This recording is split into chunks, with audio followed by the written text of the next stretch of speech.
generation of the technological society, we have been acted upon by forces of such power that few, if any, of us can understand. Extensive information gathering on every American, human experiments with drugs and psychosurgery, electronic surveillance, the era of the computer, invasion of privacy, growing government and corporate power over our lives, a people plagued by dehumanization, loneliness, and violence. Dramatic? Perhaps. But we are losing control of our technology and our lives. Not so long ago, people in a similar situation did not awaken to the forces around them. Are we so unwise as to do the same?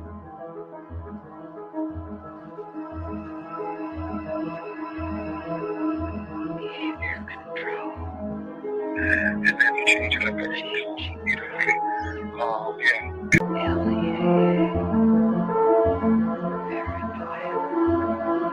enemy-less, wiretap, dead backs, dossiers, medical records, social security number, credit record, national security. With another agent, Pat Webb. Pat was an explosives agent. So we kind of opened the door just a bit to the cabin. And as we opened the door, we were both pretty much overcome as we looked across the cabin at the shelves that were built on the other side of the door. We could see coffee cans and bottles and jars, and they all had labels on them, and they were very meticulously done. You could see that some were labeled with the name of certain chemicals. One of the things we saw was a hooded sweatshirt, that was hanging up there. And the cabin smelled as if you might start to think, if you really think about this. This is a person who lived in this cabin. They had a cutaway spot on the floor to go to the bathroom in if he needed to. Had built fires in the cabin.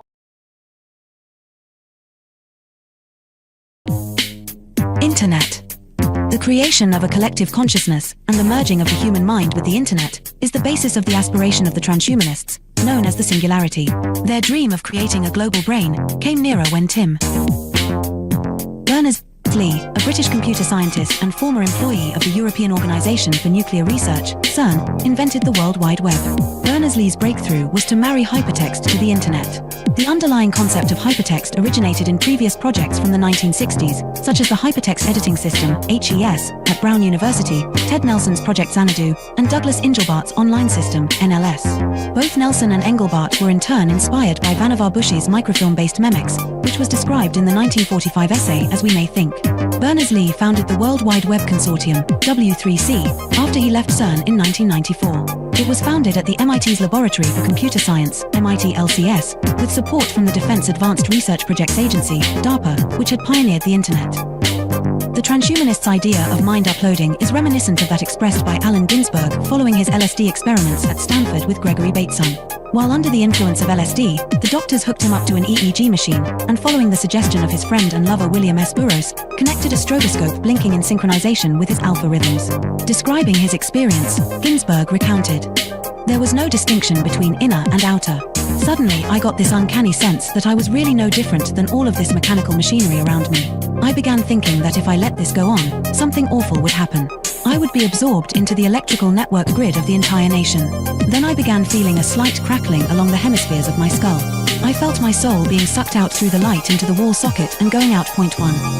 During the final years before his death in 2000, Terence McKenna became an early proponent of technological singularity and called the internet the birth of the global mind, believing it to be a place where psychedelic culture could flourish. Point two, however, as Derry clarifies in Escape Velocity, cyberculture at the end of the century. 327. 328. Transhumanism. But as Thomas Hein reminds us in Facing Tomorrow, what the future has been. What the future can be. Futures like McKenna's are stories we tell ourselves.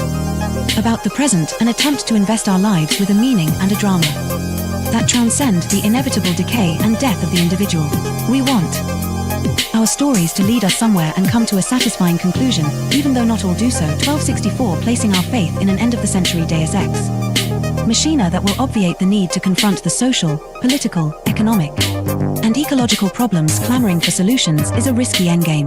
The metaphysical glow that increasingly halos the high-tech tomorrows of cyberdelic philosophers, corporate futurologists, pop science programs such as the Discovery Channel's Beyond 2000, or even ads such as AT and TSU will campaign, blinds us to the pressing concerns all around us. Point 3. As Eric Davis remarked in Technosis, some Christians, especially those with a brute Protestant conviction in the rock-solid inerrancy of the biblical word, would concur with Teilhard that our headlong flight toward planetization is part of a master plan. 4. Davis was commenting on Marshall McLuhan's 1969 interview in Playboy, where McLuhan mentioned that computer networks hold out the promise of creating a technologically engendered state of universal understanding and unity, a state of absorption in the logos that could knit mankind into one family and create a perpetuity of collective harmony and peace.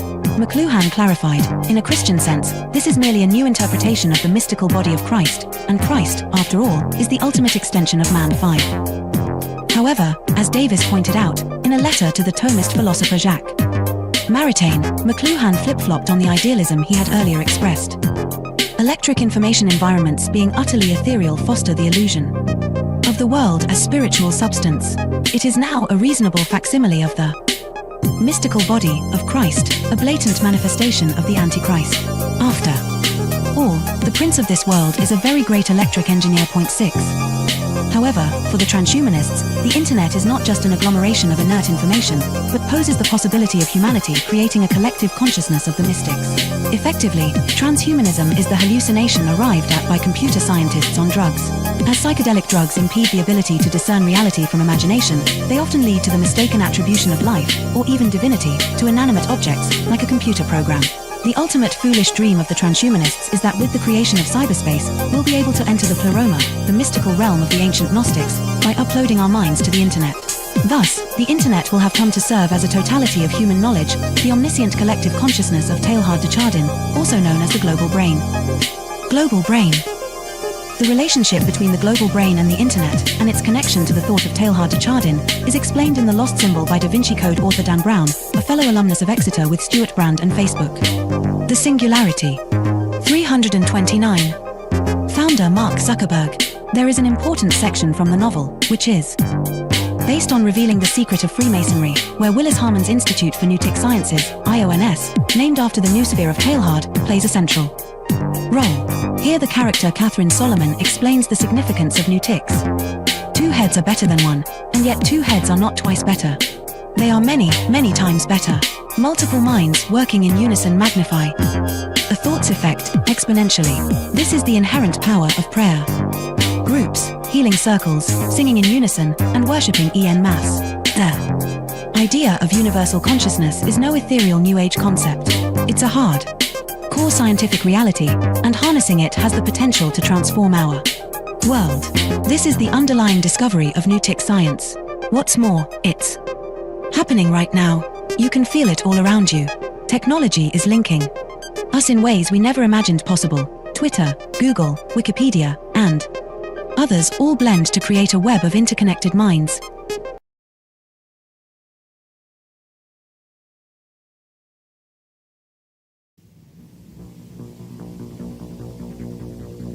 The Technological System by Jacques Ellul. 1. People are not machines, but in every opportunity where they are allowed to behave like machines, they will so behave. 2. 25 years ago, I arrived at the notion of the technological society, but now, that stage is past. 3. The industrial society. This term is very widespread, but I find it inadequate. 4. Present-day society is still industrial, but that is not its essence. 5. At one time, technology and machine industry were connected, but for more than half a century now, a gap has widened between them. Industrialism developed a centralized, hierarchical system, with a linear growth, a division of labor, and a separation between the means and the ends. Mechanization created additional jobs and made human work more draining. It operated by means of steady reproduction, developing masses of men and integrating them in the industrialization. 6. Modern technology, however, contradicts each of those different points. If allowed to act, it leads to decentralization and flexibility. It does away with the hierarchy and the division of labor. It particularly has to bridge the gap between implementation and management. It presupposes a polyvalent and nonlinear growth. It reintegrates the ends into the means. It cuts down on labor and thus on the costs of labor. The value factor is no longer human work but scientific invention and technological innovation. Consequently, we can no longer apply Marx's analysis, which states that the economic totality is based on the surplus value produced by the salaried labor of the worker. 7. The industrial system is a closed, repetitive world, with a linear revolution. The technological system is inevitably open, non-repetitive, with a polyvalent evolution. It can proceed only by the universal development of mankind, and that development is absolutely necessary for the development of the technological system. We are thus confronted with an ensemble that is totally different from any that has ever existed before. 8. Technology, conceived in terms of its automation, its chemical transformation of the world, its economy of energy, its cybernation, its data processing, its biological intervention, and its indefinite output of nuclear energy, has little to do with the old industrial mechanization. 9. Technology is power, made up of instruments of power, hence producing phenomena and structures of power, that is of domination. 10. Terrain, in contrast to Bell, hesitates about a qualifying term. Thus, he speaks of a programmed society. In this case, I am far more in agreement. For he thereby joins the overall outlook of those people for whom the new thing about our society is the organization. He sharply distinguishes between the primary, capitalist, era of industrialization and our era. He qualifies this new society in terms of 3 features. 1. The emergence of new social classes, technicians, bureaucrats, efficiency experts. 2. The new trend of business, which is now based on organization and no longer on the relationship between economic power and productive labor. 3. Spare time activities. All 3 characteristics boil down to a reduction and to the necessities of the technological system, which, as Turing realizes, transforms the social struggles themselves. They are becoming more technological and are no longer subject to a takeover by the proletariat. Turing adds one more essential feature of post-industrial society: the importance of the student movement with its deep contestation, its challenge, and its political weakness. But, as I have tried to show in my studies on revolution, I regard this feature as episodic and contingent. 11. What triggers consumption? Advertising, that is to say, the technologies of advertising. What is it that demands greater consumption? Mass production, which is possible only because of technology.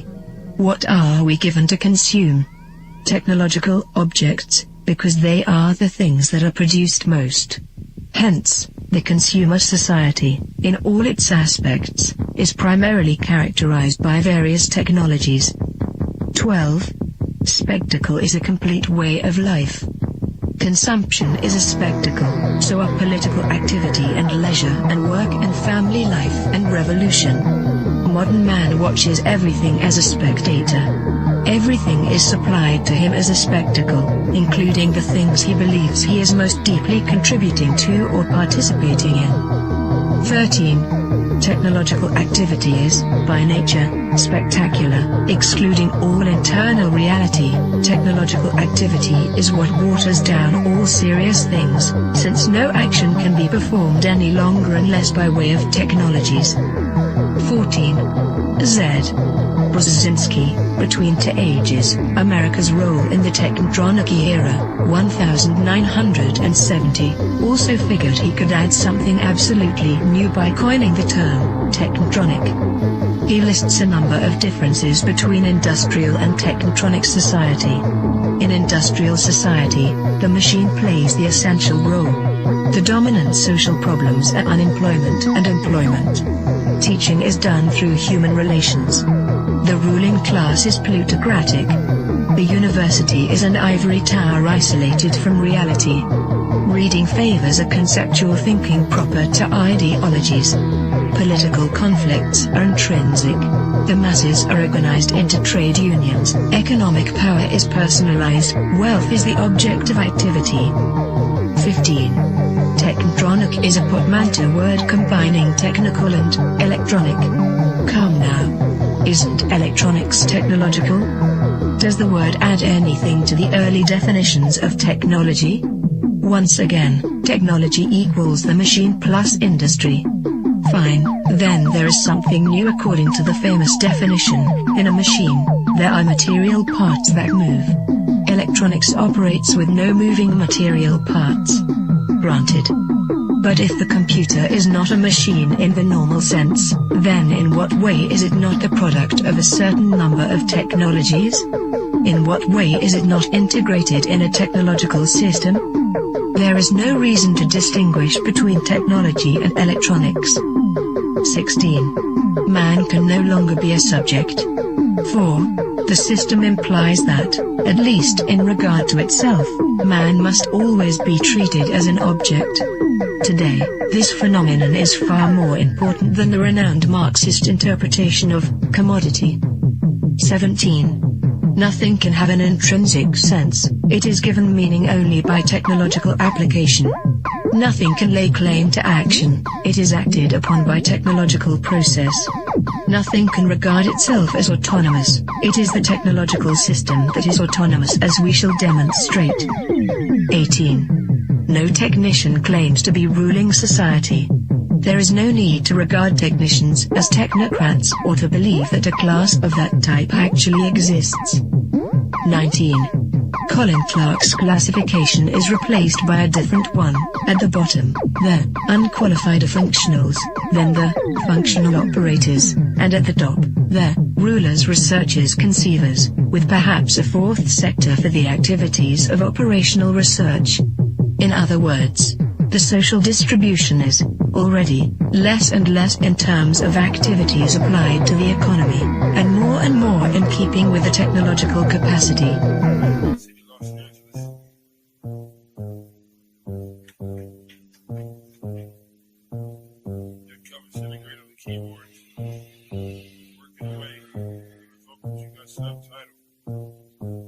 I gotta go to work so I can work it out. Come on, computer, make it work. Come on, satellite, work with me. I gotta go to work so I can work it out. Come on, computer, make it work. Come on, satellite, work with me. I gotta go to work. Who would have thought that I would starter these jerks? The first full-time clock and serial microphone rocker. I used to jump on the stage back in the day wearing a stocking. I want to conceal my identity in any stereotypical venue. Never will I reveal the serious way that I feel. I'm on job time, all I do is talk into the steel. Use my style to hide and conceal, profile and beguile while they smile and just say that I'm real. Bad luck strikes in 3, all of you will agree. I didn't have a heat shield, they rained triplicate on me. But it's squares versus circles, then any of you can compare front and back are differentiated by a 90-degree squared circle. If you know what I'm talking about, you know the code, work it out. Forced entry, I was disguised as a sentry. I gave not a care, life is an adventure to me. I obtain secret money and manufacture inventions, fracturing the line between space and time dimensions. Restructure the torque and the structural integrity, so I can walk on water while it retains surface tension. This making me an acolyte of the greater unknown. The word shark, king of of these murky seascapes. Within my patriarch society, you cannot dethrone the intricate degree and climate that I seize from the police state. I gotta go to work so I can work it out. Come on, computer, make it work. Come on, satellite, work with me. I gotta go to work so I can work it out. Come on, computer, make it work. Come on, satellite, work with me. I still wish they made more girls like me, intelligent, beautiful, and looks like me. But they don't, so I stay fucked up like King Keeper. She's the type of person that will still rock Latigua. I'm the type of person that will still sport feelers. I found this pair of size 15s out in Pasadena.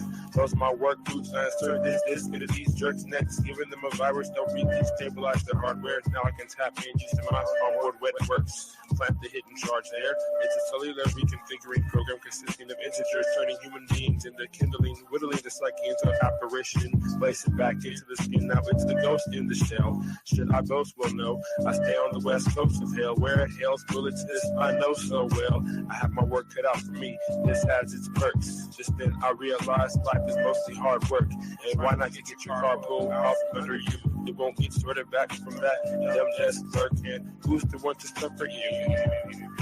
I didn't know what to do, so when in doubt, go to work.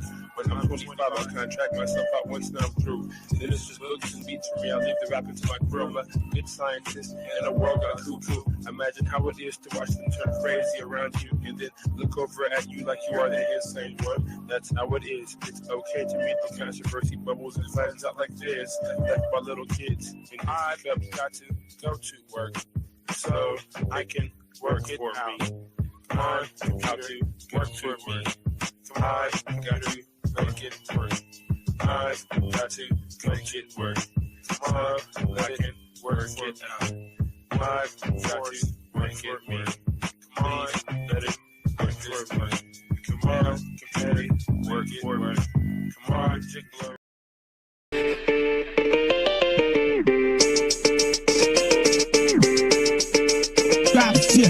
Hegemonic sentences through cavalcades of reminiscence. The dark soul mentions crevices of insight, appendages of tripwire reverence.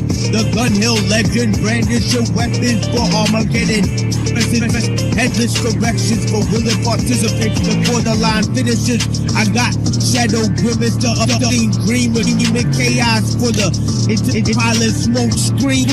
Combined with the best wishes, master tactics full of advanced craft methods that will highly adapt to the presence, sharpening psyche, which often might be construed as badly used or beautiful looks just like to mirror the schism unseen hidden. The newest eyes cast shadows into the bluest skies until the Tory be brought to the kings before me as a sacred justice plotted to misinform the whole chorus within constructions. Nanonet filaments. Hidden secret touch, mystified by the comfortable and united by inner struggle. Hidden a bundle of scar, written enigmas. Now the claw is risen. Man is up with cheeky. With insight such disease, praying to the east, not to the man-made structures, but to the rising of the sun. A comparison of those diligent military legs rushing around in any direction. Misperception and prism seem a bad sign. Restoration from the unlikely incision to the makeshift minions of bad decisions. I'm pressing danger to the head skill, kicking fixes. The hidden cages you can't unstage cause I'm live and in the basement with bones hidden all chrome, hidden with thrones. Like a program metal skull covered in the hard routinely cycled by a metronome. Bones are collected to make me feel like the connection is real. Now only steel can sharpen steel. They hit the record.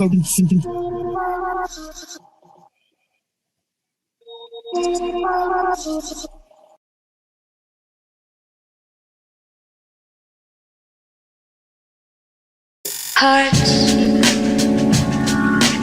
enough is enough. Enough is enough. Let's go to the floor. Yeah, here we go. Really, she's let's go to the floor. Yeah, ho. Go with the flow. Yo, I like to check this microphone before I start right quick. Microphone check 2 2 1 2 1 2. Alright, yeah. Big up all the Monster Allen Master, and beware before I triple tell you like the last kid who asked me what we don't got that you got, son. For one flow that's elementary, my dear watch, son. Secondly, ever since I was little, not so much a riddle, least rhyme to the syllable. Keep tracks and make an A-rap beat clap with no hands. I shot the drums off truly yours, G-rap. Actual fact, relax. In this land of lyrical lost black, I'm not the cool sleep stack, the one who might stop and talk to you. Poison to few, niggas who be biting styles I'm like pork too. Boom, what you got to lose? Let mud fly. When I got blues, I true whole crews that's blood dry. So I ask why the stars from the set simply fucking with my eye as I pull it to the chest. A super motherfucking villain with the mic with an iron hand, throwing them seeds to the fire from out the frying pan. It ain't no use in trying, man. Son, stop crying, frontin' like you deaf to find. Need to stop lying. Speak your piece, only once you're spoken to first. Now let me hear your verse while I'm choking you with rubber fine rhymes like an editor. Throw them to my collections of skulls and spines like Predator. Fuck around. The only niggas who can hear the same sound was Jet Jaguar and James Brown. Yeah, only them. I'm glad I took the time to write their names down just to pick them up. I like to say hi, it's Sci-Fly, the Art Merlin. That's quick to whip up a script like Broad Serling. Who I on bad bitch who used to whip the Sterling. Who see God Cobra, never see God Erling. My man Grimm had his little monkey like Space Ghost. Me, myself, I got flavors I'll taste most. With numb gums, some mamas is late toast. Back to you, MF Doom, you late show, what? S to the U to the B-E-R-A. Who chronicle these times in a 3D horror. Thriller, porno, co-starrer in a real drama. Who break bread with stingy kinman, Indian borrower. Lone gunman who candidly flip-flop flows single-handedly with one eye closed. In a fly pose, no shirt, LAA, May. See me stack the $250,000 cash pay, that's the inner smash way. How we did it, motherfucking probably couldn't be past a minute. It's the exquisite scripts, the quick shit, go with the flow. That's how we do it though. Yeah, yo, I'd like to give a special shout out. Rock Emerson L, Rock Yale, to the depths of hell, pure mathematics, holding stacks like mathematics, two juggies, Spring Level Law, Prince Level Law, so I'm in Master Sword. Yeah, here we go. Hold on, Lord, I hope. Let's go with the pitch. Yo, I'm out.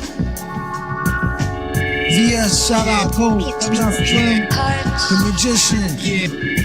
Yeah, God, you now. Yeah, here we go. Sim, yeah. GM. Yeah, here we go. Holmes. Yeah, here we go. Yeah, here we go. Yeah, here we go. Let's go to the floor.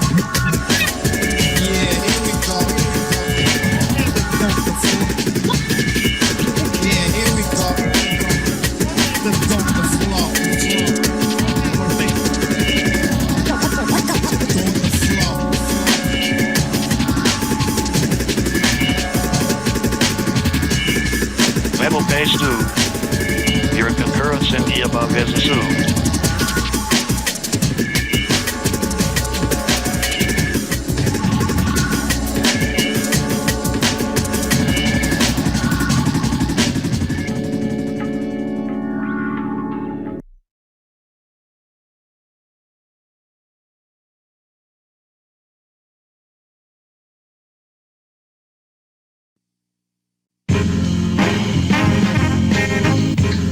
Yo, Chiba, if I ever see that cat again, cousin, he ain't gon' make it.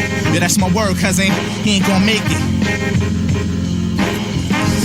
Ja Mercury, I just finished putting heat in this mercury. With heat with speech and my aim wasn't accurate. Off 2 degrees, bubbling from over the toe, skating on ice slippery, smothered in absolute. Was you drink? Absolutely, motion melodic, I got it. Carving the suede parado with crooks that would trade diamonds. My high velocity fades, my digital doctor. Breathing with sunny Chiba, flaming off vodka in the submarine. Landscaping the next Listen to the super fly, bumping black seas on high. Melt inside my jig and fly. Tone to the black belt jump, saying sucky sucky now. Come on, sugar, f that dude. mood. It's the Casanova brand. Baby caress up on it. Let me in a centerfold. Sugar smoking Sunny Chiba. Name Sheba, baby Shane. Listen to my game of death. Sugar shacking right to left. Sapping in a fly trap. And your lady Scarface hand over that merchandise. Nice ice. Killing them soft leaves, making them cop leaves, blessing the black leaf, sticking with 40 D's. Killing them soft leaves, making them cop leaves, blessing the black leaf, sticking with 40 D's. Now I got the crystals, bruh, cola, rise blackula. If cubic zirconia convince the test them bastards. Money on the wood, make the betting good. Sister girl of Madam Zenobia is running all them bras and chicks.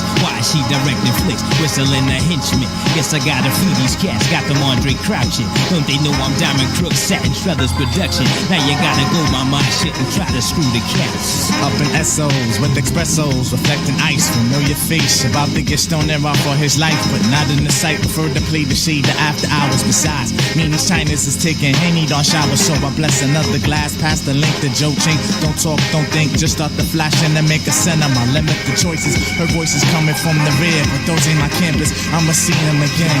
Yeah. Killing them soft leaves, making them cop leaves, blessing the black leaf, sticking with 40 D's. Killing them soft leaves, making them cop leaves, blessing the black leaf, sticking with 40 D's. Ain't no motions without my baby Quicksilver, yeah that's my lady. Before this holocaust on the concourse starts on my latry. In the vigor, cessation, seductive, I let my guard down. Blindfolded by the reefers in the back of my building uptown. Run yours, I pause, turned around, too deep delays. God bless my twin soul, Sonny Chiba to save the day. Gotta set him free one more time, touching from behind in the midst of play, trying to 3 out. PG Swede, now to levitate, right inside the outdoors paradise, never blinking twice, just beautiful is how it is. Yeah, how it is how it was, cousin listen to lower rules. The connection is waiting, Chiba, Karachi, blazing Fabu. In the igloo, cooling the coolest ones and never clashes. Sprinkle my ashes, diamond crooks and we cashes. Yo, bruh, and dude, definitely set that cat free, bruh. Killing them soft leaves, making them cop leaves, blessing the black leaf, sticking with 40 D's. Killing them soft leaves, making them cop leaves, blessing the black leaf, sticking with 40 D's. Killing them soft leaves, making them cop leaves, cop leaves.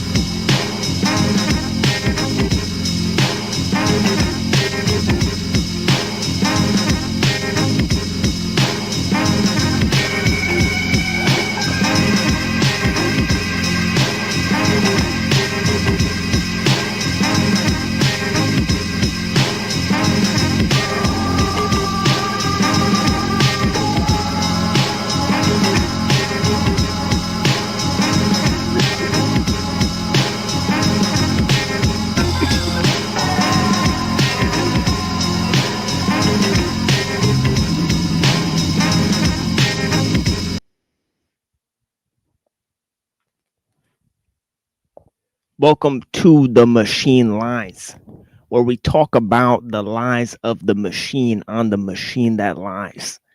And yeah, blessings. I like to have my outfit match the background here. So if I fade into the background, all right, sorry about that, folks. But yeah, blessings to all the people. I appreciate you guys. There's no green screen. There's no production team here, right? It's just me, Muhammad, right? So yeah, blessings to all the people that are here.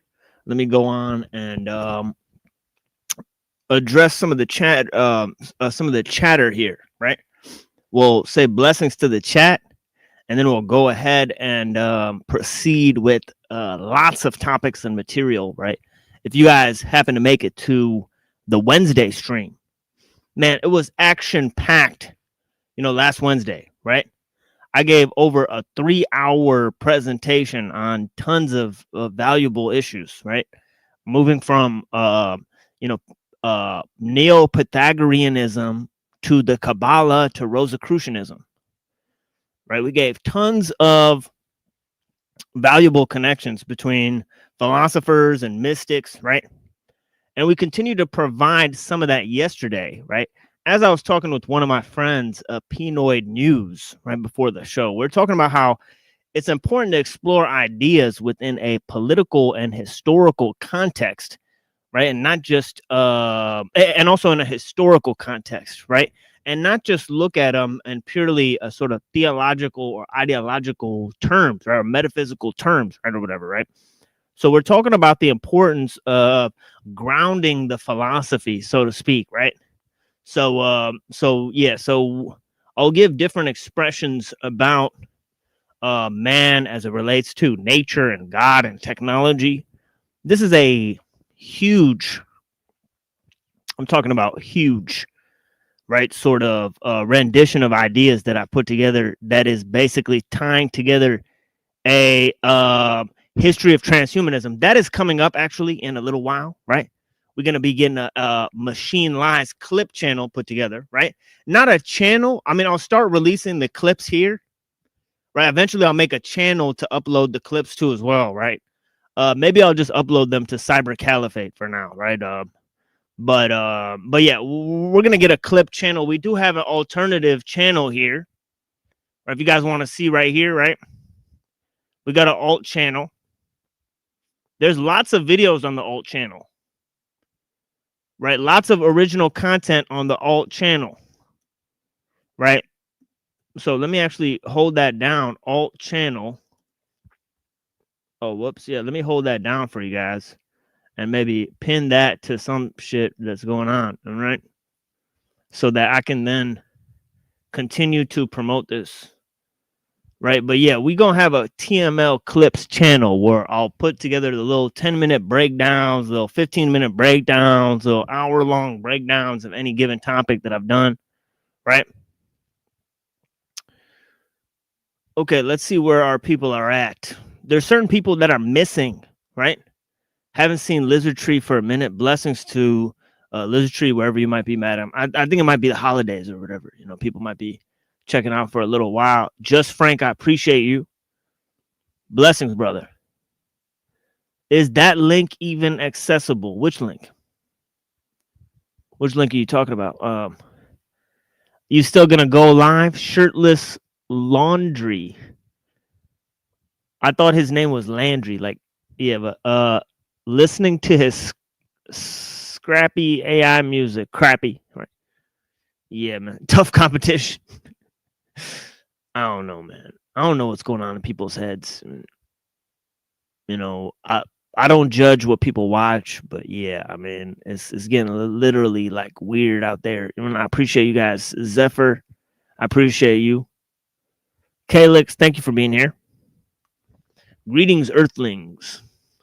It's a blessing to have one of my good friends, Moontan, out here. Always great to see you. Zephyr of Oxel.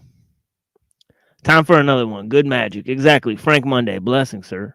And I appreciate you. Zephyr out here for us. We got Namaste the fuck away. Namaste the fuck away. Yeah, blessings to you, madam. I hope you're doing swell today. Yeah, always good to see this dude. Golden Renaissance Productions, right?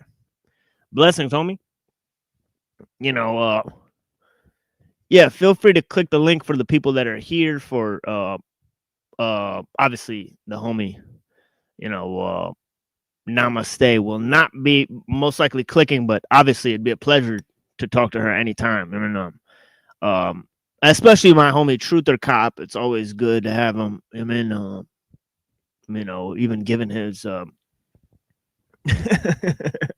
his silly you know, silliness. I mean, but yeah, blessings. You know, Moontan. Yeah, that is a beautiful, like, whatever that is. Very artistic. Yeah, I appreciate that. Yeah. Okay. Okay. Zephyr, blessings. Yeah, I appreciate you. Yeah, the time is now. Exactly. The time is now, right? We may be looking at different theories of time, right? I've came up with some of that as well, right? Once again, the Finnegan's Wake, Moontan, exactly, right, resonates. The eye outside of the triangle, right? That's deep. I mean, yeah, it's 2 a.m. here. Yeah, we got the Netherlands in the house. You know, we got Taiwan in the house. Blessings to the homie. Technology is power made up of instruments of power. Yeah, from the Technological System by Jacques Ellul. Some of the things we're going over here, right? Yeah, blessings, Gabe. Greetings to Bear Jew. I appreciate you. Right. We got people from all over here, China, Taiwan, Netherlands, right? Blessings to all the people. Obviously Detroit and Ohio, all right? We got it out here, you mean? So yeah, blessings to all the people, you mean? Now only exists for 2 to 3 seconds. According to neuroscience, our brain turns it into a smooth stitch stream. Without it, time would feel disjointed. Yeah. Zeno's paradox, right? Right, between time and movement, right? Every moment, something that moves is in another place, right? But it's stuck there, as Zeno says, right? At each moment, it's here, right? An arrow, you shoot it. At each moment, it's here. Then it's here. Then it's here, right? How does it get to where it's going, right? Because there's infinite moments within a closed loop, as they say, right? Actually, they don't. Nobody says that. I may have just invented that statement, right? But yeah, blessings. Consider posting TML's link. I appreciate you, brother. One of the OGs, Browns boy. Browns boy is getting a lot of hatred recently. This video is popping up about Browns boy, and him pissing off the people in different chats. He doesn't even have a channel, and he's able to get the attention of some of these larger groups. Interesting, just by commenting. Strange. I think they're triggered by some of his ideas, right, or some of his expectations. All right, blessings. Okay, we got Joe Cool in the house. Blessings, sir. How you doing today? Peppin, good to see you. Yeah, how you doing today? Yeah, Doing thank you well. for joining. Never joined us early, so I'm gonna try and be a little bit quiet and let you and feel around a little bit. Yeah, just cut in any time. I'll try to proceed. Bring you into the conversation. It's no worries, right? No, it's open for a reason. I'm pacing. I just ate. I got smoke and drink. I'll be hanging out with you for a while. There's no hurry. Cool. We got also Reddington. Blessings. We got people pouring in here. I appreciate you guys. Yo, what's up? I'm sure we'll have Avian at some point, although he may be too tired from work. So yeah, blessings to Avian Buddha. He's been holding it down with us as well. Also, Neuro Jack showed up last time. Dark Lorp, man. If Lorp's out there, man, holla back. Obviously. All right, let's get it popping up here. I appreciate you guys. Freedom Growers out here. Excellent. Yeah, that's a really smart dude. Freedom Grower. I always appreciate talking to him. Yeah. He agrees with a lot of the Uncle Teddy stuff too about technology. He's a funny dude. So I appreciate get him, Browns boy. Yeah, Browns boy pissing off the LARPers already. Yeah, already just by chatting. It's fucking incredible. All right, but you know what I mean. That's the same thing with my homie Rant. Rant gets under a lot of people's skin by just talking and pointing out, giving his opinion on things. But it's like he's not really, he doesn't even have to be commenting on anybody for people to get pissed off at him. It's very interesting how they operate, right? So yeah, they got a similar vibe. Browns boy and Rant. I miss Rant, bro. Rant got the greatest conspiracy theories. Not only that, everybody's an agent to him. There's nothing funnier. Everybody's a fed. Everybody's an agent. That's what I like. That's what I like, that level of concentration, right? Because especially with Browns boy, or because it's true. Like how I like to put it is that, right, usually it's innocent till proven guilty, but here it's guilty till proven innocent, because it's high risk and low reward for getting to know somebody, right? That could possibly be a fed, right? So this is the thing, is like, as I like to say, once the question who benefits arises, then all questions of practicality have to go out. Because there's a question right there of sort of other causes, right? Other explanations, causes, more. Yeah, more exactly. Yeah, exactly, right.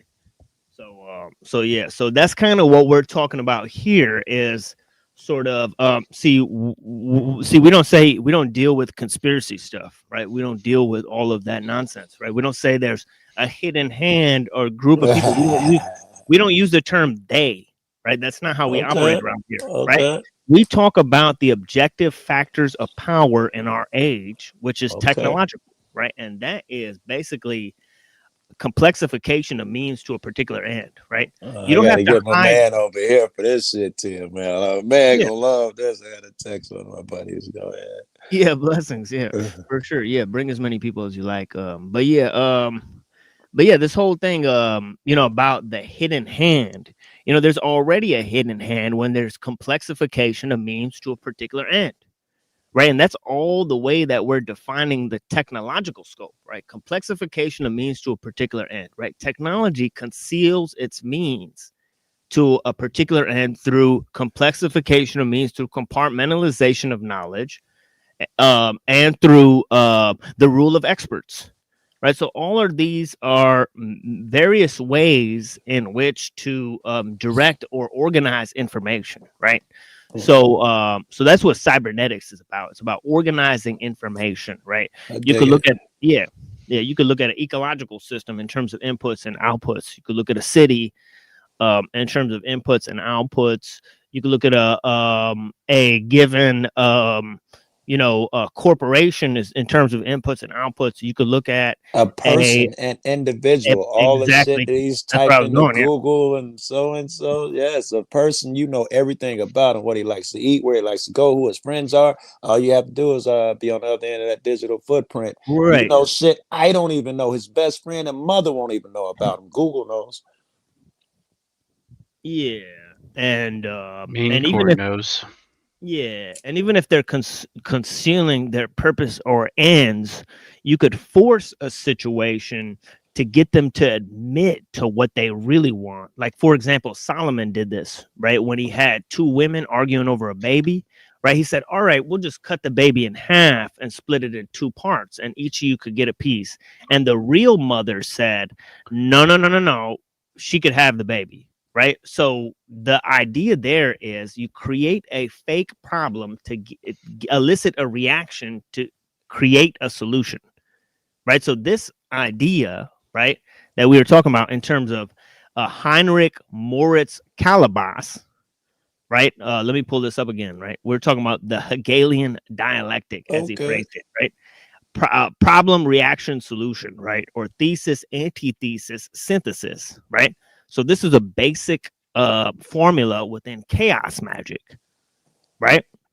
And so we're expanding on this, and we were doing so in Hegel and the Hermetic tradition, right? Now, the major idea in Hermeticism, right, strangely enough, right, as I was talking about with Reddington and a few other people maybe yesterday, right? I think Neurojack came up too at some point, and we had some deep conversations. We also had Untrackable come through here, right? Total Zen mode. Yeah, total Zen mode with Untrackable. He's like a Zen master. Yeah, right? he's like, heavy. Yeah, he represents the spirit of the working man, straight up. Right. But yeah, he's kind of a mysterious guy. Yeah, for real. He's very mysterious. Like, but yeah, he's a triple OG. I can already tell. Right. But yeah, so yeah, we had some good conversations yesterday on a bunch of matters in Hermeticism. But strangely enough, this concept, that the two are all that come to be, what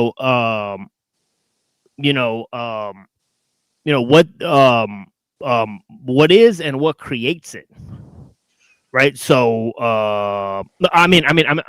sorry, what comes to be and what creates it. So there's two aspects of that. One is this idea of becoming, right? And the notion of, things coming to be. The other is this notion of creativity as the essence of, as the essence of, like as a basic ontological feature, right? I guess, which means that, creation functions on the level of being, right? So things don't have to come to be for there to be creativity, right? And what that means is that creativity is already limited by what is, right? I hear where you're going so far. Yeah.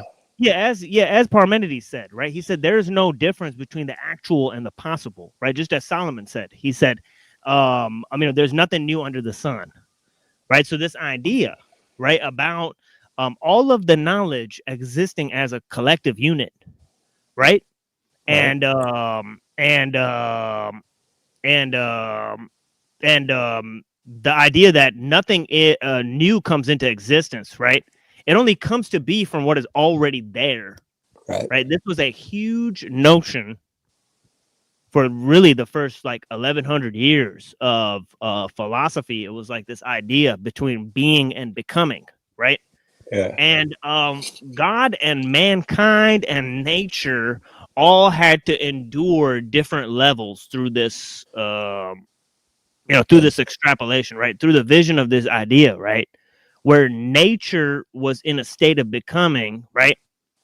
Okay, that there's already ideas that exist prior to the existence of the world, right? And that these ideas have set limitations or boundaries that are used to create the existing world, right? Whoa. Whose ideas created the existing world? Well, I would point to two guys in particular, and I was sort of going to get to this, right? Is two guys I would say is Aristotle and Pythagoras. These are two guys that we've been going over recently, right? And I can explain how, their ideas really led to the, to the creation of the modern world, right? Okay. First of all, Aristotle came up with a unique insight, right, that sustained for many different years throughout the centuries, right? Like, for example, Einstein believed, right, following Aristotle, right, that the universe was eternal, right? So this whole idea that the universe is eternal, I didn't know that. Right? Aristotle held that belief. I didn't know that. Yeah, that's Aristotle and Plato, right? And the Platonic philosophers, they sort of held the belief that the universe is eternal, right? Okay. So God had to be immaterial, right, for the universe to be eternal, right? So this whole idea of God molding the world through ideas, as I previously stated, right? This notion that was really coming from Hermeticism, right? Hermeticism says that God needs the world in order to create but also God creates the world in order to get to know himself, right? So the creative process is a sort of expansion of God's purpose and his knowledge, right? So God doesn't start. So God starts off in an incomplete state of knowledge, according to this philosophy. Yeah. Oh yeah. According to deism, right? And a lot of the founding fathers, they were deists because they believed that the God who created the world had to be limited, right? Yeah. Why? Because you can only create based on preset laws, right? This is what they said, right? Because they said nature functions according to laws, right? Okay, God can't create something out of nothing.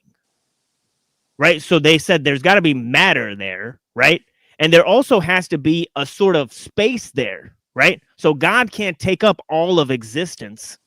Right. He's got to be somewhere here. Right. And then there's got to be like a space here. And then there's got to be like stuff. Right. And then God could maybe take the stuff, put it in the space and organize it through his mind. Right. But that sounds like humans to me. That sounds like regular people. Exactly. That is how they came up sort of with it, because they're comparing nature to man's creations, right? So it's kind of like a man has become God under them. It sounds like. Sounds like man is he can, because all these things, concepts, God needed the shit to create his miracles. He needed matter. We need matter to do everything that we do. He can't bend the rules. We can't bend the rules. And there was a third one too, which is not coming to me, that man does. I can't remember it, but yes, all these things sound like what men do. And if suddenly all these things are attributed to these are God's limitations, and we can do the same thing, assuming that we do creating our thoughts. For instance, you have a thought, I bet you I can make a moving vehicle. If you roll downhill, you can come up with a wheel and all of this type of stuff. It looks like you're existing on the same rules God do. We take what exists already and he molds it into something. Sound like he's nothing special under these guys. Right. So they came up with different things, right? So Plato said, well, the ideas have to exist in an external realm, right? To nature, right? A realm that's beyond nature, right? Yeah. So that God only creates through ideas. So he said that God only affects universals and not particulars, right? Because Hold it's on. like, yeah. Not you. Yeah, because yeah, it's okay. Yeah, because God creates through these ideas, right? So these preformed ideas, right? Rational concepts, right? These have to exist primary to the world, right? So Plato expanded this notion to not only just matter existing. See, Aristotle thought that it's just matter that exists, and God sort of molds it through his mind, right? But what he turns it into is not based on anything, right?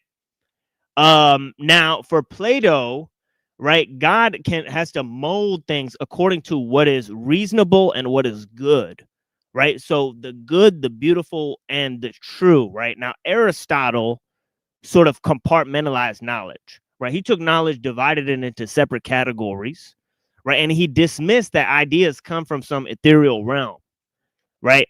So he said that these ideas have to come out of potentialities that exist within the world.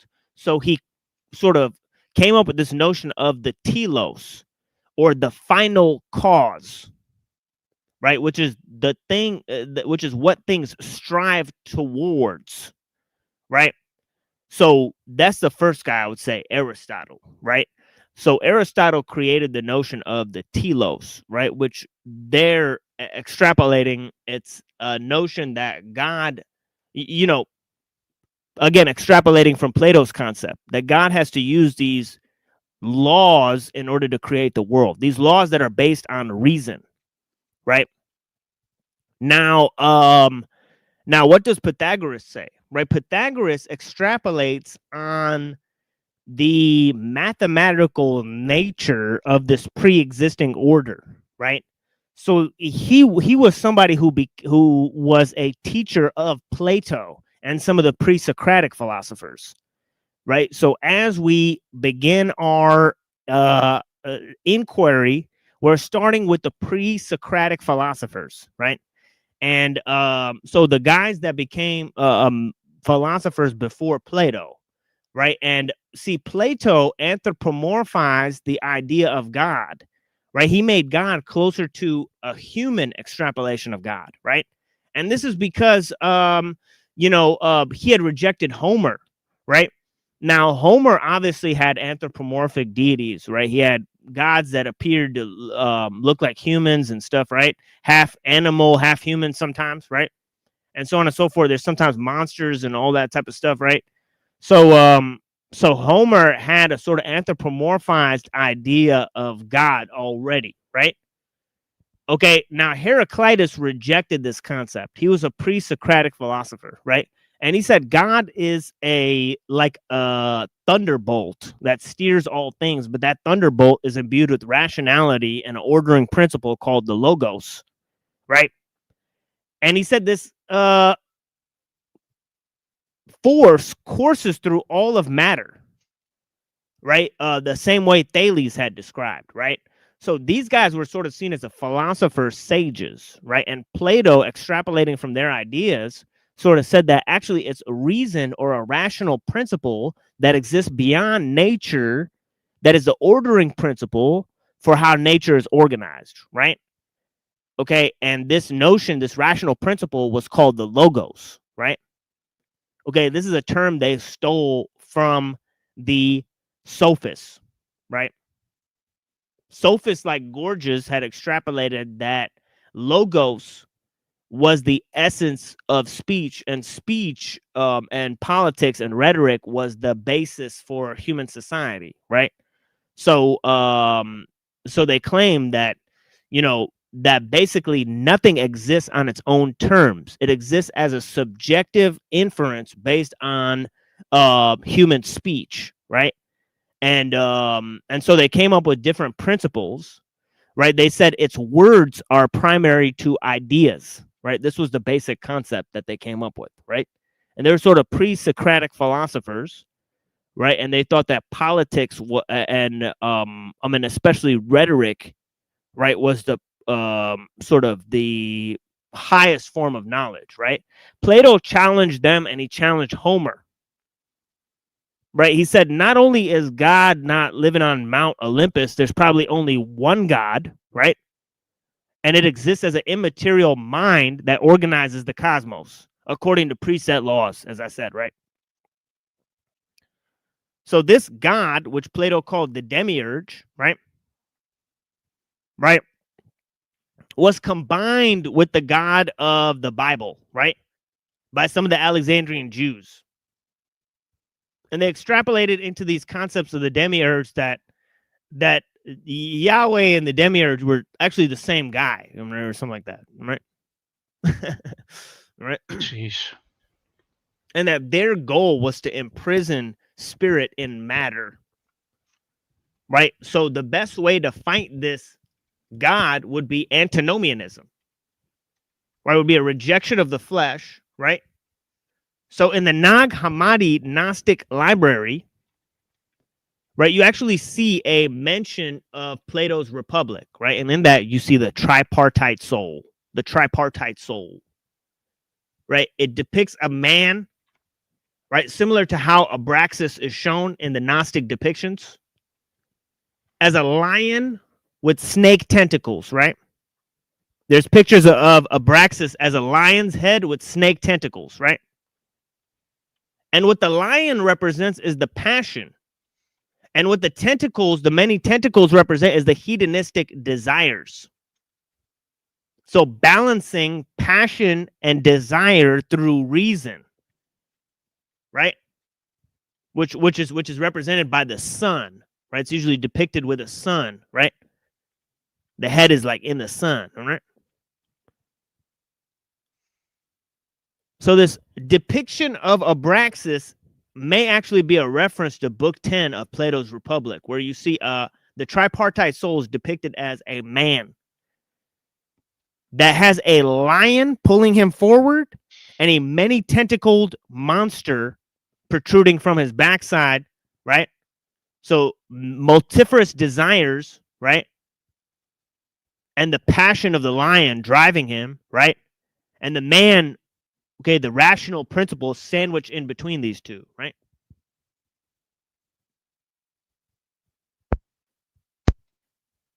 Right. So, in the various thinkers, right, that were sort of Neo-Pythagoreans, right? They extrapolated on the compartmentalization of knowledge, right? And they took from both Pythagoras and Aristotle to accomplish this, right? The idea of natural law and the idea of a hidden purpose or, within nature, right? Hidden order within nature, right? That's based on rational principles, right? Right. So, yeah, let me come down off of that. But, yeah, go ahead, Joe. Cool. Blessings. No, I'm back. I'm just saying what I just Yeah, it's cool. Yes, we're in agreement with. Yes. They took, I believe that as well, that there are certain laws which, if you built within nature and if you follow them, you will be healthy. That's a word that new guru uses. Is if you follow the laws and go with nature, you're healthy. If you resist them, it's unhealthy in every freaking way. So it does appear, it's almost certain that there are laws in nature, and the wise man will follow those laws. And that's just beginning. I imagine there's also more to those laws. Personally, I think they were written by the same guy who created matter. I'm gonna let you go through all this, but I don't believe that all of these things existed and blah, blah, blah beforehand, and all of that intelligence in nature came from nowhere. It just existed or whatever. There's intelligence there. But go ahead, Tim. And if TML's gone, I'll be happy to fill it.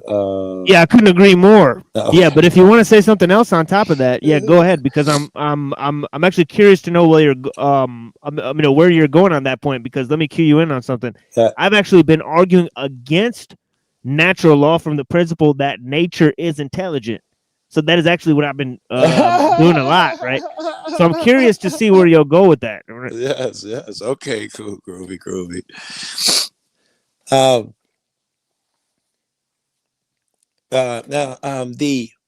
The nature has always been. Something's always been. Not sure it's nature. Not sure it's nature in the terms that we see it and talk about it. I'm not sure that's always existed. Those laws, they got a better chance of existing longer than nature did. But the fact that all of these things make sense, and they benefit people that are good, positive, loving. All of these laws seem to have certain attributes and be in a certain direction. None of nature's laws saying it's wise to just hurt people, which would seem to line up with immorality. Nature's laws tell you, it's better to be moral, and that can come from whatever it is, to the animals, to the land, and to your neighbors. It's better to when wintertime comes, you might want your neighbor to come over and help you move a thing, help you build a thing. So you might want to help him. Nature tells you both benefit. It's more beneficial to cooperate and be positive and love. I don't think that happened by mistake. I think that also points to divine intelligence, not just an intelligence, a divine intelligence. I totally agree. Wolf, you still here? You got an opinion on that? He's a negator on that one, and so is this guy. Right here. Yeah, blessings. Yeah, Avian Buddha. It just depends on. I've actually have. Well, it depends on presuppositions, but I know I'm going to sound crazy saying this now, but sometimes it feels like only human beings are intelligent. Nature is not intelligent sometimes.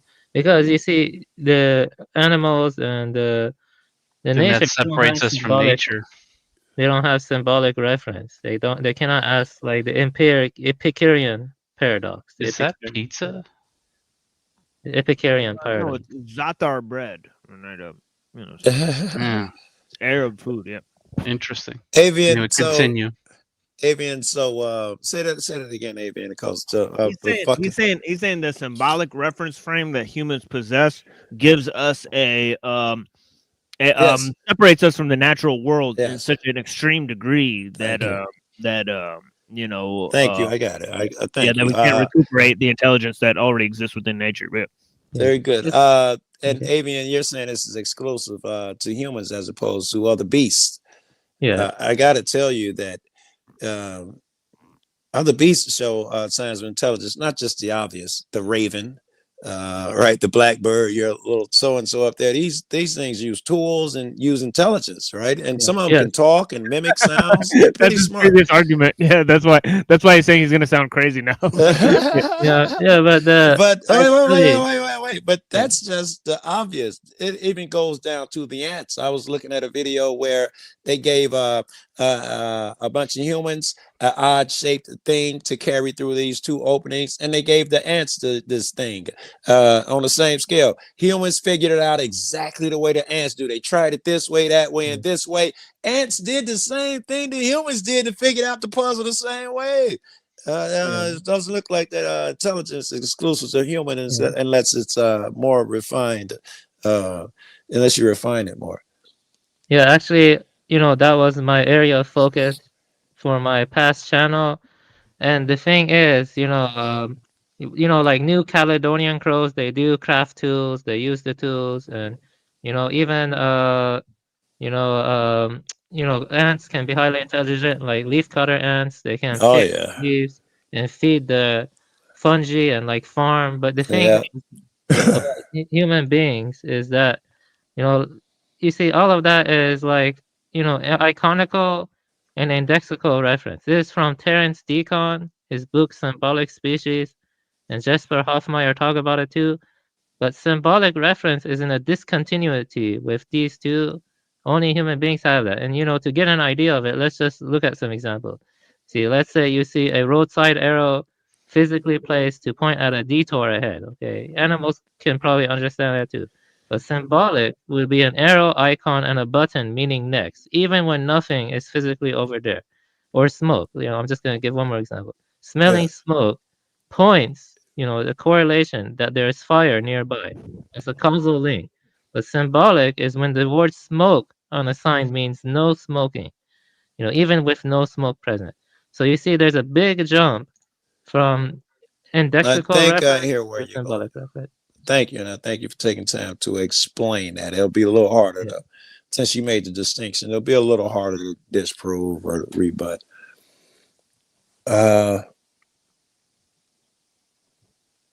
The symbol, I get it, right?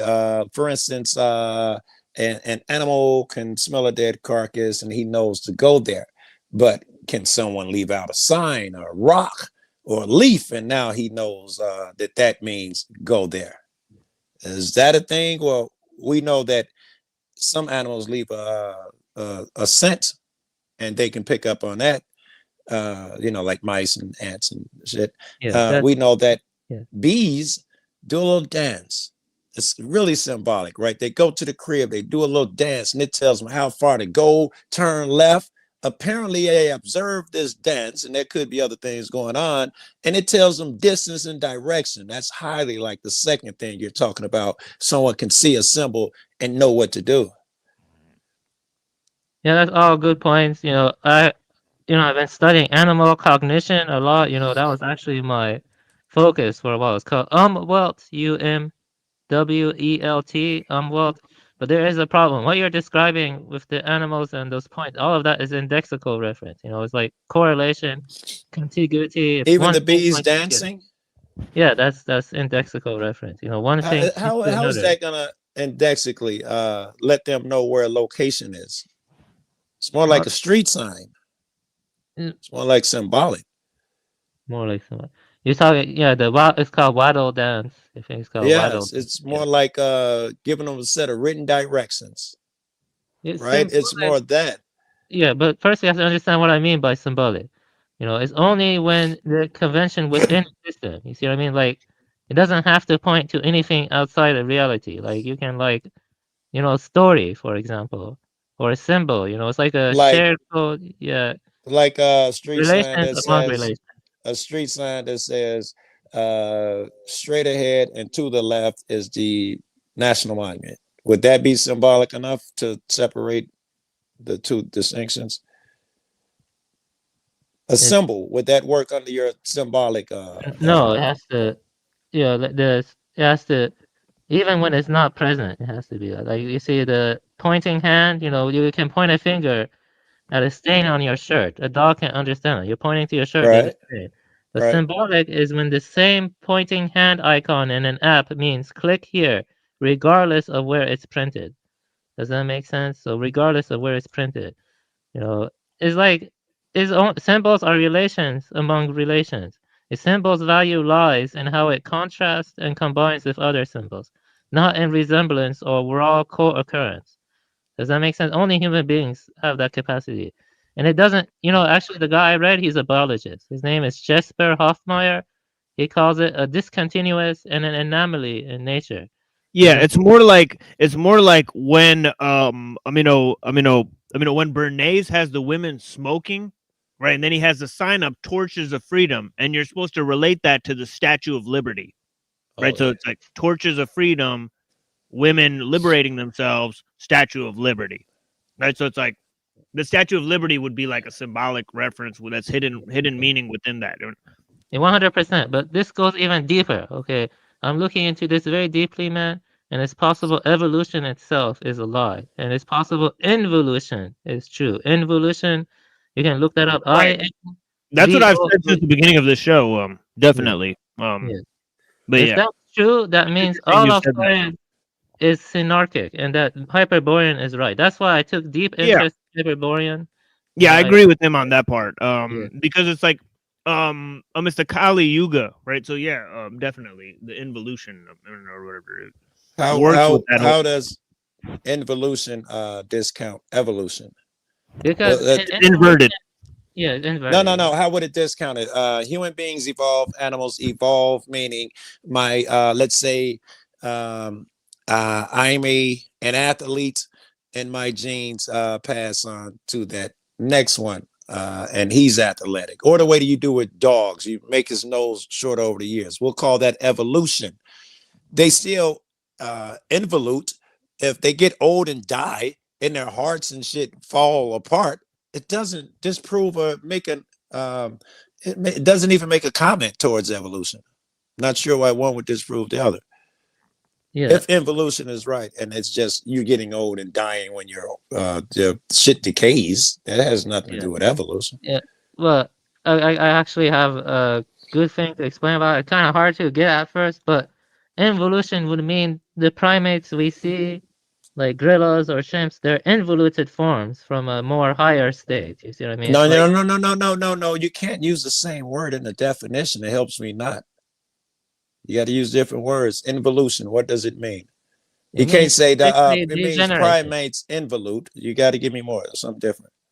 It's like the degeneration, shrinkage. You see what I mean? That's the kind of stuff it means. Let me shrinkage. My cock shrinks after I, can you be more specific?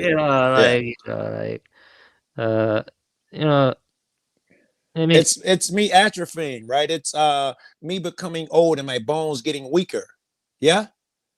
Well, let me explain though. I had my notes. See, I have some trouble explaining stuff when I don't have my notes, but let me get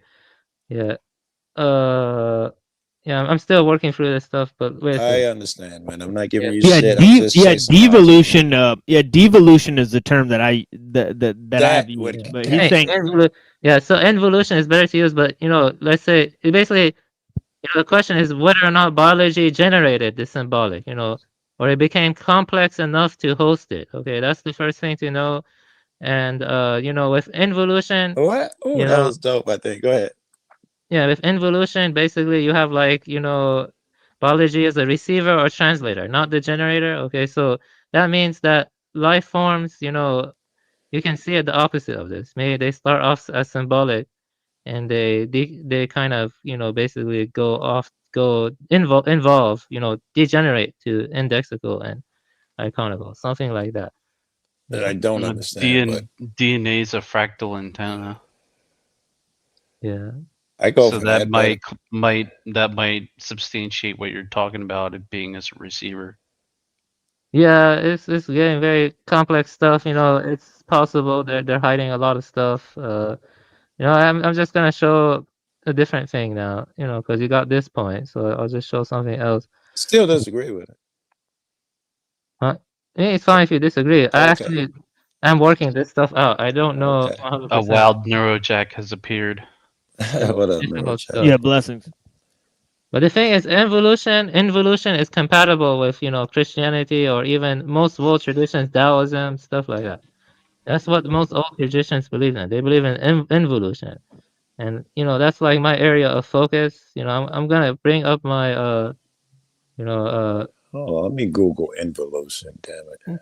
Yeah, they don't actually. Evola talks about Julius Evola and stuff like that. I'm gonna share it here.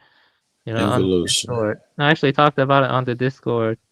The shrinking of an organ in old age. Example: the uterus after childbirth. No, that's not the right one. The esoteric understanding of it. Esoteric understanding of it. So I'm gonna share this now.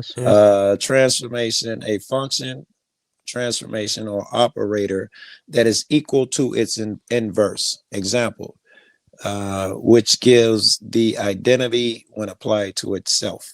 No, it's involution, traditionalism. Like Gwenon, and Evola, and those people talk about involution. Can you tell me what involution is without me having to read Evelyn's book? I don't know. Yeah, I actually have that written somewhere. Actually, let me double check. Let me see here. let me just remove this from stage and let me double check, you know, because Be patient with me. Sometimes I'm like rude and snotty. Even I think I'm rude and snotty. So yeah, after you get to this, after you get to this point, I'll play some music for the people, and then we'll move on with the discussion. But yeah, blessings, Buddha. You want this up or what is? No, don't put it out. I wanted to find something and I'll read it. Yeah. Well, can we know what the definition of that is? Because I've never heard that term. You know, I'll give it definition for it. So, you know, so basically, you know, basically, see, involution, at least in the way Evola and Nimrod argue it, involution is the primordial downward descent of spirit into matter, multiplicity, and material conditioning. I like it. The metaphysical fall from a higher unconditioned state into dense existence. Evolution, by contrast, is the idea that life rises upward from lower biological forms to higher ones through purely spiritual and or natural processes. Evola rejects evolution as an ultimate explanation and instead holds that true ascent is spiritual reascent against the current involution, not biological progress. All right, that's a better explanation of what he's saying. So, yeah. Go ahead. Oh yeah. So does that mean that you guys reject the Big Bang and stuff like that, or? Yeah, but the thing is, John Lash Lamb, that guy Twilight Locks, he supports spiritual evolution. I'm reading the book right now. So yeah, I used to believe similar things as John Lash Lamb, but there are problems with it when you go. Wait. You understand? He is not saying evolution is not real by him saying that. He is saying that even though we call evolution as we know it, ape turning into a man. Maybe that's a bad example. I'm not trying to get a lot of fighting. A shrew turning into a elephant as evolution. He is not saying that is not what happens. He is saying, you call that evolution. True evolution is leaving this decrepit body and moving on to a spiritual realm, becoming a higher individual. He is not saying evolution doesn't happen in what you just read to me. It's saying that another organismal line, like another species, cannot reach, symbolic capacity. Meaning dogs don't go to heaven. Well, it means that the symbols we're using is an anomaly. It didn't come from evolution. The symbols we use. Symbolic. That's not logical either, by the way. Yeah. Go ahead. Machine wanted to do some music, and we got a couple new guests up here. So I could talk about it a little bit more, because of the symbolic. Now I can talk about it because I gave you that definition. Sorry about that. It took a while to get it. Well, can we, if you want to go to break a chem machine, but before we do that, I want to make sure I understand. So, just repeat it slower. The definition one more time. If you don't mind. Okay, yeah, I'll repeat it slower one more time. I had that definition. So basically, yeah, actually, I wrote it in the private chat. So basically, my focus has changed from, that, and so, involution is the primordial downward descent of spirit into matter, multiplicity, and material conditioning, the metaphysical fall from a higher unconditioned state into dense existence. Evolution, by contrast. I might have had it backwards. So would you say that are you making a chronological argument though? Like you're saying like first was spirit, then was matter, and then we're just going into matter, like everything's going towards matter, or we have the control to go back towards spirit, or? I'm saying there's an issue with explaining how symbolic reference emerged from evolution. That's all I'm saying. There's an issue. No, you dodged this question, pimp. That wasn't fair. Yeah, I answered his question. Symbolic reference can only come from involution. So yeah. No, you're grr. You shut up. Sorry. Yeah, there are no absolutes though. So. Yeah. Well, yeah. So make sure. So did you understand my question though, or? Yeah. Repeat again. Sorry, I'm kind of. Okay. So are you making like a chronological argument? Is like the argument like, well, first was spirit, before there was any matter, and then now spirit became into matter. So now we're like experiencing things as a spiritual being. Yes. Through matter. Okay. And then would you say that we have the choice to go back to spirit, or yes, are we just destined to go deeper into material until everything falls apart, the way they say the universe is going to like just keep spreading out until we're all nothing, essentially. You can make the choice. Going back to spirit requires a different paxi, but going into the soul or the becoming or the material realm just is more within evolution, basically. But going back to the spirit requires moving backwards. Yes. That's okay. So you are making like so you're saying that time doesn't really exist, but people have been tricked into believing in time, so they're kind of like don't realize what they're a part of or something, or like Parmenidean being, like maybe the Parmenides, his being, where time is a kind of an illusion, change is an illusion. Yeah, maybe the spirit is changeless. It's not defined by time or becoming. Yes. Symbols have an element of going beyond time. When you use the higher transcendental symbols, and when you do that, you can go beyond the material plane of existence. So are you saying are you saying that symbols have like existence beyond how we interact with them? Like, are you saying that whether a human is there or not, symbols live on forever like a goonie? Yeah, there are like sacred symbols like runes or like the swastika or like the wheel of Dharma. These symbols seem to go beyond the physical realm or something, and they take you back. Okay, but hold on. If all human beings, let's just say all life on Earth, wiped out tomorrow, and it was just a dead rock, but these symbols still existed, would you say that your argument would still hold? Yeah, see, that's what I'm working through right now. You know what I mean? I'm looking at these issues, you see, because let me tell you that, I don't have everything figured out. I wanted to share the screen. Can you share it? TML is right there. Share the screen. But anyway, the reason I'm working it out is because these questions are very hard. I'm working it out right now. I'm working it out. Yeah, okay, here we go.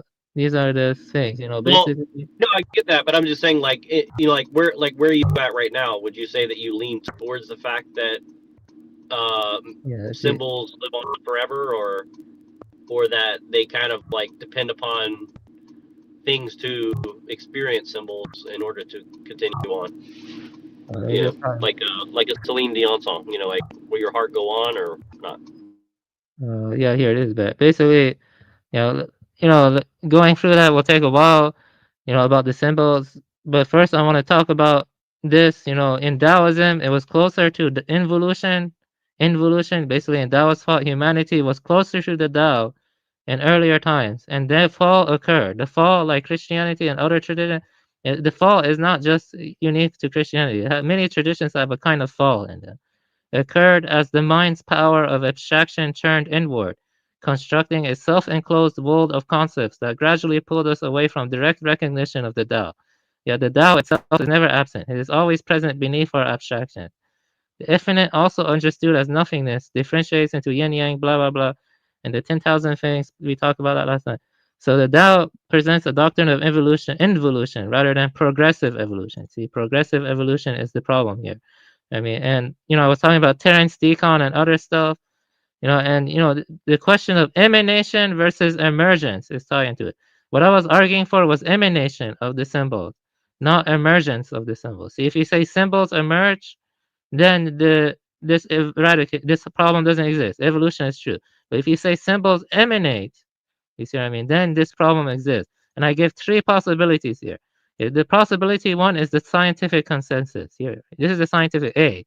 The Tao is immanent self-ordering of matter. The symbol, mind, and intelligence truly emerge from biological processes. So they emerge from biological process in A. So Tao is a pre-existent intelligible realm. Tao generated spontaneity of nature, blah, blah. So this would be more like, yes, there is a Tao, but symbolic reference still arises from evolution as one of its higher order products. B is participatory emergence. I give a C. There are only 3 possibilities, mainly. Let's say the Tao is always there, but organisms grow in resonance with it. So symbols are always in resonance with it. I mean, the Tao is prior ordering field, but biological systems must reach certain thresholds to participate in, tune into it. Symbolic capacity is neither created from nothing nor fully preloaded. If I had to guess, Skolomowski is probably closest to B. Skolomowski. I believe Would you say that, like, I'm not done. Let me finish with C. Almost okay. done. Let me finish. So John Lash Lamb, he's B. You see what I mean? He's participatory emergence. Okay. And now I'm almost done. C, a strong involution. This is what we're talking about. Reminiscence. The Tao is fully prior to biology. Symbolic capacity does not emerge. It becomes locally visible through suitable host. Biology is a receiver or translator, not the generator. It is closest to Guanon, Evola, Nimrod style metaphysics, some forms of Neoplatonism and Gnosticism. So that's it. You see, the reason I had to read that is because I'm still working through this stuff. You know what I mean? It's kind of complex stuff, but yeah, that's it. I'm done. Would you say that those things like impact us in a real life the way like Newtonian physics do, or would you say or would you say it's more like quantum physics where it impacts us but we can't really experience it? They would be the scaffolding of everything, basically. Yeah, okay. Well, let's say it was true, okay. It does affect us. Let's say involution is true. Then everything we've been taught in fucking science is a lie. All of it is a lie. All of this world is a synarchy then. You know, Hyperborean is right. If it's true, if it turns out to be false, then it's a synarchy. You cannot go from the simpler to the higher then.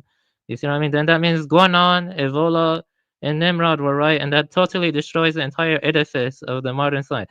That means evolution works to enchain you more to matter.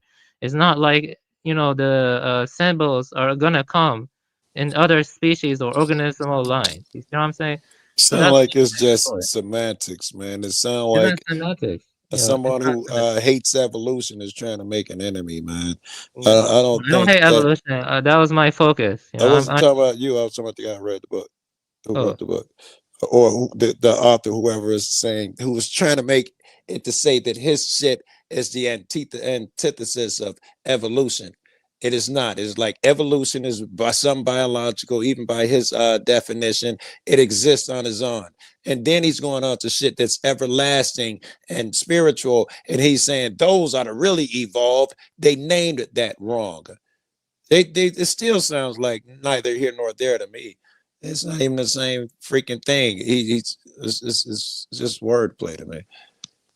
I like his idea that it's totally feasible and logical that we progress, move on, our thoughts and that shit are everlasting. The flesh is not so. At least that's why I'm breaking it down in my head. I'm trying to get the best understanding I can out of what you're saying too. Yeah, you know, it's a philosophical and scientific idea. See, like the beginning, I talked, you know, about symbolic reference to make the point that, you know, can another organismal line, you know, like crows or ravens, like let's hypothetically say millions of years, let's say mankind would extinct. Will they develop advanced civilization, religion, tradition? Yes or no? You think so or no? You think it's possible? Yes or no? Is it possible or not? If man, first of all, man can't do the million-year things, but if he could, would he develop religion and all of that shit? Of course, he's done it already in 300,000 years he's been around. Forget the other two things you asked. Could he do it? Would he do? Well, there's a problem there. Let me tell you, because it's possible something divine did mix with human beings, and that's why we have symbolic reference. And then over time, we're becoming more like the animals. Does that make sense? It does. That's really what it comes down to. I'm fucking shocked, but yes, it does.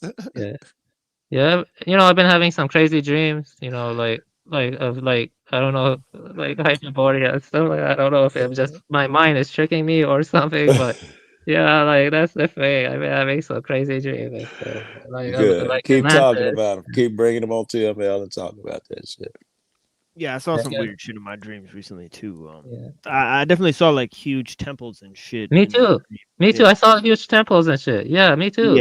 Yeah, I've seen that in my dreams for years. So I don't know. Anybody see a mountain? I've been seeing a mountain in mine for years. Yeah, a mountain in the distance. Definitely. Maybe. That I all my life I've been trying to reach, and I only reached it once. The last time I dreamed about it, I actually reached it. But all my life, it's been telling me to go to this mountain and get my family and go to this mountain, and it's always been a distance. My very last time, though, I reached the mountain. You know, I wrote a very short poem about a mountain. Okay. And it's I don't know if you guys like poetry, but can I read it? Like I have it memorized. I'm down. I don't carry no weight around here, though. Okay. Well, it's climb one mountain. There's another one there. Let's do this, and then let's move to music break. So this will be a poem, then a music break. So blessings to all the people, and then we'll come back with the text on Western philosophy. We'll start with Philolos, and then we'll move to Pythagoras. Yes, I want to hear the Pythagoras part because I didn't hear that part. Yeah, let's see what happens. Yeah, I'm interested too. Reading it again. Yeah, but blessings, Zeph. Please go ahead. It's very short. It's climb one mountain. There's another one there. Tired. You sit, light a fire. It will warm you, but it's not the sun. Dope. I hear you, girl. That was short. Yeah, that's great. Yeah. All right. Yeah, let's move to Family by Mobb Deep. Ooh, yeah, it's a good song. It's a good song, but yeah, I put a different beat on it, right? And I put like a Mafia 3 video game, right? So we'll see what happens. So let me put this Family by Mobb Deep, and I forget what was the other song I had. Shit. Oh yeah, I know what it is. I know what it is. It's so okay, so let me start this up and we'll be right back in a little bit. Blessings to all the people. So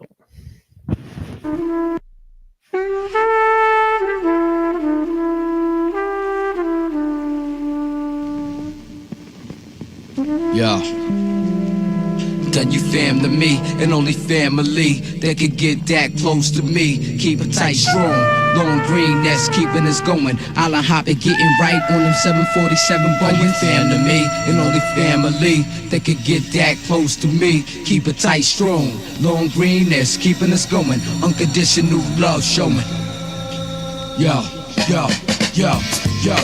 40 aside, first side ride. Me and my thuns come from the slums. I can't take the slums out my thuns, and that's how it is. That's how we live. Sometimes I find myself wearing the same shit for days, not caring about what they gon' think and say. I got that I don't give a fuck in me. It's stuck in me. That's our advantage over y'all niggas. Y'all too pretty, we too gritty, like Sanford and Son. Too grimy like Pigpen with jewels on. See, we the top rap niggas, the Q dog. You got a lot of nerve putting out them songs, knowing that my niggas come strong. So let's get it on.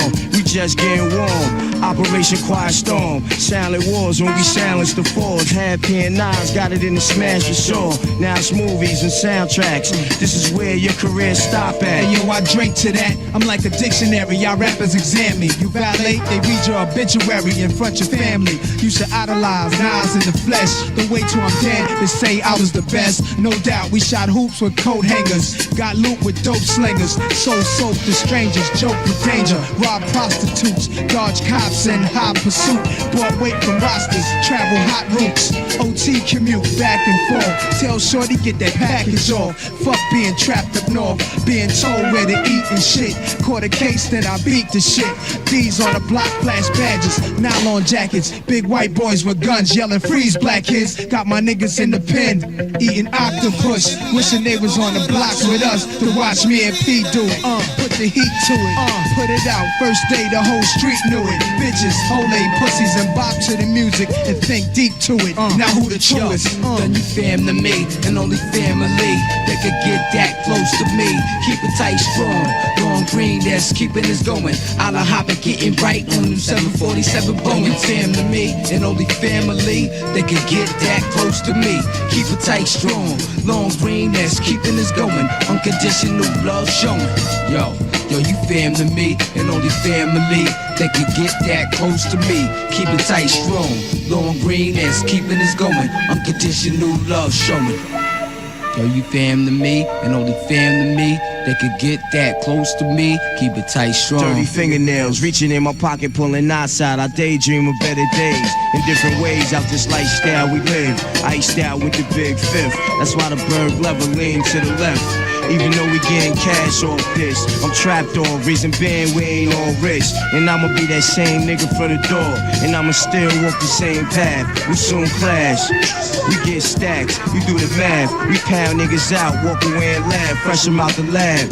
Paying Nostradamus, kid, rap niggas shit they draw. Yo, they probably did, I air condition y'all niggas. My prediction is you rewind this, your highness. Q Burrow's finest, flick your Tim's 3 times, the wizard is Nas. Grant you a wish, you get rich. rich while listening hard to my thugs in the prison yard. Bitch pressing 200 pounds and up, feeling like you down on your luck. Raise up, I feel your pain. Hit the law library, appeal the game. All eyes on me, restrained from being looked at as uncivilized. We epitomize thug song. Y'all niggas get mad, jealous rappers is puss. Ain't got no style, no heart, and no look. Shook, get stole on. My niggas move right in the moonlight. Y'all niggas get done. I pee on them, son. They a small issue. We too official.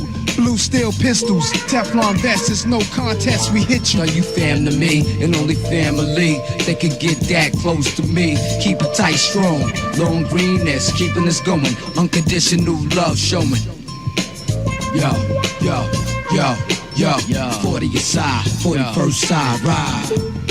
Yeah, you know what I'm saying? Not for nothing, baby. You know what I'm saying? I want to give a shout out to my peoples. You know what I mean? Yeah, and Bo, Ill Will, Killer Black, my brother. It's never going to be another. Word up. Yeah. You know how we do it, though. Word up. The most thorough of all boroughs, QU.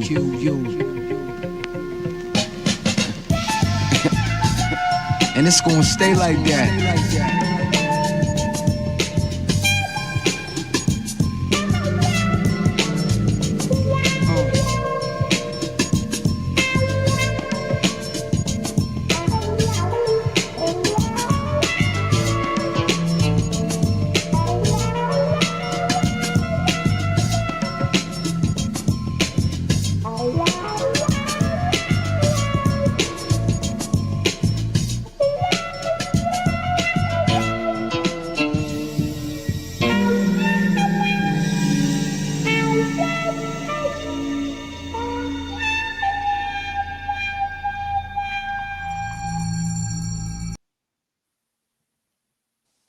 Quit playing. Quit playing. Quit playing. It's a killer mix, isn't it? Quit playing. It's a killer mix, isn't it? You saying you put that music, that soundtrack to those lyrics? Yes. It worked 1000%. I That just was texted dope. one of my buddies and told she loves Mobb Deep. I told her, check this shit out. This nigga done put Mobb Deep to a jazz beat. She's classy. It's classy as fuck. Very, crazy. very, very nice. Well, I don't even know what the original soundtrack couldn't accompanied it or complimented it more. It's way whacker than what I put together. And I bet it was. Yeah. But it's just like, yeah. Oh, I was just texting about, oh shit, Mob, and then Nas jump come in. Oh my God, no. That shit was dope. Yeah, good job, bro. And the visuals were great too, man. The GTA shit with the explosives and all that shit, it was great too. I think that was GTA. Yeah, we made over way over 100 of those. I mean, some of them are really, really good. You know, we might start releasing clips and music on the channel soon. So yeah, I appreciate you guys for checking it out. But yeah, so let's move to Pythagoras here. It says Pythagoras was 570 BCE, right? Okay. In Asia Minor, right? It said he was dissatisfied with Polycrates, the tyrant whom Persia supported. He left to the eastern Mediterranean in 530, finally settling in Croton on the coast of southern Italy. Right. As we'll see, a number of the philosophers, they're either from Asia Minor, right? Asia Minor is Turkey. Right, so if you guys didn't know, right, that's what that refers to. Also, Anatolia also refers to Turkey. It's an ancient name for Turkey, right? No, I didn't know. Yeah, so Anatolia, right? Also, there's so in Italy, there's also the Ionian philosophers. I believe that would include Parmenides. Alia was on the west coast of southern Italy, right? So on the south coast of Italy, that's where Pythagoras is, right? Heraclitus is in Turkey, right? from Ephesus, right? And I believe that there was key thinkers that were also from Ephesus, right? Like I believe the Apostle Paul traveled to Ephesus, right, to write Ephesians, right, the work that's in the New Testament, right. So yeah, so it's all in that same area, right, in the Mediterranean, right. So so it says here that Pythagoras' migration westward had important consequences for Greek philosophy, right, since Plato was a student of Pythagoras, right. It says since Plato it was a brought student of Aristotle. I'm not Aristotle, Socrates. Yeah, but it seemed like if you read the Timaeus, he's more influenced by Pythagoras than he is Socrates, right? Yeah. Yeah, and the reason for that is that you know, in the Timaeus, right, people like Xenophon sort of said that Timaeus was a guy that Socrates would have gotten ill repute for associating with because he was like a mystic or like a wizard or something like that, right? So so he wasn't purported to have followed the religion of Athens, of Athenian society, right? And that was a problem with a lot of these so-called philosophers, right? They rejected the religion of Athens, right? That was one of the charges that was brought towards Socrates, and indeed, you know, Pythagoras, he was seen as a son of Hermes, right? He formed his own cult, right, in which they worship like or has secret knowledge or like these mathematical shapes that control the universe and shit. Obviously, he thought all his number. So, you know, so Plato could have been part of one of these cults, right, or whatever. He could have been the cult, but he could have been a student of some dude's teaching. But I just googled the shit of Philolaus. He would have been dead by the time Plato was born. Pythagoras would have been dead. Right. But he quotes Philolaus, right, who we'll see in a little bit, right? That there's another guy. Wait, actually, where did he go? What? Oh, okay. So that's coming up after Pythagoras' writings in this work here. So yeah, okay. So yeah, so we'll get to Philolaus after Pythagoras. Now, there's only fragments that they have of Pythagoras that's based on other thinkers, right? So it says here he was known for being his own philosopher. So yes, you're right. He'd have been getting credit for everything fucking that came out of his mouth because he was that big. So yes, they wouldn't be attributing a bunch of his shit to other philosophers. Yeah.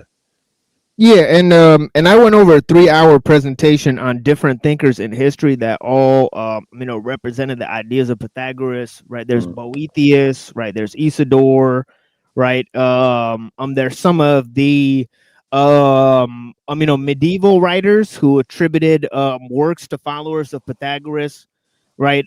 Including fathers of the church, right? There's also a bunch of mentions of him by people like Galileo and Copernicus. Yeah, well, right? So Pythagoras was big on spherical Earth shit, so they all would have exactly been on right. that shit. Yeah, right. He was a ball boy and not a flatty, as they say. Right. So it says here, Pythagoreanism also developed quickly into a religion. Devotees employed rituals, dietary restrictions, contemplation of the divine cosmic order, in hope of purifying their souls, preparing them for future reincarnation. Another key feature of Plato's philosophy is his notion of anamnesis that he describes in the Meno, right? M-E-N-O. I knew everything except anamnesis and what the fuck you was saying. Yeah, I'm about to explain it. Give me 1 second. Okay. Yeah, give me 1 second. Googling.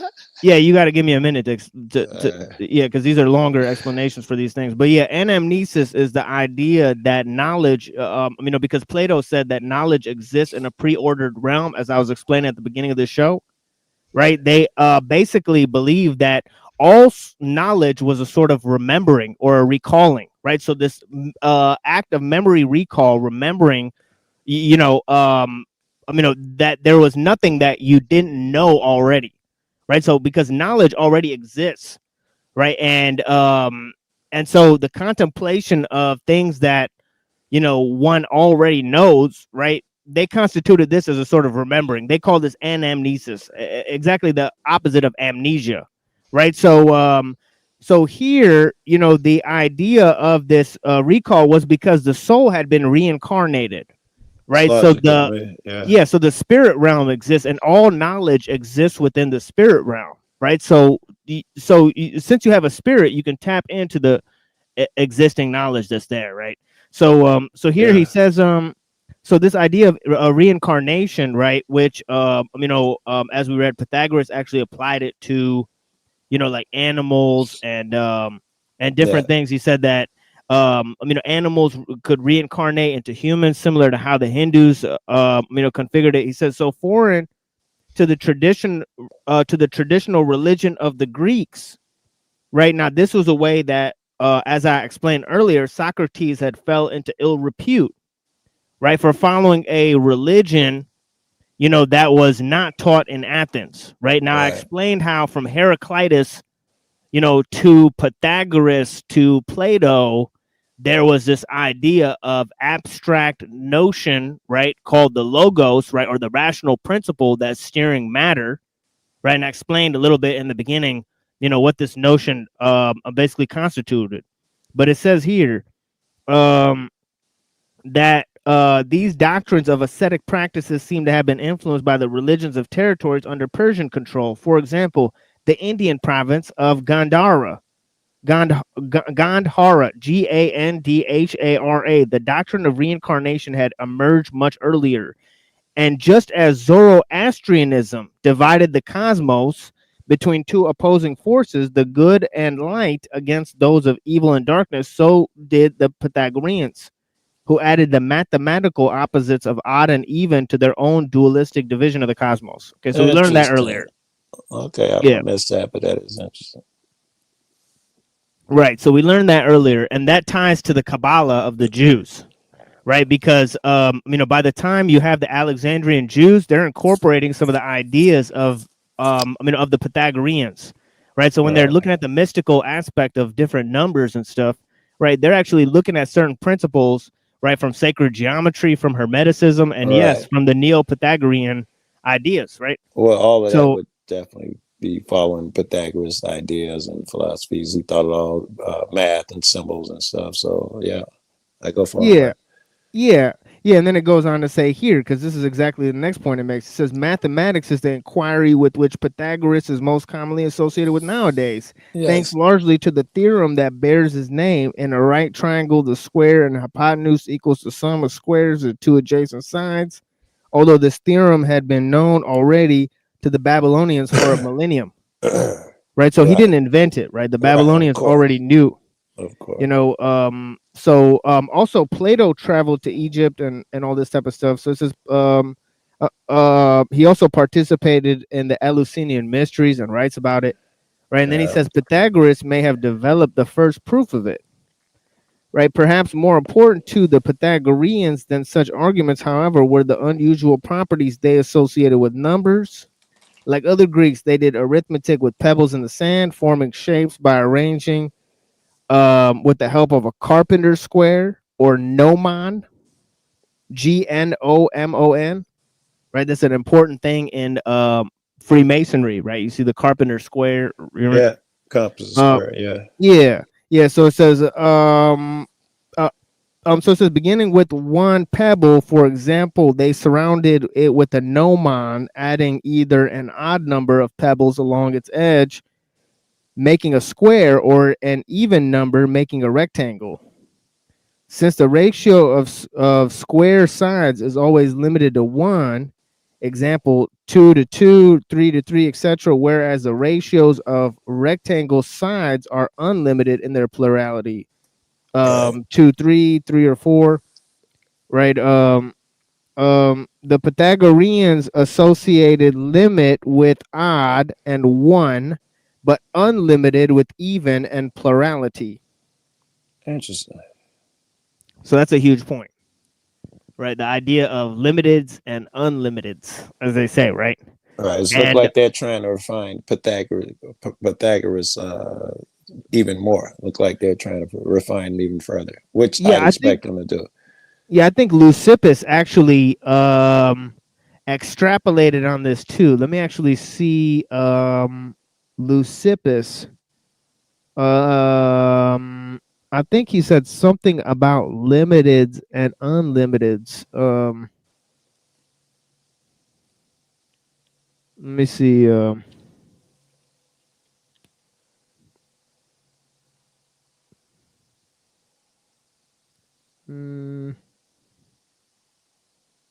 Yeah, I'm not finding it. All I'm seeing is the void. Oh yeah, here we go. He said these atoms, which are separate from one another in an unlimited void, differ in shape and size, position, move in the void. Hold Yeah, on, I think the pause, void. please. I think the Pause. void might represent the unlimited, and then the stuff represents the limited nature of the world or whatever. How could he know? He just said these atoms, which are separate and move around in the unlimited void. That is what quantum physics tells us now. You know Right. that the matter is not the thing. The atoms, it's the emptiness. It's the interesting shit that makes up most of the space. Yeah. And if you took a human cell and you took all the atoms of the matter and compared it to the emptiness around it, it'd be like going into the Sistine Chapel, throwing in a grain of sand. That's how much emptiness exists where the matter exists. The emptiness is where it's at, and it's not truly empty. And it's incredible that they phrased it like that.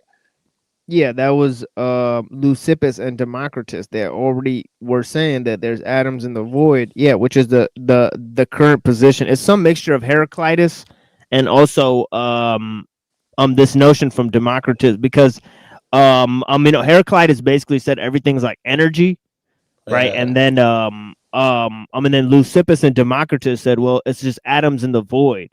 Right. So if you get energy, atoms, and the void, then that basically does almost everything you need to do. Leucippus, I'm finna Google him. Yeah, Leucippus and Democritus. Right. So then he goes on to say such contemplation involved the study not only of arithmetic and geometry, but also music and astronomy.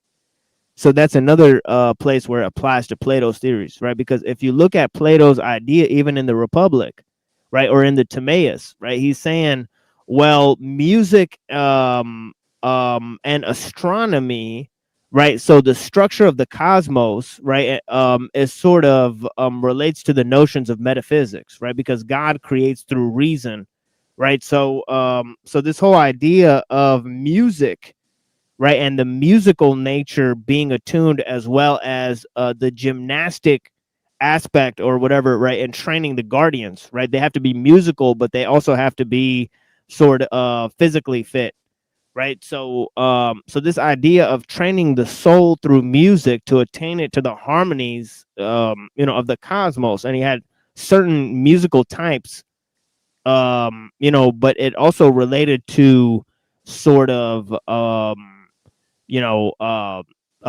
as I'm saying, it generally related to to the study of the nature of the cosmos, right? So it's sort of like studying metaphysics along with studying,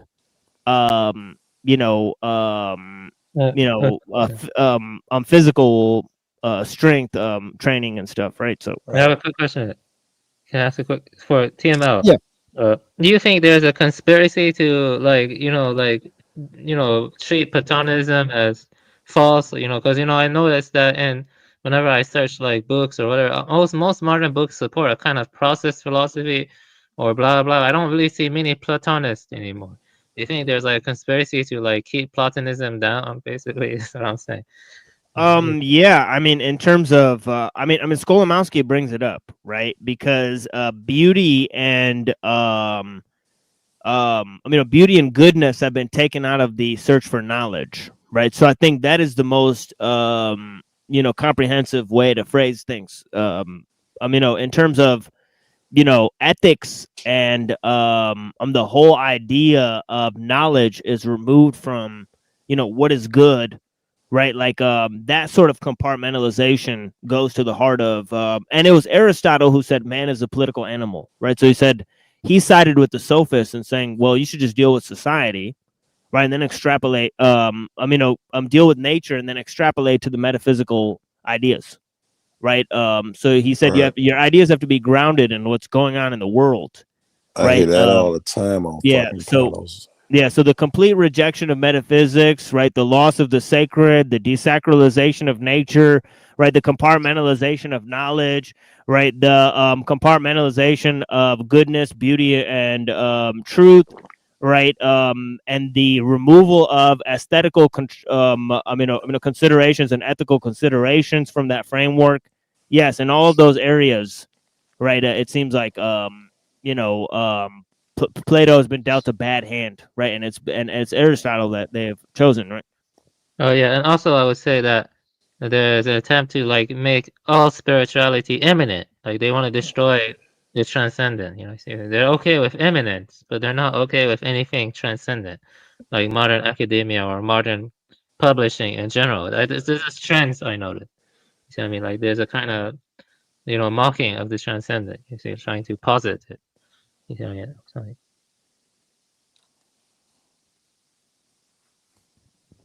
Yeah, and I mean the most obvious aspect of that is just materialism and reductionism, obviously. But yeah, the another idea is the notion of brute emergence, right? Another notion is the notion of knowledge for the sake of knowledge, right? Because if knowledge is removed from either ethical or political, right, or theological or metaphysical or aesthetical considerations, right, then it's just knowledge for the sake of knowledge, right? And that means that knowledge becomes its own thing that's divorced from ethics and human values. And Is he making a commentary as to whether that's supposed to be good or bad?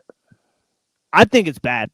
Okay. All right, so I'll just go ahead and go out on a limb and say I think it's bad, and I presented several ideas why I think that the capitulation, of knowledge for the sake of knowledge, right, or thinking for the sake of thinking, as Aristotle said, right, and then removed from nature, right, removed from ethical considerations of human values, right, and set to try to dominate or control nature, right? I think all of those are bad. I think that's led to more and more, deterioration of humanity. What I've noticed is that they're okay with eminent spirituality. Like I see a lot of books that get popular that promote a kind of pure eminence, like Deleuze or like, Whitehead. Those guys tend to lean way more towards eminence. And John Lash Lamb, he also is like purely eminent. Like they don't accept anything transcendent. You know what I mean? Like Plato's forms or like the realm of forms has an element of transcendence. Am I correct? You know what I mean? So, yeah, they're really much against transcendence. That's what I just noticed. Like that's you see what I mean? Like it's a trend. It's a trend. I've noticed. Because they're afraid of anything that could be a little bit dualistic, maybe even a little bit. Yeah. Doesn't the Taoists have heaven, earth, and what else was it? Heaven, earth, and there was another part to their thing. Double check. Heaven, earth. It says man follows earth, earth follows heaven, heaven follows the Tao, and the Tao follows what is natural, right? So yeah. I like that because, again, nature and God are the same, man. We are that twig, that ant, that dolphin, or whatever the fuck it is. We all make up one, like waves in the ocean. One drop over here thinks it has nothing to do with another. If it could think, has nothing to do with another drop elsewhere. But together, all of them together form waves, and they are all connected, whether they see it or not. That's how it seems like we are to nature. It seems like we're totally connected, could not disconnect. And at some point, we go back there in some dualistic fashion. No, I don't know. I used to be into non-dualism and monism, like you said, but I don't believe that stuff anymore. No, not anymore. You don't think that when you die, that's it. It's over, right? You at least think biologically you continue, yeah. Your body goes into the ground, plants eat it. Biologically, you continue on, yeah. Avian. I have to work it out. But there's a problem with saying it's all one. You know, like you said. The constitute atoms of that body continuum. If that's what you mean. That is what I mean. Yeah. Yeah. But you as yourself is a exactly different story. That's why I was going to take it. If he could agree to the first biological aspect of it, I was going to ask, does that mean it's a possibility that the spiritual, or whatever you want to call it, the other part that he probably has a different name for it, could continue on? Or does he think it's lights out? Yeah, I think it's correct to say that there can only be one, right, at the end of the day, but I think it's wrong to say that everything is one, right, in terms of that. That there's no uniqueness to any of it, right? So I think that there is only one unique thing that can emerge. I mean, ultimately, right? I think that reality is, if you take it in its totality, it is unique, right? So I think that it's one in the sense that there's nothing to compare to. It can't be. It would have to be unique because all of us are putting our whatever's into it, creating this, and no way we could do it again at the exact moment in the same fashion. It is always unique, whatever this thing is that we are part of. Unless it's all right now. It is all right now. That's a better conversation too. There's a kind of issue with this. Let me tell you this. And Buddhism, there have been lots of different beliefs in Buddhism throughout time, and some Buddhists argue that, like Theravadins tend to lean in this direction, that enlightenment is decoupling from samsara and nirvana is unconditioned, but is not contaminated by samsara. While Nagarjuna, who was a part of Mahayana, he said that samsara and nirvana are the same. They're two sides of the same coin. Does that make sense? Right. Yeah. Yeah. He was trolling hard. You see what I'm trying to tell you here? I have had some experiences. Fajiko Fajin, I read his book, the first part. He had an experience that I had, where light shot out of his eyes, and he became one with the superorganism of the universe. He saw that positively, but I had the same experience. I saw it negatively. It was not pleasant. And during my near-death experience with the synthetic weed, I had the similar experience with the superorganism. It wasn't pleasant then either. Yeah, it's like our friend. I was watching a Toilet Bowl Earth one day, and he was talking about how he took DMT and he merged into the one, and it was like the worst day he ever had, or whatever. It's pretty funny. That's sad trombone. Happened to me twice. I don't think Nirvana was about merging with a one, or Gnosis or whatever was about merging with a one. Actually, I always shudder when I see it. I feel a little bit of a flashback or negative whenever I see it now, because I saw at least 2 times or 3 times while reading books on biosemiotics, believe it or not, from Jesper Hoffmeyer, and then I saw other time, and then I was talking to Hyperborean. I'm like, dang, maybe he's right, maybe that's better. But yeah, I don't like that. Maybe it is the Aldebayoff. Yeah, maybe. It's hard to tell. Yeah, we need to get that lion thing with the snakes. Yeah, man. When that thing starts popping up, it's game over. I'll tell you. But yeah, I find your characterization of that a little bit awkward, because like I'm a Leo, and also like I've got like in Chinese astrology I'm a snake, and yeah. So I'm like, wait a minute, am I the God on panel? Yeah, go to book 10 on the Republic, right, and you'll get a special surprise if that's true. It's crazy because he literally describes a human as a lion and a snake with the human in the middle. So it's crazy, right? So it's interesting stuff from Plato there that I described at the beginning of the show. Book 10 of the Republic is where it's founded. Also, as I extrapolated, it's a excerpt from the Nag Hammadi Gnostic Library. That's right, folks. So I don't play. I don't play. All right, let me move on. It goes yeah, exactly. It is fascinating. Such contemplation involved in the study not only of arithmetic and geometry, but also of music and astronomy. That's where we were at. Okay, I'm gonna skip this musical shit. Just like I should have skipped the ratios too. I sound like a dumbass when I explain this math stuff. Honestly, Avian should explain it. But yeah, for harmony was determined not by material composition of strings, but by their order structure or form, abandoning the Milesian quest for material substrate of the cosmos. Then the Pythagoreans emphasized the cosmic order and structure. In fact, Pythagoras was said to have been the first to use the word cosmos. Bomb drop.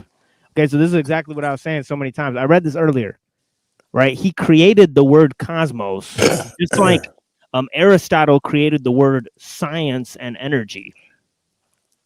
Right? It's like weird. They like created these words. Right? It's I mean, yeah, he created a word that starts with a C and ends with a S. That's exactly right. Yeah, the word itself. Doesn't mean that the generations before him didn't have the same idea, concept, and call it by a different name. He didn't really create it. It would have existed before, and someone may have stumbled upon it. Yeah, Plato knew about science, but it was attached to metaphysics, right? It was attached to ethics, right? It was attached to mathematics, right? See, Aristotle was the first one to say none of those things matter when you study nature, right? He was the first one to say, well, look, nature is its own thing. You study nature on its own terms, right? Because nature has its own essence. Now, some of the sophists said this too, right? Some of the Chinese philosophers also said the same thing, right? The Chinese philosophers, right? They said, look, the word is the thing, right? Like, they went into all sorts of, justifications, like egoism, right? There's different, materialist philosophers, right, from China who sort of argued the same thing, right? So it's an extremely interesting way of, arguing, right? And it had an effect even on the different schools of Confucianism, right? That politics and the way we use words and language are primary to all of those things in science or metaphysics, right? This is exactly what the sophists argue. It's logical if you argue that politics can be replaced with motivation or agenda, right? Or so and right, so, but yeah. some may say that nobody ever said look, let's study politics on its own terms. Like, let's not make politics part of science. Let's not make politics part of theology. Let's not make politics part of any other concept. Let's not bring Plato into politics, right? That would be Machiavelli, right? He said politics is a science that you can study on its own terms, right? So this category of thought that he created, this compartmentalization, right, due to the essence of the idea itself, right? Because you could study a thing based on its essence, right? That was something that Aristotle extrapolated from Plato, right? And from Pythagoras, right? So, yeah. Do you think maybe in coming upon it at that angle that it came with the flaw of hierarchy, like, baked into it? Why? Yeah, I have a question. Yeah, because it thinks that way politics. Yeah. Well, Plato thought that hierarchy is built in the structure of like society and reality, right? And even even Aristotle thought that he called it the hierarchy of being, right? Plato thought that the masses will never philosophize, so most people that don't know how to rule themselves are naturally going to be ruled by people who can rule themselves, right? One man who masters himself is worth 1,000 men who have no control over themselves. An army of lions led by a donkey will lose to an army of donkeys led by a lion, and so on and so forth. Is that what you meant when you said hierarchy is built in because the cream rises to the top? I'm just paraphrasing or something. Well, I think it could be more like merit based. I've always liked the idea of meritocracy. Really, I mean, I don't think we've ever really tried it. Right. Yeah. Can I ask you something about? Do you think the politics has a spiritual dimension to it? Like when it degenerates, also like the politics. Like I think Plato would say it has a spiritual dimension, because you said that the hierarchy is baked into politics and reality. So when he says politics, Confucius would definitely say politics has something baked in, and then he would say it's negative. Yeah, look at the allegory of the cave, right? He's talking about the degeneration of both metaphysics and society in one go, right? So yeah. Well, and I tend to like systems and like smaller systems. Like I'm really starting to get into that systems theories. Give us more. Well, I'm just like throwing the ideas out there because I'm just barely, I Systems don't know enough theories. about What is system theories? Give me Yeah, you might say that this whole notion that Pythagoras is inventing of the cosmos, KOSMOS, is kind of like systems theory, right? He's kind of saying like there's a theory of everything that exists, right? TOE, right? So it's pretty interesting that him and Plato, right? Einstein Obviously, died trying to find a theory of everything. yeah, this would go on until Kant and Hegel and all of these guys, they would extrapolate on metaphysics and physics and try to tie them together and say it's comprehensive of both religion and the state, right? And they would put together a literal all-encompassing system, right? So anyways, it says here, the cosmos, also in the movements of the heavenly bodies, his followers even assumed that these movements created harmonies, the so-called music of the spheres. Although they could not hear this music, they believed that the divine Pythagoras could. Similarly, they believed that he alone could remember his past incarnations. The goal of all Pythagoreans was to imitate their master by engaging in philosophy, studying the cosmos, assimilating its order, and thereby purifying the soul. They hoped also to achieve a divinity like his. This program of purification and divination, along with several of his central doctrines, seems to have exercised a considerable influence on Plato. As a result, the Pythagorean synthesis of cosmology, psychology, and religion. Look at that. The synthesis of cosmology, psychology, and religion. It's kind of like the Tao too in that way, right? The Tao sort of synthesizes. I gotta assume this existed before dude. It sounds like you're trying to give it to credit to him, like he's the first person who came up with the concept that everything could be tied physically, metaphysically, and all of that, even by different words. Surely some Mayan fuck was thinking the same shit. Surely some dude over in an Inuit dude 1,000 years ago had the same thought. We can't give him like he's the guy who, I'm the first nigga who put it together. His students who say he's the only one who knows and can do this, them niggas, I lost respect for him as soon as I heard that. Yeah, of course.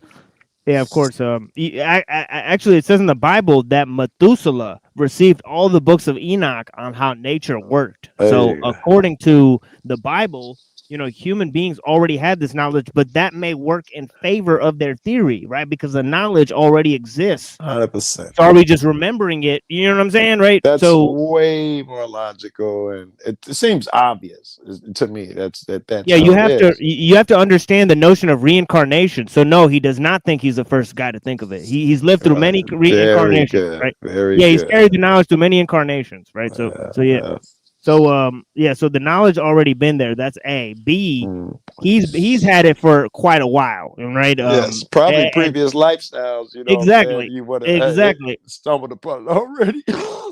Right. So you got to apply it to the theory, right? So it says here, the goal of all Pythagoreans was to imitate their master. Okay, I read that part. It says Pythagorean synthesis of cosmology, psychology, and religion would become important just to ancient Greek philosophers from Plato through Plotinus, right? But as I was reading yesterday, right, it's pretty important for Hegel and Kant and Marx too, right? The relationship between nature and human society and our ideas of knowledge and how society should be organized, all these notions, right? So anyways, let's go to this. It says, okay, that's it. So yeah, so let's go to some of the little scraps that we have from Pythagoras, right? On Pythagoras, right? You guys ready? Yeah. And we'll go a statement by statement, right? Because these are just fragments, right? So we could pause and reflect on the statement itself, right? And so on and so forth. So we'll do that for 5 minutes or so, right? Next time will be the main thing of this, and I'll move to pre-Christian Jewish Gnosticism, right? After I do another musical thing, right? But let me move to this. It says, once Pythagoras passed by a puppy. Sorry, let me read this again. Once Pythagoras passed by as a puppy was being beaten. Okay, the story goes, and in pity said these words. quote, "Stop, don't beat him, since it is the soul of a man, a friend of mine, which I recognized when I heard it crying," unquote. Hold on. I'm texting. Say the whole quote again. Just that last part there. I'm sorry. It says, "Once Pythagoras passed I was by." texting Jack Talcott, believe it or not. He just texted Yeah. me.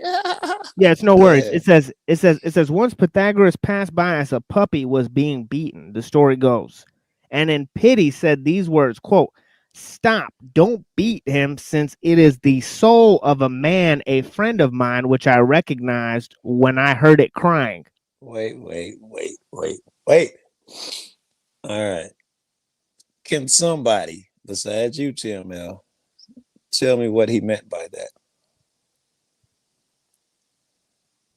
Anybody. He tells the guy he's walking past, beating up a dog. Don't do that. That's my friend. He's just my friend's soul. I could tell. What did he mean? He could see it. He could hear that in a past life that was his friend or something, and he could hear from the wailing of the dog. It was a familiarity to his cry, probably. Yeah. Now, what do you think, Tim? Go ahead. Go ahead, Avian. No, they all said what they think. They think what it sounds like. Yeah, but Avian, you got another little note there or what? Oh, go ahead. Oh no. All right, yeah. So I mean, yeah, it's and this is by Xenophanes, right? So Xenophanes is sort of like a commentator on religion. He believes God is one, right? That he hears, sees all things, right? And all this kind of stuff, right? So in terms of Xenophanes, he's making fun of Pythagoras here, right? As we heard in a previous excerpt, right? But also what's going on here is that he's recounting Pythagoras' idea of reincarnation. And what's also important about this that I think is notable is that the animals and the humans share the same sort of spirit or whatever, or nature to be transferred. You know what I mean? So there's that whole aspect of things. So I can move on. Wait, don't move on yet. I just wanted to agree with you that I would have assumed he's too smart, and he would not have been thinking that it was simply my friend is now a dog.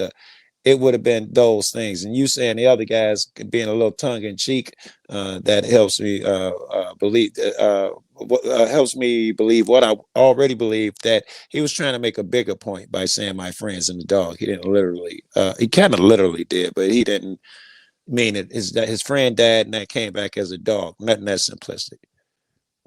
Yeah. So then, so number 2, it says Pherecydes excelled in both manhood and reverence, and even in death has a delightful life for his soul. If indeed Pythagoras was truly wise about all things, he who truly knew and had learned thoroughly the opinions of men.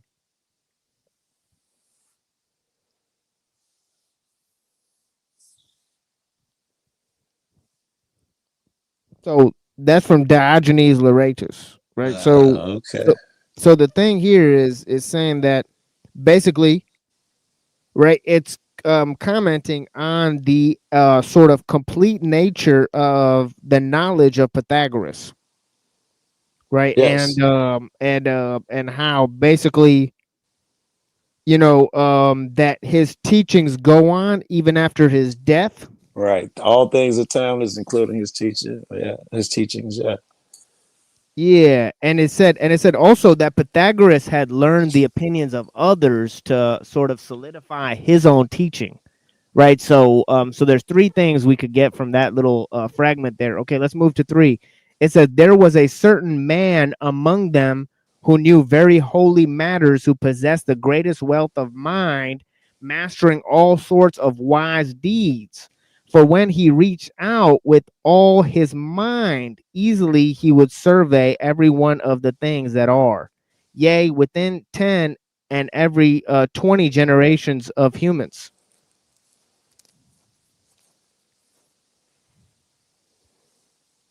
Yeah, it's gonna have to kick in. I'm getting texts over here. I can't hear and text at the same time. I just can't hear when I text. It's weird. Yeah, it's no worries.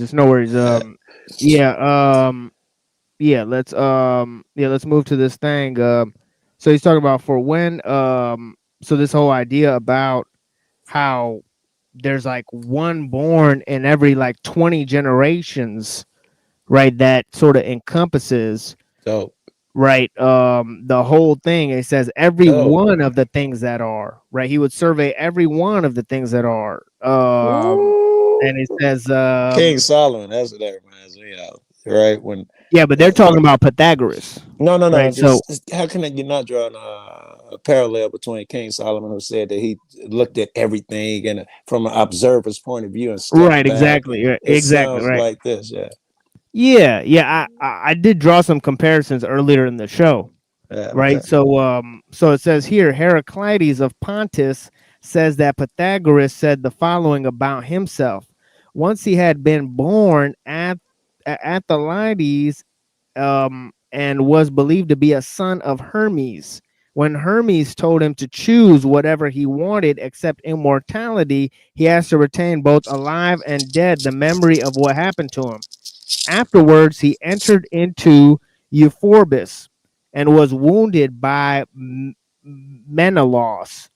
Euphorbus said that once he had been born at ATLANTIS, born as ATLANTIS, and received the gift from Hermes and told of the migration of the soul, what plants and animals it belonged to, and all it had expected in Hades. Experienced in Hades. When Euphorbus died, his soul entered Hermotimus, who, wishing to provide evidence, went to Branchidae, entered the sanctuary of Apollo, and showed the shield of Menelaus. Showed the shield Menelaus had dedicated. Man, there's a lot of weird ass Greek names here. He said that when Menelaus was sailing away from Troy, he dedicated the shield to Apollo. The shield had already rotted away, and only the ivory was preserved. When Hermotimus died, the soul became Pyrrhus the Delian fisherman, and again remembered everything. And when Pyrrhus died, it became Pythagoras and remembered all that has been said. So it's talking about how the time of the great wars of Troy, right? This dude Pythagoras existed as a son of Hermes that was not only shown the transmigration of the souls, so he could remember his past lifetimes, right? But also was given a shield of Apollo during the Battle of Troy. So he remembered all of this legendary tale, being a son of Hermes, and he could recount his past lives. And these are legends told by the Pythagoreans, right? So that reaffirms this notion of the transmigration of the souls. Okay, let's move to Aristotle. I had that he had followers like that. I know that he was special and incredible. He had a whole cult. Yeah, he had a whole cult. I didn't know he had an absolute cult. Jeez. You got to go back. Christ. Yeah, we've been talking about it for almost 10 episodes. So you got to almost, it's like in the ocean of stuff about Pythagoras that we presented. You mean, right?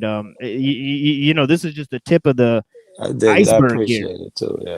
Yeah, this is the tip of the iceberg here. We finally just made it to his fragments after recounting his effect on history and all those thinkers throughout history. So now 5, it says those called Pythagoreans took hold of mathematics as were the first to advance that study. So this is Aristotle, right? Notice he says they were the first to advance the study, right? I caught it. I'm always listening for that exactly, shit. because you're disagreeing with that, right? So see, Aristotle has a different view on knowledge than the rest of the world, right? Right? He believes that knowledge it can be compartmentalized, that each thing functions as its own subject. Right. So it's a different way of thinking about knowledge. True, the Egyptians and all these, they understood there's different types of knowledge, right? But they thought it functioned as one cohesive unit, meaning they didn't separate ethics and metaphysics and politics and all these types of things, right? So, Imhotep, was it? No, I don't know if it was Imhotep or somebody else, who was considered the first architect, the first cat who, the hospital guy. He had all of these first because he thought that he had that put everything together philosophy. This guy was trying to cure something where the mosquitoes was getting everybody sick. But in his thought process, he was wrong. He thought that something was moving from bed to bed. He didn't understand the viruses or whatever, I guess, or whatever the fuck it was. He didn't know what it was. But he put the bedposts, the tips of the bed, in buckets of water, so that whatever this thing is, perhaps it can't cross water. He's the first one who said that sunlight is a thing. He built his hospital with openings so that the patients got sunlight. He was thinking of the whole big concept of shit while trying to heal motherfuckers and do everything else, because he's the same cat who would have designed other buildings and all that shit. Akhenaten, maybe the first architect. Okay, let me think. I think it's Richard Marcus Richard, maybe. No, I'm talking about this cat. I'm talking about would have been Egyptian. I think it was Imhotep was considered the first, and so first doctor, first hospital, first architect. You know, he had a lot of first contributed to him, which some he deserved perhaps, and some he didn't. I think it was the Roman, he was the architect, and I think he did the bed thing. Yeah. He put tips of the bedposts and buckets of water. Richard or something. There was another guy who did that shit during the Black Plague. In fact, they did one during that did work. The water shit didn't work, but fire. The king at the time, they surrounded him with fire 24 hours a day. And sure enough, he never got the plague, but we now know that no rats and no fleas can get through a fucking fire, right? That's what ended up saving him, but they was thinking the same way. Yeah, Pliny the Elder, maybe he was a doctor. I think so. Yeah, I see here, he was also Roman. I'm not sure. Pliny the Elder. But yeah, like I don't know. Plato had an idea. He had a statement above his academy, right? Like there's a statement above the Detroit Library that says knowledge is power, right? The statement is written by Francis Bacon, right? And it's a quote by Francis Bacon. Now, on top of Plato's academy, there was a quote that said, "Let no one enter here who is ignorant of the study of geometry." Right. So geometry you would have seen as basically the same as studying metaphysics. Right. So they thought of geometry as sort of like a high science. Right. In Aristotle's time, that fell sort of to the wayside, right? Because he thought, well, it's more about logic and the study of language and politics and science, right? Meaning that you study nature to figure out what's going on. You don't study math, right? So which now may be changing. At least I hope it is, with the sacred shapes and all of that shit. All of those things are based in mathematics, so maybe it's going to change. I have a weird question to ask. Do you think the pentagrams the so-called magic practitioners draw have powers to them, or no? Like they probably connect to like the platonic that's a blue mosque. They blew the they had the pentagram in the design of the blue mosque. Right, because it's like based on the trivium and the quadrivium, right? So it's interesting, right? Do you believe that they have power when they I'm trying? I might be, if I'm getting you wrong, let me know. Do you believe that a few motherfuckers can go into the forest, draw a pentagram, sacrifice a kid or something, and suddenly have some abilities or influence anything at all? I think it's logical, personally. It won't be the shit I see on TV with The Exorcist, but the same way, if I believe I'm a healthy guy, it could make me healthy. If I believe I'm bad, I could be bad. The placebo effect. It seems like believing a thing is real. Well, where the attention flow or the attention goes, the energy flows. Yeah, there you go. That's Well yeah. said.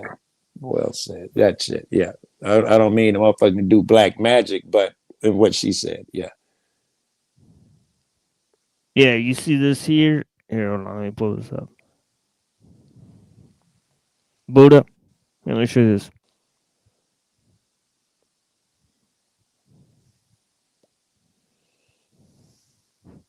Ah, a minute.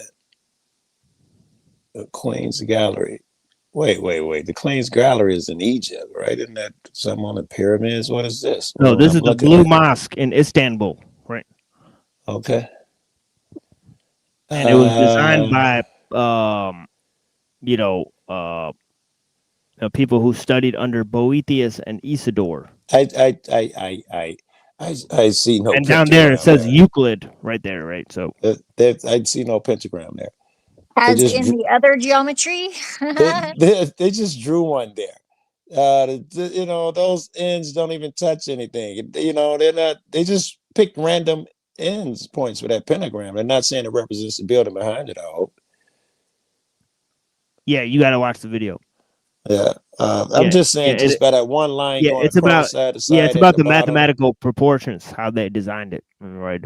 And how those sacred shapes fit into the design, right, based on the thing. Yeah, I'd like to see their what they came up with. I don't think it was strictly physical related to that drawing, but I can believe that they're saying that built into there, the pentagram and certain shapes and shit exists. That's Yeah, logical. it's showing how they use the trivium and the quadrivium to build the Blue Mosque, which is a fact, right? Yeah. And those sacred shapes are based on the Neo-Pythagoreanism, right? And that's how they decided how to build it, right? Right, because those sacred shapes like the dome, the pyramid, right, all those things relate to the pentagram and the triangle. You know, like the triangle and sphere relate to the idea of the pentagram, That right? shit So kills me that they think that because it's true, all that it appears to be true. All the shapes can be made through mathematics and all of that shit. And so it would seem like you're onto something. These shapes form other shapes, which is the whole thing with the sacred, whatever it's called. God dog, and I'm fucking smoking a lost. you ever seen Mickey Mouse in Math Magic Land? Yes. Yeah, see where Donald Duck draws a pentagram on his hands, right? He I didn't explains it notice. I don't remember. It's as been a symbol years. of sacred geometry, just like it's doing in that Sacred geometry. That's what I'm yeah, looking in for. that that's derived from the study of geometry from Plato and Pythagoras. Yes. Oh, this is where I was going. That they want to hide it and keep it to themselves. I got buddies who are Masons and into this shit, and they always get me to join. I be like, nigga, if you love me and you say this knowledge is beneficial, you'd share it. Why the fuck would I want to join a group where I learn something beneficial and I gotta hoard it? It's not logical to me.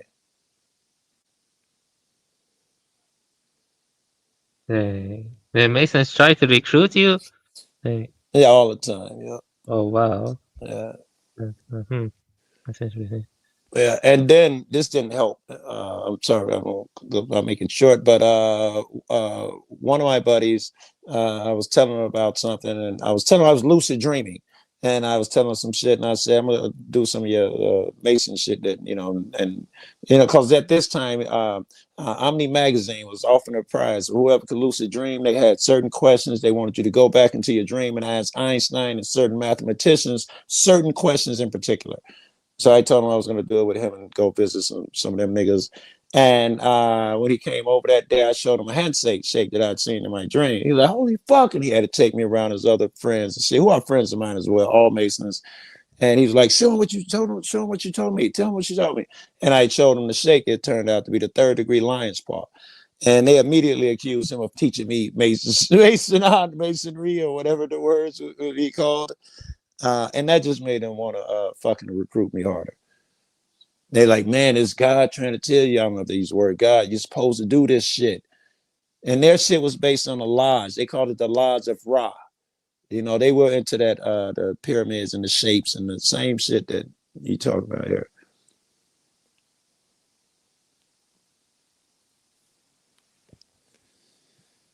That's cool. Yeah.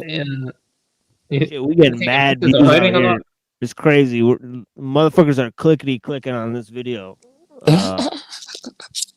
You can, it's wild. But yeah, so far so good. So far we caught over 100 people, so it's pretty good. It's all me, Machine Labs, breaking this shit down where the average motherfucker can understand it. You guys, holy wow! No, I'm joking. Of course, it's not the. I don't know. I doubt that it's got anything to do with the audience, but I do think.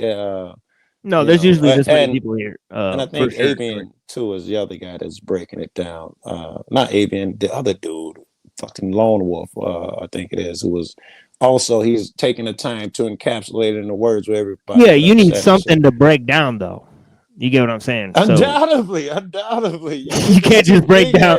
You can't just start talking, right? You need something to work with, or something to chew on, all right? 100%. So this is the thing: is like, it's not going to come from anywhere around here. It's only going to come from the machine lives, all right? So this is the thing: is like, there's a one-stop shop for different ideas of metaphysics, religion, politics, spirituality, how it all ties together to the question of technology. TQ. We're not about JQ. We're not about CQ or conspiracy Q or JQ. We're about TQ, the technology question. All right. If we have time, I would like to, toss around some of the ways that we're talking about, how they affect technology. Did they affect it? All you got to do is go to Wednesday's show. Yeah. I don't even know how I made this show. I'd be like lucky, man. I'm fucking busy my days. Yeah, I mean math. That's how it relates. One fucking word. Like no shit, Sherlock Holmes. Mathinations. Math imagination. You combine the two words. Mathinations. Mathematics. I like mathinations. That's pretty cool. Yeah. Mathinations. Imaginary math. Math magical. Yeah, like Newtonian, right? You could use it to build a rocket, but does it describe reality? There's two different propositions. Right? Is it even reality? I would, that's a long conversation, because if you believe the building blocks are there and they line up a certain way, then that person is manufacturing a certain reality. And I think we define that as a reality. Most people say that car is there, and we call that reality. But that's how we chose to use the building blocks. There are infinite other ways, I'm sure, to use the building blocks. They would equally be considered reality. Something about when I was doing linear algebra, I think the eigenvectors and the inversion of the matrices, something about that felt weird. It felt profound, because machine learning algorithm or neural networks, they're just linear transformation. So the matrices and linear algebra, most of them. Right. It's pretty crazy stuff, and the way they transform and it's like the steps of like logical connection. I don't know though. Yeah, that is weird. But the reason I mentioned that randomly is because in machine learning models, the math for it come from like 1950s. The math, but the GPUs have to get stronger in order to actually do that. The deep learning models. That's super strong now. They got some of these quantum computers figuring out quantum entanglements, and the hard part of quantum entanglement is that when you observe it, it collapses the field, the wave function. That's a weird saying of saying weird shit, but the point is that you take a photon, you split it, and whatever you do to one, it happens to the other across any distance. Problem is observing that other one across the distance. That's always been difficult. It was like a 1 in 100,000 chance you'll find out where it is to observe it, because trying to chase for it, you move shit around. Just the mere act of observing it is very difficult to find. They gave that shit to quantum computers, and they got it down to 1 in 10,000. So it stands to reason, unless something changes, that pretty soon they're gonna have this quantum entanglement shit down very soon, because this has been over a small amount of time that they narrowed it that much. And if you there's no reason if you can do quantum entanglement, if there's some way that you could, and I think we could give attributes to the photons. Now we can instantaneously transmit messages across any distance. We can communicate across any distance instantaneously, which is the goal of this shit. And if you're a knucklehead like me, there's no reason if these things are possible that you can't start thinking about shit like time travel. Yeah, I actually read this creepy article. I can find it for you if you want, but it was on a government website. They were talking about lethal autonomous weapons connected to directed energy weapons. And Yeah. if they already have quantum computers, then they could like do stuff like, I don't know, use autonomous weapons and fly you. And Yes. And they said if they had infinite energy, they could pull off all sorts of shit like 0 point energy and all these futuristic crazy shit. And it's my belief that they do have other forms of energy. You know, that it appears that they do have other forms of energy. They could be totally doing shit that we think they're incapable of just by these two things alone. If what holds true is that what the public sees, they have a version of that's 40 years ahead of time. If that thing is true, yes, they are fucking with our heads, are hacking your eyes, changing what you thought you knew. They all up in your fucking head if these things are true. Well, good luck with that, because I rewired my shit. Change the frequency. it's frightening stuff. Yeah, and it does feel kind of eldritch. It feels eldritch or Lovecraftian. You know what I mean? It feels. I'm not sure if you ever read Lovecraft. Stuff. Is kind of. Well, I had no idea who Eldritch is. At least I'm familiar with Lovecraft. Oh, it's just eldritch is just a fancy word to mean spooky and very horror. See, what do I know, right? I thought it was another author you were naming. No, eldritch is just a fancy word meaning creepy and like cosmic horror stuff like that. That's what it means. Yeah, it's like Cthulhu. The elder god. Cthulhu. Yeah, like he's one of those guys. Okay. I think that octopuses and cuttlefish are like really awesome, and I think it's a like kind of like bummer that they have been given such a bad rap, kind of like snakes. I like snakes too. Actually, I think octopus, cuttlefish are making a comeback. People now have to. Yes, I had tacos, but it does look delicious, man. You make me want to go get some grapes. I got it there. Well, they eat each other as well. They're like, yeah. There's this game that got popular. It's called Bloodborne. You can view it as anti-transhumanist because in that game there's this guy named Lawrence, and they find the old blood of eldritch beings, of like cosmic entities, and Lawrence wants to give the blood to Yarnum. Yarnum is the town they live in, and by taking the blood of the old beings, the old blood, you can either turn into a beast or turn into a godly being. And William, who is the teacher of Lawrence, he says, do not give the old blood to them, fear the old blood. But Lawrence doesn't listen to Williams, and he gives the old blood to everyone, and that causes the whole town of Yarnum to go crazy, and they all transform into beasts. Check that out, yo. It symbolizes something. Yeah, it does. Yeah, that's why I mentioned it. It definitely symbolizes what we're heading towards. It's called Bloodborne. I did see it as like, transhumanism is dangerous because, it's like they're trying to, make they're playing with fire that even they can't fully predict. Not even they have full control, in my opinion. It could go haywire. Who knows, man? I was looking at some stuff on. I don't know if you guys remember. I think it was Chernobyl that when it melted, it had this thing called the elephant's foot. A lot of the nuclear waste solidified into a big mass, and it looked like it was shaped like an elephant's foot. And I can remember when I was younger when it first happened, and those guys, it was really crazy. They had to go in there and like put a top on this thing and cover it up, and their bosses told them, listen, it's safe if you're only in there for 10 minutes. They knew it took 10 minutes to get there and back, that type of shit. And all of them gave their lives to put a cap on this thing so other people, blah, blah, blah. But that's irrelevant. The elephant's foot, some of these guys took pictures of it. the radiation was so fucked up. The pictures looked like some Scooby-Doo Ghostbusters shit. It looked so fucking crazy.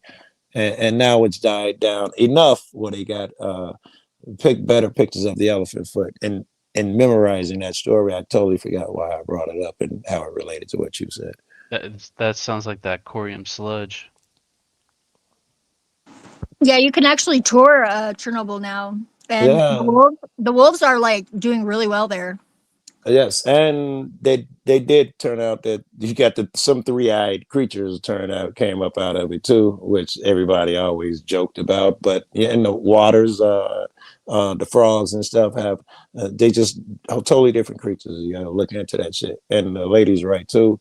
You can absolutely tour the facility to outside. There's still a place that you can't get super close, but they won't let you in the facility itself. But the apartments, Prickovich, or whatever. Didn't the frogs like get darker because they're protecting themselves from the radiation? Like, this makes sense, right? They were evolving to protect themselves from radiation.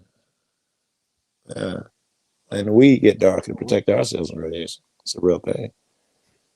you know, it's really funny. I didn't even think about that, but yeah, that's probably what happened. Something like that, because you know, equatorial, yeah.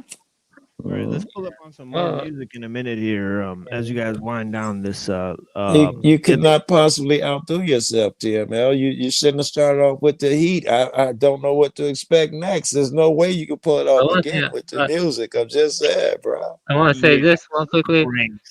The elephant's foot, you know, the elephant's foot you were talking about. Now it's gonna become even creepier. So maybe like antimatter crap, or who knows? Maybe it'll get worse. Yeah, like. Yeah, this song sounds really weird, right? Or whatever, but yeah, shit gets weird, man.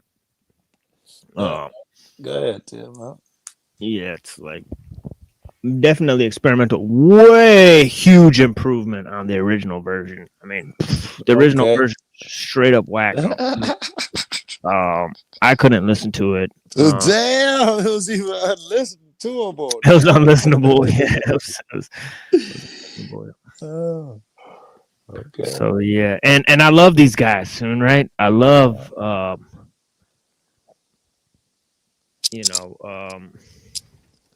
I love John Robinson. He's from the group Science of Life, legendary group, and but yeah, anyways. Yeah, here we go. So we'll be back in 4 minutes. And let me and then we'll go with pre-Christian Jewish Gnosticism. And we're looking at Freelander and different guys. But yeah, if anybody has a comment before I play the song, go ahead, please. I have to go because I work tomorrow, but you know, I wish I could stay longer, but I have to go. But it was nice. Yeah, blessings. Yeah, man. I hope you all have a good night. So cool, Lone Wolf. I'm glad I ran into excellent you time, again, bro. And that thing you do where you're figuring out shit and presenting it as you figure it out, that's admirable, man. You keep that up. Thank you. You're also very intelligent, Joko. I hope Thank you you, have a man. You as well. Yeah, cool. All right, so let's check this out, and yeah, we'll be back in 4 minutes. We're about to pass it off and see who's next. All right. So yeah. So blessings to the people. We'll be right back. Whoops. Keep your eyes fixed on Shining shadows, motherfucker. Hell, you got next. Nah, let me pass it off. Quest you up next. Nah, let me pass it up. Yo, who up next? Jersey never raps off. John Robinson, duplicate, set it off. Hard jurors breaded, don't forget it. Also got the BX and Far Rock in my spirit, don't get it twisted. Tri-state Ron Grace kicking up ballistics. Tundra like Blizzard, microphone wizard. What is it? Collabo, power pack with mad flows. Out of this world, yo, we go Astro. Revolutionary like Castro by the capsule. Red or blue pill, red or too ill. It's real. We rap skill measure the bar. Hip hop on the radio sounding subpar. Hip hop on TV looking real weak. B sucker MCs duck down like BDP. I'm from the era where MCs reign terror on your brain if you couldn't bring the fans pleasure. Man, it's another rhyme blitz. What? Don't try to figure the styles, God. We switch it up. L, you got next? Nah, let me pass it off. Yeah, you up next? Nah, let me pass it off. Yo, who up next? Jersey never raps off. I queue up next, so let me set it off. It's a request, but I'm immortal through this music. Dupe on the board, it's just insane. It's two students, top of the class, but your boy flow so stupid. We walk in, MCs get elusive. Every track exclusive, it reflects bomb on my toes like a next comma. My green so down one. Sorry, I cut the grass to expose the pythons. You can't tell me shit when I'm rocking with icons. So everybody in the game now second nature. David Stern, I don't really fuck with you players. Catch me on the mic, MP or the faders. You ain't from Jersey, then I owe you no favors. Amber Rose Dome, clean off the top, shack a 9-2. Out of boy beating up the box. Spiritual but residuals make me say it's gonna take more than dollars to make me change. What you up next? Nah, let me pass it off. Hey, you up next? Nah, let me pass it off. Yo, who up next? Jersey never raps off. Yo, I'm up next. L said it. When it comes to all out bravado, we start to learn engage. Marvel out engage, we hard-headed display. Style built in ways and trained to obtain. Flow with propane, so vain, coming up the post game. All confident team player, we dominant. Fist to save Jersey and every follower sponsor it. Never buy a product, we concentrated to filter it. Make a script coded for writers who try to pilfer it. Stick to the gun, stick to the program. Stick to the set, grammar spitting more grams. Tried and true and climbing every obstacle. Niggas wiping out cause their chances are impossible. Constable of rock, chaining down felons. Lie telling it wrong for music that you're selling. J.R. and Quest, they joining up resistance. Duplicate signature and since they got assistance. L, you got next? Nah, let me pass it off. Quest, you up next? Nah, let me pass it off. Jay, you up next? Nah, let me pass it off. Duplicates on the beat, set it off.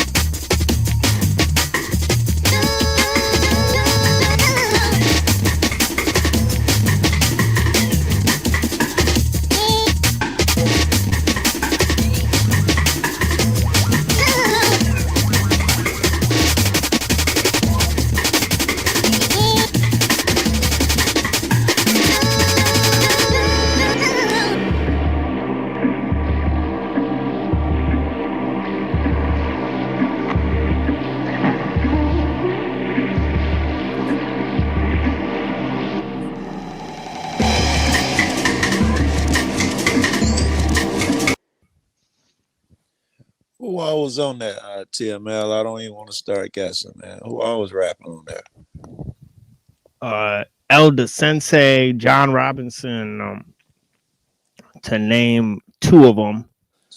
And then I think there was another dude. I thought I heard. I'm not too familiar with Jay-Z. No, Jay wasn't on there. The guy they said IQ was up next. That nigga sounded just like Jay. One of them niggas sound like somebody from the Woo. Right? I'm like, do you like Roni Size, TML? Like, have you heard? Familiar. Send me something. Oh, I will. Yeah, my hair's starting to get shiny because I get like gray hairs in my hair, so it's starting to get like shiny. Right as I appear on camera, and I got like red, silver, black. Right so now. let your gray hairs be a crown of wisdom. I'm just getting silver ones. I got some silver ones now too. I let mine go. Metallic hair or whatever. So yeah, blessings. I appreciate you guys. But yeah, so let me move to pre-Christian Jewish Gnosticism. Blessings to all the people. There's still 12 people watching. Holy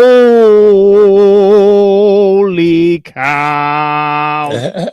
King Stephen, bow down to Dolphin Jesus. Thank you so much for listening, guys. Yeah, blessings. We'll be right back with something here. Give me 1 second. Let me just go to the text here and pop this open here. Bunch of comments on Philo and Gnostic ideas, right? Especially through this notion of antinomianism. Right now, we were talking about this notion. I briefly mentioned this notion of antinomianism, right? Excuse me. Did we change the topic? Is this we're the religion something yeah, you were saying? Okay. yeah, we changed the topic, right? So antinomianism is the idea that the scripture is allegorized, right? So the way that it's the way that it's allegorized is that the law is pointing to acts of spiritual fulfillment and not to physical necessity of certain like customs or traditions, right? So antinomians, they say the spirit is preferable to the law, right? And they say that actually the fulfillment of the spirit goes beyond the fulfillment of the law, right? So they draw a distinction between the fulfillment of the spirit and the fulfillment of the law, right? So I'm with him, and I agree with him. So they take the law as a guide for spiritual ascension. They say the law is sort of metaphorical, right? So I love it. They take the law to describe certain metaphorical elements that point to spiritual ascension, right? So this is a characteristic of antinomianism,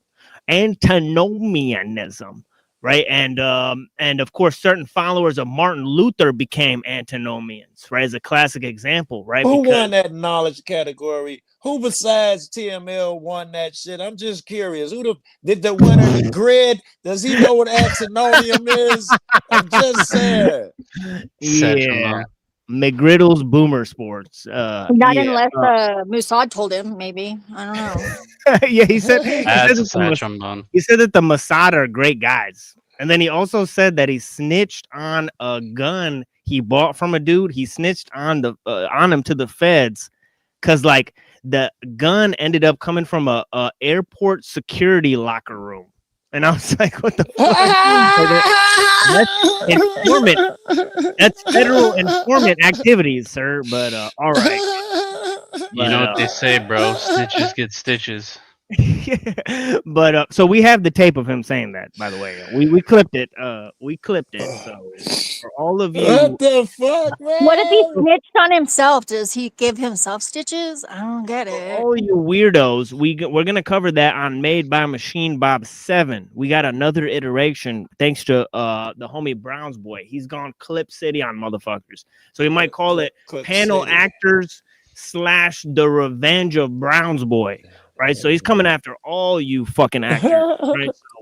So we gonna do the thing and let it be done, and so on and so forth. But antinomianism, as I was describing, is an idea that the spiritual law matters more than the physical law. The physical law is constituted by observance of the flesh. The spiritual law is an allegorical interpretation of that physical law to point to a spiritual form of ascension, right? The Gnostics, this is characteristic of Gnostic theology, right? So let's go to this idea in Philo as it's saying here, right? It says, before I was interrupted, it says, I was talking about Martin Luther, right? Luther, right? He is characteristic of this idea because he gave birth to a sect of libertines who he argued against, right? And these libertines said basically that, Christ had fulfilled the law through his death and rebirth on the cross, right? So there's no need to uphold any laws or statutes. You simply just believe in Jesus. And as Martin Luther said, be a sinner and sin boldly. Even if you commit murder and fornication 1,000 times a day, right? He said, God does not make salvation for fictitious sinners. He said the epistle of James was an epistle of straw, should be burned. He also said that actually, that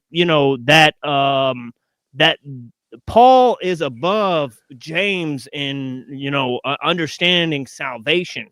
Right. So all of these ideas culminated in the sect of the libertines, which later Martin Luther argued against. Right. He did not appreciate or like that his ideas gave credence to these theories, similar to the fact that even though Philo used allegorical interpretations of scriptures, right, This same method was used by the antinomians and the Gnostics, which he abhorred, right? Because they rejected the teachings of the law, right? So let's go. Do you think Shabbatai Zevi took a leaf out of Martin Luther's book because of what They were the Martin same Luther was saying? movement. Yeah, they were culminating in the same movement, and this is seen They were contemporary, sort of. Yeah. Queen Christina of Sweden, she was the patron of Descartes, right? She was also also the Earl of Shaftesbury supported Locke, right? And this is stuff that we'll go over in a little bit because we're sort of going in a sequential pattern in terms of the historical a progression. But yeah, 1666, right? Queen Christina danced in the streets of Amsterdam, and actually, the antinomianism, right, is a way to characterize Sabbatean Frankism, right? That is how it's characterized, right? That is the religious designation that it falls under, right? It's seen as an antinomian sect, right? Which means that they do stuff like basically like Jacob Frank said, like, yeah, go have orgies on the Sabbath, for example, right? Because it's like, that'll bring the end of times quicker, right? Because it'll cause the day of, it'll cause judgment to come, because sin exists in this world because we need to be merged with the holiness of sin, right? So we need to go beyond sin. We need to transcend sin, right? So he said you should burn the Torah, but keep the Zohar, right? So the burning of the Torah is seen as one of the most egregious events by the rabbis, right? They said Jacob Frank burned the Torah, right? He's an evil son of a bitch, right? And indeed, he was an evil son of a bitch, right? Right. So, right. So, I see a lot of emotion in this guy at this point, Martin Luther. It's like some guy who I see in the world or on the panel who hates God, and the mere mention of his names causes them to inflame. He seems like he has that energy going on. And the person who has that energy used to belong to a church, probably. He was disappointed in his beliefs and he's blaming the fucking world. I wonder if Martin Luther didn't get disappointed somewhere along the way, and that's how he got so fired well, up. it's funny because it's funny you say that, because not quite. Well, it's kind of funny you say that, because he was a monk in the Catholic Church who actually wanted to get married to a lady who was divorced. So this was a huge bam! I hit on the head. Oh, his poor heart. Oh, his poor heart. This caused a huge controversy, right? He wrote about how like he would discipline his wife by like beating her and stuff. But that's a separate thing. Poor heart, white heart. Oh. Right, and I'm not looking down on him for that. Let's just call it a mark of the times, right, or whatever. Right. And I wasn't trying to make any particular. Me neither. I was just empathizing with him. Comment about just making that observation about people who've been hurt are that fiery. Whether he's right or wrong, I saw a bit of both in all of the things that he did. I did see it weird that he said these crazy things, and he's shocked that people picked it up and followed it. Who the fuck else he gonna blame? Didn't you say he was saying crazy quotes and shit? Who the fuck else? Of course they're gonna, some zealot is gonna pick up and take it the next step, the same way it happened with Pythagoras, the way we were just talking about. Yeah, I think he nailed it up on the door because he wanted people to see it. So I think that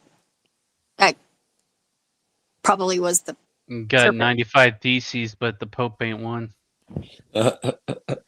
Yeah, exactly. So let's go with Philo here. It says Philo's reference to allegorizers who regard the observance of the law as peripheral, right? This is, of course, true, although antinomianism and esoteric interpretation of scripture are hallmarks of Gnosticism. There are more specific aspects of Gnosticism that distinguish it from non-Gnostic varieties of antinomianism and scripture allegorization. Right, because we must remember that Philo was also an allegorizer of scripture. He famously did not know Hebrew, right? We could look at You know what? Let me pull up some of Henry Abramson's lecture on Philo if it's still available online. Right? Henry Abramson Philo. Let me type this in and see if Henry Abramson is still a thing on YouTube or if he took down all of his videos. Who was Philo of Alexandria? Okay, this is the exact video, right? So he's still rocking and rolling. So let me pull this up. Henry Abramson. Actually, I think he's got a lecture on Shabbatai Zevi and the Khazarians. He had a funny one. Was Christopher Columbus Jewish? And right, that one was pretty interesting. Sephardic, probably, right? All right, but yeah.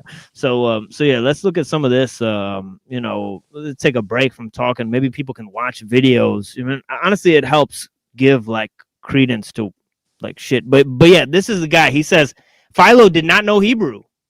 Right. So so where was he coming up with what he knew about scripture? Right. He obviously didn't reject the teachings of Moses and all that stuff. So he didn't fall into the total antinomianism that he was describing was a problem or error. Right. So anyways, let's go on. I actually learned a lot about myself preparing this lecture, and I'll share with you some of those small insights into my of self-revelation that I had.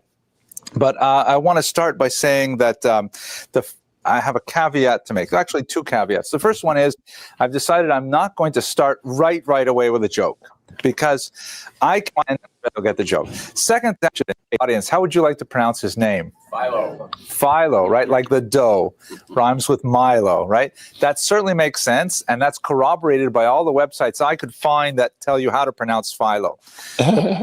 In Greek, it's clearly Philo. It's actually philon in Greek with an N sound at the end. So I don't know if I appear horribly pedantic if I say philo, or will I sound regular, you know, sort of like uneducated if I say philo. So I'm just going to go with philo because that is the consensus of the audience. The second caveat is I can't hold back. I'm going to tell you the joke now anyways. It goes like this.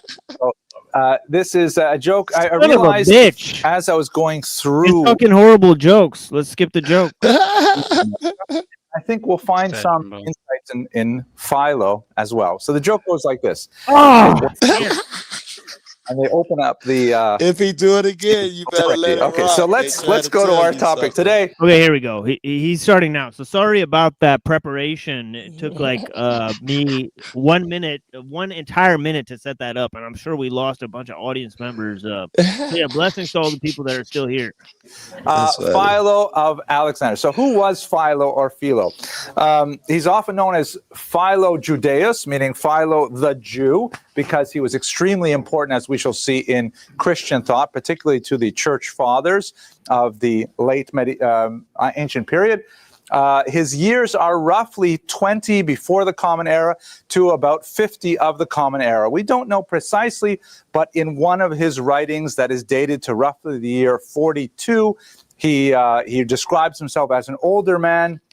And placing it in the context of the various activities, we assume that he probably was corresponding roughly to these years. These are extremely important years in Jewish history. It means that his life overlapped with that of Rabbi Shimon ben Gamliel. His life overlapped with Jesus. Yeah, Gamaliel is a rabbi that's mentioned in Acts of the Apostles. Okay. Right, so he was a well-known figure at the time. Gamaliel was like the top rabbi, you know. So if you look up Gamaliel here, let me show you guys. Allegedly, was the mentor of Paul. Yeah, he was allegedly the mentor of Paul, but Jewish historians will dispute this fact, right? Because they claim that, because they say that Paul was not a traditional Jew or whatever. So it says he was the son of Simeon ben Hillel, right? Another key figure of the time, right? So we went over these guys. This guy, Rabbi Akiva, Yohan ben Zakkai, you know, these are all figures that existed at the time, right? So here he's part of the Sanhedrin, right? As you could see, that's mentioned in the Gospels there. So let's check this out. Jesus of Nazareth. With Josephus, who we talked about last week, and And of course, directly linked to Josephus in history, right? He's linked to Josephus because the nephews, I believe, of Josephus, right, including Tiberius Alexander, they were in Flavian's army, right? So imagine being a Jew that was so brainwashed that you helped the Romans destroy the Jewish temple. And then, right, like the other Jews would have considered you like something of an Uncle Tom or whatever. But yeah, that's kind of how they were thought of. He died shortly before the destruction of the Second Temple and the eradication of the Jewish polity in the Middle East. So what he has to say in this time period should be of extreme importance for us as historians trying to understand what it means in the big picture. Basically, he was a philosopher. One might say philosopher/theologian, because he was very interested in religion. In fact, that was virtually the sole focus of all his writings was on Judaism and on a Jewish morality as he envisioned it. But there's a strange irony about Philo's life. He was extremely important in the Christian intellectual tradition, copied almost verbatim by Eusebius and then by all the other church fathers, and revered as a great Jewish philosopher. But he was totally ignored by the rabbis. And he is completely absent from the Hebrew religious tradition until the 19th century, when people begin to pay attention to him again. So what a strange thing. Very, very well published, well circulated author in the original Greek and also in Latin and Aramean translations. I needed to hear that. Aramean translations, Armenian translation, excuse me. And yet the rabbis have nothing to do with him. They can't even argue with him. They don't even disagree with him. They just totally ignore him. He's as So the majority of Philo's work was copied by non-Jews, and it was written in non-Hebrew, including Aramaic and Greek, as the doctor just pointed out. They say in Hebrew, chutz lamachaneh, outside of the camp. No one pays attention to Philo. So how is it possible that he evaded all rabbinic attention while receiving tremendous reputation among Christians as really the greatest expression of Jewish philosophy in the ancient period? This, for example, is one of the more fanciful 16th century representations of, as you can see, the Latin on top, Philo Judaeus, Philo the Jew. He said, how did he evade the attention of theirs? I'm assuming the guy was so popular. I don't know. It's just on the table. It's a small percent chance that they were just avoiding the Streisand effect, knowing that to talk about him would make him bigger, which means he was popular as fuck at the time. Oh yeah, Philo was the original Barbra Streisand, all right? Because because like it's basically like and especially the South Park version, right? I remember.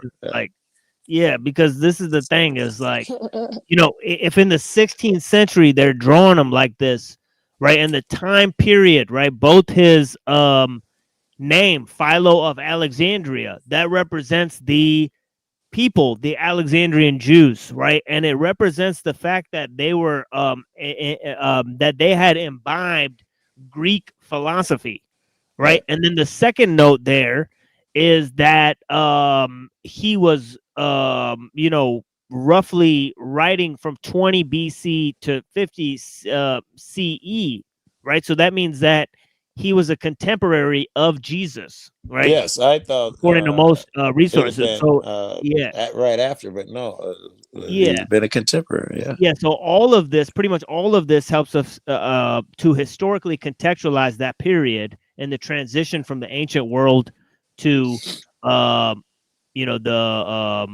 period of early antiquity, right? I believe, right? Of course, we have no idea if he looked anything like this, but it's a colorful picture, and I saw it on Wikipedia. So moving forward, what do we know about him? With the exception of one reference in Josephus, which supports the idea that he was, in fact, as important as one would think from Philo's own writings. We have no references to Philo, contemporary references, other than Philo himself. So like our attempt to analyze Josephus last week. So again, it's important that he's mentioned in Josephus because Josephus was a slave of Flavian, right? So and his and Philo's family, right? As I said, they were also working with Flavian. For example, one of Philo's descendants was a general in Flavian's army, right? So there's a connection between the family of Philo and Josephus, right? Who wrote the Jewish-Roman War and other works. He wrote a work on the history of the Jews, right? Those are the two works that Josephus wrote that are extremely important historical resources, right, at the time.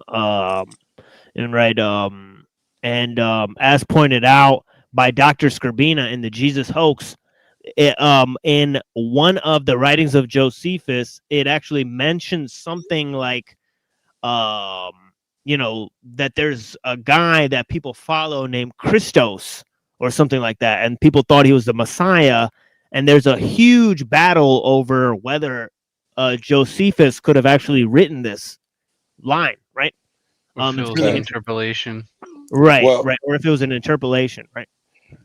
They would need Josephus not to write that line because they can't afford to give Philo credibility. So there would be, of course, whatever line that he mentions do, there would have to be pushback, I'd expect. Yeah, it's interesting. Definitely Jewish scholars don't want to give Philo credit or whatever. Everything we have to say about Philo is based on his own writings, on literary analysis of what he has to say about both in terms of a frontal depiction of his own life, which he does from time to time, or also by reading between the lines about what he has to say about the world around him, that we can kind of read backwards and learn some things about him. We can figure out, however, quite a bit. This is another 15th century representation. We don't know if this looks anything like him. He's slightly wall-eyed here too, which I'm not sure if that was probably anti-Semitic or something. So what do we know about him? He was a very prominent individual and from a very wealthy family. We know this primarily because of his description of his relations. His brother, Alexander Lysimachus, was titled the Alabarch of Alexandria, which was in a very important city in Egypt, as I will show you shortly. We're not exactly sure what an alabarch is. In Greek, the term arch means like leader, like monarch, single leader, that kind of thing. And it appears he may have been some kind of treasurer, certainly, though, a very high-level dignitary, to be sure. We know that he was a great benefactor of Jewish causes in Alexandria and in Egypt, indicating that he had significant wealth. He did make a trip to Jerusalem to offer sacrifices, although it's interesting, he just mentions it in a passing offhand way, like talking about a totally different subject. He says, by the way, while I was going to Israel to offer sacrifices, this happened to me. And we don't know much else about his relationship to Israel and the temple. We know that he obviously had, based on his writings, an extremely strong Hellenistic education, which was a huge expense at the time. He definitely was educated in the gymnasia, in the traditional male-dominated universities, as it were, of the time. In fact, some scholars believe that he is the father of modern misogyny because he had a rather negative view of women getting higher education, and this view was duly repeated in many of the church fathers after him. But at any rate, clearly a very prominent individual. We'll give you some more evidence of that shortly. Very wealthy individual. His very well connected, and he was able to afford a life of leisure and dedicate himself to philosophical investigations and publications.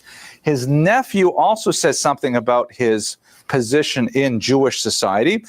His nephew, Tiberius Julius Alexander, we don't know how to describe his religious affiliation, but he actually fought with the Roman soldiers on the wrong side in Jerusalem in the War of 70, in the Roman-Jewish War, meaning he was alongside Titus when the temple was destroyed, and not like Josephus as a captive, but in an administrative capacity. Some say he even so you can see what the doctor thinks of that decision, right? led the charge into Jerusalem, again, based on scanty evidence, but this was his brother's son. And from some of Philo's writings, one author in particular opines that perhaps he directed some of his writings specifically to his nephew to try to bring him back from the brink of completely turning himself over to the Romans. So we get a picture overall, though, of where Philo was in classical Alexandrian society: wealthy, prominent, well-connected, educated, literate, and, as we shall see, politically quite active.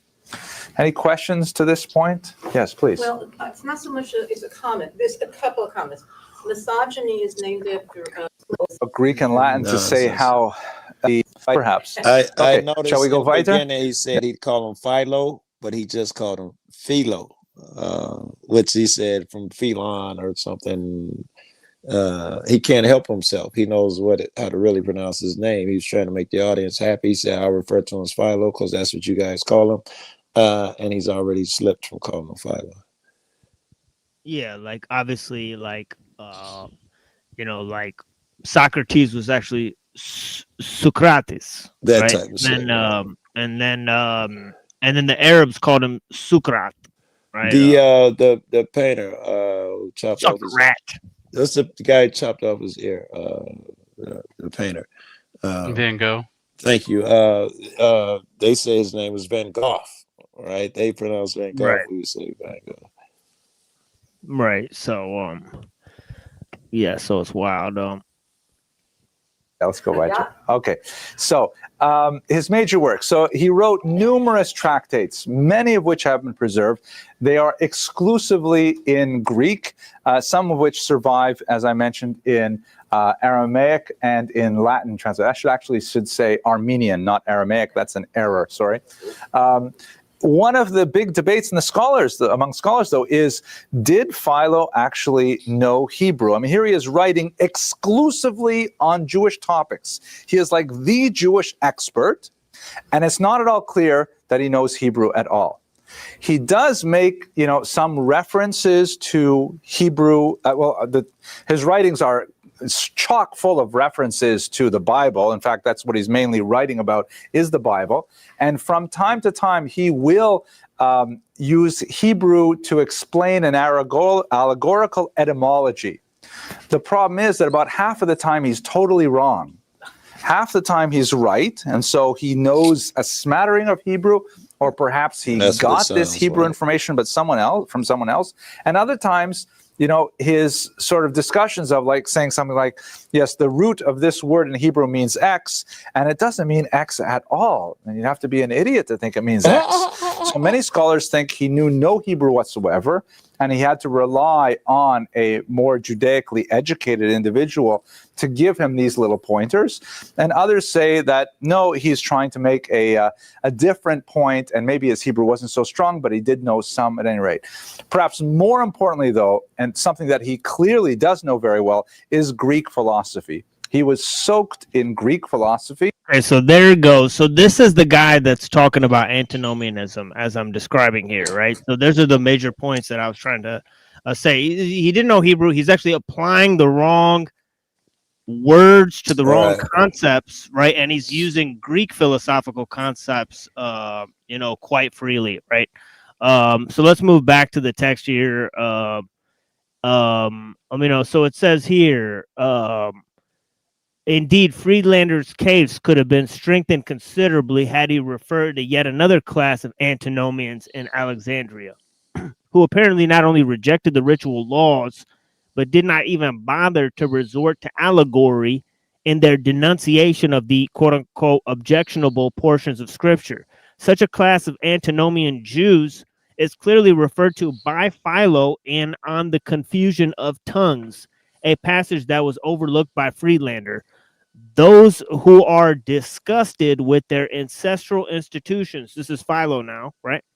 In a work he's written called On the Confusion of Tongues, right? It says those who are disgusted with their ancestral institutions, right, and are always taking pains to criticize and find faults with the laws, use these similar passages, Genesis 11:1-9, as excuse for their godlessness. These impious people say, do you still regard with solemnity the commandments as though they contain the canons of truth itself? Damn. Look, your so-called holy books also contain myths, such as those you ridicule whenever you hear them and recite by others. Indeed, what is the need to collect the numerous examples scattered throughout the law, as we might if we had leisure to press charges, when we need only to remind you of examples that are ready to hand?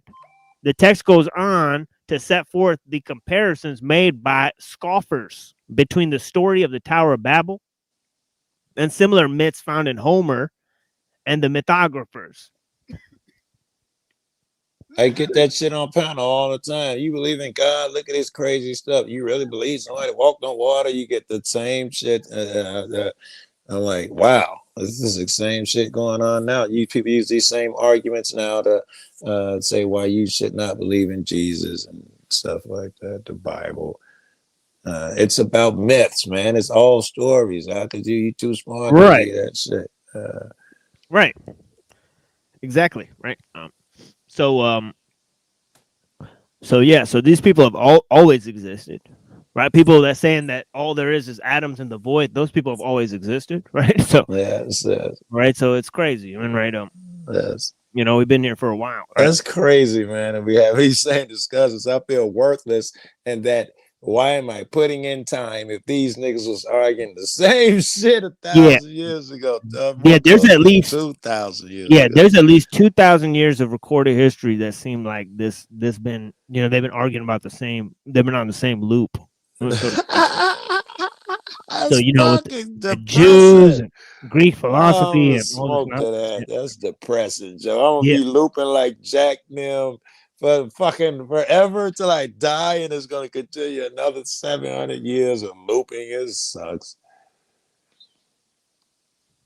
Yeah, exactly. You know, so then he goes, I think there's oh no wait, that is the passage. So then he says, the point to be made here is that Philo is acquainted not only with allegorizing antinomian Jews, but with impious Jews who had rejected their ancestral traditions outright.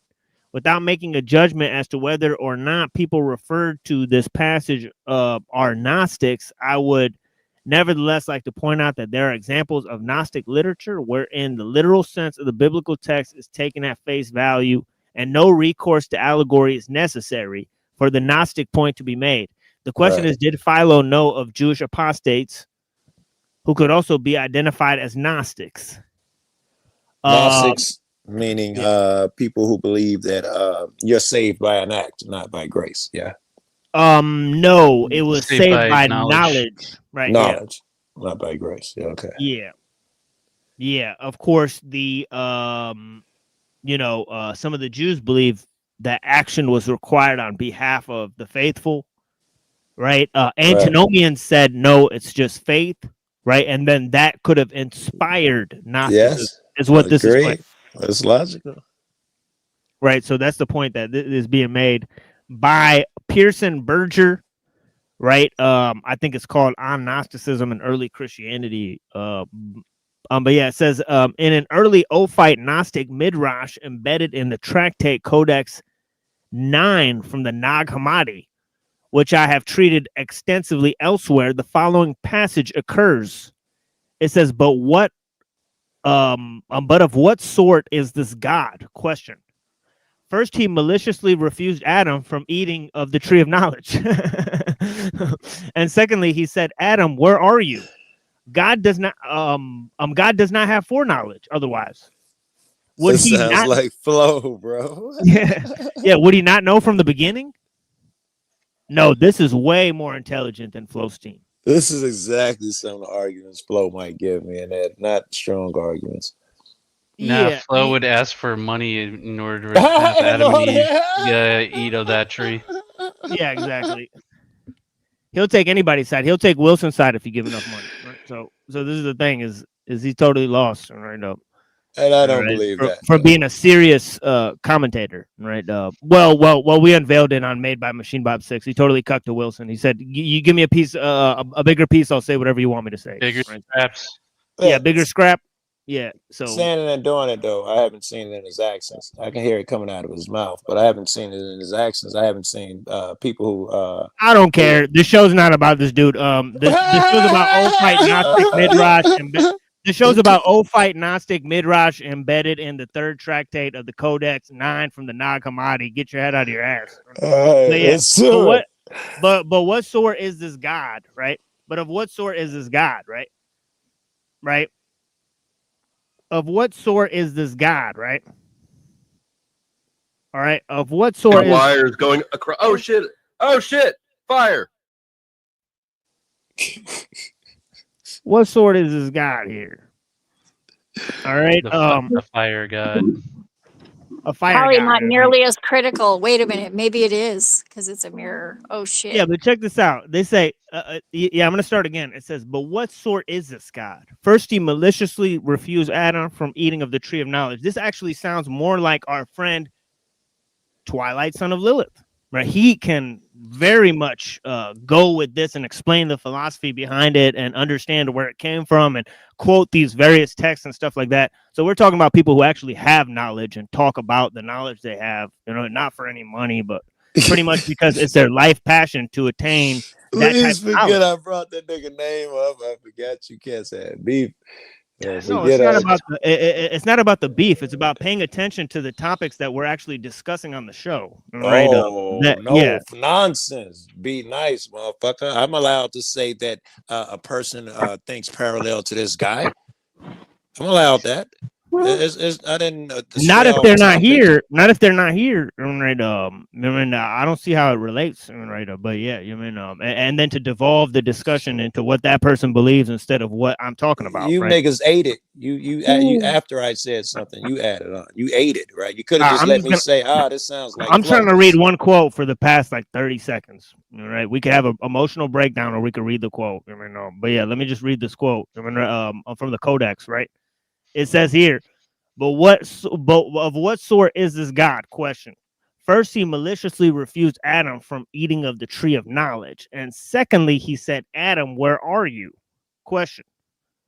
God does not have foreknowledge. Otherwise, would he not know from the beginning? Oh, shit. Problems. And afterwards, he said, let us cast him out of the first place, lest he eat of the tree of life and live forever. Surely he has shown himself to be a malicious grudger. And what kind of God is this? So it's saying God is like pissed off. And it's like, why should God be why should God be pissed off if he's got all this power and shit, right? You know what it seems like to me? Like he wanted like his kids to move out of his house. Like he was like, okay, I'm gonna set them up so they're gonna want to move out, and I'm gonna have good justification for this, and it's gonna be like, letting them off easy, sort of. But why bother telling them about the other tree that they're not supposed to? I mean, like that doesn't make a lot of sense. So you're on board with this, huh, Zeph? Not enough I don't know. I'm just trying to like put myself in there, and I'm like, why bother telling them about the other tree? Unless there's a reason for that. I am not giving their interpretations there, his interpretation there. I'm not giving it due credence yet. This right. is you're writing something 2,000 years ago from for a certain amount of people. We know how these people were. They stoned your mom if she had planted greens on a Sunday or whatever. They were a different type of people. They would have been written to in a different form and fashion. So that when you say God was like, where are you, girl? They did not mean, they weren't trying to get the point across that God was really curious about where it. They were just trying to say he entered and called, or something else that might be feasible along those lines. I would most of that I just attribute to that type of shit. You're talking to some people from thousands of years ago. You're gonna speak their language. And Yeah, the first time I heard the Bob Dylan song, I thought the same thing, like about getting stoned. I was so good when But I was little. Yeah, everybody but must it's get stoned. weird, I was like like, yeah. yeah, but it's weird because it's like they're writing in Greek, right? They're like not really talking to Jews here, but they're using Jewish concepts, right? So this is the question that Friedlander and all these guys are asking. It's like, how come they're like, who the fuck are they explaining this to, right? About Adam and the tree, right? Like who Yeah. actually cares, right? Because there's like 10 Jews who actually give a fuck about what this actually says. And right, so it's kind of weird, sort of idea. Like, why are they using this terminology in this particular way, right? It is very interesting. They're reinterpreting Genesis, right? Yeah. Like, why reinterpret Genesis if it's a false book written by evil deity? You know what I'm saying? Right. It's a huge question attached to it, right? What does it tell me? It tells me it's like all these people who hate Islam. If that's not too strong a word, right?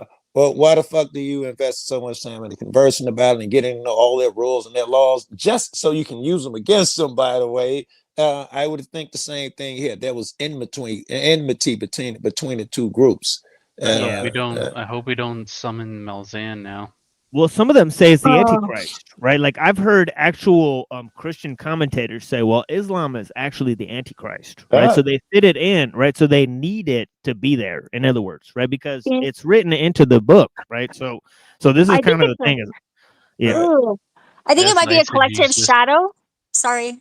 Oh, that sounds dope. Go ahead, expand on that. Yeah, like a collective shadow or like a shadow self, like that people are unaware of in themselves, because everybody has shadow, right? And like a lot of people dig it. Yes. A lot of people avoid it because they're either afraid of it subconsciously or consciously, or they think it's bad because they've been told that. They're programmed against exploring it.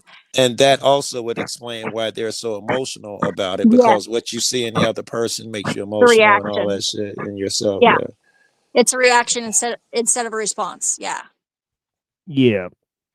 Yeah, exactly. And so let's check this out here. There's like one sentence left here. It says oh wait, I lost it.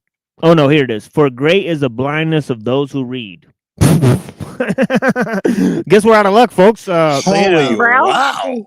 Like Braille people, like people who read in Braille. Maybe like people who like read the like they're talking about people who read the Genesis story. Like if you read the Genesis story, like you're fucked. Like you're already yeah. Like the people that say that, like if you touch the Necronomicon, you're gonna be like possessed or something. Yeah, those. Yeah, like you already follow Keiko Daemon, right? So you're not thinking clearly because you have to give sacrifices to this false god. So it says, for great is the blindness of those who read.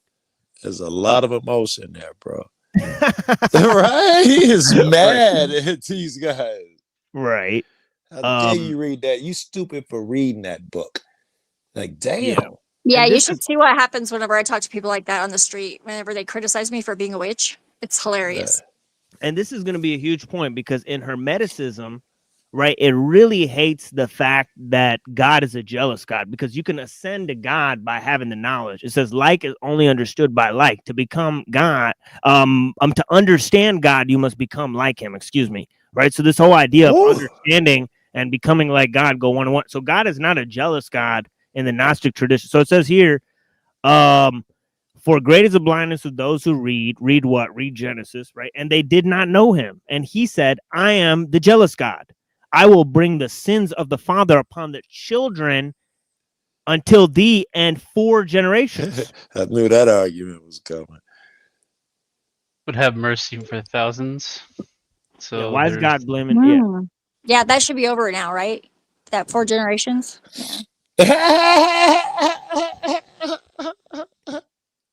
So they're reinterpreting bipolar God Genesis. Yeah, exactly. El Bongan stuff. Bongan stuff says Gnosticism, I think he's talking about Gnosticism, but yeah, okay, let's see who else is in the chat. We got the homie Blessings, daughter of Assassins. You know, I appreciate you. I mean, thank you for being here with us. We got Brown's boy. Check out the Joe Cool panel actor link. Okay, made by Machine Bow 6.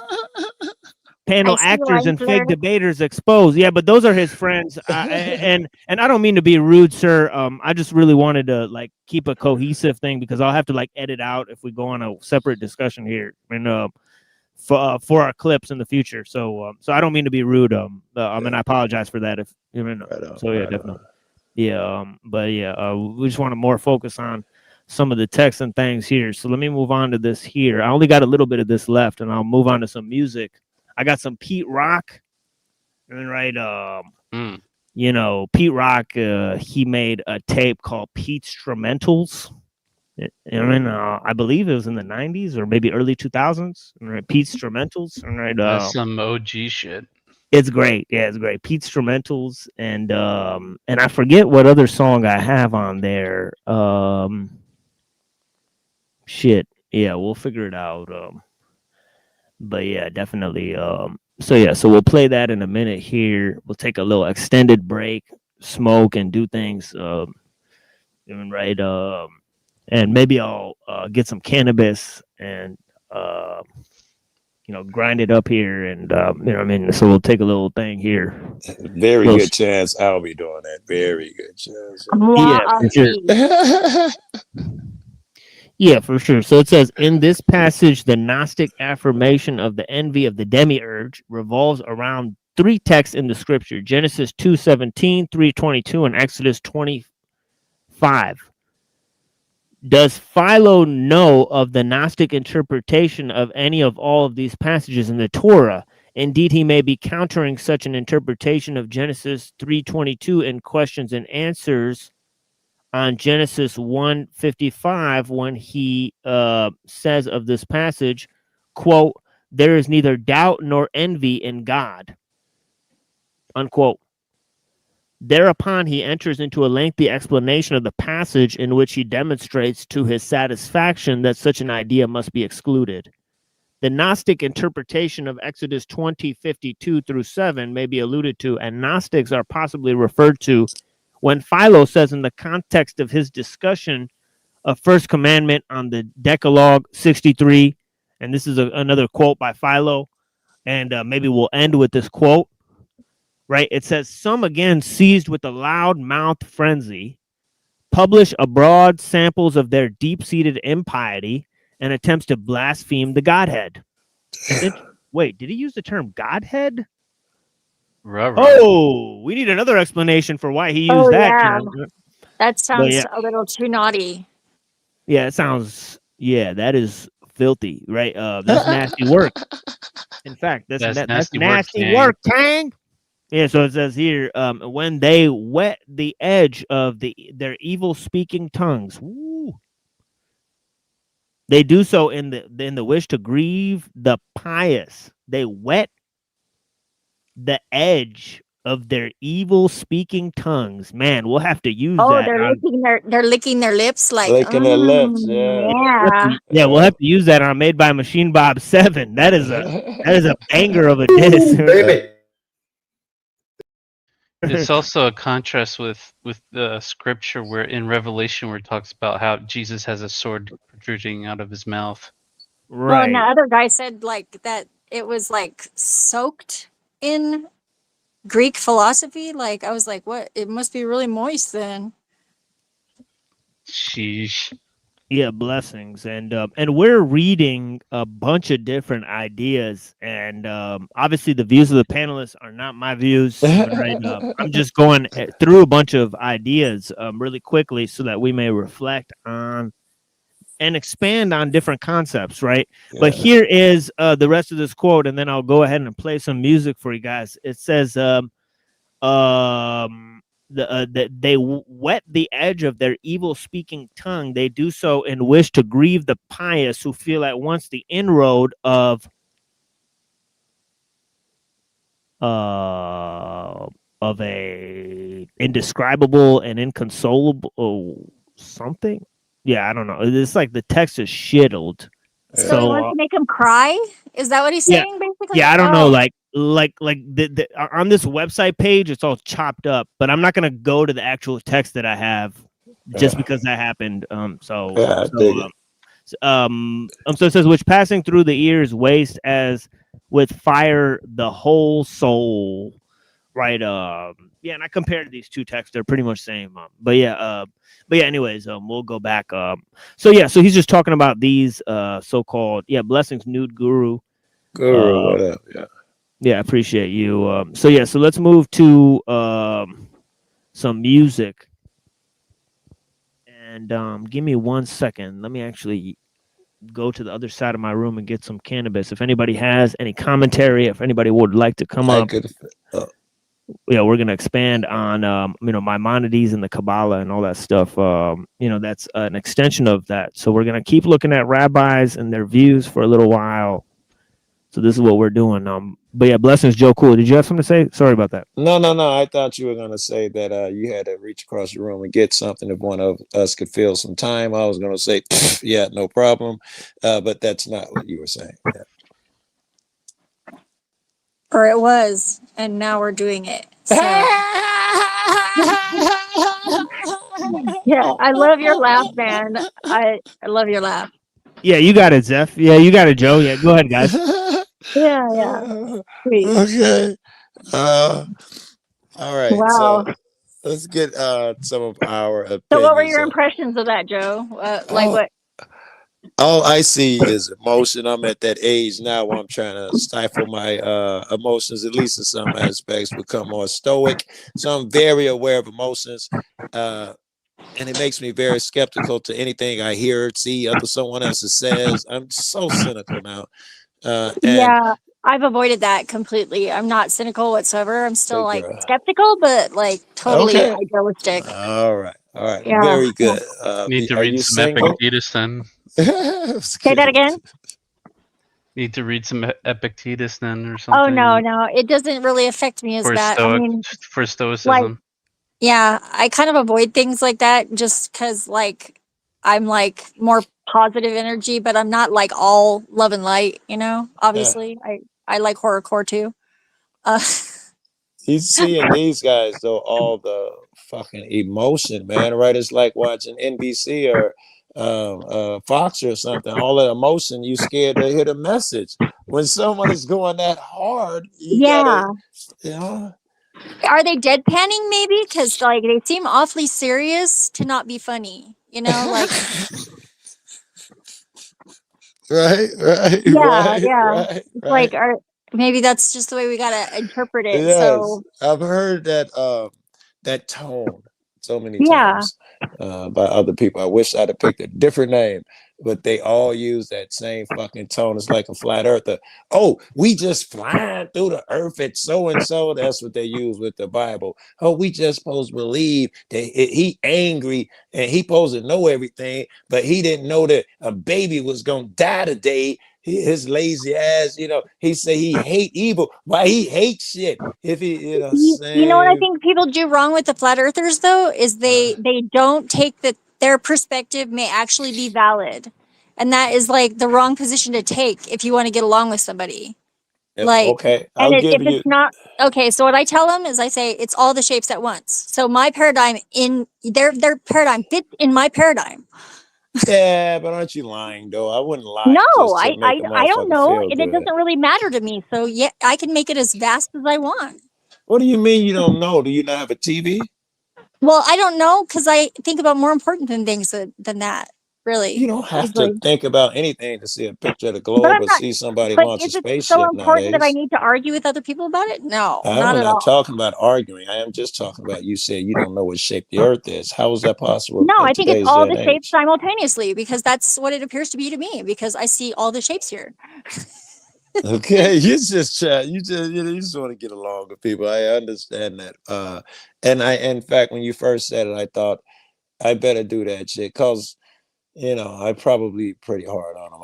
You're right. If I'm so hard that I'm, saying that, you know, I don't even consider your way as dumb. You shouldn't be considered. I am doing them no service. I'm doing myself no service. That's Well, only and clear. like a lot of really cool people like believe in flat Earth, and it's like there's a lot of people that believe a lot of weird shit. But does it matter to me? No, that's the first question I ask. Why it should matter to you, right? Because truth matters. I hate to sound like some Yeah, people out here on the panel. that's only a recent thing for humanity. I think it doesn't really play into our survival until we learn science. Truth? And then we got really obsessed Or with flat Earth? trying to figure out the truth. Yeah. And we totally went the other direction, some of us, you know? I'm not sure what you mean about the truth thing, because the Well, truth would have because, been like, essential throughout time. If you're going to have something successful, it has to be well, built on then truth, why do honest, we loyalty. pareidolia? Why do we have visual like hallucinations? Like what do they call it? It's optical illusions. That why do we have blind spot in our eyes? If it's like truth is that important, why do we color our vision with our own projections? Like, I hear where you're going. Wow, you explained that poorly, but I do get where you're no, going. that's fine. Explain it a little more distinctly for me, please. Then Yes, yes, you yes. understood it. Yes. Right. You should do that. You could do better. I'm sure I could. I'm just on the fly here, so. Yes. Truth is something we cannot grasp. I know I'm changing from the way you said it, but you cannot grasp it. You can only give your perception of it. So how important can it be? Exactly. That's what I was saying. That's very succinct. That's Good exactly job. what I was saying. Yeah. Good job. That was so much more succinct. I'm sort of I'm a metaphorist, so I like to use a little flowery poetic language. And sometimes the poems are short, but if I'm just like working, sometimes the poems are short. Yeah. Well, it's only funny because you had a short poem earlier. yeah, I know. I did that on purpose. It's funny. Thank you. I think I'm funny, but looks aren't everything.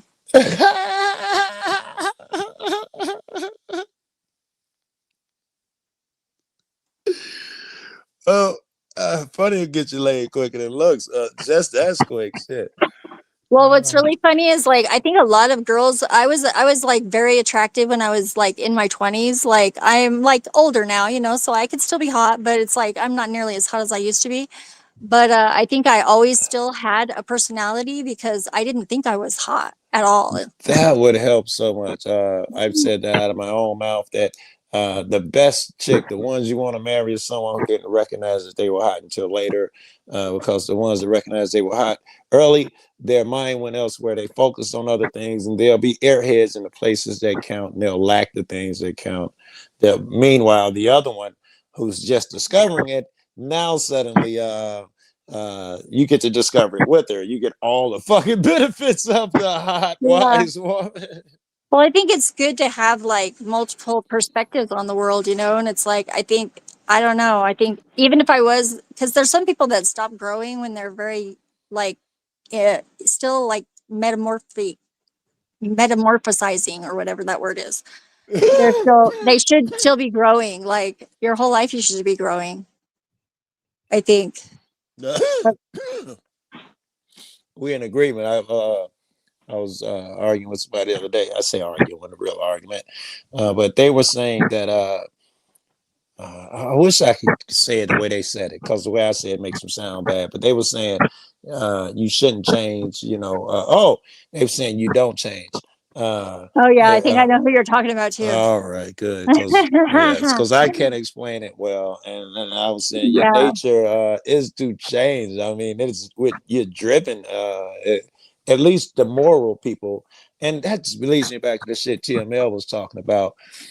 The group of people who thought that you know, you could throw away morals for whichever one. I think he gave a couple of reasons that, you know, all that shit was irrelevant, and even go the other way and do super crazy shit, embrace the super what I would call simple shit. I just said that's unhygienic. That seems like an unhygienic way to speed things up a little bit. You know, why go that way? Why do you think it's better that direction?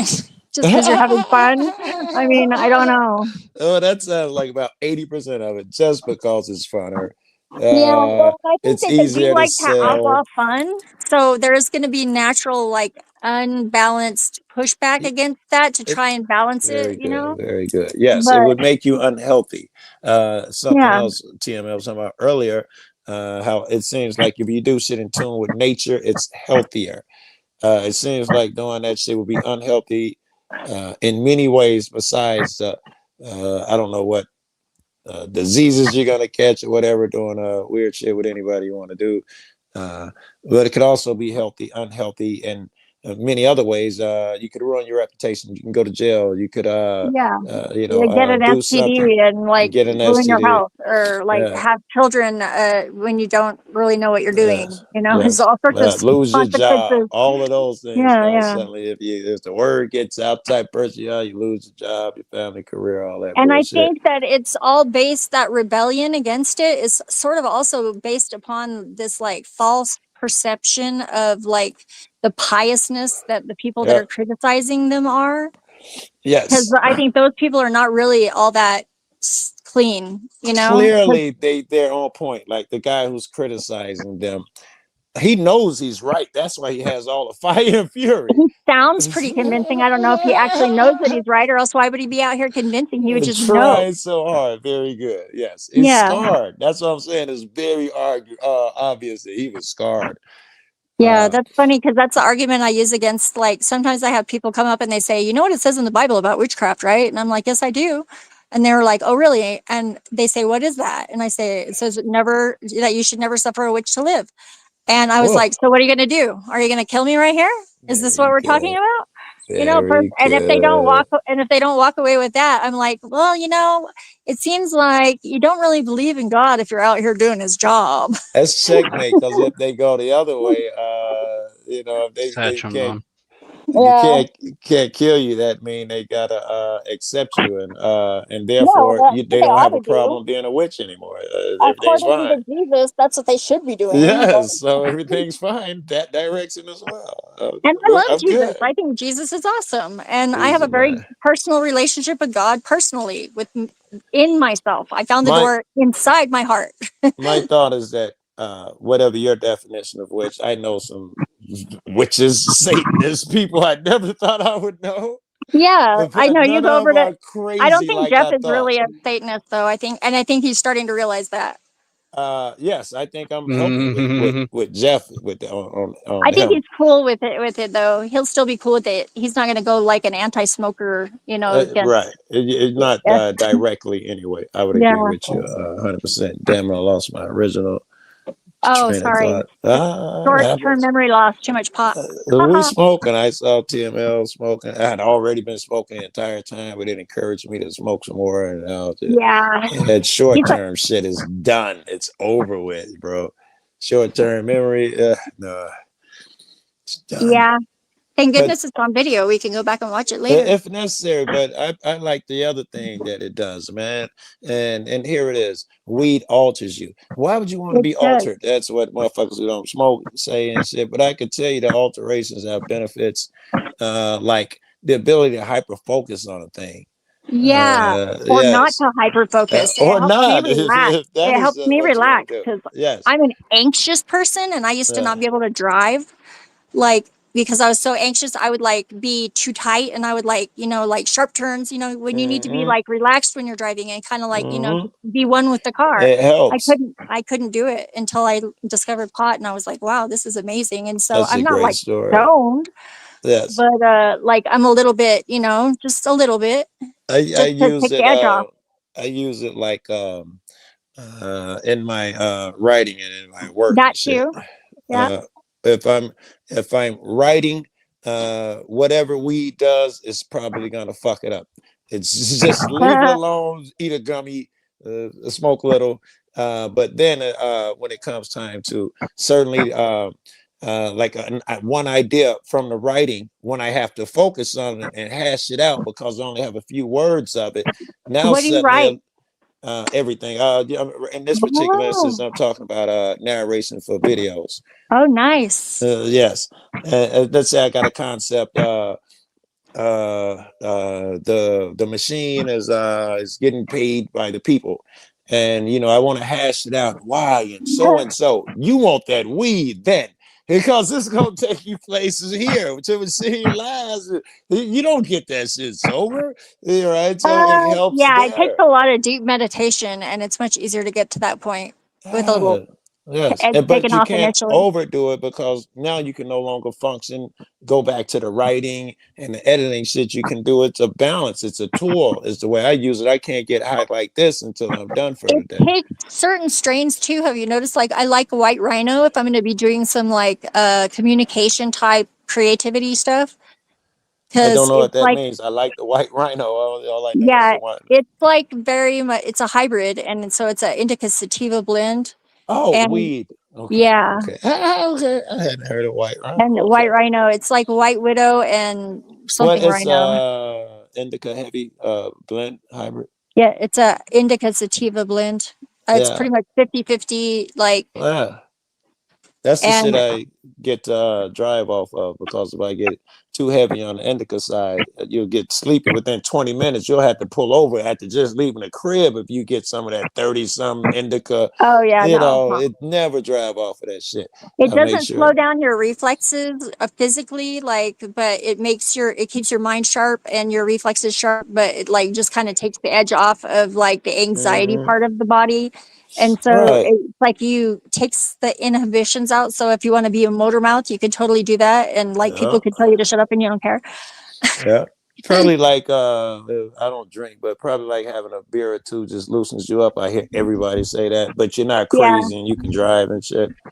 Yeah, Probably except for something it's like a that. lot harder to gauge how alcohol is going to impact you because it's not so immediately tunable, Yeah, like, yeah. yeah. And again, I And don't even know what drink to order. When it's so rare that I fucking drink. yeah, I don't drink much So anymore either. I used to drink a lot more, but now I'm we have not the one a to be telling breathalyzer you in the about car. the effects. Them 2 beers, I wouldn't even drive. That's how little I drink. Hey Batman, one of my friends in chat, I sent the link, and I sent Guru the link too. Cool. Where did Yeah. TMO go? He's probably taking a long break, huh? That is cool, right? He Yeah, flowing. That cool. nigga would have hopped in and interrupted if he felt No, it I'm here. necessary. Long Okay, time to cool. grind that weed. Yeah, I was about to say, he's over there planting a plant or doing something, right? He's over there fucking making one of those dishes or something. He's fucking keeping busy. Get them Maybe munchies. some coffee. We like the coffee. But yeah, I love the coffee. I've been drinking tea lately, but I think What kind of tea? black tea and lemon is what Oh, I drink nice. every My favorite morning. is double bergamot Earl Grey with cream Really? and cinnamon Really? I thought and Earl honey. Grey was a bit boring. You thought honey and stuff in there to Yeah, probably yeah, with a change little. the animal. But the bergamot, it has to be real bergamot oil, and there's Right. only one kind of tea that you can buy in America, pretty much, that has real bergamot oil. Okay. That's the stash. Well, yeah, I've probably never tasted it the way you're getting it, Yeah, right? I I would just make. had regular Earl tea. I would tried a bunch of them to see, and most of them I don't like. I just don't. See what you missed out on whenever you drove straight through, and you didn't stop in Albuquerque, say hi or nothing. Oh, yes, I drive straight through. You had me shook for a minute, but obviously you heard I do. No, I didn't. I just guessed. Yes, I was like, I I heard, drive and I was straight like, through. yeah, I should have said something more direct, but I was like, oh Well, it man, was scared me more, but yeah, I probably would have scared you off. Yeah. my ex-girl, I didn't know the big difference, how it was when I drive with her. She's a chick. She stops every hour to pee and so on. So I'll go, I'll be like, call somebody. I'm gonna come to Colorado and holler at you. I'll be there in 15 hours. I'll stop once Yeah. to eat and gas up, and that's it. I'm directly there with my girl. It's 5 stops just midway, and it's beautiful that way too, though. Yeah. It is, and that's a real test of like whether you can get along with somebody, is if you're going to be locked in a Yeah. cab, like driving a long distance. Because I mean, 100%. Jan and I did that last year. We went to Newport from Albuquerque driving a moving truck. Like he drove because it was too big for me. I couldn't drive it. I thought I was going to be able to, but it was like, But I kept him awake and I co-piloted. Okay. Yeah. And we drove straight through. We didn't get a hotel until after we moved everything out of the moving truck and we're headed back to Portland to drop it off. That's Yeah. that says something about the chick, man. You know, most chicks have too much anxiety to pull that off. Well, Right. and I normally would, but it was like I didn't have much choice and we had to get there. We did take a But the day and a half fact that longer. the But fact that you were fluid, you handled that shit first, then you got the hotel. The woman is booking the hotel 3 days early, and as soon as something's out of her control, she's losing her fucking mind. That's what I expect a woman to do. If you got a chick who can hang in there with you and y'all unloading furniture, it's getting dark. All yeah, right, we babe. finished the whole thing. Like, yeah. And then Let's we get had the to wait around hotel. to get paid. It was like, and then he wanted us to take it right back to Portland right away. And I was like, okay, sure. And then we both left. And I was like, we were like started to drive towards Portland. And I was like, no, let's go back and get a hotel. Cause Yeah, like, fuck fuck that. this. Yeah, fuck that. Yeah. And it was like on the fly, I found a good hotel. That was nice for the night. And we could go like, we had a downstairs. It was like away from everybody. Yeah. Like, it was cool. I'm so stupid that I just went to Florida to the audit palooza. That probably don't mean nothing to you cats. So auditors and cop watchers get together. That's, I got into like everything with psychedelics, like because of Copwatch, because it was deoxy.org and they had links from there that I found. Very good. Yeah. Because I was in the chat, I was a chat moderator there for years. I love the connection there. Yeah. And then also the subversive exploring, like the urban explorers. I love those things and graffiti artists and stuff. Yeah, So me too. Me as well. Yeah. I got a buddy who dabble in that a bit. I had took my girl to Florida for her birthday 2 years ago about this time. And we got a hotel on the beach and all of that bullshit. I had to go back, and both were in Pensacola. So I was like, let me get a hotel. And my dumb, I mean, it's dumb, but I didn't know I had booked the same exact hotel and everything. You know, that's cool. I want to go to Florida. I have friends there. Eventually, I want to check it out. But I'm kind of like, I don't know, until the solar flares stop. I think I want to hang out in the middle of the country for now. All right. I don't know. You might never leave now because I expect the natural disaster front to only grow. If the solar flares are a danger, you know, next is gonna be fires, the ozone. Well, is gonna pretty be soon then the something. coast will be over here, so it'll be fine. Yeah. You'll have a coastal crib. You're damn right, bro. Yeah. I could see but that happening. That's kind of why I stayed, because it's like, oh, it'd be really nice if I already was established here when that happens. coastal property. Just waiting for that fault line to fall off. Yeah, and what's crazy is like nobody's moving to New Mexico like they are the other surrounding states like Texas or Colorado or Utah. Yes, this is true. Arizona. It's like for some reason it's like I think it's the vortex. Wait.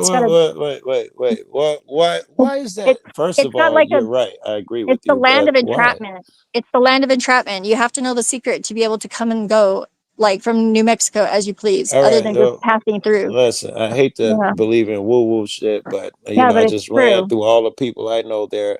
You're right. All the shop owners and all the people and the friends that I know. That's so cool. I probably know some of those people then because like I've been here for several decades. Okay. My buddy has property right there where the mountains border Colorado. Oh, cool. Yeah, I know. Yeah, you can hit a golf club to New Mexico from there. We run over there all the time.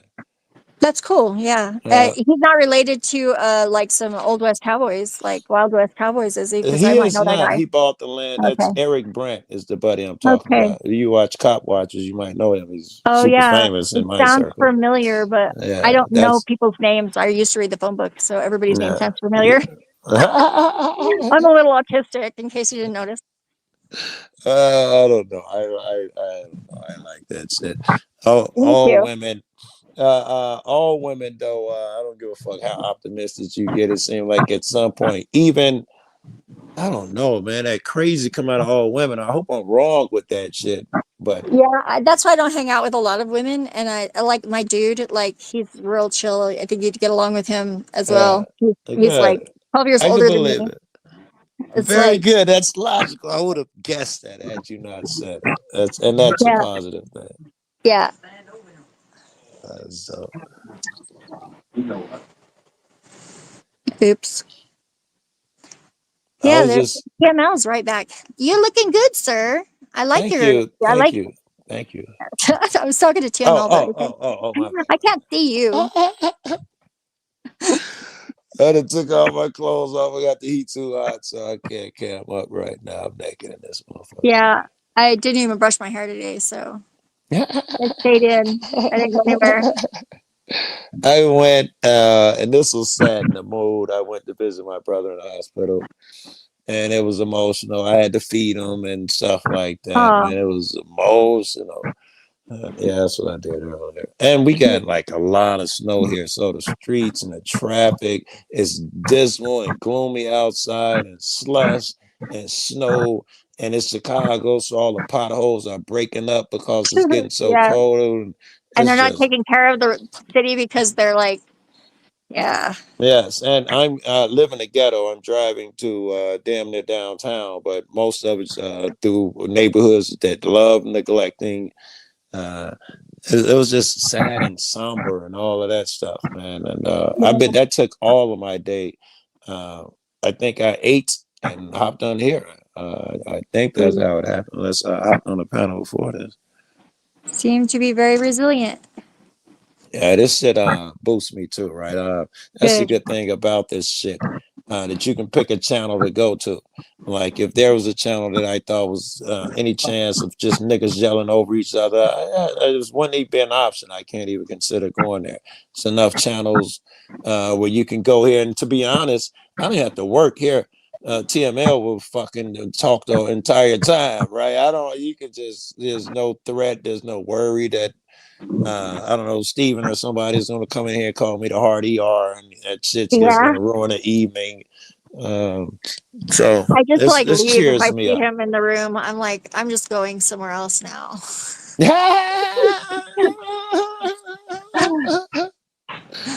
All right, now I think we're gonna do the evil thing, and Yeah. it's gonna take me to your witch thing. But first Okay, of all, I let's meant not to go ask you there. this. We got interrupted. Oh. What is a witch? I just do magic. I believe in magic. I've always What been is witchy. magic? I watch a lot of Disney movies, and It I varies. love Harry Potter and what he does with that wand. Are you telling me you can do that same thing? Sort of, but we could have a talk about it later. It's a little bit too Yeah, much information to condense to like 2 or 3 sentences. But yeah, just hit me up and we can talk about it later. Well, no. I don't That's do the what talk Love about it says later. too. He goes, he's like, yeah, hit me up on a private message. No, I'm not like that. No, I and we will can shut that discuss the down. magic. He's like, we can contact Lilith. He's talking about He doesn't that, seem like he's that being that black suave, magic. and I'm just totally ignoring it if he is. So No, I wasn't trying. In No, it's fact, cool. yeah, I get what he's saying. Like you have to like concentrate in a group and all that type of stuff. So, not even in a group. I do it. I'm a solitary practitioner personally, but yeah, if I somebody was is really curious, I will be more than happy to answer questions. well. I'll be honest with you and lighten your burden. I really wasn't curious about the magic part. I was just using that to go yeah, over that's what to I'm saying, Guru. to believe. Hold on, let me see what Guru said. Let's have some live Harry Potter I do make lessons in magic this wands. bitch. I do make magic wands, and I do like to dress up like the fairy sometimes, just for All fun. right. But that isn't what the magic I happens from. All right. I wanted now. You made me want to ask another witch question, but since you seem to want to move on, Yeah, let's move on for now. where does? Because I think I got an idea. Like I say, I got witches and warlocks, or whatever the opposite would be. Satanists, I call them. Witches, yeah. Or it's an ambiguous term. And for guys, section. yes, there you go. I got Yeah. guys who would consider themselves witches. And so I think I have a grasp on what it is. It is not what you see on fucking Disney No, and all of it's that really shit. whatever works. I mean, people have different Yes. techniques, and anything can work. It just Right. depends on. And so my real question was, How does that fall in line? And does it fall in line with a creator and a divine It does. intelligence? As a matter of fact, there is a governor to the universe, and your magic will not work if you're not on the same scaffolding or like following the same track. Like it gets either that or it'll work to your detriment in unforeseen consequences. Okay. Ruh-roh. Yeah. It's kind of And like I know. The Bible. I had a line from the Bible that said the same thing, which of course I forgot. Just a squirrel, and Yeah, basically. But I get what you're saying. It's true. That part is definitely true for me, at least my experience. Yes, I would. Our Christians are the same way, right? They believe that. Exactly. Except for we don't like role play like cannibalism LARP with our kids every Sunday. That actually sounds dirty. Zeph dies tater, like she dies like she dies her tater. I don't know. I don't know why that sounded dirty, but What is that? I don't get it. She meant to say tarot. You know. I do tarot. Yes, I don't dye taters. I Dies or taters too. You dying taters over here? No, I don't. I don't dye taters. Yeah, I don't we like got dictators Harry Potter either. bros in the house. Taters precious. What's Also, taters? Hyperborean, can you give a live demonstration of magic? In terms of or the basic principles, or something like that. He's a little more structured magic, I think, than I am. Yeah, what's up, guys? First and foremost. Yeah, blessings. Good evening. Yeah. I just heard Joe Cool talking about the creator, so I thought the final boss should show up. Yeah, we might. Yeah, I've been waiting to smoke some cannabis, so I might launch into a musical thing here for a minute. If you guys will indulge me for like 5 minutes. Yeah, let's do it. Okay. Hit us again with that hot music. Play a few songs here, right? So we'll be back in 5 minutes, and then Hyperborean is gonna ask Joe Cool a question about something. I think, right? Is that where we're at? I think. I want to get to understand what where he was coming from. Okay, cool. All right, we'll do that. So that's coming up in a second here. We'll go ahead and do this. So we'll play some music here. Blessings to all the people, and we'll indulge in some cannabis.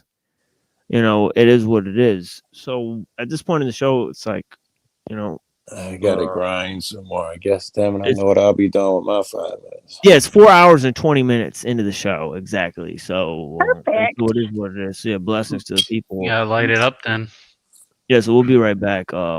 Blessings to the people, and I think Lindsay Smith is down there. Bongin stuff is down there. Yay! I greatly appreciate you guys. Bongin stuff. Thank you for always watching, dude. I've never really shouted you out before, but yeah, man, I appreciate you. And so I was gonna play P Rock, but I'll just play some Sean Price or something instead of. So we'll listen to this and we'll listen to Rick James. Right. So yeah. So get funky with it. Yeah, we'll be right back. Blessings to the people. Okay. This is a video here.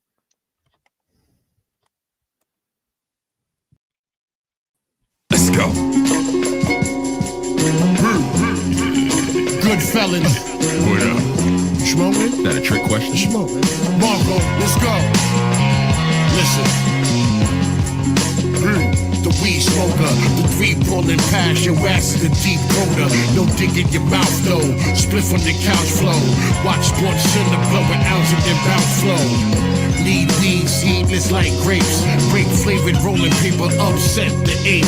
Listen, take a flight forward, enjoying the light northern. Light touring, but the road trip is tight boring. I smoke weed on some hippie shit. My Cali Connect hooked me up with a trippy stick. Lord knows when I'm burning the kush. Weed talk to me like Moses when I'm burning the bush. Hallelujah, holla back, nigga. A pound of goo, a pound of black, nigga. Yes, when I blaze the L, I get amp, son. No Samson, Dave Chappelle. Listen, I'm so high, you so high. I be smoking weed till the motherfucker die. I'm so high, you You so high. I be smoking weed, hope to God I don't die. I'm so high. You so high. I be smoking weed, hope to God I don't die. I'm so high. I'm high. Listen, no paper, but I got a bomb. Eyes low and red, similar to Tommy Chong. Alchemist gave me weed brownies. Friend out the piff, so a nigga ate the weed brownies. Hey. Why the fuck I eat them weed brownies? Blur vision, eyes red, can't see around me. Black fist in the air, feel the power, people. Pack spliff in the air, feel the sour diesel. Evil Knievel, ready to do stunts. Detox coming on nothing for 2 months. The 61st day, I had 2 blunts. Celebrity rehab, I'm thinking I need that. Shit, the lesson say zigzag zig. Stressed out, I ran down the zigzags, kid. You look how the bimbos look. Sean Price smoked the Kimbo Kush. Let's get high. Listen, I'm so high. You so high. I be smoking weed till the motherfucker die. I'm so high. You so high. I be smoking weed, hope to God I don't die. I'm so high. You so high. I be smoking weed, hope to God I don't die. I'm so high. Yeah, nigga. I'm high. This is palm weed, beautiful bud, should look like many palm trees. Ever smoked out a gravity ball? See, I guarantee shit'll have you on tweed. Look stupid nigga, you not a smoker, you a joker. Personally, I don't see how you niggas do it sober. Had to go west, now rock legal. I can smoke and carry weed, it's medicinal. Doctor said I need a baggy-out-of-me. I smoke it all, Reggie Bush to the Isaac Hayes. Watch the game thinking Stoudemire look like Isaac Hayes. Younger version nerd nigga, I've been high for days. 2 pulls and look at you, you sweating, nigga, wipe your face. Just had some monster OG that's really your type of bud. Green crack, sound disrespectful, but fuck it, light it up. I got some mean stink, call it the Colonel Stink. Mean to meet the Regina Steamer, we vacuum cleaner. Listen, I'm so high, you so high. I be smoking weed till the motherfucker die. I'm so high, you so high. I be smoking weed, hope to God I don't die. I'm so high, you so high. I be smoking weed, hope to God I don't die. I'm so high, I'm high. I'm so high, you so high. I be smoking weed, hope to God I don't die. I'm so high, you so high. I be smoking weed, hope to God I don't die. What's that shit, man? Nigga, I got kush, sour. I got a little Ari in the spliff. I got everything in it. It's like a big gumbo spliff, nigga. Fucking with the Ari. I just put the shit in the crusher. 5 different kinds, man. Just roll that shit up, nigga. Gumbo spliff, nigga. Split salad, smoke. Nigga, take that zigzag, right? Put some tobacco in it and give it to Marco. He don't smoke weed. That's sick of weed. Fuck with that zigzag. Dressed down, though. Nigga was flying the motherfucker down. Salute. I'm a big fella. Walk with Polo, let's go.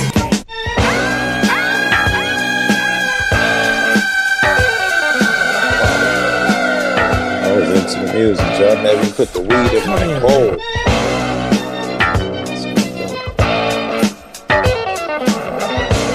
What's the new cat name popping up here? Hyperboard is still there. I'm so high. I just want to open my eyes.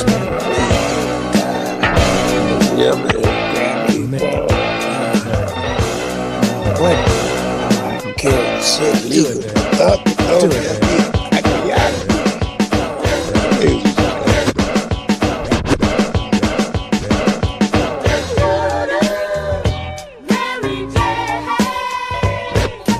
Alright, who's here besides me and TML? That's just me. Thank you. I was just thinking. I know mercy, curse me, the world see us worse, see it hurts, see the dirt, see it affects me the first and last, this is hell, number 12, so strap up, cause it's time, speed, no parables, and rhymes, see where I'm from, is an all brick city, walls tumble down, feel So shit. Put that metaphor. Blow. Imagine that. It ain't no mosquito.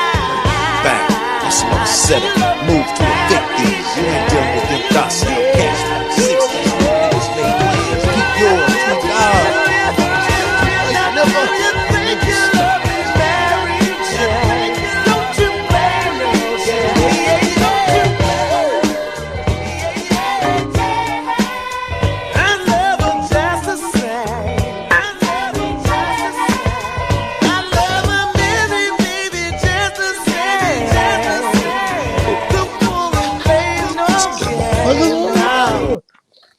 All right.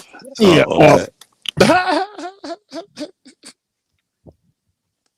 Yeah. Blessings to all the people. Yeah, thought I heard somebody saying encore in the background. All right. Yeah, this shit's Yeah. slapped up, boys. Yeah, we'll throw that on maybe later in the show and figure some things out. But yeah, we got some more music, we got some more things. I got an article I gotta read. Hyperborean's got some questions for Joe Cool and all of that type of thing. So we'll proceed. I'll put myself down here. I'll put Reddington down here, and I'll put Zephyr up there in the first spot. Blessings. Me and Hyperborean doing our thing, or you playing music? No, I'm done playing. Oh, okay. Hyperborean. Yeah.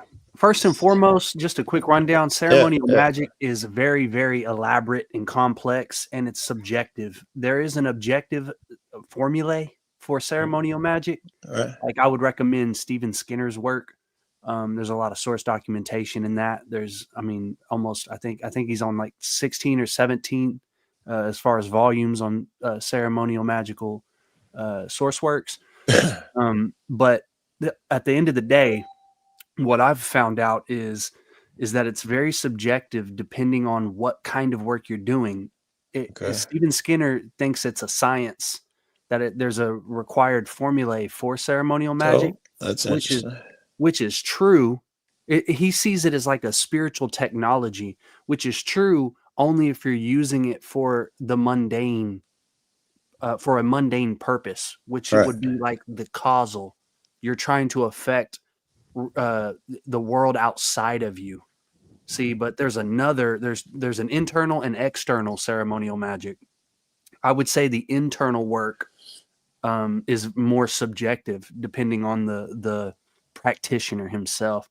But if you want to go deeper on that, we can. But I do. Okay, go ahead.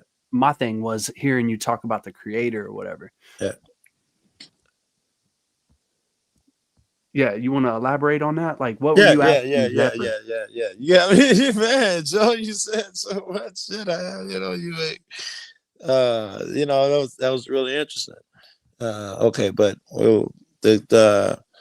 I'll ask you then the same thing. God, man, I had so many questions. I still got so many questions. I don't even know which one to fucking choose from. First of all, if you don't mind, I ask you a question. Even though you just told me a lot about yourself, I want to ask you a similar question. Here, when you came in, you said something to the effect of, I heard Joe talking about God. I want him to know the final boss step then. All right. Let me ask you, are you God? No, there is no God, a singular. No, I would say that me and you are gods, right? But we have to define. We'd have the second question. Are we God? Yeah. Was the second question. I'll ask it. Are we God? No, because we're not one, right? Me and you are separate individuals. We are not God, singular. We are plural, God. Third question. Are all of mankind God? No, there are animal men. Very good. Which is a very loose term, which is like describing a man who lacks spirit. That was the fourth question. It's crazy. I think I collect them. I have like so many spirit animals. Like Pokemon or some shit. I have Pokemon even. Like, That was the fourth question. Why are some men more susceptible to, let's say, bad spirits than others? Yeah, we would say that and this sounds very incendiary, but you got to remember that this, I'm speaking Ruh-roh. esoterically here. Okay. When I say blood purity, yeah, I mean that in an esoteric sense. okay, It isn't necessarily dependent on the actual blood. It's not necessarily dependent on genetics, because somebody who's, it doesn't matter what race or color or creed or whatever. It more so depends on a Gnostic predisposition before within we the get to the person. Gnostic predisposition, I gotta say, you say it does not necessarily depend on blood, meaning it could and sometimes does, perhaps even often does depend on blood. Yeah. It can, yeah, but that's not, at the end of the day, it's not dependent solely on I physical heard blood. that part. I'm Yeah. interested in the part where it is dependent on blood. Where's the blood coming to play? Yeah. And in what way? Because it could be blood relatives, it could be physical blood. Well, the mythos says that there's an original man, right? Mm. Like the biblical pre-Adamite man. Yeah. Okay. Okay, so there's this man that doesn't have spirit in him, and he has blood. He has a physical body. Just so I know I'm with you. Are you talking about? I immediately went to early man, Lucy, the earliest Australopithecine, whatever people consider early man. That's not what you were talking about, though, right? Or is it? Well, you could use those as postulates, but I wouldn't. Yeah, don't do it. I wouldn't rely on that. I would say that that's theoretical. Okay. Well, when you said the beginning of man, you were not picturing early man. I notice the word I used, mythos, right? The mythos that we use as the foundation of this sort of wisdom, spiritual insight. Okay. We would claim that there is an original man, whatever you want to call that, right? But intuitively, we know that there's this original man that lacks spirit. Okay. That lacks spirit. Okay. That lacks spirit, but he has a body, so he has blood. We would say that this blood is impure because it lacks the spirit. Then it's in all of us at the same quantity. Yeah. No, there's varying degrees. You can purify the blood. How and what? What would distinguish one guy who has more of that blood than the next? The Gnostic predisposition. Are you telling me there's that people who intuitively pick up on the idea that that there's something more to life that's going on? They start to dabble in occultism, and that is an indicator that their blood is more pure because they've reached a certain level. Because they're seeking things, and right? Certain things. They're seeking the spirit. They're looking beyond matter. Okay, I would give you that in the esoteric sense of blood, but this doesn't account for literal blood running through my veins, or does it?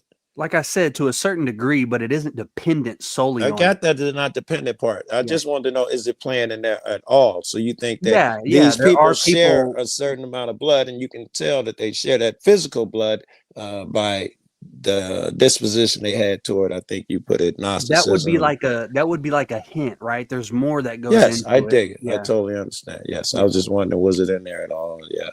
Yeah.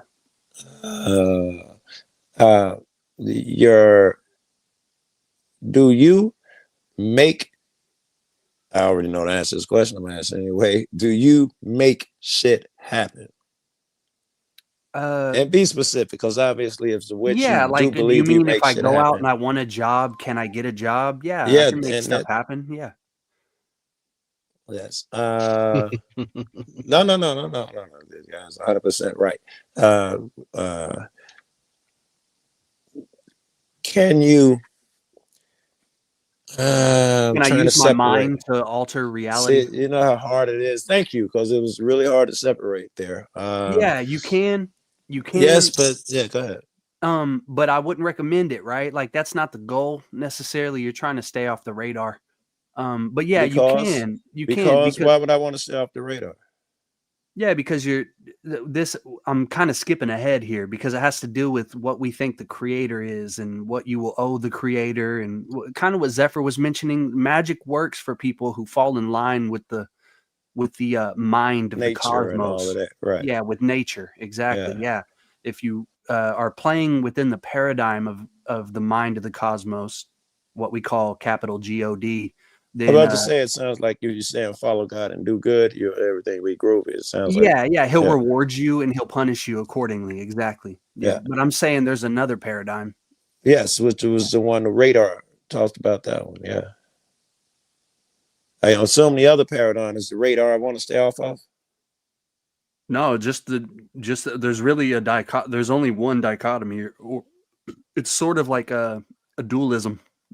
There's either you think that you think that there are gods, plural, like a polytheism, or you think that there's a Which one do you think? monotheism. Which one do you think? A polytheism for sure. Okay, all of us and other things make up one. A unity, right? So that we have to define our terms. So one means indivisible. It means it's a whole that's indivisible, and that's not the case. Yeah, that's not the case. Ah, okay. Yeah, because we are parts, right? So you can it does get blurry the further you get into ontological studies. It does get blurry, right? So you have to figure this out for yourself. But at the end of the day, I feel I like do. I have only an opinion already, and indivisible, and not being us being indivisible. That doesn't seem like a thing. Yeah, exactly. We are divided into parts. We create unities. Unities are comprised of parts. Yes. We are participating in unities. Yes. So to say that you are a part of the one would ultimately forfeit your individuality.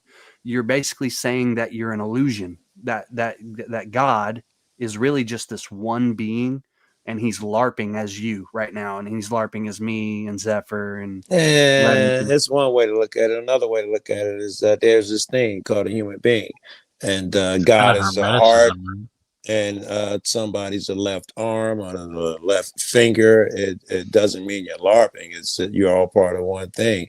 And the cell in the left finger, by the way, he thinks he's totally separate from whatever he sees up there in the hairline. He thinks that, that's flat Earth territory. He doesn't even believe it's real, but they're still together. That's a poor analogy, right? Because the body that you're describing is ruled by one mind. I ultimately move my fingers. Right. So that still falls into the idea of being a part of the one, which would mean that the finger doesn't have an identity. It's the mind of the body that actually is controlling the finger. I deny that. I would say that you are a finger separate from the body, which isn't evident in the analogy of the human body. So and that's why the human body is used in mystery traditions or in synarchical teaching. If I am truly separate, if I am truly separate, how is it that I can separate myself as the finger can? The finger can move away from the body since we went that route. Can you move away from we? Is that a thing? I'm not understanding you. Try to elaborate. All right. Well, when you're talking about this separate part, but we all part of we, and I took it to the body analogy. We all make up one. And you said you're part of the finger is separate from the body. No, I'm not agreeing with that. I'm saying that would be like that would be a more correct analogy, but that's not evident. We don't see that, right? And that's why the mystery traditions use the human body as a representation of the microcosm, because they say that the human body is a representation. It's a mirror image of the macrocosm, right? So I'm saying all that's wrong. I'm saying that's not right. I think it's more like a funhouse mirrors look. If you're looking outwards and inside, you can kind of sort of, especially if you get another person that is very clear, and you can like your within is like a clear reflection, but it's got beveled edges, and you can kind of peek around the corner. Then maybe you can get a glimpse of the one that was, and if all it is now, then yeah, that's that. But that's just how I see it. With beveled edges. Bong and stuff brought up Deleuze. Yeah, he's close for sure because he believes in the differentiation, right? That the ultimate reality is actually a bunch of differences, not this oneness. That I agree with. It's I just actually don't even see how you could separate. It's like one drop in or an ocean in an saying you ocean. Yeah, separate. exactly. Yeah. So, like I said, when you study ontology, you got to start from like the very beginning of it, and that's a whole long discussion. That if you're willing I to go down just that don't road, maybe we understand can yet. do No, I it. don't want to do the ontology. I Or just backwards don't because you're understand. supposed to be left-handed. I Because just that's what don't I did. I just don't What understand I'm when you saying say is that separate. I it just boils don't down understand to, that term. well, me and you are separate. Me and you have different minds. Now it boils down to whether you want to believe that or not, and you need to study ontology to come to that decision. Now you can either think that me and you are actually just an illusion, and we're one mind, which is the one, the God, the It's all logical. hermeticism. If I get to know you, we will be. We can relate, but no, you'll Yeah, never we be can me. relate. That violates the law of identity. It works. You can still be simultaneity is challenging. It's not impossible. I It's promise you. logical that you can be two things at once. It's logical that both are true. You are an individual and you are the whole. It's So only You can't be a married bachelor. It's a contradiction. exactly. That's called the law of identity or the law of non-contradiction. That you can't do that. You cannot. But It's then literally paradox impossible. negate What all the paradoxes. They negate your worldview. Well, these are actually oxymorons. They're not paradoxes. Paradoxes can be resolved, and that's why they're called that, right? These are things that cannot be resolved. I'm talking well, even that's in a mathematical ones. They're that's logical fallacies, is what they are. I still think it's an opinion. I don't think the logic held yet. I think you're telling me in order to prove It's it's a kind of logical so you can fallacy, it would either take me a lot longer. you can't be one You're and just doing part. trust me, bro, at this time. You can't be one and many. You're just doing trust me, bro. You're not proving anything. Well, Well, if it's a I'm not logical trying fallacy, to. prove the logic. You say if there's logic behind it, show me the logic. You're just saying this is how it is. Yeah, You look up the can't be in law two of places at the same non-contradiction. time. So you want the logic of it, which I'm Yeah. not saying that the ultimate reality is logical, right? What we can get there, but I'm not claiming that logic is the end all be all. But what I'm saying is by logic, which you probably adhere to, what you're claiming violates logic. It's called the law of identity and the law Really, of I'm a fan of quantum non-contradiction. physics. It doesn't really violate logic, especially when you find out that the laws that you thought were so real here on this level are not even These akin aren't to what okay. laws really are like. What we're talking about here are philosophical laws, right? We're not talking about like natural law, like the law of gravity, 9.8 I go meters for per that. second And squared or whatever. We're not talking about the yes, speed of light. We're not talking We're about talking about physics. practice. I dig it, but I am talking about philosophically the same way you're using the bricks of conventional physics to come up with your philosophical point of view. Well, If you understood that there no, were that's other not the bricks case with though. other rules to build your philosophy on, it would change. That's not the case though. So like Reddington said, right? Prove this. How can you be a married bachelor? Explain that to me. I don't know what that. First of all, if I prove married bachelor or disprove it, I'm not sure what it has to do with laws of physics. For instance, here, prove this. No. I'm not Yeah, saying it has. Let's stop. I'm yeah. saying it's not physics. This is philosophical laws, not natural laws, right? This isn't Yes. anything to do with physics. You know, I understand that, right? Okay, so when you say one in the If many, it's like to me that's like hearing somebody say I'm a married bachelor, or that's like saying I'm in the parking lot and I'm not in the parking lot at the same time. that's exactly what I'm saying, and I'm saying your mind can't grasp that because you don't understand Well, philosophical lay it rules out the for me. same way you don't understand physical rules. Well, lay it out for me. None of the shit's provable, which is why I went to the physical, because that's provable. And if you could understand that what you thought about the physical is way off, then you could It's a understand that metaphysical claim, though. you could There understand you that go. what you believe in metaphysics is much more as possible than you think. Skrbina has For entered the chat. especially like starting, like being in two places at once, being two things at once.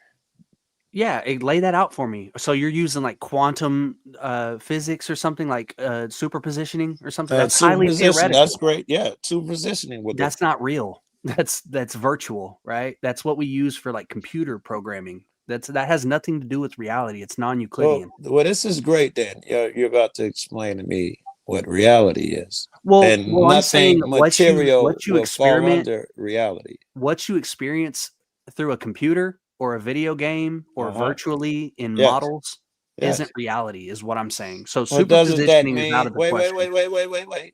Doesn't that mean that me and you are not reality, or does it? Our becoming isn't, yeah, but your being is. My What is physical inside form of Joe? is? Your what? My physical form is No. reality? No, it's an illusion. All right. So tell me what reality is. Your being. That's the only thing that actually exists. Give me And it's another the thing- word than being. Existence, your awareness, your individual awareness is actually real. It's permanent. Your It doesn't cease to exist. awareness. Yeah, your awareness, which My is separate from mine, my awareness is Mhm. real, is which is absolutely real. separate from yours. Yes. By that philosophy, that means that all these other things that we talked about are real too, because we're talking about perspective. The reason they are real and they are mine, and the reason they are separate What is is they? because they all emerge from my perspective. What is they? What And you're using vague terms. They. What is they? yes, all the ideas that we had just talked about, which because I get high, I'll never fucking remember. All What, right. like quantum physics is real? No, It has You its own came up with awareness. 3 specific shits, which I better let go because I'll never remember them. Yeah, all right. Let me try and start over. Yeah, what were these? You don't remember the 3 rules you were talking about? A No rock chance. is a rock real? Okay, yeah, let's go with that. There you go. Yes. The philosophy that what I think you just said, that the reason I am separate is because of my perspective. It can only be mine. Yeah? No, I wouldn't say your perspective, your awareness. My awareness. Your perspective is an illusion. My awareness is not perspective dependent. No. And it's still The distinguishable from perspective comes everybody else's. after, right? The perspective is like a consequent of awareness. The awareness precedes perspective. Awareness precedes consciousness. Okay, I'll give you that. I don't see how I can do awareness without perception, though. I don't see how. Yeah, Suddenly, it's difficult. There's methods for that, like apophatic mysticism. There's certain techniques to try to achieve. It's a relative term, but perspective is your take on something that you observed. Boom. and then Which my uses your perspective awareness. comes in. My perspective immediately comes into play when you say awareness. No, You just said he did. it precedes It's it. my awareness is my perspective on things. So think of it this way: like Platonists would say things emanate, or there are progenitors of things. We would say that awareness is first, and I then understand that. perception comes out of awareness. I right? understand that. I understand Hegel that. would call them moments. I understand what you're saying. It's not heavy, but in my terms, it's like me saying something about the 5th dimension, and there No would such be thing. no mental thing that pops in your head, is what I'm saying. Same shit when you say awareness.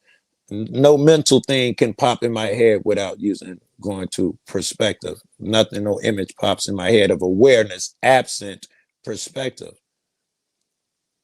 But I'm sure I do Yeah, understand I'm what claiming you're that there's a saying. ground, right? There's this Yeah. pure, liberated awareness that isn't necessarily dependent on perception, right? Your perception has to deal with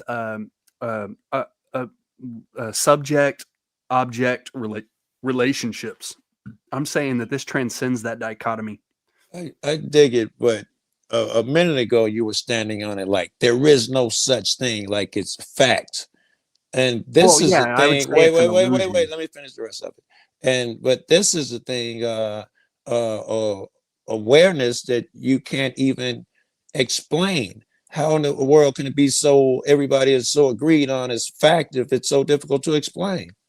What is difficult to explain? Awareness. I don't think it is. I think it's a simple thing, right? I think the other terms that we use beyond awareness are more complex, like consciousness So and everybody perspective. suggests awareness. Take your perception of what that is and just automatically know what it is. Well, no, I'm saying it There should lacks be no other perception. way to phrase it except the word awareness so that someone else could know what you're talking about.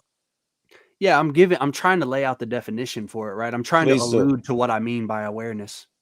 By differentiating it from consciousness and perspective, mindfulness, things like that. Okay, well, I don't know. These terms seem subjective as fuck. I'm not sure that, you know, you can't be bachelor and married or whatever at the same time is an absolute fact. And then you tell me because your awarenesses or your consciousness can't exist, you're using terms you can't even explain. And to So you agree with me that a married bachelor cannot exist? I hadn't even considered the concept. Let me take 2 seconds to think about it. But you just said that, right? No, I was just repeating what you said. I wasn't taking a position on it. Gotcha. Yeah. But if you like, can you be married and be a bachelor at the same time? Again, this is Can you be a male and a female at the same time? Again, these questions get difficult. That's maybe a can of worms. Yeah. You stick to the married bachelor one is probably better.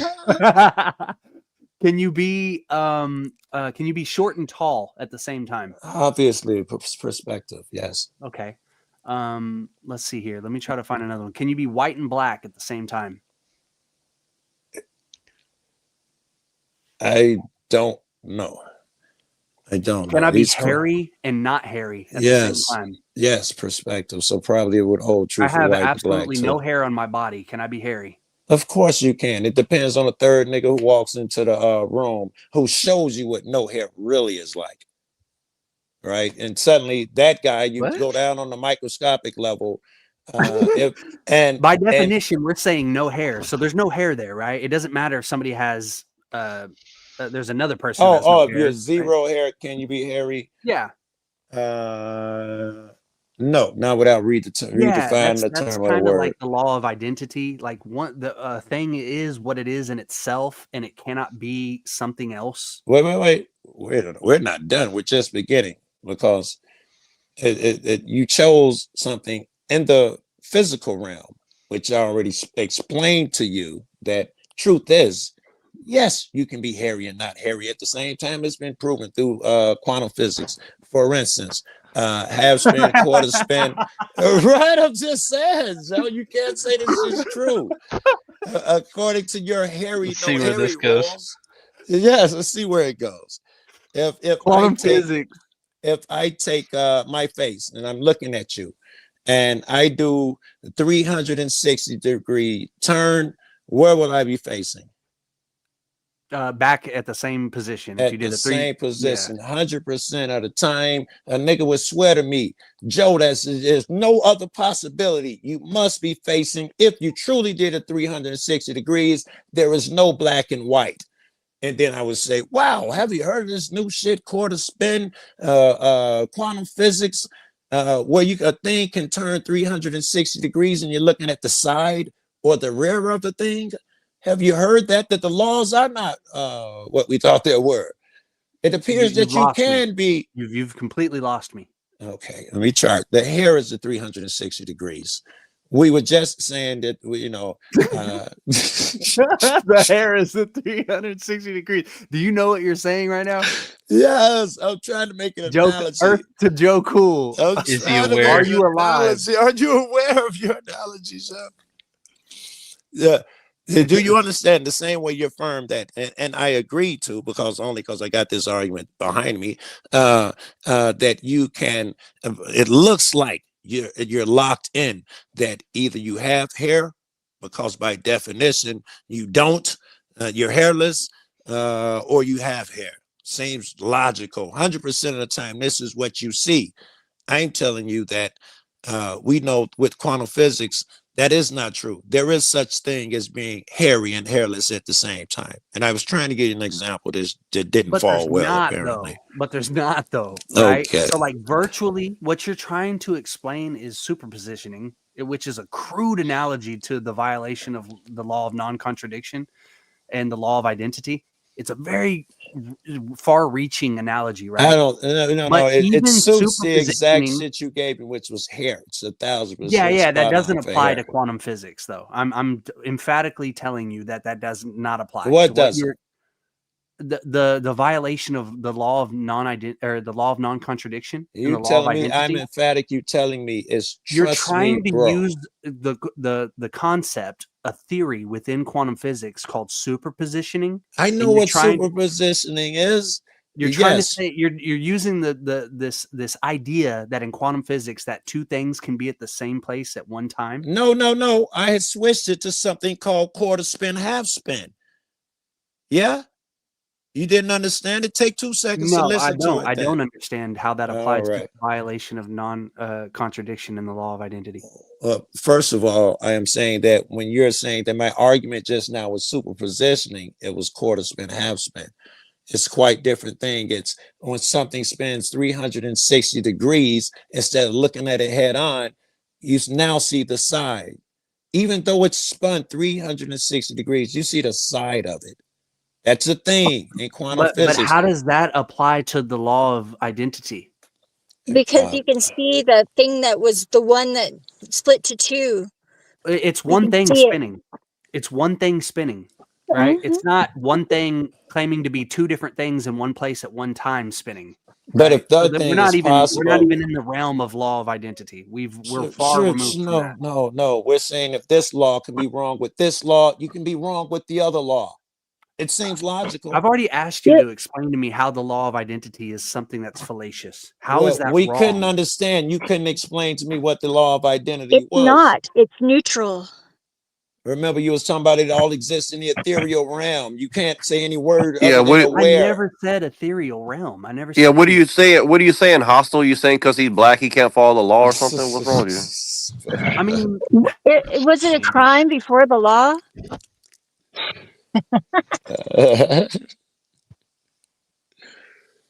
yeah, I think we've lost the plot here. Undoubtedly, we lost the Yeah, thread. But we We didn't, have. according to quantum physics, we didn't. We the we one. did. Yes, We the one will continue catch on up. that line. He damn right. So It's let's retract. Let's go back a little bit. Quantum physics becomes carte blanche for it's to say anything. Exactly. Yeah. I'm Hey, like man, French fries, for fuck's sake. Yeah, quantum physics, therefore anything. So back to the topic at hand here about the one and the many, right? You're trying to identify your individuality with someone else's individuality. I'm not right? sure. I thought I granted you individuality. But you didn't. You said I you're said there can be two things at once. I'm granting you your individuality and saying they can be both at the same time. So You there's just a don't one, believe it's a thing. There's a one, which Yes. literally means indivisible. Yes, by your definition again, your lack of Except understanding. the we soul. have free will. We have free will in one way at least, and that is our ability to when make we up the use story the- as we want. When we use the term one in a philosophical sense, yes, it means indivisible. Okay, all right. By But all words, right, let me see if I take can. care. The Okay. words, We're they're gonna flawed. go by your definition. I don't agree Well, I with mean, that. this is It's a true. problem in philosophy that's existed for, 2,000. But why is it a plus problem? years. But what's the problem with it though? Like, The what's the problem problem? is people can't reconcile it, right? It's called the problem of universals. They don't. There are a group of people who cannot see the possibility of a universal. Yeah, well, and that's Well, fine. They can live with it everybody like does. person. Whoa. Everybody does who speaks. Anybody who speaks automatically has to accept universals. No, that's not true. Okay, tell me how that's not true. Because there's a thing called being that precedes becoming, right? So Same there's that argument. distinction that Right, separates. but see the Well, words that are coming out of your see? mouth. I have to have universal meanings that we both agree upon in order to have the conversation, right? This is like It's Wittgenstein like a or different something. category This of is absurd universals or nihilism what? or something. It is. Yeah, no, I don't agree with it, right? So like your position, You don't have to. It's fine. we're so far removed from each other in positions that it's really inarguable because we're too far removed from the ground. Actually, We're like when For Neurojack's you, talking yeah, about okay, that's fine.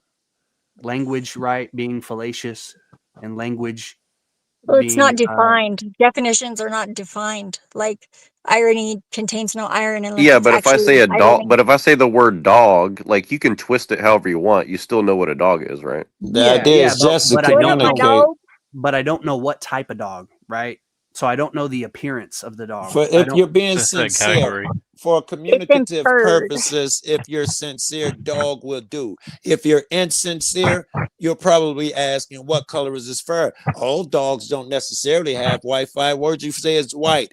When it really, I could Yeah. give 18 ways to explain what a dog is, and if a motherfucker sincere on the other side, he'll understand. If it You comes down aren't to giving me finding a 18 dog, ways to right? define When any it of comes these down, words. You have not given 18 ways to define any of these words that you're laying out, which makes me think you don't even have a grasp of them. Or you're I not think trying to you've lost the communicate it to plot. me. I really don't I think like. I don't know where you're at in the discussion. But isn't this like a is ought question? Like, isn't that what you're really I've saying? heard that a lot. Yeah. We're not even close to is odd. Where are you coming from, It's bro? not really, but It's more like a in and of.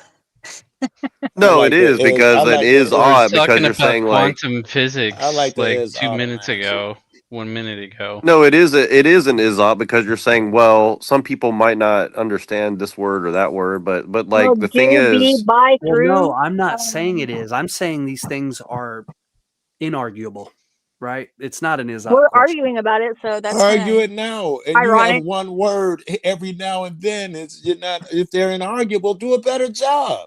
But you saying I can't do it, you can't understand. So We I just laid won't out. I agree. laid out You like for guys, you're instance. spending all that time saying that rather than arguing your For side without instance. using the same exact words. Well, Joe, no, that's not true, right? Like I laid out the law of identity and non-contradiction, and when I asked you to disprove it, you couldn't, right? Like the Yeah, married but you can't I prove don't it agree either. with none of that shit. No. like Nothing can be proven. like the married bachelor, right? How do you disprove that? How can did. you be a married bachelor? By being very convincing. My best guess. No, there's that. I'm saying it. You can't. You can't be. You're one or the other. This is a either or. I don't try. Right? I just know. This isn't I just on the know. fence type of ordeal here. There is either one or there's many.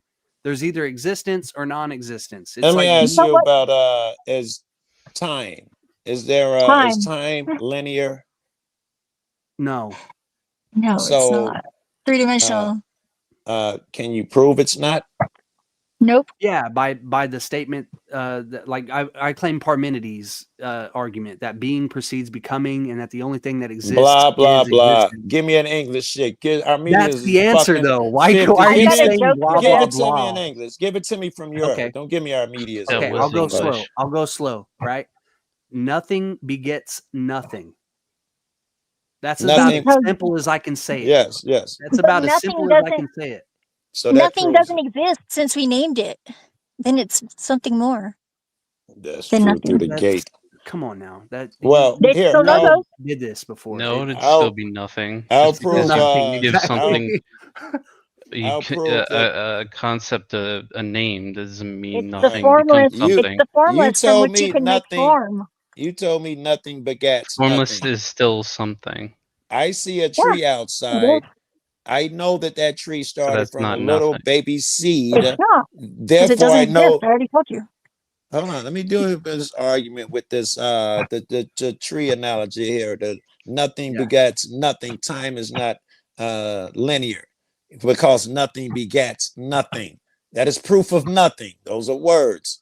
I can go out. It is proof I of can. nothing. That's No, true. no. Listen. So you're saying No. ex I'm nihilo. saying what I'm saying is. You're if you saying listen, you'll know creatio what ex I'm nihilo. saying. If you Wait. listen, Let's stop for go 1 ahead. second. One Yes, second, Joe. I don't Cool. We wanna have to lose stop. it. Before Go you go ahead. into your seed and tree, I'll remember it for Thank you. you. Okay. Seed tree. Thank you. I will remember that. That'll for do you. it. But I should before we remember. move forward, Yes, we have yes. to stop right here. Okay. Yeah. Are you claiming creatio ex nihilo? Are you I don't even saying know what that is. Are you saying something can come from nothing? No, I just want to argue this to show him that he is not so sure. We could argue As that above, later. so below. That is not what I'm arguing. Are you claiming quantum physics? It's both. No, It could be. It could be. We no. just don't understand it. You could hear my argument if you'd have been quiet. I'd have been done with my argument by now. You'd know what I was claiming. Go If you ahead. keep talking, I'll listen to both of you. Yeah, the tree. All right, the tree thing. Yeah, seed and tree. You're I got saying you. because of those words, there is no past, there is no future. I say I go outside, I see a tree. I know it came from a seedling. I know it is not out there as a seedling right now. So I have an indication with my eyes and knowledge and perception that something existed before. I named that the past. Prove me wrong with nothing begats nothing. Yeah, so what? It's the chicken and the egg. How do you get a seed without a tree? And how do you get a tree without a seed? Zeno would say that it's an illusion. It's not real. There is no beginning. You're The being tree is duped. not real. The tree is not real. The You're being cake is a duped. lie, son. Ah, the tree is not real. The tree is not real. You are So the- being duped. Right. So the seed is not real. The seed is not real. How do you get a seed without a tree? Very good. Cars are not real. You and me are not No, real. answer my question. Don't What? move away from it. How do you get a seed without a tree? Well, it might be freaking complicated. I think you understand the Break it down answer. for me, bub. Yeah, I think you understand the answer. I don't. Well, because there is no answer. isn't I God the tell answer? You don't have to guess. You don't have to guess, you rule fucks. Well, isn't God the answer though? Yeah, it is. It was but I'm not saying my he's answer. a duper. It He wasn't fixing to creates be an my illusion. answer. It My is the answer. Okay, it'll be your answer. We'll leave it at No, yours. wait, no. Neurojack was the one who responded, and he said God would be the answer. And I would agree. There is a creator, but I'm saying he's not the creator of you. He creates the tree. He creates the illusion around you of things that seem like they have a beginning. He creates all the forms within becoming, and you believe them. You think that's reality. But the one thing that he doesn't create is you, your spirit. Listen. It's eternal. It First comes of all, from the you eternal. misunderstand a lot here. First of all, I don't believe these things are real. I'm just using them in an argument. The rest is you. I don't believe they're real. I don't believe time is linear or any of that stuff. Stop making assumptions and just stick with the argument, right? You think you can see me because of the words that come out of my mouth and you get me way wrong. Well, you If sounded passionate about all the past I'm and the trying to future do- and the seed all- and the tree. All I was trying to do was prove it's easier to argue time than what you gave me. And I still believe I'm right. Time is more complicated. I literally gave you the easiest explanation and you tried to negate it, which it's I unnegatable. gave you physical trees outside that I can see that I know wasn't there yesterday. That's and you more gave complex me than the words. Parmenidean statement of Or nothing prove it. begets nothing. Now prove it. Nothing Nothing begets begets nothing. You That is proved the it, most provable. nothing. That is the most provable statement that I can give you. Do it now. Nothing begets. You Do it cannot now. get some.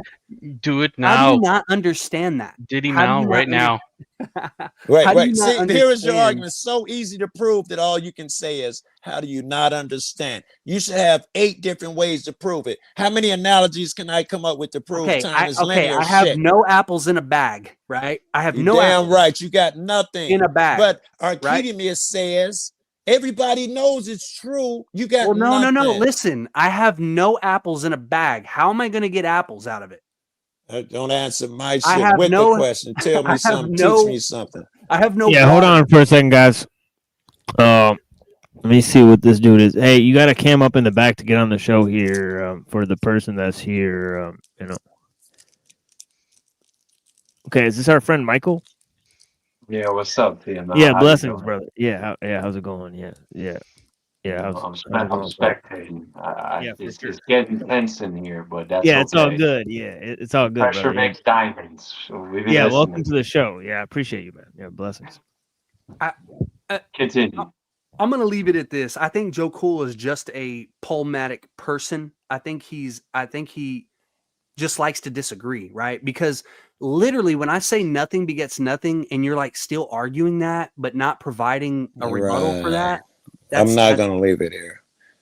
Like, I'm going to how do you again argue say, nothing begets nothing? what, listen, Explain that to me. Would you say words, I don't have Socrates? to argue it. I asked for proof, and your proof on your side, on your entire side of proof, which you say the proof is abundant on your side. You say nothing begets nothing. That's it. You should under everything, mic drop. I am saying, if you really knew what the fuck you was talking about, you have 8 different things you can tell me other than nothing begets How else nothing. do I explain? You Wait, apparently stop, Joe, cannot and Joe, do not. slow down. Because Okay, we've been how do spending I the last explain, 10 minutes on nothing Joe, begets nothing. Joe, how do I explain in 8 different ways that you can't get something from nothing? How does that? It's so simple. There's literally no other way to explain it. It is the most simple, evident truth that there's Right. literally no other way to explain it by saying, Well, stop you saying cannot it's so easy get to something from explain nothing. shit. If it's just if your explanation is it's Are you just to be. saying you disagree with I am not nothing saying I'm disagree. I'm still trying to get you to prove a thing. I'm not giving my opinion. No. So you're asking me, you're putting the burden of proof on me for a claim, right? Yes, you took it over there and said my shit is fact, like you had proof. And I have been telling you don't.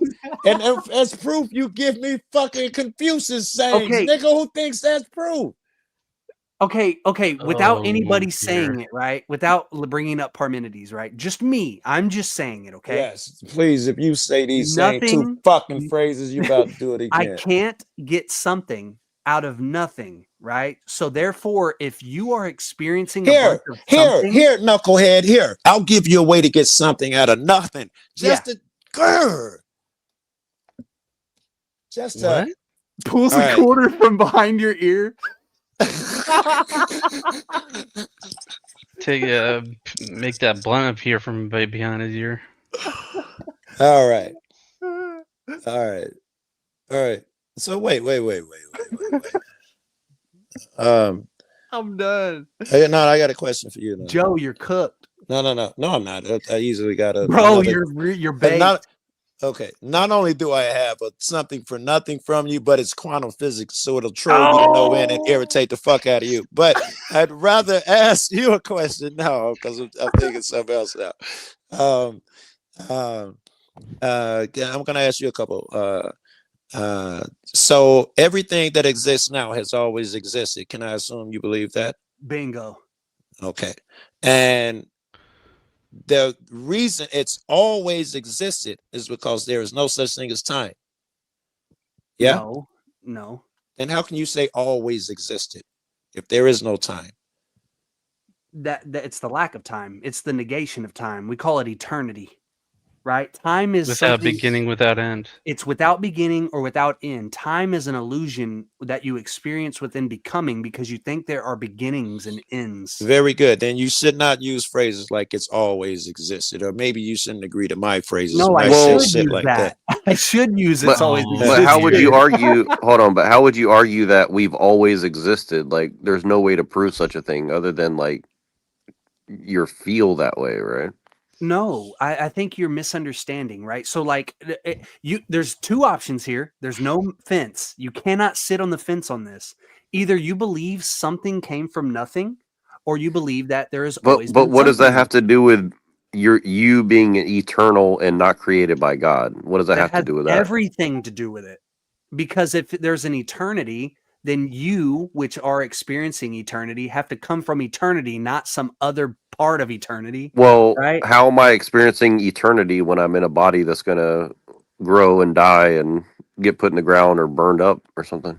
Yeah, no, that's a great question. And I would lean towards the first law of thermodynamics. If you want a fit, I understand this intuitively, but if you want, Yeah, but whoa. Before you jump into that though, like Newton's laws are like theological more than they are like scientific though, right? Who brought up Newton? You're bringing up like thermodynamics, like nothing can be created How or is destroyed, Newton or thermodynamics? are you saying it's not based on Newton? No, it's not. Okay, what's it based on? It comes after Newton, but it's not entirely dependent on Newtonian physics. No. Okay, but you're saying that Go the ahead. law of thermodynamics, nothing Yeah, being the created first nor law, destroyed. right? He was seeing your argument Yeah, coming, and he was just commenting on Well, it. yeah, no, but I'm that's saying I but that's a don't believe in that. theological position. That's not a scientific position. That is an empirical scientific position. What are you talking about? How could you possibly prove that? Destroy something. Show me.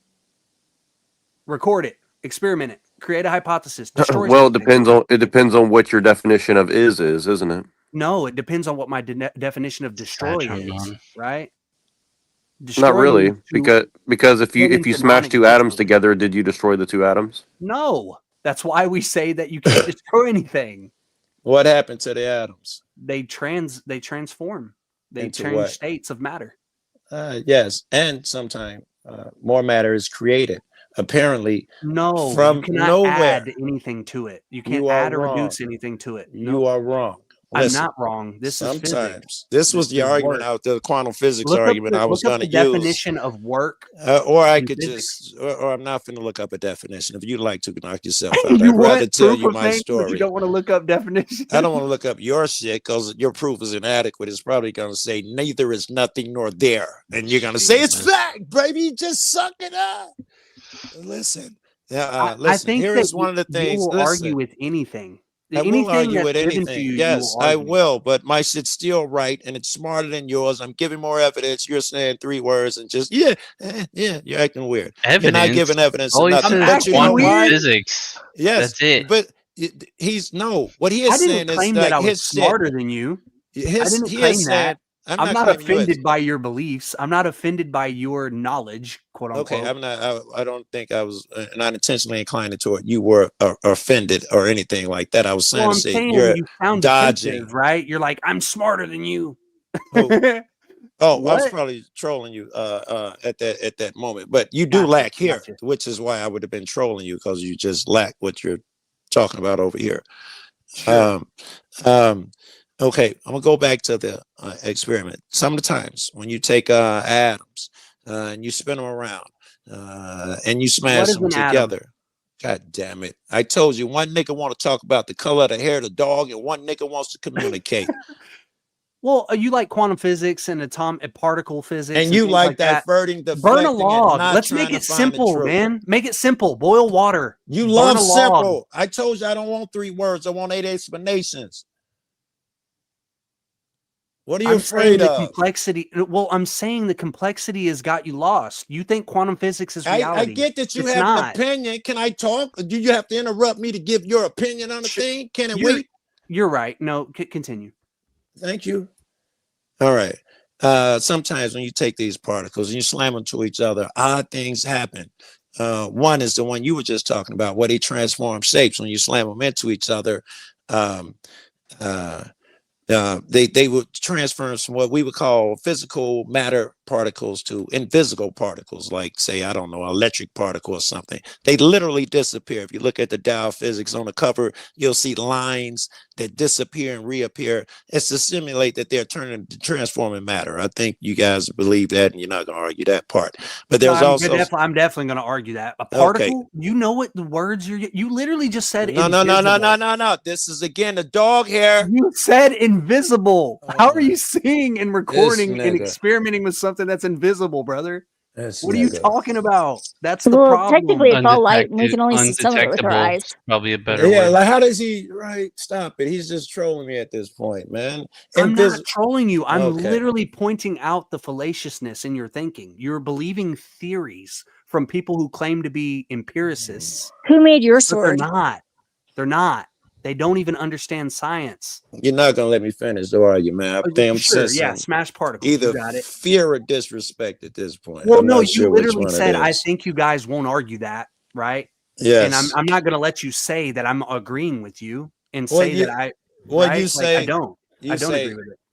I'll argue later or I disagree, but continue. You don't just go off onto your own shit and disrupt me after you done did it 8 times already. Gotcha. At some gotcha. point, a motherfucker got We to won't challenge what you're saying. You Gotcha. can challenge Well- when I'm done. Let me say what I'm saying. Then you'll have the full thing to challenge, bro. What's so Do we hard need to a timer? understand?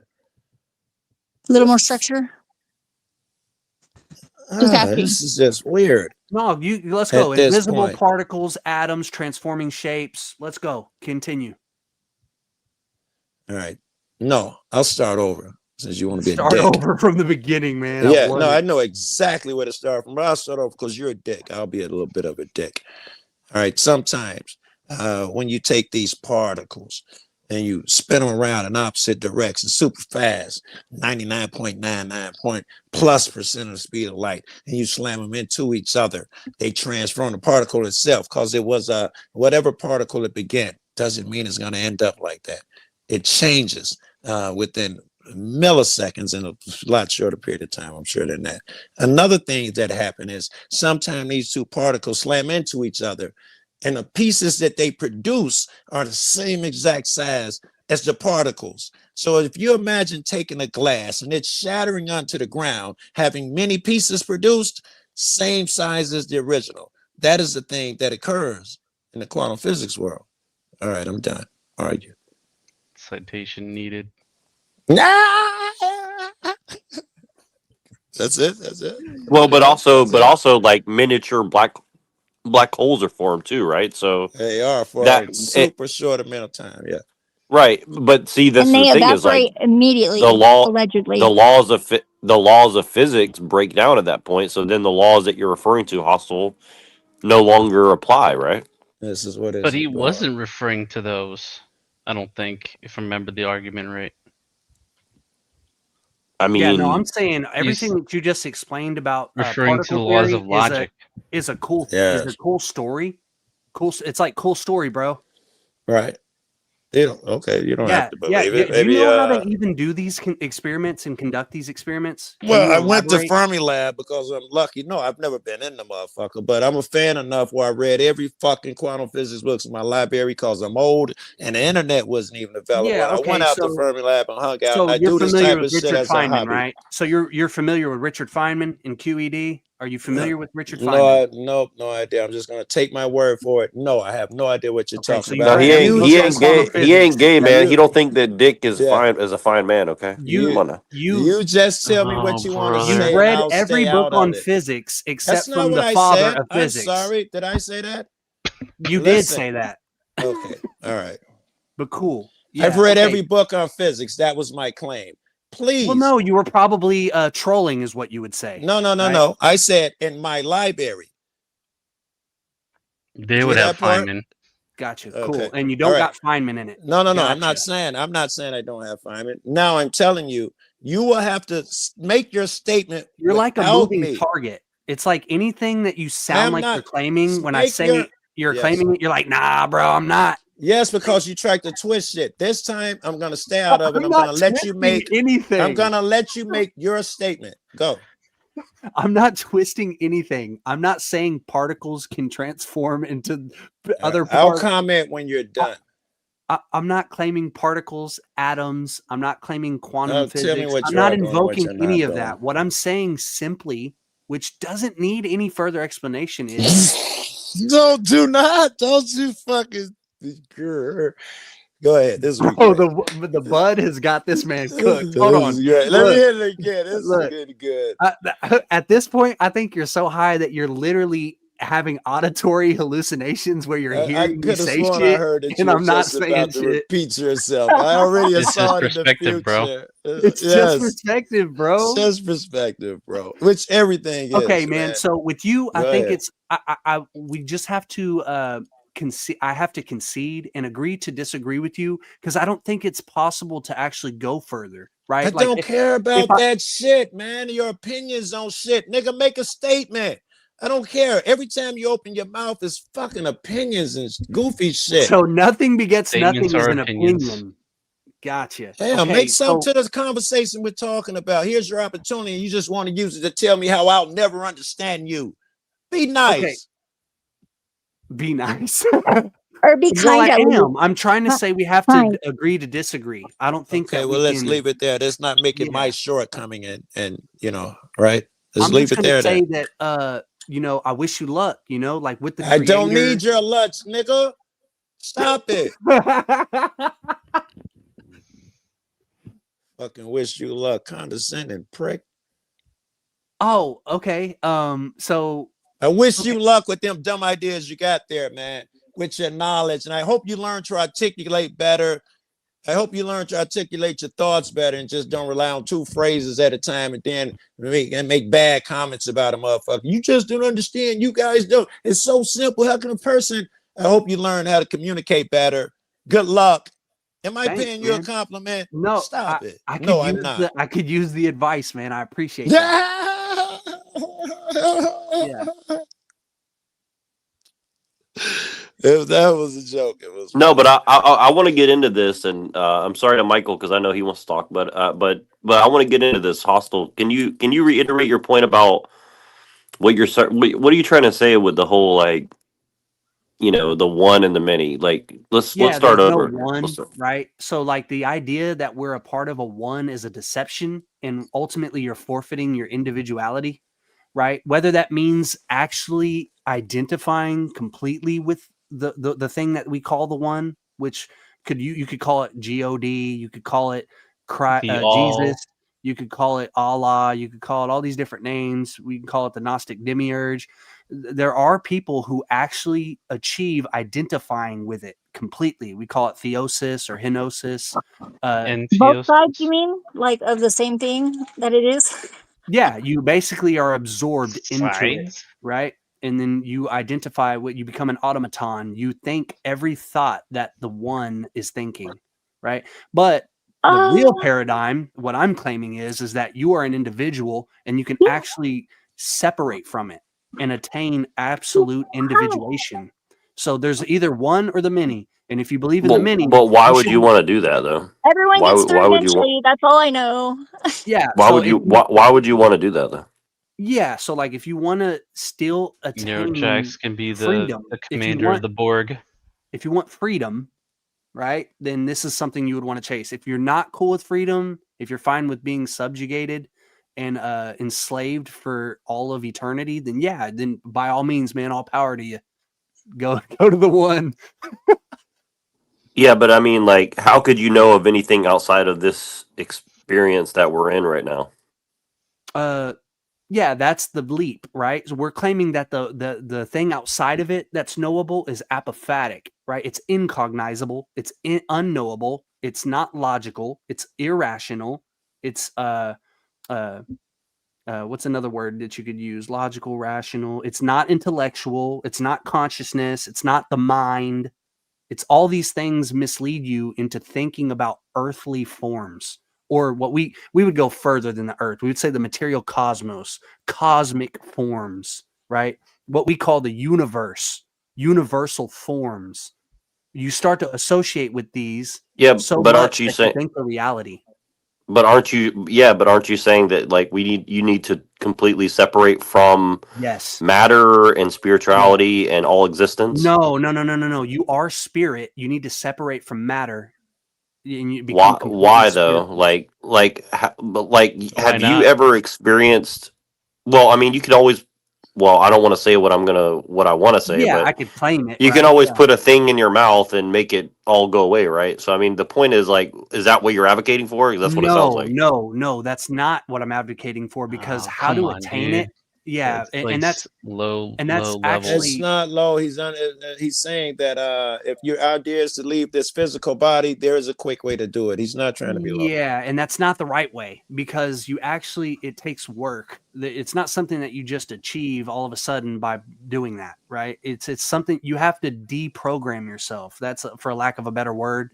You have to practice a sort of apophatic mysticism. So go to Like the a Scientology negation. Center go to the No. Scientology Center, put an e-meter on, and get audited, or what? No, because the Scientology wants you to revert back to forms, right? They want you to think about worldly forms, and they want you to identify with the good. Is that what I did whenever I dereprogrammed myself? No, you don't. You negate the forms. You resign You've them. been to this other place. You've separated. Yeah, for sure. Yeah. What's on the other side? I can't describe it. It's incognizable. There's no forms in the world to describe it, right? So I have to keep working until I can get fully there. Yeah, but here's the thing, though. You don't have to answer this question, but you've heard of such things as people taking substances and having experiences that are Yes. uncognizable, right? No, they So- are cognizable. They are, and that's why they come back with explanations. They say, "Well, I saw a trippy circus like tapestry, and I saw a clown, and I saw." They give you forms to Clown try town. to identify their experience. I'm saying these experiences that I have negate that. They're beyond that. They're Well, so sure. I mean, Yep. I can Maybe a describe what different being day. in love is, but it's not actually going to convey the feeling, will it? No. no, exactly. Yeah, no. But you could give it a try. You What he could is try. talking Yeah. about is something a little different. He is saying that I am absolutely right, The but if best I way I can use, hold explain it, on, I wasn't your cue. But if I use, I'm absolutely right. But if I use a word to explain it, I am breaking the rules. I say that falls under, you just got to trust me, bro. The nameless Tao. That's kind of what you do. yeah, it's like the Tao. If But you want to say the Tao is just trust me, bro, then that's your problem. Like, You right? said I that. can't show You you said the that. Tao. I That's did. why I said I you said said it, that. sort of. I'm not saying just trust me, bro. I'm saying work it out. Do it. Do the work. Well, I can But you trust that haven't you'll even got catch there up yet. Well, at the very least. I've done that shit. I've in And fact you'll catch I've up. had those experiences. I've done the You meditation don't and walk the walk. You don't talk the I'm talk. sorry. Every time I fucking start talking, you think it's your cue. It's weird. And if I point that shit out, you're gonna swear it's in my head and I'm fucked up. I've done a lot of the meditation and shit, and I've been to the other side and I've seen things and I've talked about some are more easily describable than others. Some I think are indescribable. I do the best I can. I don't know. I've see if I use words, I'm not supposed to use words. That's the only way I prove I had experience. No, I say I've seen other things, other sides that show that this isn't even real. So I agree with this is not even fucking real. I don't. There is other stuff, and I've been over there and I've tried my best to explain it to a bunch of people. You know, it's really weird though. As long as you're embodied, you're not an individual. You are. You're not. You have a bunch of bacteria that lives in your gut and the things that fuck That's on your not face. you. It You're is. not. It You're not the is part of bacteria. you. You're not It's part of you. No. It's You live. identifying with matter that perishes or just reorganizes, rather. Yeah. Well, and it has been so many things before, and you have tapped into that memory potentially if you embody it. No. Well, If you're a just because majority of maybe you need to fungus, practice you're just going to be cognizing more. hungry all the time, consuming bullshit. So No, technically, yeah, if your I don't body's do filled that. with fungus, you're more. I'm not saying you are. I'm saying if someone Yeah. were. If someone were, the fungus actually knows how to reprogram you better than you do.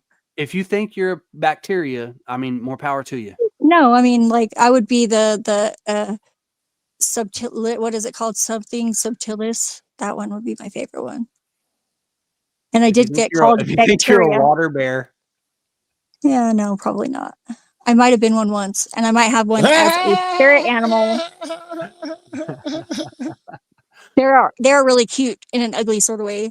I kind of think they're awesome. They're fascinating. And if you want, we can like trade faces. I'm not that attached to this face. I remember being other faces, even other sexes. Yeah, we could get really twisted. I could tell you some details.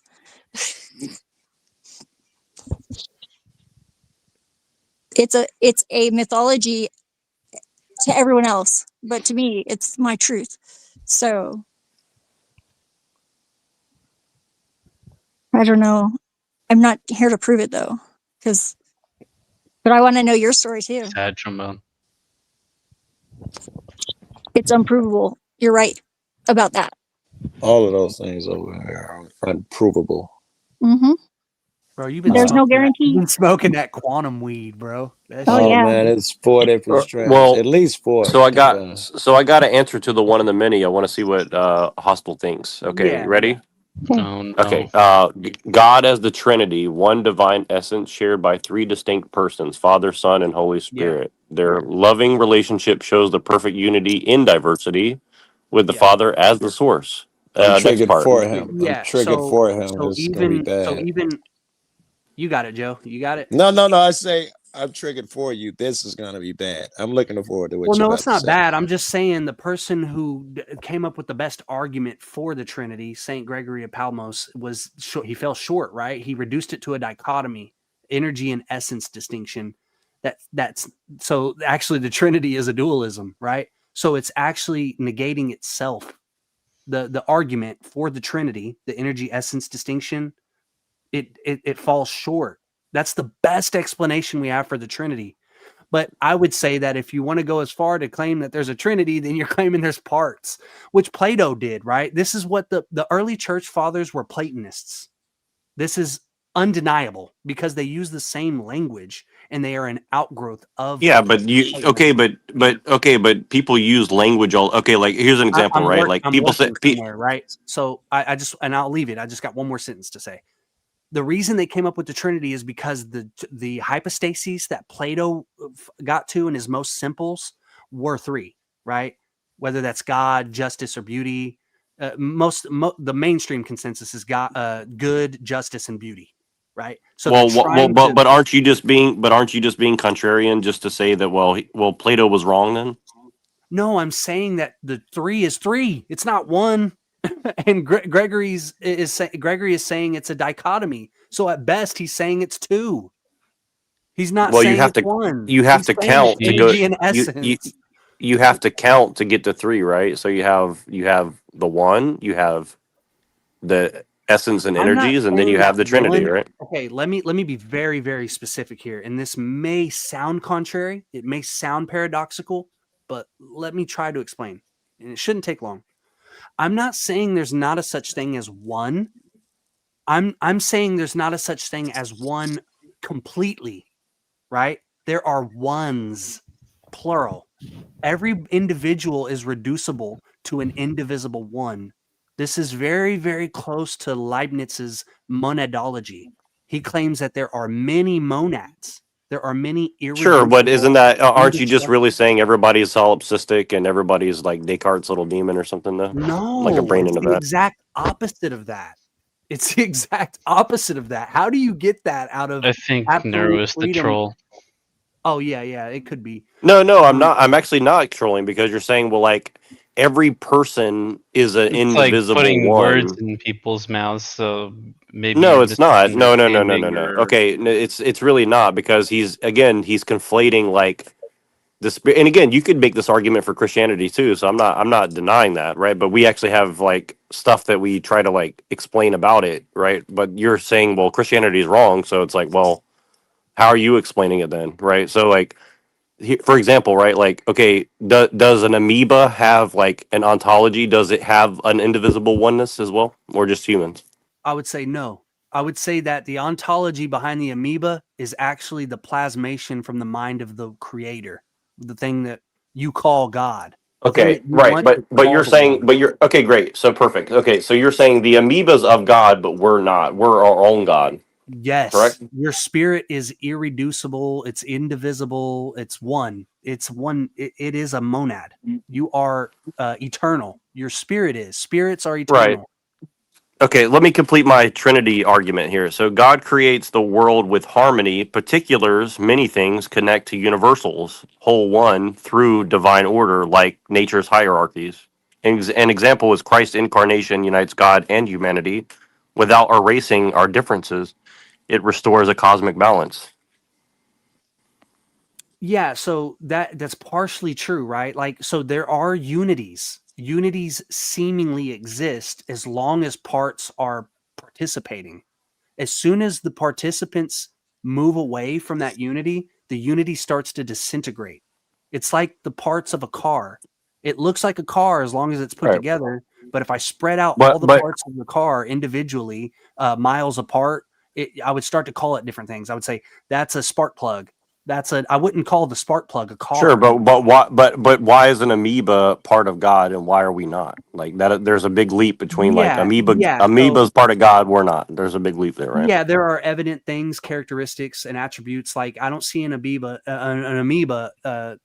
displaying the type of creative attributes as the spiritual man does. Sure. the human So being does. sure, but Christians say that we're created in the image of God, meaning we have the likeness of God, meaning we have Yeah, I'm a saying that's limited not ability to true. create. Not true, Why? because you're not created. You are eternal. This boils down to the ontology. The first argument that I had. You got two paths. You either think that you're one or you think that you're many. And if you think that you're many, then you are an eternal part of the eternal. right? Okay, You're not okay. part of I'm the starting to one. understand now. Okay, so what you're saying is like, you know, I know you don't believe in a Big Bang, but let's just go back to the beginning, right? Okay. Yeah, yeah. In the Big Bang, there was like God, and then there's like every human ever known, all collapsed in on itself, and Yeah. then but we were always existed, and then God came into existence, and He has special abilities, and we came into existence, and we just forgot we have special abilities, so we can Well, create our no, own it's like universes and shit. it's an enchainment, right? There are men who have no spirit. That's a part of this mythos. Remember what Joe Cool brought up? I don't know if you made it that early, but Joe Cool was talking about men. I brought up the animal man or the Pasu. There are men who have no spirit. There are other men who do have spirit. So the spirit is actually separate from matter, right? The spirit isn't the matter isn't necessarily dependent on the spirit of an individual monad, because the mind That of the sounds like some gender, Viking shit to me. That sounds like it some Viking is shit. some Viking shit. It's some hardcore warrior Viking shit.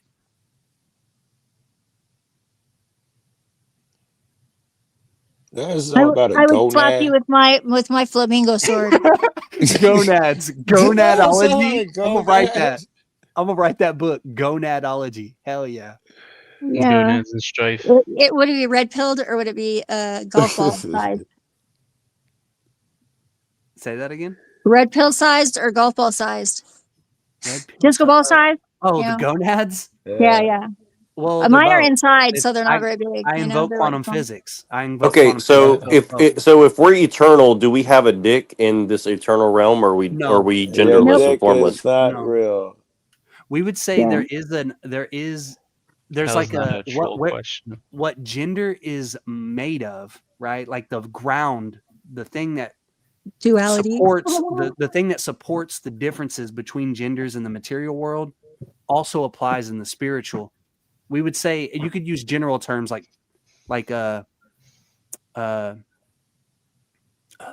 let me think of a word like God, but they don't apply really. It's a crude analogy, active and passive, I guess, or like Abstract and concrete, sort of. yeah. Those are good words, but they still fall short. Yeah, they do. Right? All Okay, words do. so Like, so not to get personal, but I'm going to assume that you've been with a woman before, right? I'm married. Yeah, I have children. Right. Yeah. So okay. So do you think that? And again, I don't want to get too personal, but let's just say in general terms, right? Like, okay, so when you look at your children and your wife, you're like, well, you know, really, this is just a dirty existence. We're not even really in our body. Like, I'll begrudgingly have sex with you and make children with you, but ultimately, like, Come on, bro. I'm way above this. I'm way Like, above come all on, this. bro. that would suck. I would never want to live like that. Yeah, No, no. thank you. Yeah, that's These not how gay it works. questions, bro. It's very, very general, but I think the question is necessary because you're trying It to apply it to life, right? How you live as a human being who Yeah, because you're experiences the chasing human this condition. thing. Yes. So yeah, Well, and yeah, there no, that is certainly that's a are very people valid that are like question. that, right? So, There are Yeah, I'm people that putting it are. in a very crude way, but we Yeah. live in a very crude existence according to you. So I think yeah. it So matches, there's an right? Yeah. ethos, there's an ethic. It's called nuological ethics, right? It transcends like utilitarianism, pragmatism. All these things fall short. We would say that honor is the first virtue, right? And anything that you think of ethically that is dishonorable is probably not the right path. So that's like Sure. the general. So But- like if I'm but- talking to my so- wife about existence, right? I'm not going to tell her that she needs to loathe her body and that she needs to not have sex and not have children or whatever.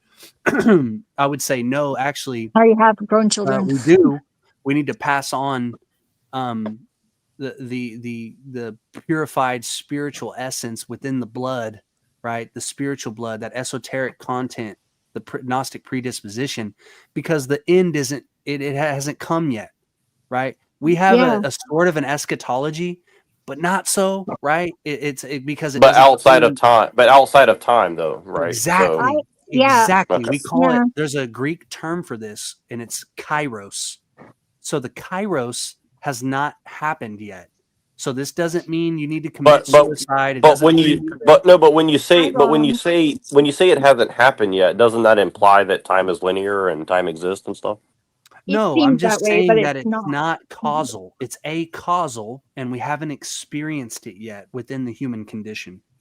There's Not this all of it. acausal nexus, right, where this moment in becoming happens, and we experience it, and we call it kairos. This I say it is. kairos hasn't happened yet. We call it the end of history. It hasn't Okay. come yet. So we're gonna have So- children. We're not gonna Right, offer okay. itself. We're gonna live life honorably with a warrior But- neurological ethos. But you But don't here's think the you thing, can though. still know that it's happened still? It's all still happened?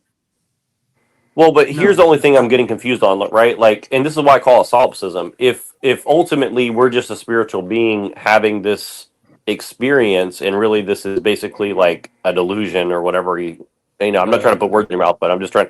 Then ultimately, there's no such thing as honor because we are a universe in and of ourselves and God in and of ourselves. Like Right? a nihilistic approach. You haven't got the full picture yet, right? So this has to do with the self, right? But it's not self-centered. It's centered No. on the race. We call it a spiritual race, right? There are parts to this eternity, and you can split it into two general categories. You could say that there are loyal spirits who all belong together, who share this honorable virtue, this Virtue, virtue right. of valor, and they all are loyal to each other, and that Okay. they belong together as a So- multiplicity. So we all go to Valhalla. So Yes. if we're of the race, we all go to Valhalla. But are we going to Bingo. live in Valhalla alone, or are we going to see like other creatures there and other people Yeah, there? yeah. and No, just- you experience it with the fellow members of the race, but you cannot impede on their experience, on their freedom. So they can project Without with consent. a infinite potentiality of their will. They can project a reality, and it's way more pure, way more good. It's absent of all evil. It is the most perfect rendering of unlimited will. So we're talking about race. We're talking But it about the has race been to be and has good and experienced honorable. evil. Yes, no other race, just the race to be good and honorable, and those yes, things. exactly. The Yeah. others will be doomed to perish in a war. Yeah.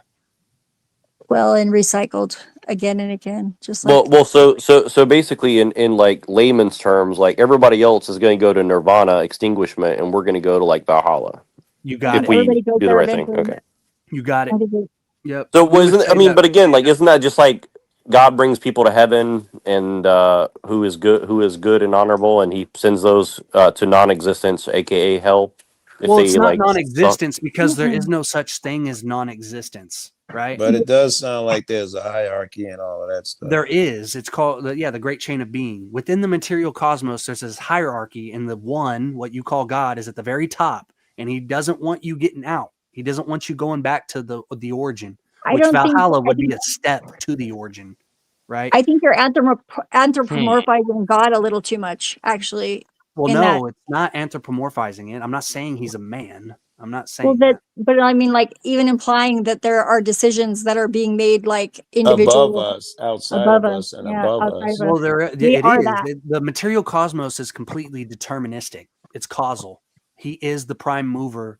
Well, very but I first think that it was So- like the form was set, and then we are navigating it. Well, if that's No. the case, then if somebody goes and kills somebody But it's also always randomly, what? like okay, like should Jeffrey Dahmer get beheaded because he did bad things, or is it Apparently, just he if was he did- determined? Did he? No, but Get beheaded? Well, according to neurological ethics, the honorable thing to do would be to skin him, flay him, burn him alive, drown him, do all that at the same time. Do unto But could him he as make you it? did unto others? Yeah, I mean, But could he make it to Valhalla if he Absolutely does not. something? I think he's redeemable in a different lifetime. Well, no, it's like it's it only makes sense that people of an honorable character wouldn't do those things, right? Wait. I thought No, you it just said doesn't. you It would do doesn't the say same that, exact actually. shit. I thought you just said that if someone murdered somebody, your solution is to murder them. Yeah, I'm not saying murder is bad, right? I'm not saying that there's a moral Or good. connotation on murder. I'm saying that the ultimate deciding factor on murder is honorability. Or you It's the saying that if Who someone decides does that, something that you think is wrong and dishonorable, we're supposed to attack them? Of course. Physically? Yeah, I'm not a bitch. If I see a pedophile fucking a kid, No, he's no, getting no, no, the no, no. ultimate I execution. intentionally moved it from there because that is easy to Keyleth. just doing something wrong. Yeah. We should attack them. Oh yeah. Now we Okay, become so I think judges. it should be more catch a subtle than pedophile that. in the act, you want to just No, put him no, in no. handcuffs That's and have him, easy. That's give him easy. 3 hots Stop and a it. cot. Stop it. No, no one's talking about but you because that's easy. Let's talk Well, about well, something that's but you're doing something agreeing that. with me. Let's You're talk agreeing about. with me. Look, Joe, you do this a lot, right? You agree No, with no, me. I don't want to hear but that. then you're Stay like, with the nah, subject. Stop making it about nah. me. That's weird. Stop I making it think about killing is me. wrong. You God. just said that it was easy. Okay. So Listen, you you agree with or my you can just let me you agree with fucking my talk. statement. Maybe he doesn't want to Great. do the easy thing. Joe, come on, bro. Listen. No. I don't want to talk about what you want to talk about. What I do you want to talk mean that about. it's easy? I Are want you to talk saying that you about. agree that the guy should get the ultimate execution? You don't really care because you just be quiet and let me say it. Oh, okay, gotcha. No, you don't, because you say that all the time too. So I'm to assume that you're emotional, right? No. You cannot. That wasn't an opening. You cannot control yourself and speak. When I speak, you especially you allow the You're other not people going to to speak. say and I'm claim that still I am talking. things When and I then speak, not say something. when I speak, you don't know what you don't know the future. All I'm saying is you have no Hey, control Joe over Cool it. is a pedophile. You You have don't know the no future either, control. so why are you assuming things? You have no control over yourself. I just say some random shit It's about all what I'm you saying. are and what you do. You have no control over yourself. So why would I believe your logic holds here? No, I do have He's control of very myself, in but I'm control not of going to be a himself. bitch and let you just say what you want about me and what I am. I'm not going to do that. I'm not a pushover. That didn't come into play. It's just letting the motherfucker complete his sentence. You had bad form, and you must portray it to be something weird. Okay, continue. It's just I'm only polite emotional. to let a Let's motherfucker continue. speak. Now I'm following the philosophy of the pedophile. We kill him. That one's obvious. So does that same logic apply if a guy? I'm going to give this example of, I don't know, run a red light. Do we harm him in some fashion? No, I just gave you the key. Okay, very good. I don't need want to the key. use Stay with me. I honor. don't. You need to. Let's stay I've with my already given you logic. the answer, though. Stay You're like with my asking logic. questions. Great. Here you got to do this thing where you have to talk and take it to what you do because you don't want to sincerely follow my train of logic. No, I do. It's painfully slow, but it's continue. Go. No, I give. You allow the other people to speak uninterrupted. You don't mind. With me, apparently, it's too painful for you. Can't control yourself, and it doesn't. It's no fun in order to just make a point and have a back and forth to have to go through all this shit. I shouldn't have to do backflips and be called names and shit in order to make a point. So go ahead. You guys do it. I'll smoke or something. I didn't.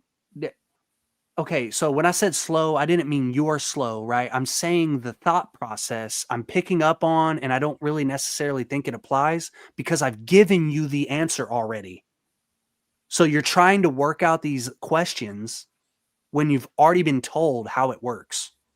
But if you want to elaborate and then me give you the same answer afterwards, do it.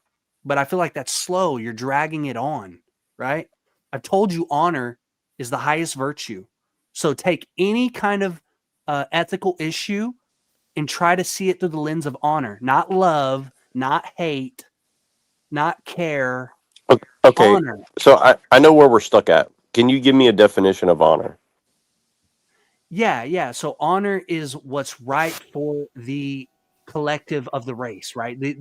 And I mean collective very loosely. I don't mean it in a mundane way. It transcends imminent time, right? So there's this spiritual race, and what is honorable is for it and its existence. Like truth, for instance, yeah? Truth would be honorable, yeah. Yes. And if someone tells a lie, what do we do to them? It's conditional on honor, right? Well, so if I lie, I can lie. I'd like an answer to that, please. Yeah, I can lie. A few different examples of different level lies and what. Yeah, I can lie, I can them? cheat, I can steal, I can murder, as long as it's honorable. I've given you the key, man. I've told you. No, what the thing please is. don't stray. Be nice.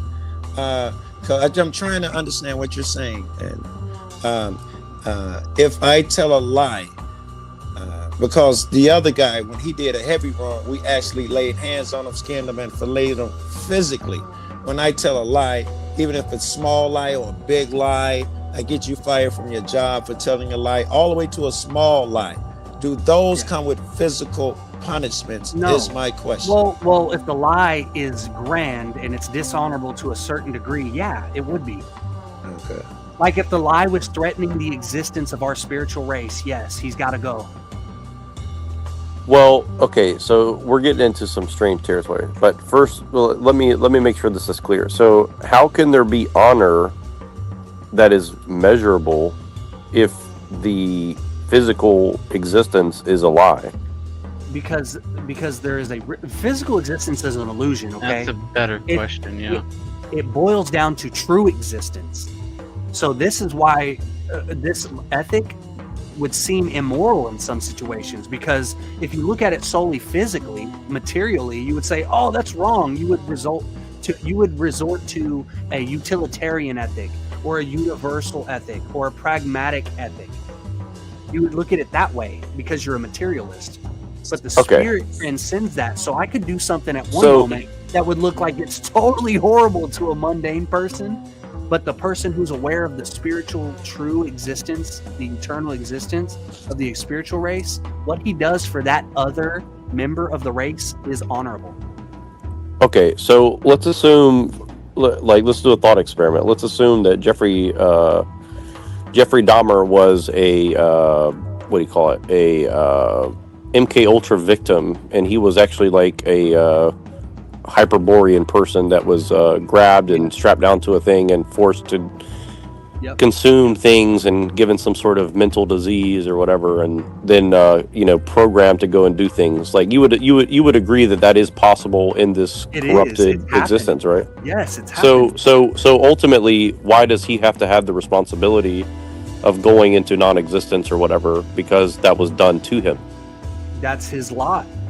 He fell into that causal nexus. He fell into the causal nexus, the determinancy, right? The first degree determinancy of the creator or the demiurge. Now, he will reincarnate, though. Before the Mahamanvantara or the Pralaya, he will reincarnate. He'll have a different lot in a different life, right? So at that moment, he's a traitorous Siddha, right? Or a lost Virya at best. And he would be dealt with accordingly, whatever that situation is that necessitates him being dealt with. I'm not sure that the Okay, guy well, what was, if I told you that I did horrible spirit- things in my past life? That But I'm a doesn't good matter. person We don't now. believe in karma. This has nothing to do with No, karma. I know it doesn't. No, Has she nothing to do did with karma. something bad. You got to put hands on her now. No, I didn't Even if say it that. was in a past life. No, I already Are paid you for having it. trouble I did. understanding what I'm saying? So It like, went against not honor. every what you would call a transgression or a bad, right? "Quote unquote" a bad thing morally.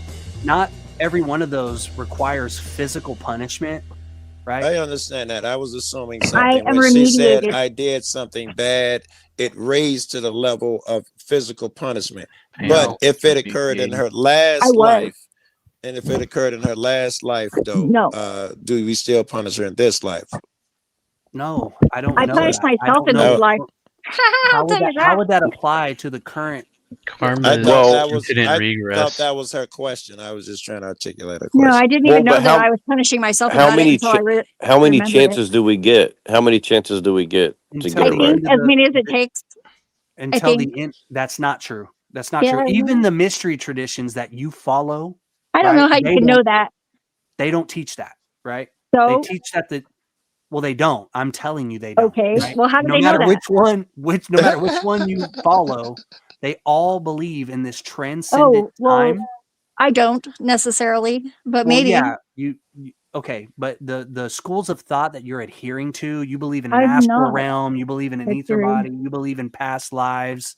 All the Mhm. masters in those disciplines, they all agree that this transcendent time of the creator, it has cycles. That he wakes up and Oh, he goes yeah, to it does, sleep. but it's different a You little bit are every a time. you are a microcosm Mhm.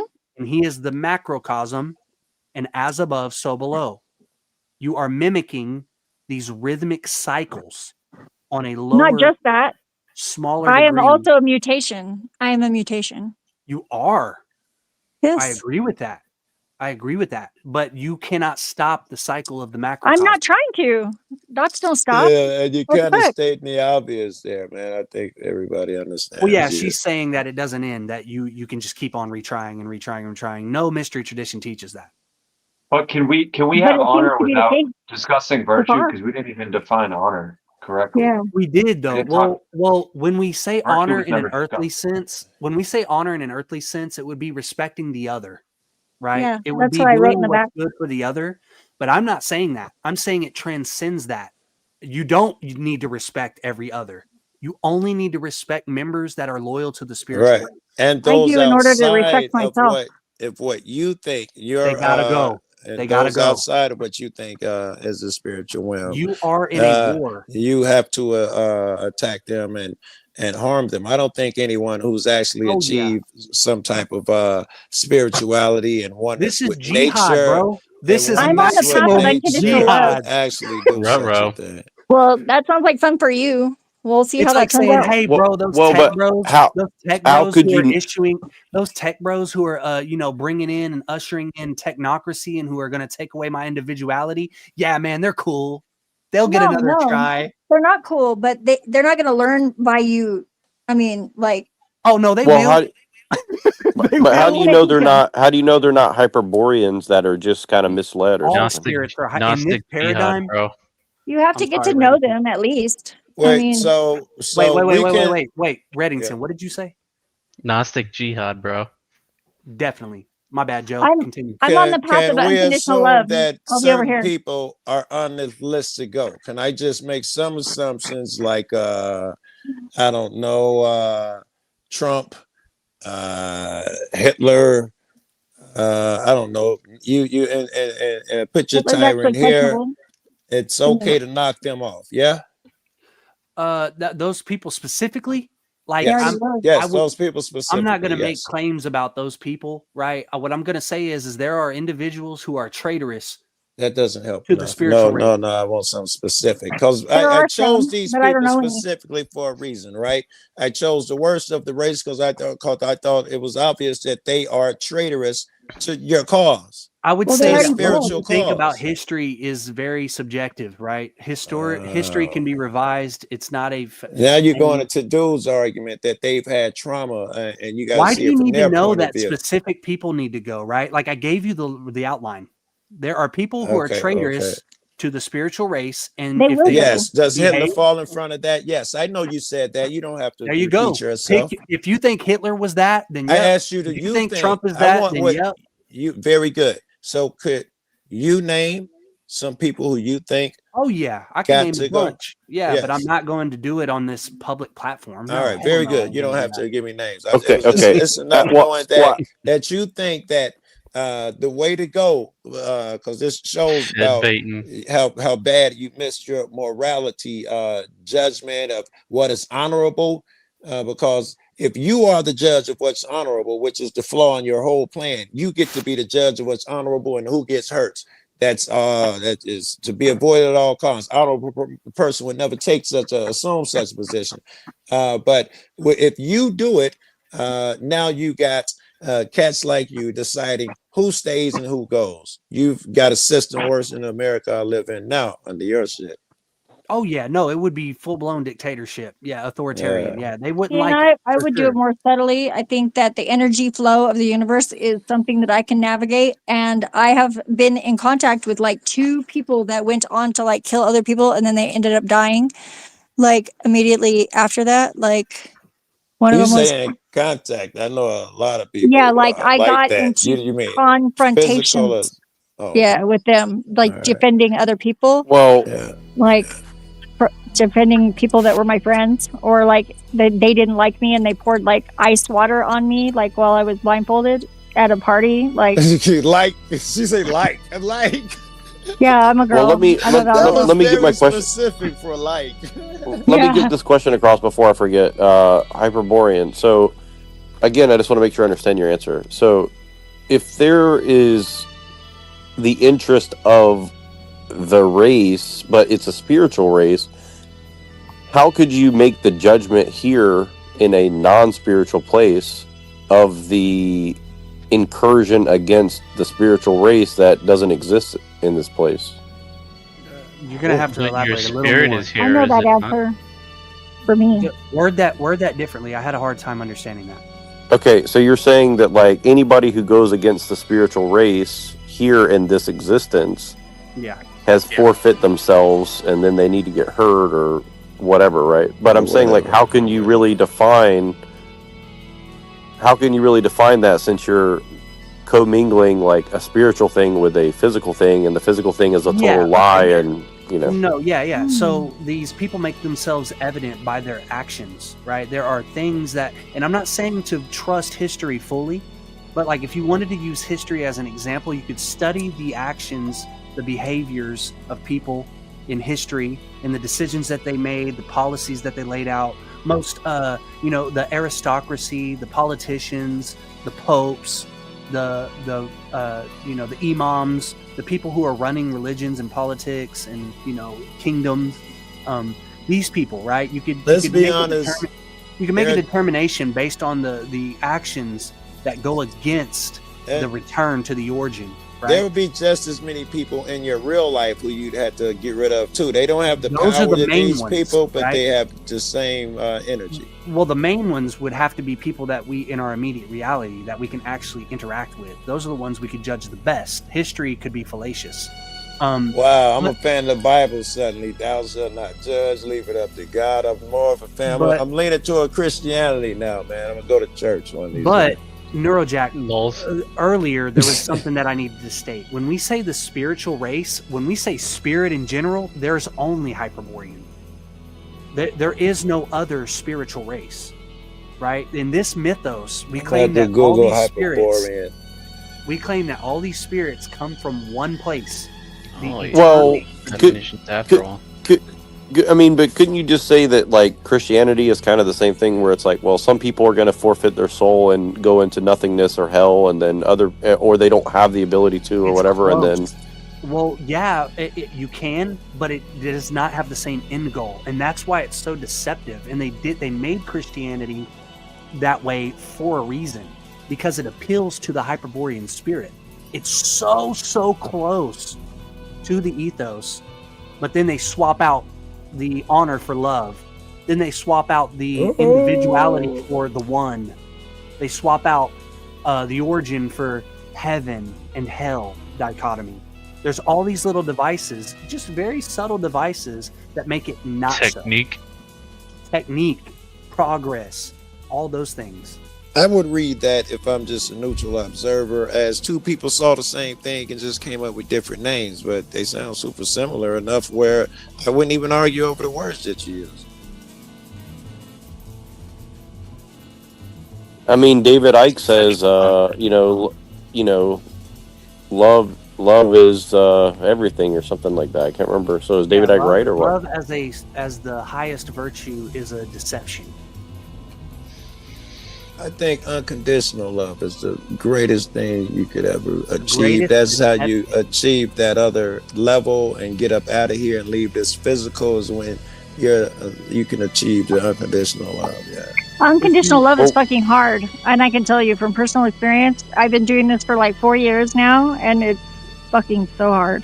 Well, what Hyperborean's saying is, like, for example, like, you wouldn't Loving yourself first, too. You wouldn't hug a rock and say you wouldn't hug a rock and say you unconditionally love it. But what he's saying is, like, a Mexican, and I lick them. I don't hug them. Exactly. But yeah. Yeah, but Hostel's saying that, like, a Mexican has no soul, so you don't need to unconditionally love them or something. That is not what he said. I was listening. But you are a troll. You are a very good troll. I love your trolling. What did I tell you? I think he's wrong about that. I disagree. I think everyone has a soul. Some people just are disconnected from their nature. Everybody has a soul. Yes. Every animate object has a soul. I believe that too. I believe my rocks are my friend. Objects have spirit. Well, Okay, great. Okay, so what's the definition of soul and spirit? What's the definition of that? The soul is the animus.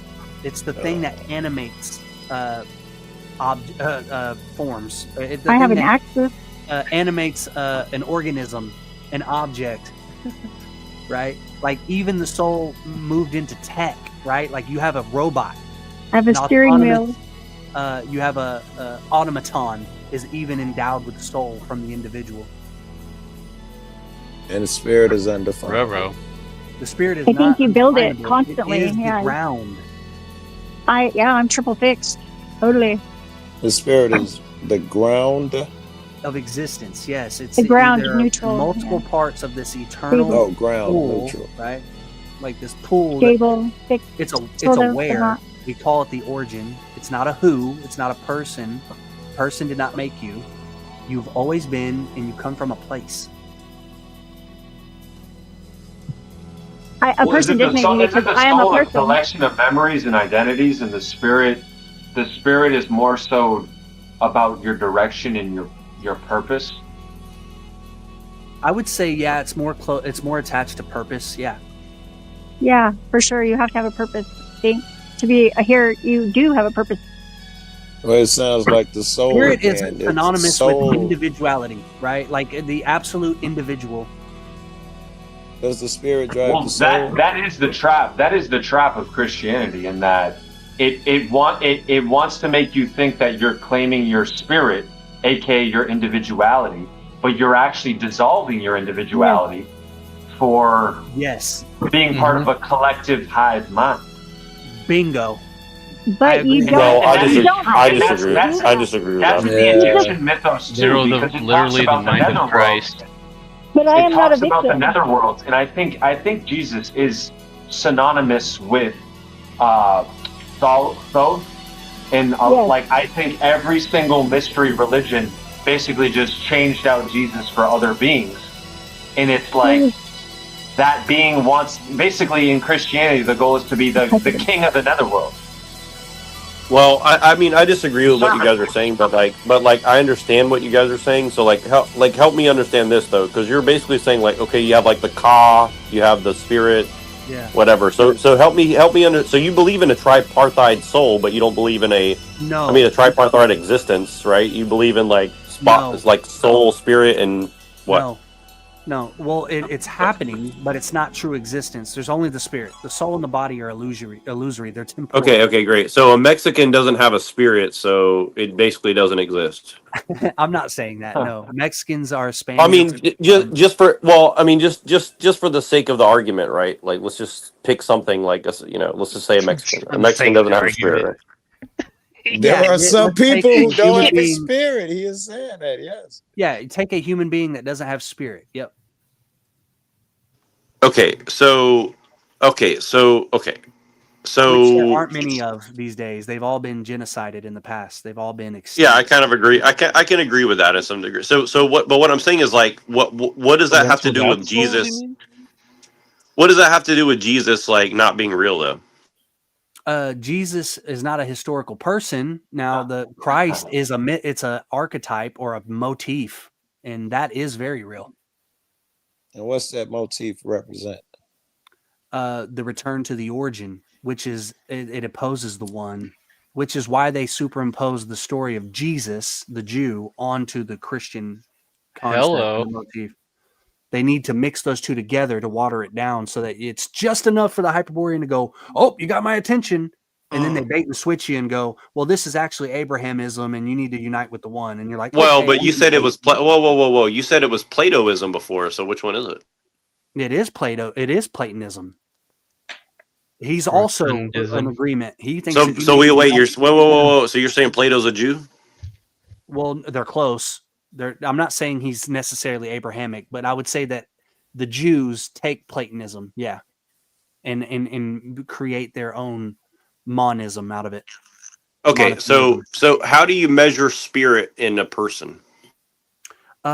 So that's difficult to do from the outside. Somebody has to do that themselves, right? But I can see by the Gnostic predisposition, people who question reality, people who go, I don't belong here. I actually am something else. I belong somewhere else.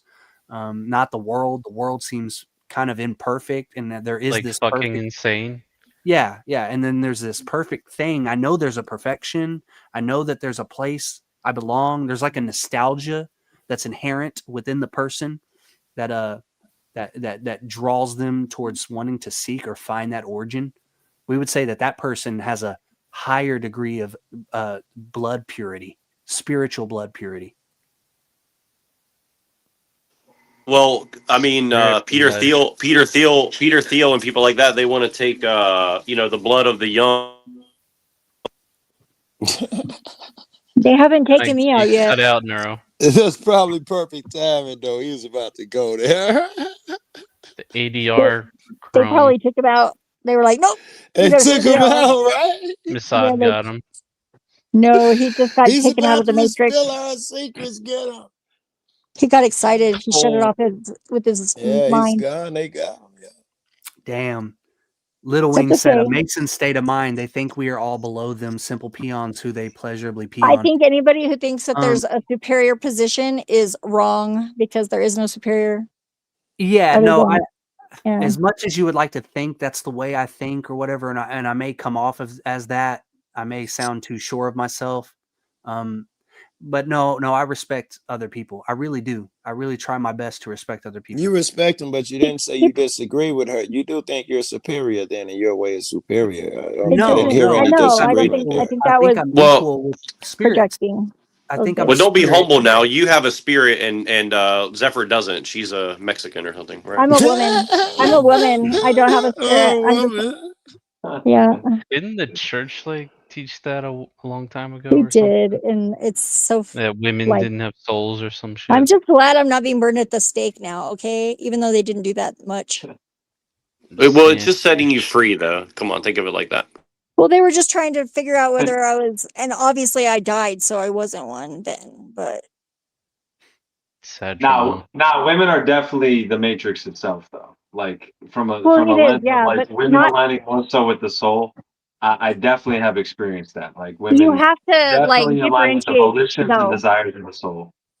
you have to differentiate the matrix, like the pop matrix, or like the actual matrix, the Patrix, because the Patrix is like Like what they the- call the matrix now. The womb, the petri dish that is Yeah, all yeah. of Yeah, I was about to astral- say, yeah, womb.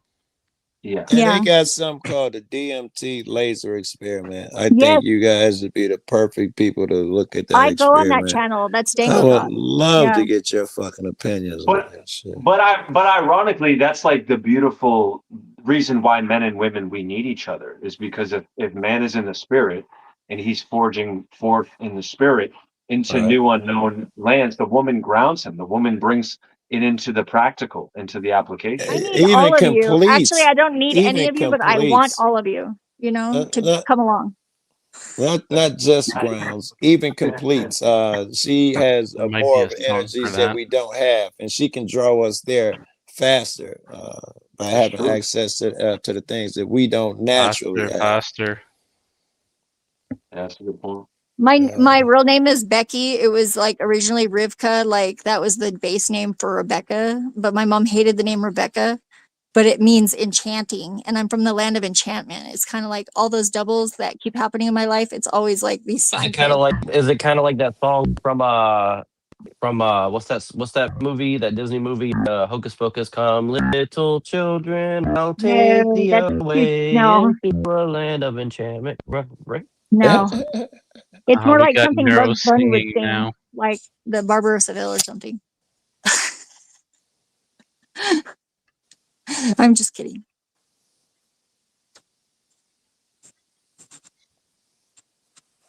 Crickets. I used to be able to whistle like a cricket. I can't anymore. I can crow though, and I can talk turkey. I'm not going to. Don't get excited. Damn, I thought I flirt with turkeys. yeah, that It's turkey fun. too. Have you ever flirted with a turkey? No, I don't think I've ever even seen one outside. I've been on the other side They're of a weird gate creatures. or a plate. The males like drag their feathers on the ground, and when they're like trying to flirt back, it's like really funny. I grew up on a ranch in the desert. That's pretty cool. I just saw my first goats and all of that shit in Oh, I real love life, goats. and cows and all that shit. I had a goat. His name was Ivan the Terrible. No, I know so And many people who have a goat now. That's he's an what, Angora Billy goat. Yeah, he's real cute. it is great. Yeah, you I, liked to butt my mom when she's pulling weeds in the garden. And that was funny. It was really funny. She didn't think it was funny. this lady was showing me the goats and stuff in her next door neighbor's yard. They all got a lot of land, but she didn't have any animals outside of dogs and cats and shit. Everybody else there do. The people next to her had goats and pigs, really big pigs, massive pigs. And so we were walking past, and like, the goats, they're on the other side of the gate. We get close to the pigs, and the gate run out. All the goats are following us, and the gate ends. Yeah, And that's it's how it was just when we wide went open, camping. man. And There's this just goats around scared the. me to death, man. Yeah, we went camping and there was like all these wild, like farm animals that were just like wandering around the property, and they were like a bunch of goats, and they came in and they were like trying to get in our tent and eat our food. It was fun. TML, look for me in the back, man, because this phone's dying. So there's gonna be a light-skinned Joe Cool in the back right about now.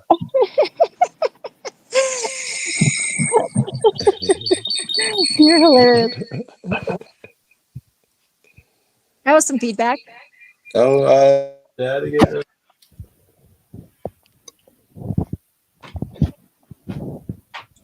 Yeah, I think we're good. Mostly, yeah. I'm good in a bad way and bad in a good way. You can kick the dark skinned guy over. The other one, yeah, I got you.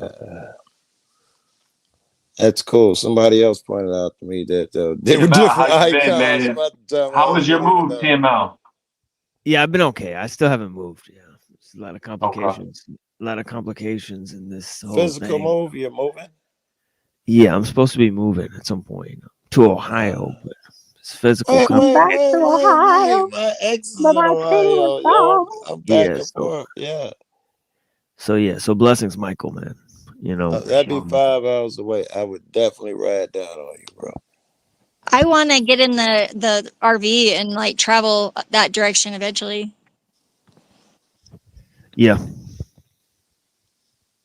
So I think that's all we'll I've been get looking on. at some farmland over in Georgia. There's this guy offering a plot. Georgia's A lot of beautiful. plots. Oh, see, and I had a dream about Georgia. If there's a birdhouse that is shaped like a goatfish, or it has a goatfish painted on it, then yeah, I want to go. Very particular, but interesting.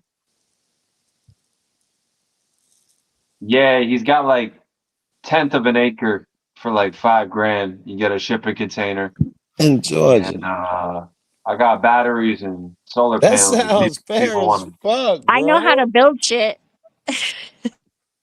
Yeah, that's great. That's great. I'm all with the permaculture using my hands, but right now I'm just trying to flip as many batteries and panels as I can and heat pumps, and I'm gonna be on my way down there shortly, next 2 months. So That's cool. My mom is also doing something very similar in Southern Colorado. Like, Why so, Georgia though? Georgia's I cool. mean, my company offers the heat pumps in Georgia, so they're trying to expand. But the other reason, I just ran into this guy on Facebook. I think his name's like, for lack of better words, Farrakhan. I don't know. I forget his exact name, but I could post the link actually right now. I'll post it in the chat. But yeah, it seems like a successful community. Like he branched out to New Mexico with it and some other state. I think it That's was where I am right Tennessee. now, New Well, Mexico. there you go, Zephyr. There we go. I'll send a link. Like I was like, this is incredibly reasonable prices, and his whole thing is like decentralized land. Like he's not just doing it so he can get a piece of your land too. He's like, no, as long as you're, not fucking up the land and not basically like living in virtue and honor. He's like, I don't want your religious bullshit. I There's just that I want honor you as again. you are. Yeah. I'm gonna post in the chat. I dig that, man. I love all that, and I think all of that shit is right. I think we're talking about all the same shit.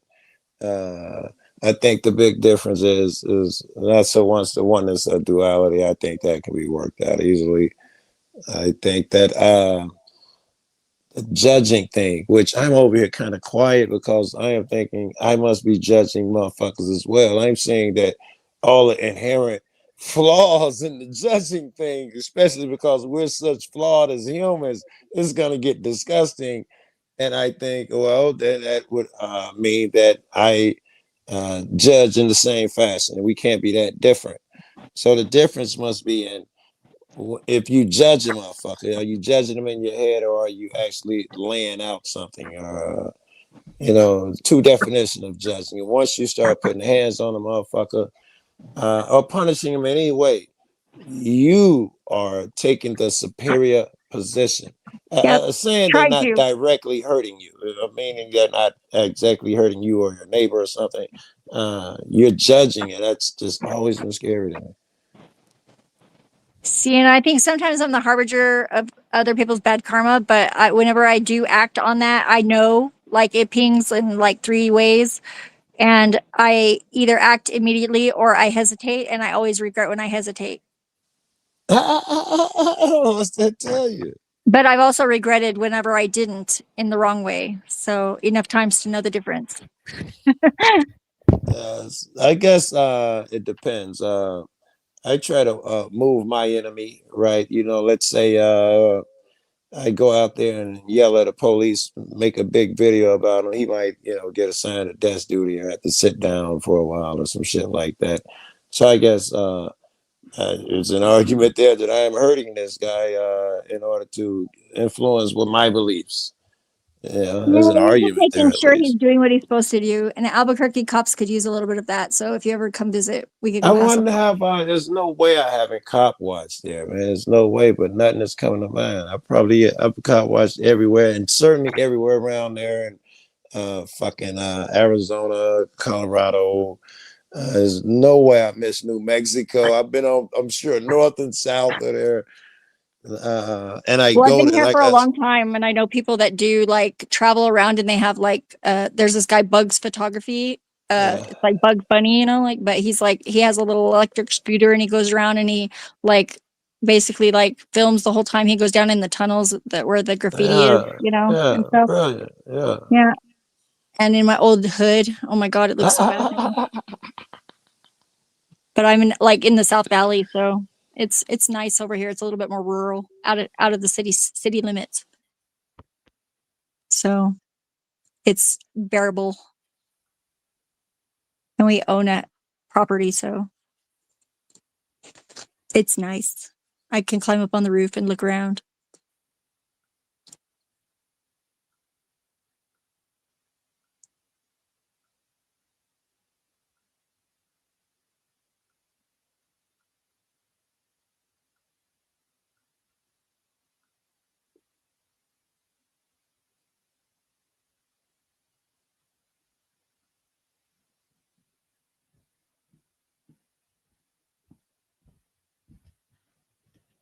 Dead air. Yeah, blessings. I don't think Neuro is actually coming back. I think that's a natural place to end the panel. Right. It's already 6 hours into the show. I do have like 2 replays I want to play. It's Nice. like almost like 4 hours of shit or whatever. But I also have to read an article by Pinoid News. Mhm. So I'm going to go ahead and do that. Yeah, blessings to Joe Cool. Thank you so much for joining. I greatly appreciate your time. All right. And unless he like accidentally fell out, you know what I mean? But yeah, everybody, if we could get like maybe last words or something like that, right? I'll just ride this one out, right? In terms of the article, I'll just read the article ostensibly, right? It begins with ellul. So next show we have we're gonna go into 11th to 15th century stuff, right? Then we're gonna look at some other stuff, Descartes, right? Obviously Francis von Mercurius, right? Van Helmont, right? Son of John Baptiste Van Helmont, right? I think he knew like Spinoza and Leibniz or whatever. So yeah, and then some other guys. You know, we're gonna take a look at them. Obviously, we're looking at 2 texts on Maimonides' Guide of the Perplexed, Guide for the Perplexed, rather. He's around. I think he's out. The 17th century, 18th century stuff. We're doing that on Tuesday. Maybe we'll expand into looking at Rousseau. Right. So we may have Rousseau coming up on Tuesday, but for now we're focusing on Marx and Hegel. Right. So we're gonna focus on different things with Marx and Hegel, and then we'll conclude with maybe looking at Marcuse and Bateson. Right. And we're also looking at the ideas of, well, some of the students of Bateson, right, especially Stuart Brand, right, among others, right? So we'll look at different thinkers, right? Obviously, we're doing an expanded study on Ellul and Mumford, right? So Ellul and Mumford will be coming down the pipe on Saturday, and we'll try to sprinkle some Shang Zhu in there. We've been kind of relaxed on that. We do have 2 shows we did on Taoism. Maybe I'll promote those on Saturday, or on the community posts, right? I've been utilizing the community posts more frequently, and I may utilize some sort of clip thing, generate clips somehow that synthesize the material. There's been lots of different times I've been able to synthesize the material in bite-sized portions, 5 to 10 minutes long. I think those should be obviously clipped out. So, like we'll put like catchy titles to those, Nietzsche explained, Plato exposed, all this crazy shit.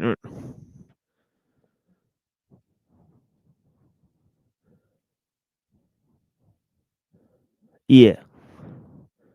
This. Yeah, Joe Cool's probably asleep. It's like 1 a.m. or whatever where he's at. So, yeah.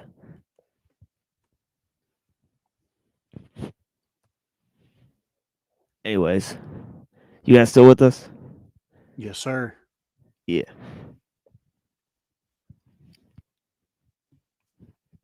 So what you guys got? You guys want to read this Pinoid news? Yeah, go ahead and read it, and then because I think I got a few more minutes before I got to go do an errand. Yeah, let's see what is going on with that, and then I'll play some Mr. Liff, and then we'll get into that here. So we'll Yay, be I back. love Mr. Liv. Yeah, I'm gonna fall into the background.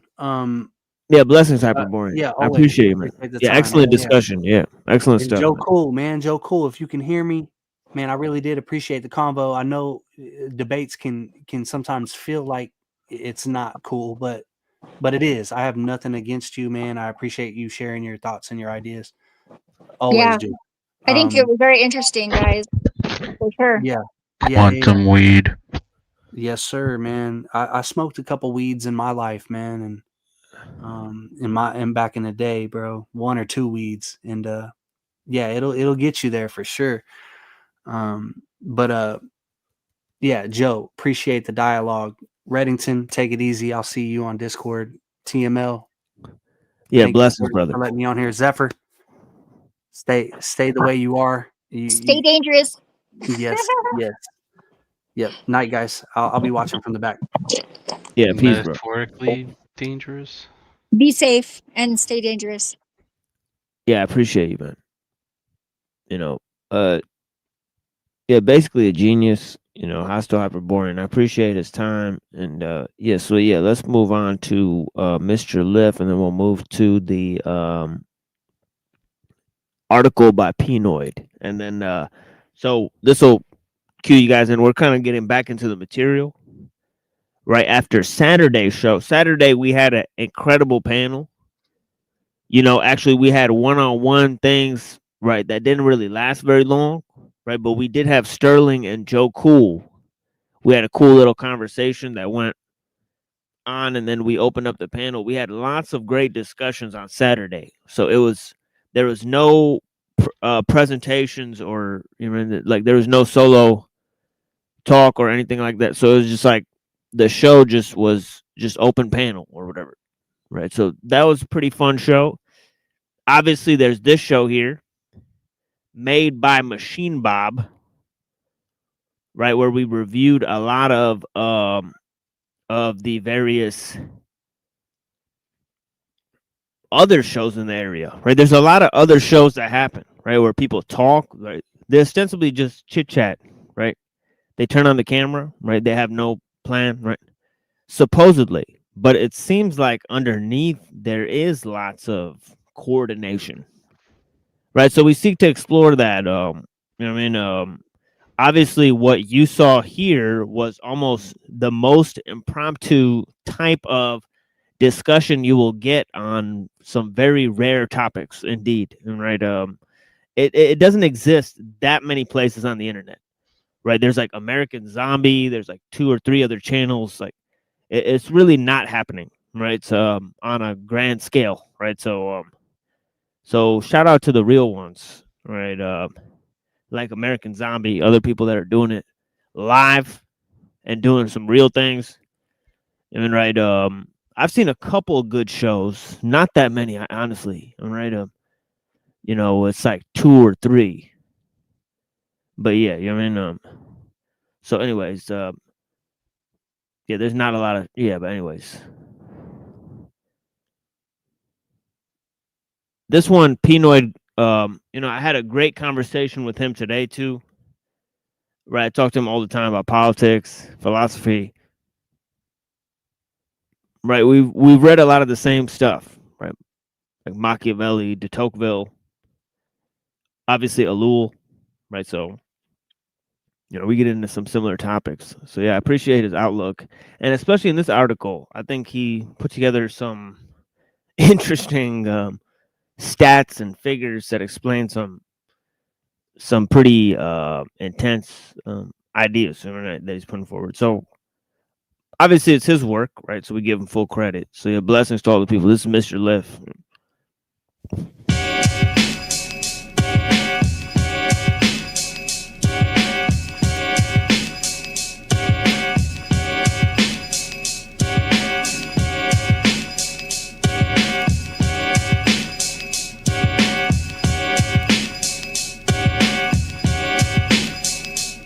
From the intro, the God opens your ears and then yo minded and jacks the government for info.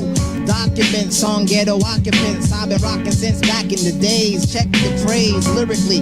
My mind creates a maze. Once you get locked in, you're missing for days. And then come back pro-black. So scrap with knowledge yourself. You won't chase material wealth. The spirit your stealth bomber to ever cruise the airwaves. When I drop, the earth crack. Niggas want their frankincense and myrrh back. You made a track, yo, I heard that. It didn't sound tight. You put it on the internet, I'm in your sound bite. Glitch, change the pitch, then switch shit with mine. On time, lyrical contact through digital rhyme. Physical sign on your frame is the bruise. You might ooze, you fuck with the guard, you're bound to lose.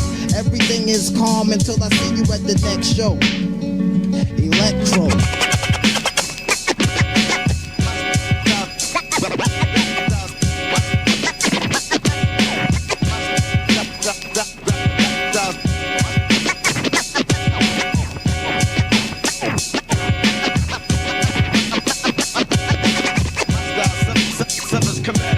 My mic technique unorthodox, it's sorta shock, stocks. Niggas at night, I write something hype.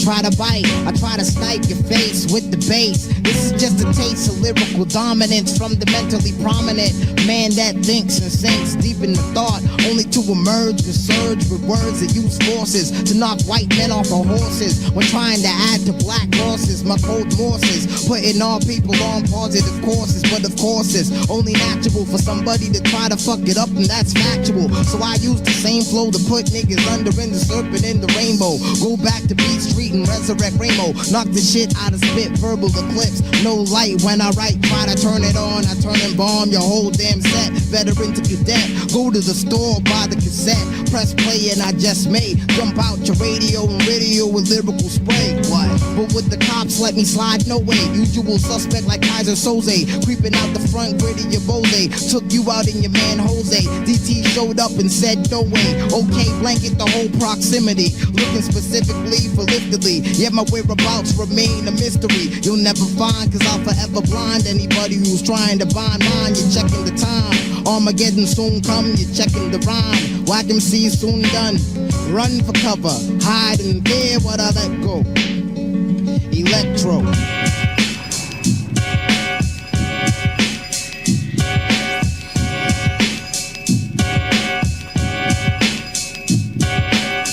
To jump over my rap synapses soon after your left lung collapses. Look at your watch, no time elapses. Perhaps it's the actual fact that you's the actual whack nigga that lost contact with the real boom bap from way back. But I'ma bring it right to your chest unless you can dodge this missile. Homing, following wherever you're roaming. Back up everyone, the God zoning. There's no way to keep track of all the spots I'm blowing. Can't plan to come test, but ain't showing. I'm knowing secret facts about present day and past presidents, using them as rhyme elements. Brought forth with eloquence, uplifting every nigga whether in Jeep, jail or residence. Speaking in past, future or present tense. What I invent will end then implement, then advance and enhance my stance. B-boy back arch, arms crossed, legs spread. I'm the dread, feds looking for me, but I'm kinda fed. I know your next move, your mind's red, your bumper clot dead. What I said will just shock the spot, rock the spot. Remind you of the days when you popped and locked on ghetto blocks on a cardboard box. But now you dodge straight shots and crooked cops. But never fear, cause what I pump into the air will rapidly increase our strength from year to year. And our progress will leave every wicked mind petrol. Electro.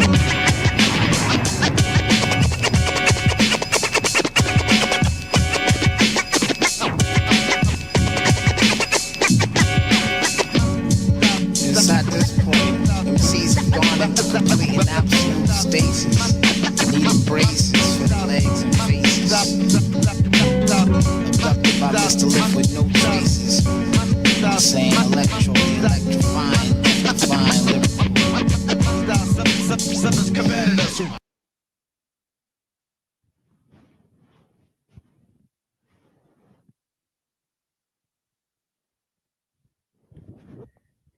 All right, let me put this up on the screen so you guys can see this. 80 million abortions. 80 million abortions. How do we get to it? What? Oh. All right, there we go. Huh, that was weird. I think it wanted me to buy.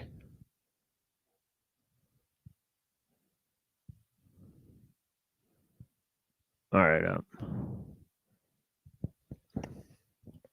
So quote by Ellul, right?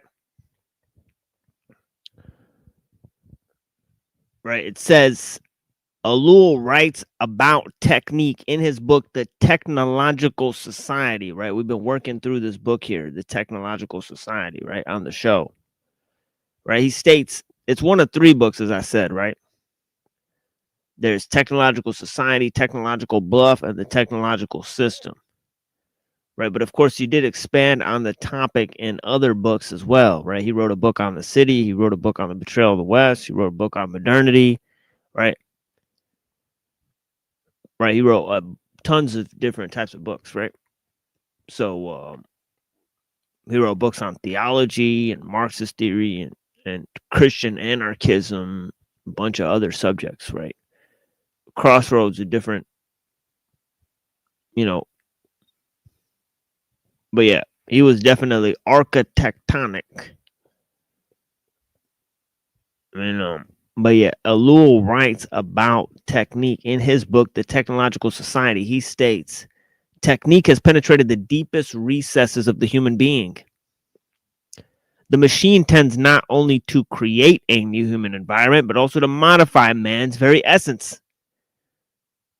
The milieu in which he lives is no longer his. He must adapt himself, as though the world were new to a universe for which he was not created. He was made to go 6 kilometers an hour, and he goes 1,000. He was made to eat when he was hungry and go to sleep when he was sleepy. Instead, he obeys a clock. He was made to have contact with living things, and he lives in a world of stone. He was created with certain essential unity, and he is fragmented by all the forces of the modern world.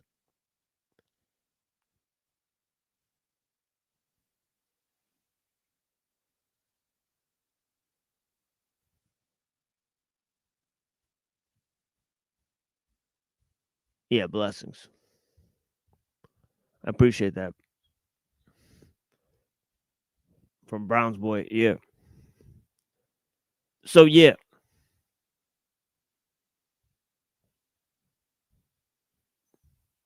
So he says, I believe this is true, right? Ellul's statement, right? He says, I feel we must trace, we must not just look at the result. We have to trace it back to its source, right? Trace back to the source, right? So here's a figure right here, right? Put that on the screen, right?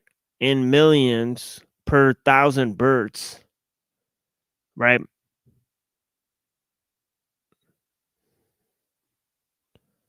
So if you see here, the number is in millions, right? So this top part, right? This is per millions, right? This ratio here, right, is per 1,000 live births, right? The last one is per 1,000 women ages 15 to 44 years. So there's 3 different lines as you'll see this graph, right? And what the graph shows is that they're roughly corresponding, these 3 lines, right? So there's an increase in all 3 of those categories, in other words, right? Per millions of abortions, right? So this is what this graph is showing. This graph is showing stats from 1970 to 1990. Right, so here's the figure again, right? And you'll see it goes from 0.2 million to like, you know, over 1 million, right?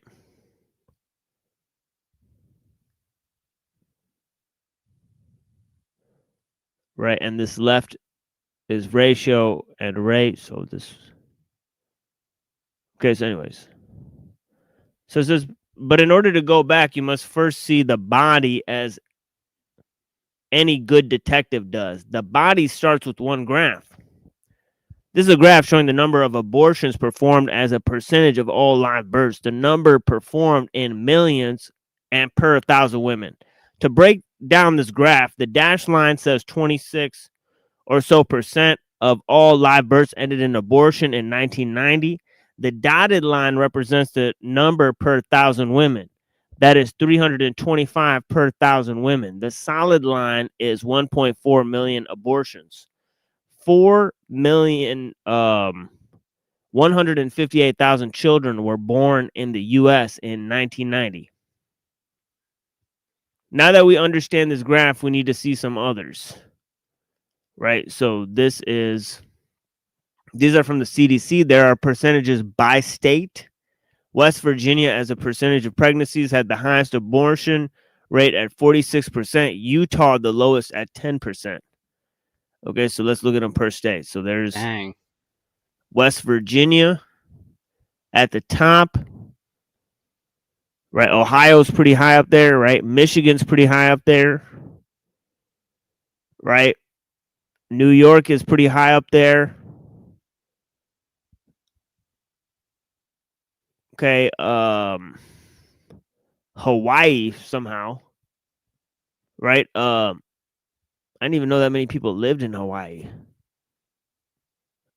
All right. So, anyways, so Utah is the lowest at 10%. Yeah, be them damn Mormons, right? Yeah. So here's another graph. A look at the changing number of legal abortions in the U.S. since the 1970s. The number of legal induced abortions per year in the U.S. according to two different organizations. So Guttmacher Institute and the CDC.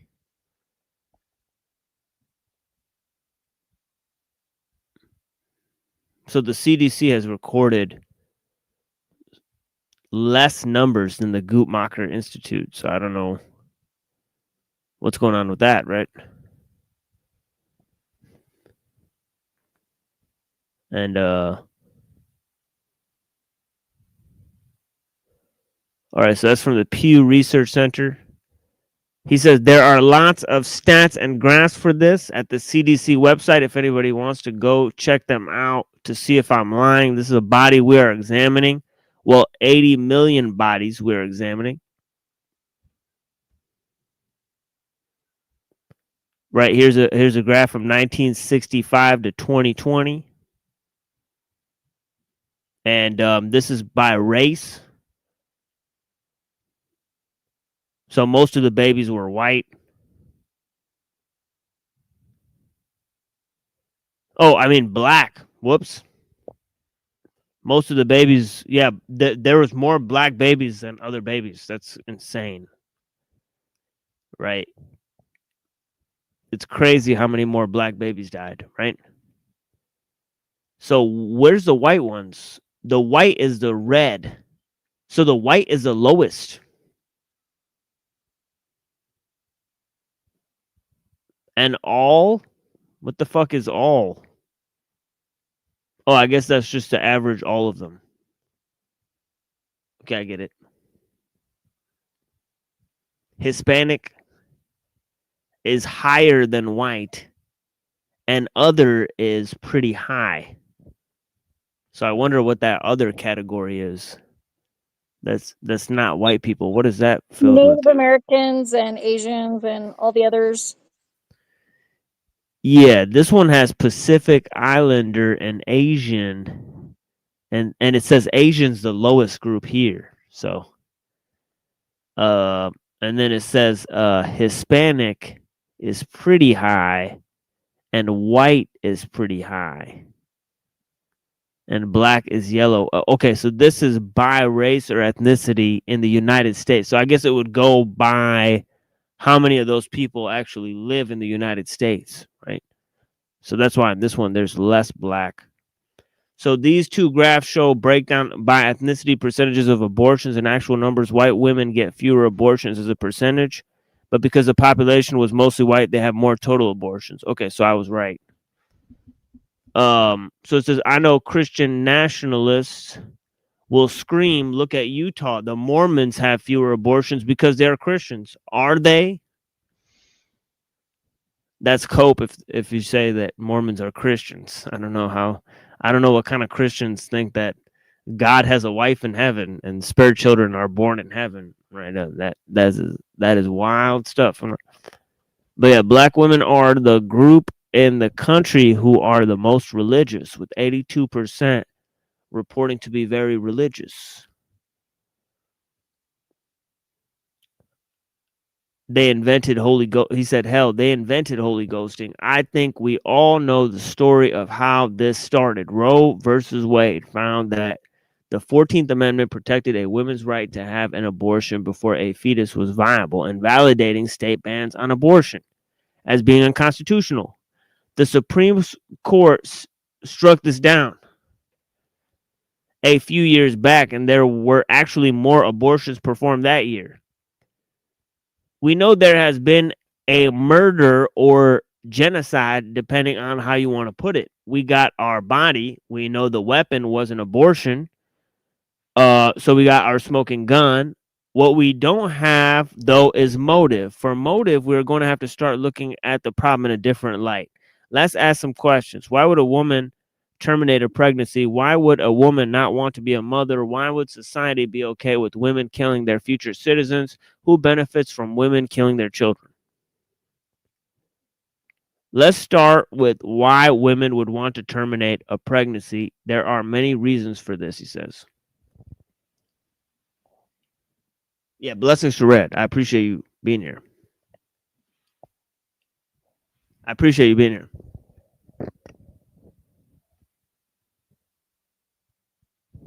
Yeah, I appreciate the people in the chat out here.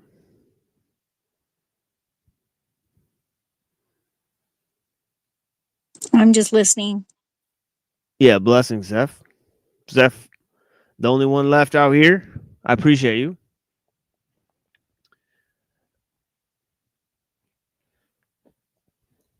Yeah, bless. I appreciate you. I appreciate you too. Yeah, of course. Yeah, so it says, let's start with the less selfish reasons. Medically, she can't carry a baby, or there is something wrong with the fetus. That's the legitimate. That's a legitimate reason, right? So let's check and see how many of these there are. There are a few studies on this. The best number is 12%. So 12% of the abortions are for medical purposes, right? Medical reasons, right? And I know I'm saying a lot of trigger words, so I'm losing, what audience I had here. I'm not triggered at all, and like, yeah, it's very. Yeah. I find his articles very interesting. Like, even if I don't agree with everything that he says, he's a very good writer. Yeah, his what is this called? WordPress? No, Substack is blowing up, right? So Yeah, Substack. Good. I've been following it for a while. So it says, okay, so that's 10%, which I don't believe that all of a sudden 10% of the babies being made in 1973 were medically unviable. So let's check another unselfish reason. How about how many abortions because the pregnancies were a product of grape? 1%, okay? So that's not the reason. Anyone got... That's reported, though. That's a reported statistic. It seems a little low. Yeah. Anyone got another unselfish reason? I am out of ideas. Let's go with practical reasons. Was there a reason women could no longer afford to have children? Historically, men supported women through hunting, then herding, then farming. And finally, through work done in industry or office, work after the Industrial Revolution. During the first half of the 20th century, immigrants brought to the Anglo world unions that allowed for a middle class to emerge, right?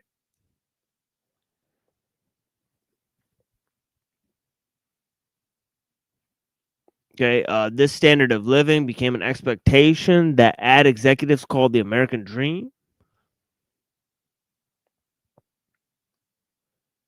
Okay, in the 1970s, was there a change in the way our society operated? Yes, there was. Women gained economic autonomy through the Civil Rights Act of 1965 under Lyndon Johnson's Great Society Project. Let us dig deeper into this. As we all know, democratic governments lag behind reality. They do not start issues. They end up reacting to them. Social Security is probably the best example of being an old age insurance program, instituted for a problem that had happened long before, stemming from the westward expansion into the interior of the country by young people leaving their towns and villages, leaving their parents unable to support themselves.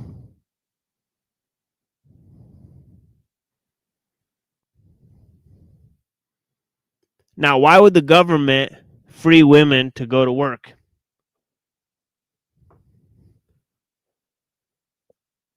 From 1930s to the 1950s, the country had become electrified, and the standard of living rose to the point where 75% of the U.S. population had a car, when 30 years earlier it was only 20%. This also applied to appliances.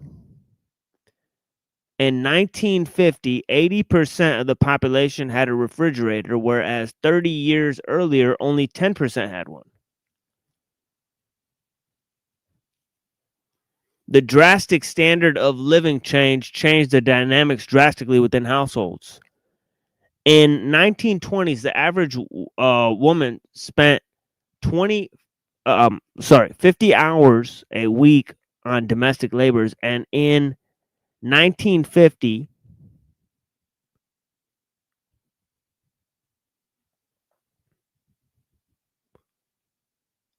women only spent 15 hours, right? So all these household appliances, right? Cars, refrigerators, right? Obviously, there's a lot of other stuff too, right? You could think of washing machines and stuff, right? One of the things in Adam Curtis, right? He says that the Betty Crocker mix, right? It had the women put their egg into the mix, right? So it was like they're making the thing, even though the whole recipe is pre-made from the package, right? Like So it's they like wouldn't. IKEA furniture. Yeah, it's like you feel like like it was to give the illusion that like the woman would be contributing by putting her egg into the mix. And right, so it's like subliminally they created the feeling that women were making the cake, baking the cake, right? But they really weren't. It was all just pre-made or whatever, right?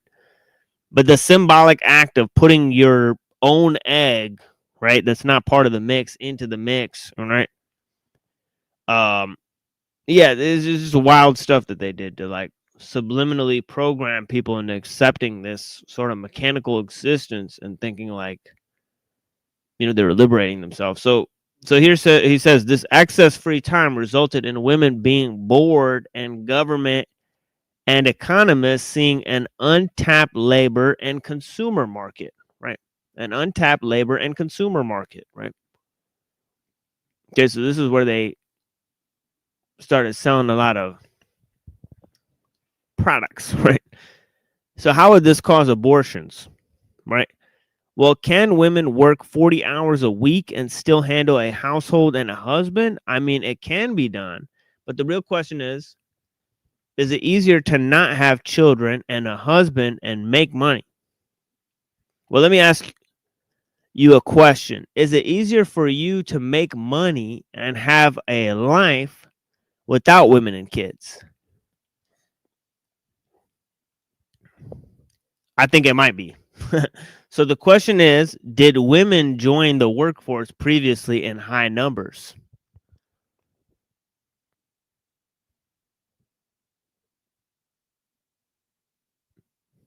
Yes, they did. So here is a stat.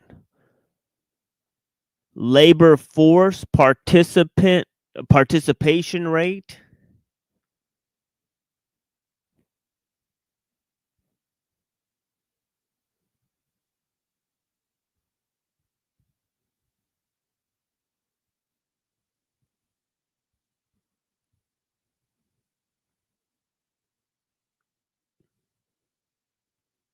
And you could tell that women who had at least one child were less likely to go to work, is what this graph is basically showing, right? But it's showing that on the whole, more women started working, right? So he says, so who benefits from the women being in the workforce? Well, companies can swell the labor pool, essentially pushing out the labor curve. This makes men's work, which is more productive, less costly. So less labor costs, a more desperate workforce competing for the same number of jobs equals higher profits and more power. This will drive up single family and single person households, which means more consumer goods and credit needed to buy things as the labor share of productivity shrinks. Does this benefit the government? Yes. The government measures the health of the economy through GDP, trade competitiveness, and strength of the currency. the need for credit internally to pay for goods that become progressively out of reach. As the labor pool swells and productivity goes up, means that the dollar keeps its value. So I think we have a good case of means, motive, and opportunity. The system of industrializing domestic labor led to freeing up of female population to become workers, which gave companies and the government the opportunity to harvest them for profit. This led to the need for women not to have children to remain viable workers for the economy. This led to the killing of 80 million American babies. If I were to treat this like a crime, which it is not, we have no laws against mass murder, I would arrest the stock market and every libertarian in the world and charge them with mass murder. I think we could get a conviction, but I mean, the jury has to be chosen well, and it probably can't be a baby boomer with a 401k based. All right, that's the article. 80 million abortions. Right. So yeah. Let's see what this says. It's easier if we just kill all the parasites that leech off families, aka church state. Interesting viewpoint. Blessings. Definitely the church and the state. Yeah, I think that was Bakunin, right? Bakunin felt that, right? He was a sort of proponent of, well, he was too radical for Marx, right? So Bakunin is an interesting guy, but yeah, as we read his quote, he said that Marx was ran by Rothschild, right? Right. And so yeah, it's interesting concepts that we've explored here. But yeah, I was thinking of Locke, right? Locke sort of battled Robert Filmer, right? And his whole notion of patriarchy, and he argued that the father was just a sperm donor. There's two equal parts, right, that end up creating the child. And when the child is 18 and can earn his own livelihood, right, it's the mother and the father that both contributed to his,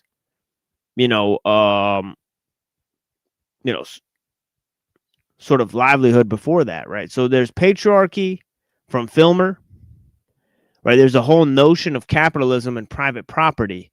Now, we gave a very clear explanation of how that relates to Marxist theory, right? And how man got separated from nature, man got separated from man. Right. Of course, we're looking at man's relationship to God. Obviously, man was made in the image of God. Right. And we have this quote by Saint Athanasius. Right. That in order for God, right, in order for man to become like God, God had to become like man. Right. In order for man to become like God, God had to become like man. Right. So it's this whole notion. Right. That once this was taken out of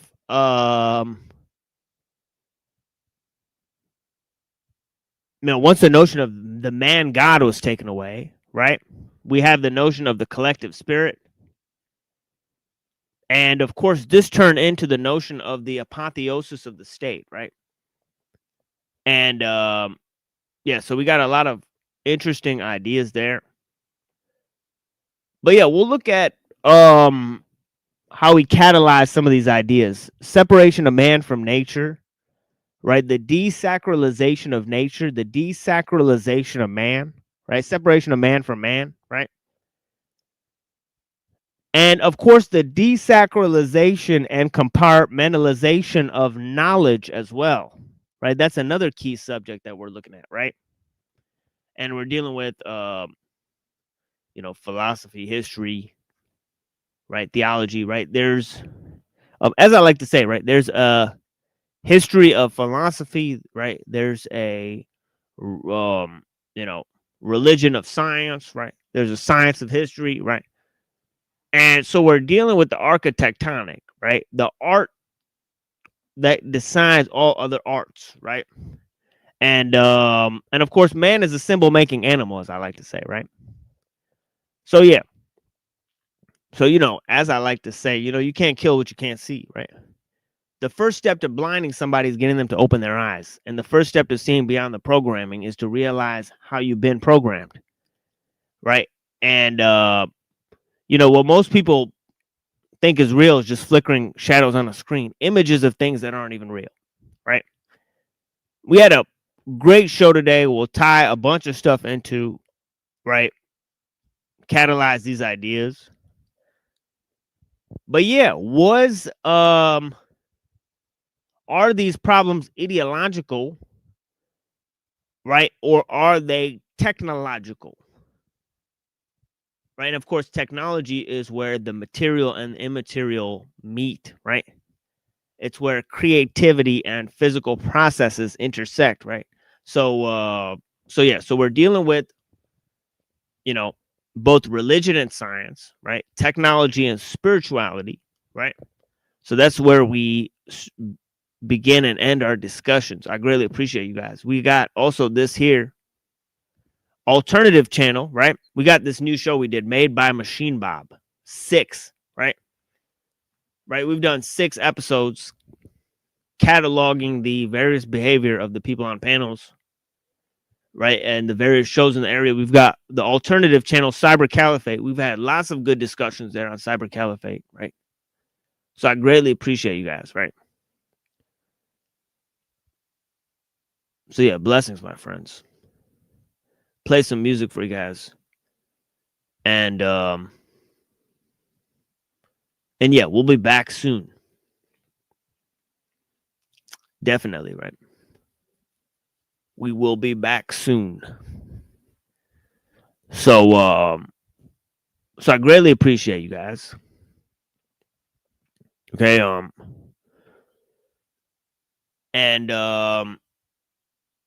yeah, we're going back to a regular schedule. So we are not doing a Friday show, obviously, right? But we will do a music show sometime during the day today, right? Thursday. Okay.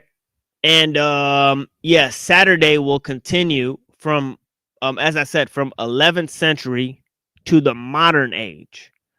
Right? So today we sort of did pre-Socratics to you know, the 11th century or so, right? Then we'll proceed forward looking at different thinkers, right? And we'll start with pre-Christian Jewish Gnosticism, that as a topic, and then we'll proceed to Maimonides, right? And we'll study different topics there, right? So I greatly appreciate you guys. I'll try to put together some interesting material. I want to get back into Skolomowski, get back into the Shangzu, get back into ellul. So we'll have lots of new angles to look at on Saturday, right? So I appreciate you guys, right? So yeah, we'll figure it out together. I appreciate you guys. Blessings.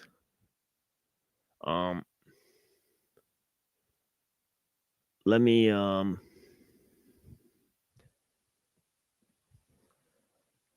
see what to do here. With the music. Blessings. Yeah, talk to you guys soon, all right? Okay.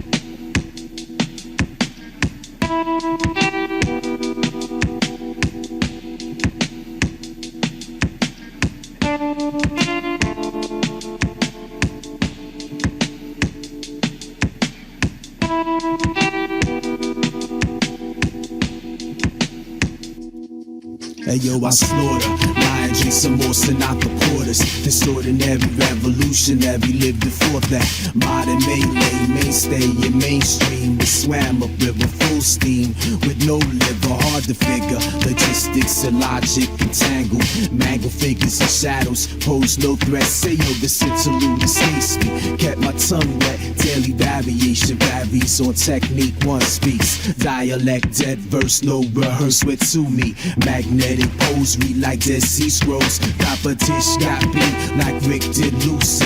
In sky with diamonds, kept an army jacket lining. Sense what that facial structure's hiding. Shift the eye, shift like the sands, the time eternal. Reaching for that dagger in they boot and they burner. Urban turmoil got me coiled like cobra, never sober. My soma thrown off the cliffs of Dover.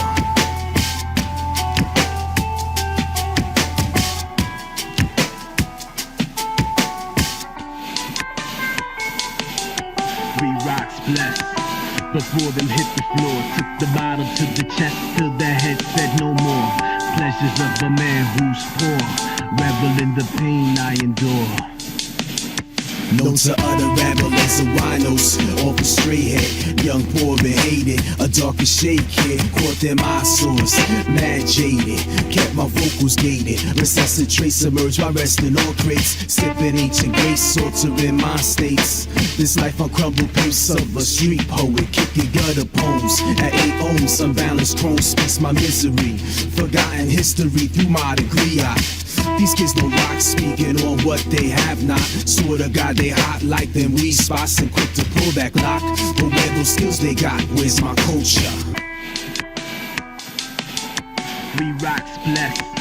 Before them hit the floor, took the bottle to the chest till the head said no more. Pleasures of a man who's poor, revel in the pain I endure. Transformation from norms to higher apex. Truth got stretched like latex. Their concern I lay on paychecks. Outer lobes got annex. Dramas play like Hamlet on modern stage. The scripture is for vague. Now look, this mess you made caused me to invade. Type Christian on crusade. Should do you in like Cain did Abel. And when do you disable? Should wrap this mic cable round your vertebrae till your vocals strain. Some say I'm deranged. I ate the paint chips off my window pane. Just to dull the pain, must maintain.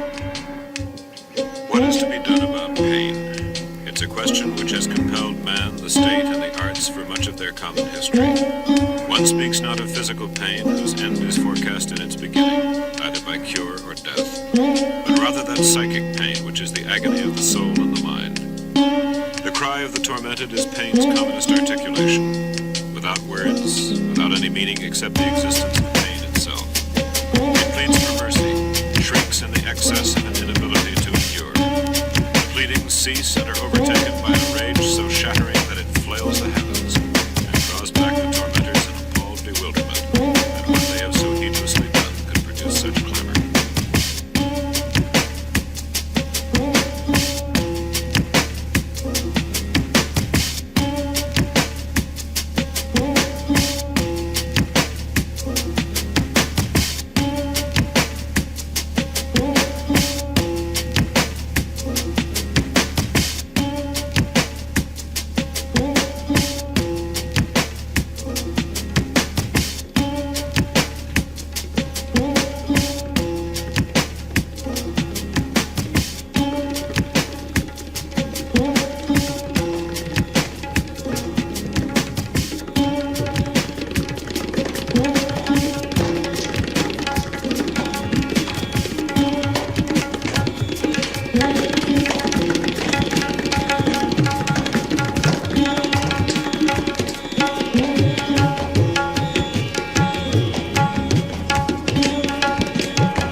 the definition of a foul man. Flush the royal hands, bust his niggas down, fuck the spoil plans. Hitting up the snag team vans, army suit guns and grams, man, fuck it. If you live this life, you got to love it. Who's the one you trusted? Organized when niggas stay dusted on the low key. If a nigga, oh, we got to see me weekly, fuck a freebie, Land Rover, Jeeps and TVs. The land see what I see, extortion, bust, larceny, murder niggas constantly. No doubt, end of discussion, start at the bussin'. If you want beef, bring it to Flushing.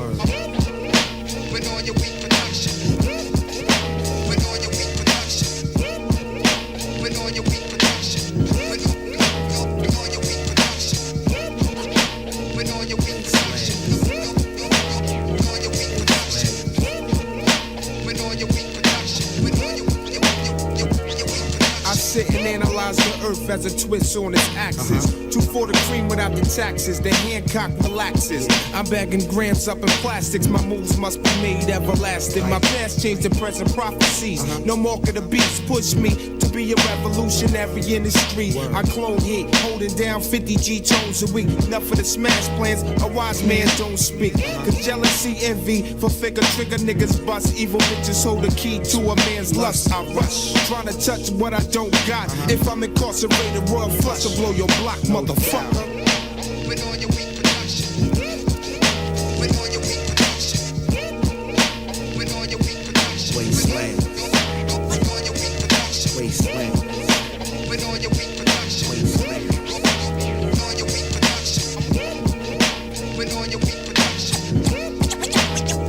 Like a nuclear reaction. Back down guns, niggas is blasting. Streets are cashing. Late night black assassin. Flush and make it happen. First sticking, I started rapping. Who's the one to blame when you elevating the game? Stress before pleasure. Niggas get bagged, so whatever. Slugs and levers. What have your life under pressure? Royal handmade, blowing this world just like grenades. Sex to text to Uzis. Niggas can't do me. Since a young child, living it corrupt, cause I'm foul. That's my style. Nigga did a bullet on the owl. Meanwhile, my little brother's on the street holding heat, busting out whatever creeps all night, cause shit's deep. New York don't sleep, diamond Rolex, cars and drinks. Niggas with minks, 5G stones and Cuban links. Eyes chink, fucking with these niggas made a nigga think. Now I gotta get cheddar, let a nigga shine forever. Right.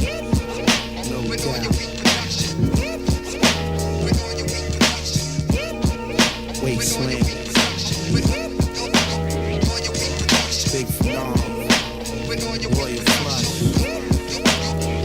Worldwide, moving on your weak production. End up the motherfucking discussion. Word up.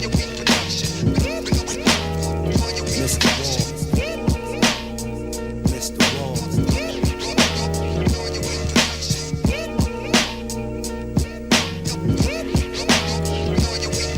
Rest in peace to Magic. Ty Boogie.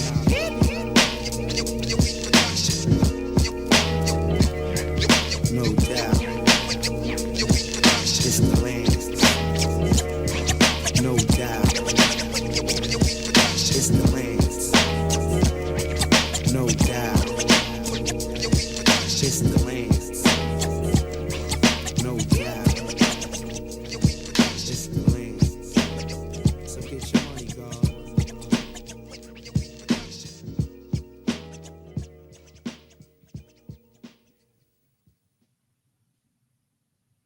Ill Bill, kick it for the non-fiction politicians. Bring on your skill. Right, word, yo. Yeah. Yo, check it.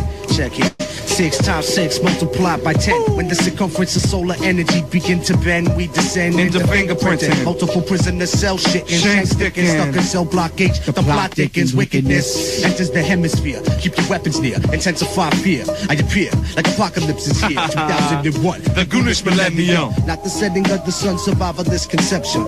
Fuck camouflage suits, we camouflage our troops. Revolution computes, my third eye shoots. War stare, been by the endless sportswear. Guerrilla warfare, extraordinary. Sporting a pair of black Jordanaires. Jungle militia, recon soldier. My thoughts connect like when Tony Madonna first met Sosa. Blows are thrown like nuke missiles. Pistol that they hit your chest plate. Marijuana controls the stress rate. Mr. Ill Bill Verbal, Ayatollah, Emperor, Trans-Global Microphone Controller. Non-fiction, mathematician, blast your positions. Looking victims for methods on prescriptions.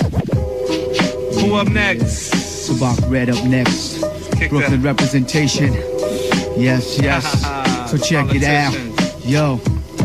In my life surroundings, I see heads mentally drowning, never learning how to swim, so it's the same shit again. The rooftops be the cool out spots of many faces. Life is filled with phases, some righteous, some racist. This place is untruthful, corrupted by poo-poo. It's brutal, that's fruitful. Sabak remain neutral, 95% of wealth with the rich, 5% go to the blinded. Strong-minded, I rhyme to help us find it. Reminded of PR where a rebel was born and sworn to join once the revolution was on. So whether sunken ships or iron metals, when I bleed on me fatigues, symbolic for the life that I lead. They say the mind is limitless, but limited is the mind due to social oppression that the government designed. Now I don't blame white and I don't blame black, but the system for the reason why my sister smoke crack. 89 Tech 9, non-fiction representation.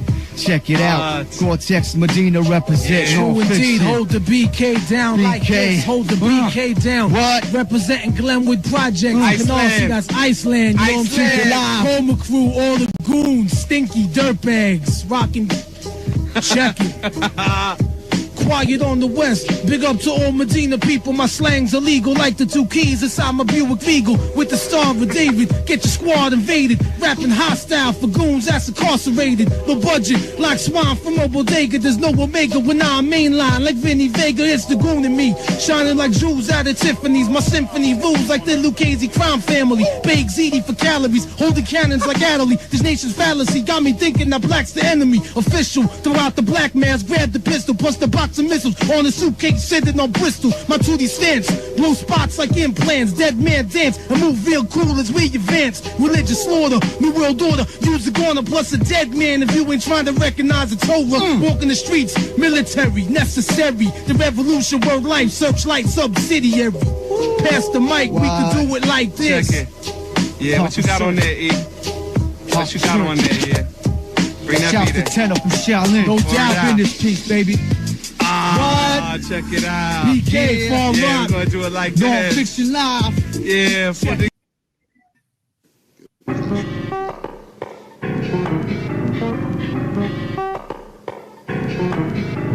Shapeshifter citizens, chain smokers, OOBs, Los Angeles MCs getting over by any means. Shapeshifter citizens, chain smokers, OOBs, Los Angeles MCs getting over by any means. Shapeshifter citizens, chain smokers, OOBs, Los Angeles MCs getting over by any means. no meter every day to scare on me. I like 4-4 so I can tear MCs. They can test me, but they can't best me. It's the 1+3 on the MIC. MET-FLY, the place where I'm all parallel to the sky. Put your hands up if you like the shit. Old fleets rolling, you know we don't quit. Hypocrite illiterate, more than a little bit. We're rocking the spot and we know that you're feeling it. Concealing it, wheeling and dealing it over a cigarette. Ain't our show, but we're still fucking stealing it. Pass me the beats, keep it lit. Take a hit, let the smoke settle in. Feel the high, now let it go. Pass the mic and pack a load. Man, I'm serving MCs like popsicles on a Sunday. Jumping over obstacles, rolling down on one way.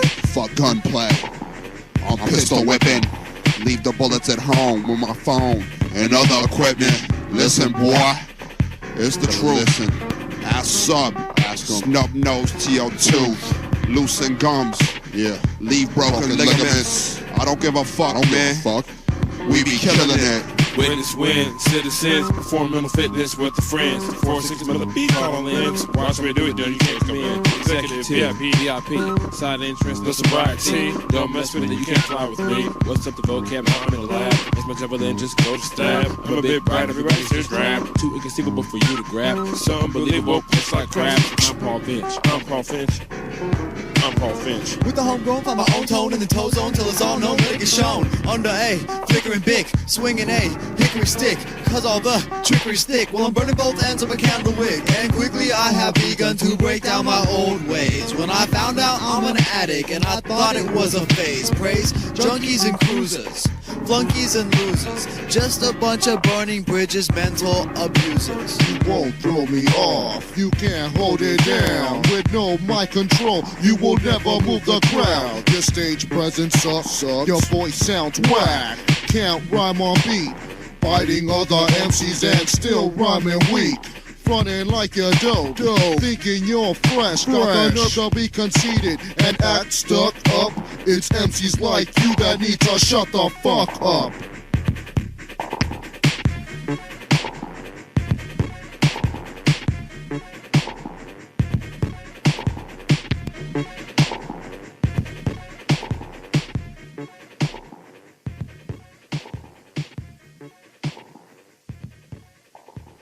They're never gonna.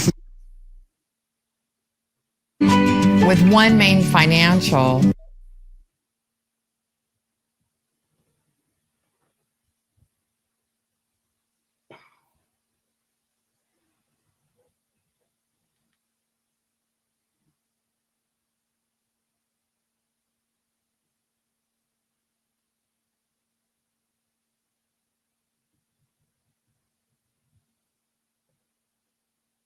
Your great grandkids will go say, wow, wasn't that a bizarre individual? Good night.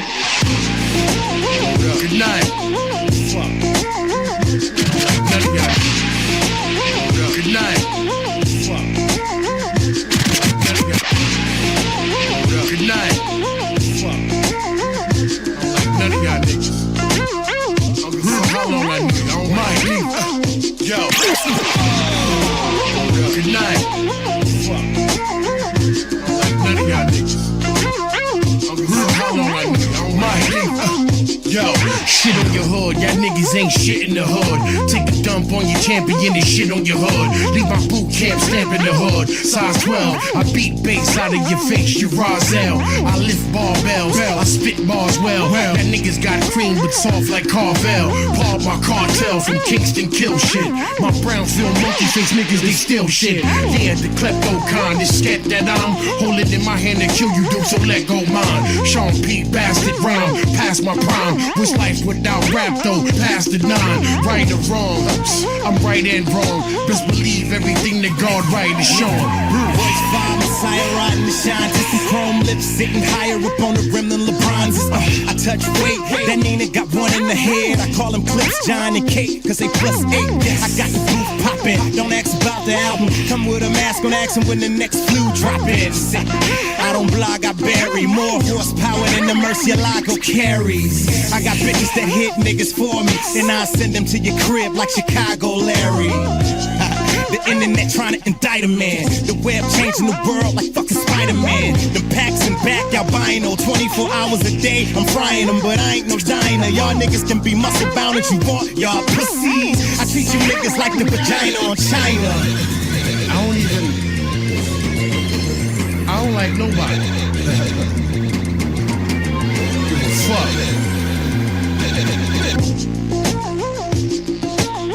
I know you don't like me. Don't got you. I don't like you neither. Fuck.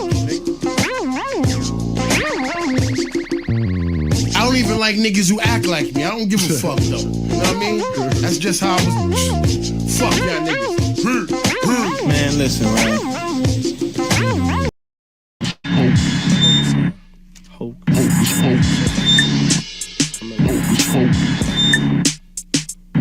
It's hocus pocus. Who this kid? No one knows this. The scene in the mist. Stay fly just like a locust. My downfall, you hope this. But I'm staying here like the end of the world is some roaches. My knowledge about the holster, ready to approach ya. The youngster, closer to $1 million. Born gunner, #1 stunner. Homie, you know what none of justice slugs, no love. 16 days, OT, now I'm rolling with word sound. Skids putting it down. Ain't no way we turning back. Not in each other, only way we turning our backs, motherfucker. Holla back, nigga. Hocus pocus, homie, hope you know this. The sugar us be rolling, now we straight toasting. Used to be in that hood, now we straight coasting. Divas wanna please us. Rub it in like lotion. I'm gonna do it like this. Always got a swerve in it. Chunk of bliss, label me that. That's sabotaging my persona. Major projects speak for itself, name sensational. With my own way of thinking, my shots keep blinking in sync with bombing hits. Baller status, scheme Dutch madness. Grip the microphone in my palms, I zone with it. Flows, I stay awesome with it. World domination, my thoughts ain't no procrastination. My style is visible, trying to hold me down. Fuck you with passion, not sexual, not in that situation. On top of things, my doorbell rings to my mansion in Brooklyn. The living legend, eligible for the good things in life. That's how I like to keep it. I speak it loosely, you can't run with me. I'm flirty, make beats bouncy. This motherfucking new year right here. New life. Taking over. Nobody stopping us. All them haters, I'm living in the future mentally.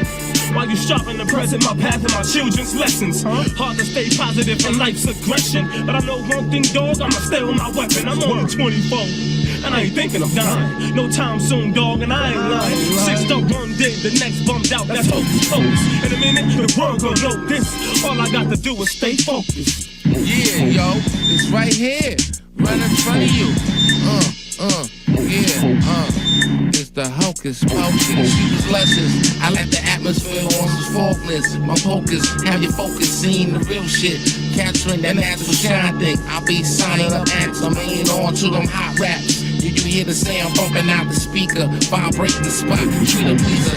That New York slang for old skeezer. This high coast ride you see, yeah, here's my beamer. Yo, when you pump my drum up, you don't be putting no scratches on it, man. Yo, hocus pocus, homie, hope you know this. The suckers be rolling, now we straight toasting. Used to be in that hood, now we straight coasting. Demons wanna please us. Rubber ain't like lotion.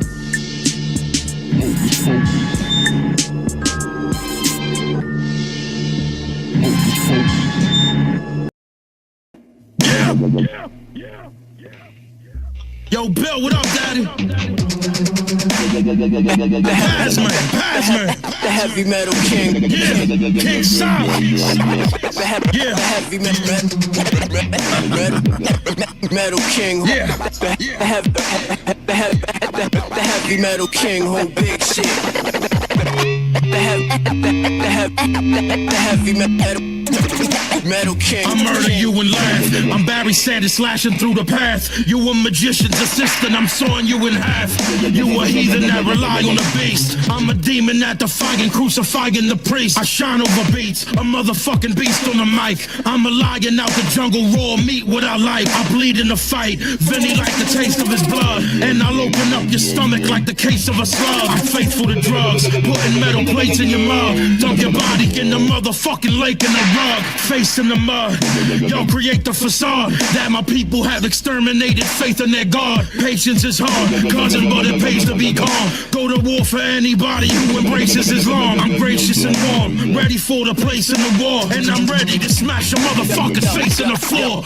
We got that gangsta shit. The heavy metal king, whole big shit. We like shit. We got that murder shit. The heavy metal king. You talk that gangsta shit. The heavy metal king, whole big shit. We like shit. We live that murder shit. The heavy metal king. Without order, nothing exists. Without chaos, nothing evolves. Now get on your knees so I can stick this gun in your mouth. I'm a Slayer album personified. Holocaust, Columbine, Middle Passage, Israel versus Palestine. It's the cult leader, drink your Kool-Aid. Roll with the doctors that produced AIDS. I open my mouth, I shoot flames. The freedom fighter that got the whole world terrified. Ill Bill, human manifestation of genocide. Stand amongst Grammy winning, Grammy nose candy sniffers. Blast the black metal at you like Danny Local. It's impossible to escape my matrix of hate. I make a good girl a cum dumps to Satan awaits. I turn razors to AKs and turn razors to grapes. Turn blood into wine with an insatiable taste. Drink from the goblet of gore, vomiting porn. Sodom and Gomorrah back to Canarsie, New York. Is this the bringing of the king to his parliament? Till the land was all undone and darkened by such deeds. We got that gangsta shit. The heavy metal king, whole big shit. We like shit. We got that murder shit. The heavy metal king. You talk that gangsta shit. The heavy metal king, whole big shit. We live that murder shit. The heavy metal king. You don't know about the gospel of Judas, about the information found in the Galapagos ruins. Yeah, how the warriors would sharpen their blades. How if they wanted to, the government could cure you of AIDS. With the equivalent of fire and ice, the equivalent of a prisoner who died for his rights. I'm lying to Christ, put your fucking spine in a vice. I'm like Trump and the apprentice, only fire at night. I'm dying to fight, slap you five and pretending you Louis Dogg's a fucking genocide general. So I say fuck the CIA and they plan. Get me out of here, I'd rather fucking stay in Iran. Yeah, I'll run up on you with grenades in my hand. If you fucking ride with Bill or try to hate on my fam. Yeah, it's the dichotomy army of hatred and man. If you ever even think of trying to blame me, then blam! We got that gangsta shit. The heavy metal king, hold big stick. We lock shit. We got that murder shit. The heavy metal king. You talk that gangsta shit. The heavy metal king.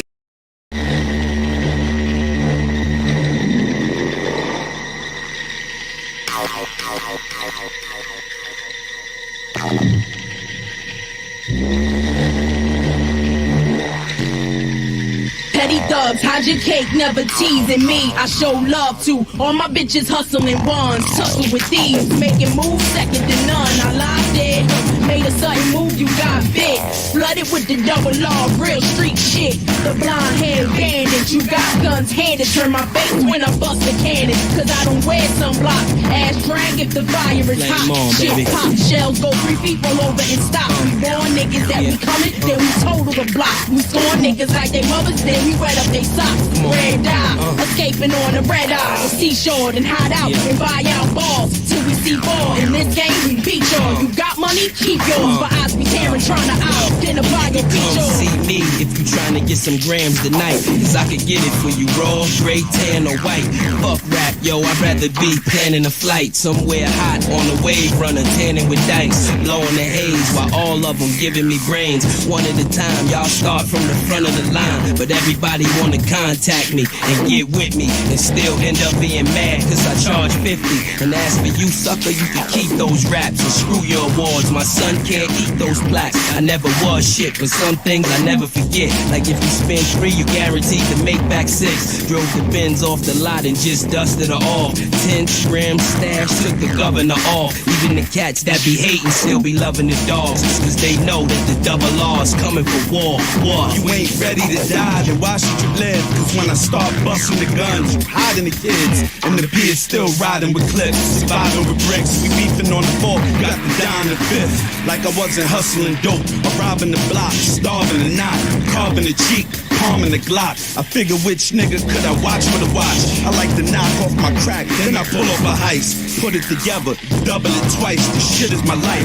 Catch me with a 45, hot pair of nights, and 3 red dice like, give me the bank or give me your face. Give me a shank, it's holiday. The hoopty's in the front, but the truck is a mile away. Niggas wanna ride tomorrow when they probably die today. Cause the P.O. hollow the gun, I holler at son. When you go to holler back, you swallow the one. Y'all done bust in the crowd, niggas, and hit whoever. When you should aim for the niggas that took your leather. They right there, but you scared that they gon' bust. Cause they crazy, but crazy niggas bleed like us. See, I'm one shot through the heart like Cupid.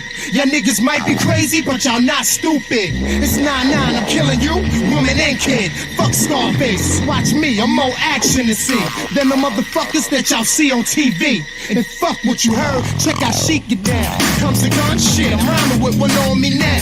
You never know what clown gon' walk in the studio talking shit, and it's gonna be more than an amps that blow. I pour gas on your skin and watch your shit detach with a book of matches. Now that's when you met your match.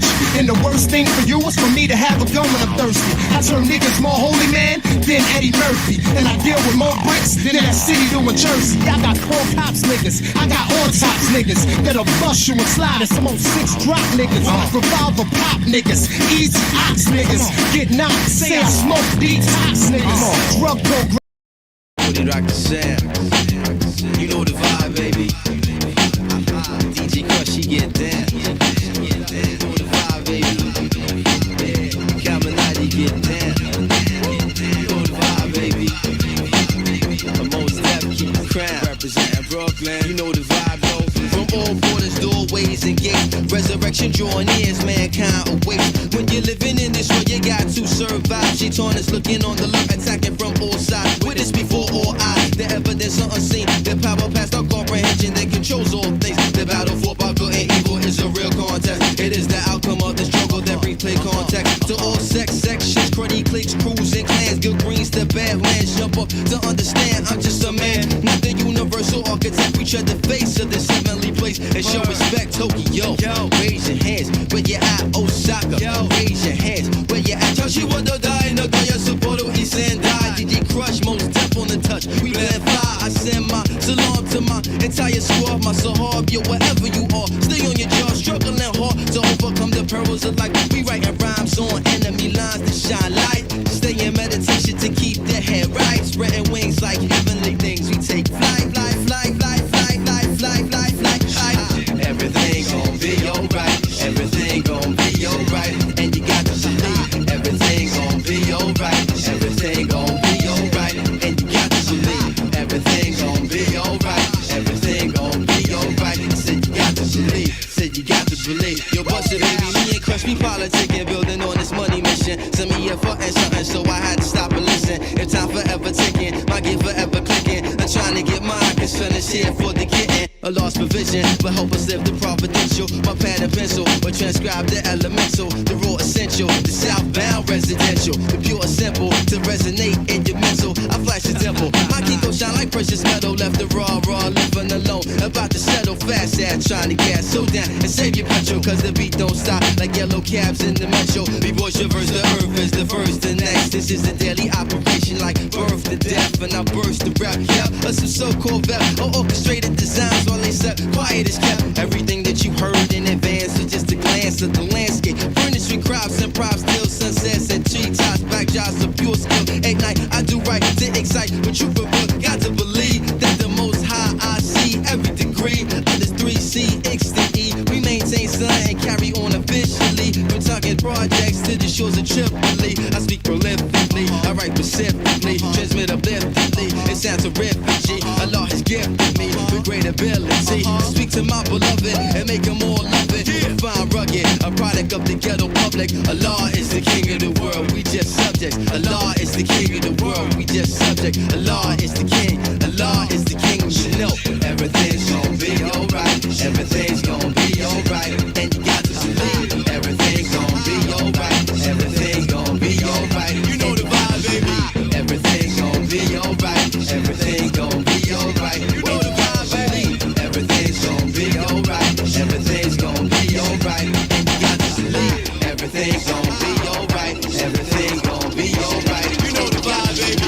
Everything's gonna be alright. Everything's gonna be alright. You know the vibe, baby.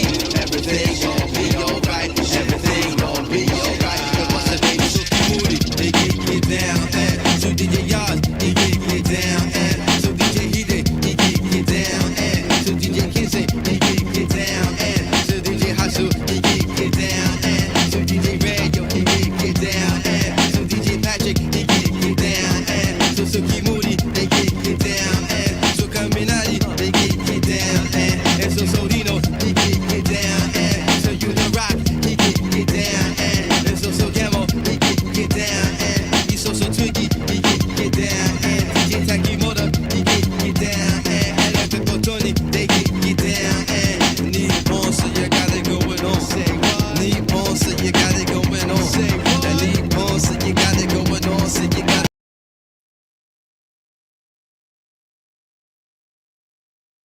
Governor of West Virginia, Patrick Morrisey, who is saying this now. He said, we are now receiving conflicting reports about the condition of our 2 Guard members and will provide additional updates once we receive more complete information. Our prayers are with these brave service members, their families, in the entire Guard community. And that was at 4:04 p.m. So just moments ago. Remember, that was just before he had posted that the 2 members were shot and they had died from their injuries. So, John Miller, what's your? I mean, hopefully this is good news that these members are still alive and they're fighting for their life and can make it through these injuries and these gunshot wounds. What's your reaction to the governor now saying that they're conflicting reports about their condition and they're going to wait to give additional updates until they get more complete information? Well, it's one of the things that you see when you have politicians and elected officials who jump into these things and get into that news cycle. One of the things that you experience when you personal life, but did a lot of reading and overlap, looking at land and things like that. But that was our last show, was Fort Bragg, and then we also talked about what is the 6G agenda. So it's not 5G, it's 6G. check that out. You can check that out on my show or his podcast. He's done a lot of stuff like that. We also talked about global elite satanic pedo rings, which is really something you shouldn't believe is real, but it's real. Like, we're actually going through all this stuff now. It's really incredible. But again, today, if you're watching this on one of my recovered YouTube channels, so I have 3 YouTube channels. The 4th I haven't gotten back. If you're watching this on one of those 3, or X, or Rumble, or it's being restreamed on Andrew's stuff, you'll see this picture of Curtis Yarvin, and the title is Curtis Yarvin's Plot Against America. It's from, I think it was from a New Yorker article of this year in June, but the subheader is "The Reactionary Bloggers Call for a Monarch to Rule the Country. Once seemed like a joke, now the right is ready to bend the knee." And it's actually kind of strange overlaps with Trump's messianic imagery and all the techno or technates or oligarchs, tech oligarchs that surround Trump and supported Trump. Well, really, Vance has to be seen as one of them. He was really a kind of wonderkin for Peter Thiel and Andreessen, obviously Elon Musk. And they say kind of dark MAGA, so there's these weird overlaps and a lot of interesting philosophy, some that certainly was fringe, but it can't be considered fringe now, but Andrew can talk more about that. So Andrew, welcome back to the show. Hey, very excited to be on. Thank you, William. Yeah, super excited to talk about Curtis Yarvin. It's definitely something that blew my mind whenever I first started reading about this. This is something that wasn't really presented to me from a, podcaster or somebody else. This is something I kind of found, and then I started hearing other people start talking about it, but I found it by accident, just looking at something called Patchwork by Mencius Moldbug. And that's his pseudonym. That's Yarvin's pseudonym right now. Yes, that's him, Curtis Yarvin. And so that's whenever, after that just snowballed. So yeah, super excited to talk about this, and thanks for having me on. Yeah, so for people, maybe you can just talk about the over what you've worked on at 6G, then leading to Yarvin, and just simple questions. Who's Curtis Yarvin, and why do people find him interesting? Yeah, so on 6G Agenda, we focus a lot on kind of Mystery Babylon, but the modern version. So Mystery Babylon kind of is old Babylonian mystery schools, the way of manipulating the mind, deception, etc.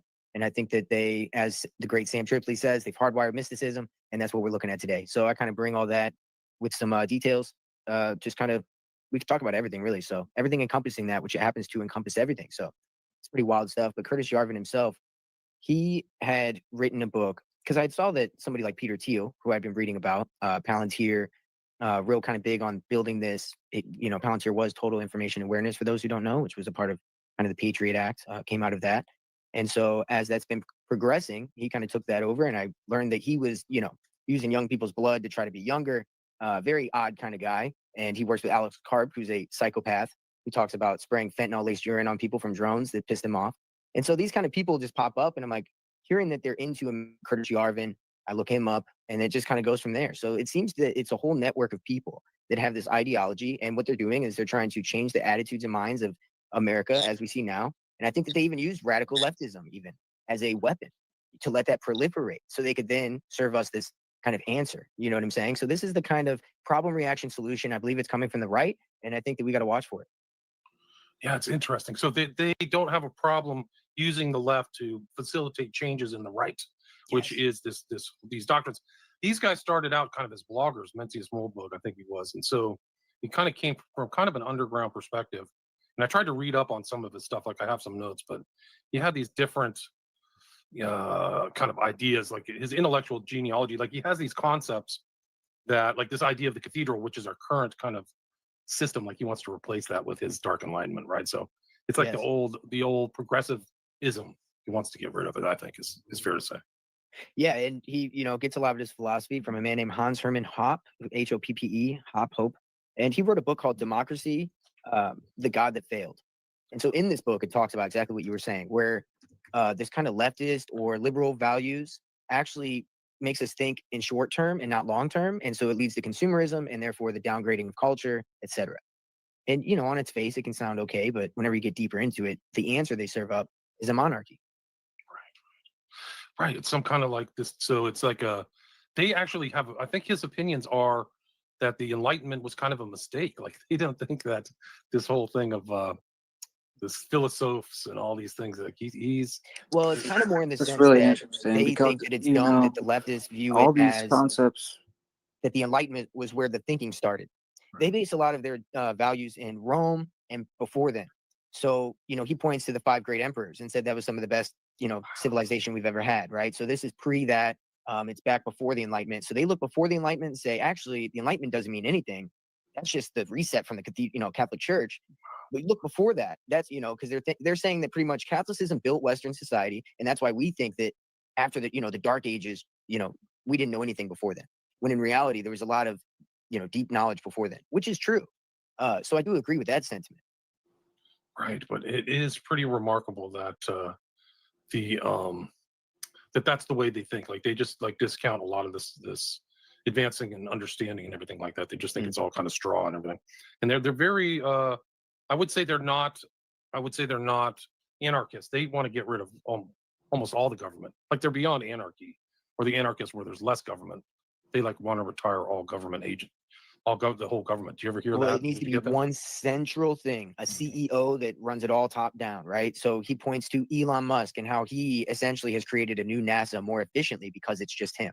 And he points to people like at Silicon Valley, the CEO people, and says each of them run their corporation like a monarchy. And look at how quick and efficient they get things has out. the So same his argument is hierarchical structure as the in church. America, if we let these, just one person top down. Now, a little sidestep here. Did you see the bill that Trump just signed yesterday?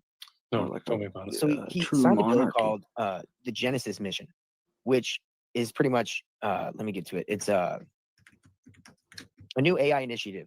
So he signed it over, and the goal is to create a national integrated AI platform. And it uses government scientific data, discovery in science, energy, national security, all that. But what they're doing here is they're centralizing all science, everything into one area, like one pillar of knowledge. And actually they tier it to where the public can read some stuff like research, but everything that has to do, they tier what kind of information you will be available to have. And so it's very odd. They're rebuilding the way that these different departments work. That's the point of Doge, where they got, they kind of put the IRS, the DOD, or the SSI, all that stuff under Palantir's umbrella. Whereas before there were multiple organizations within the government.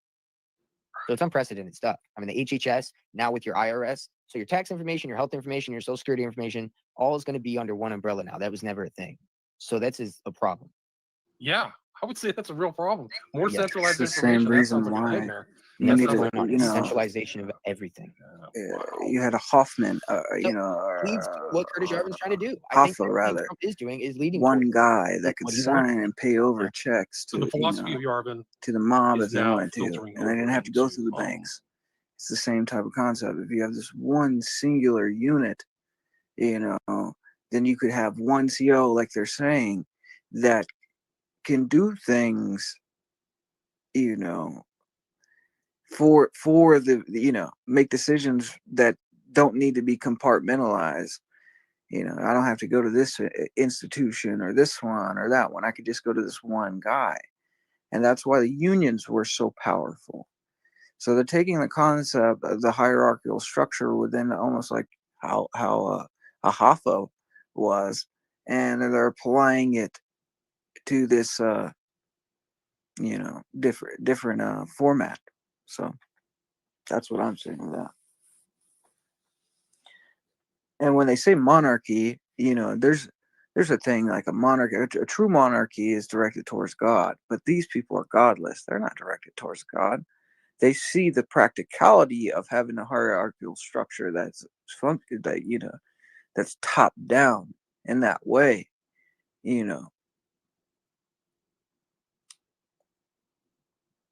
because it's superior. It really is,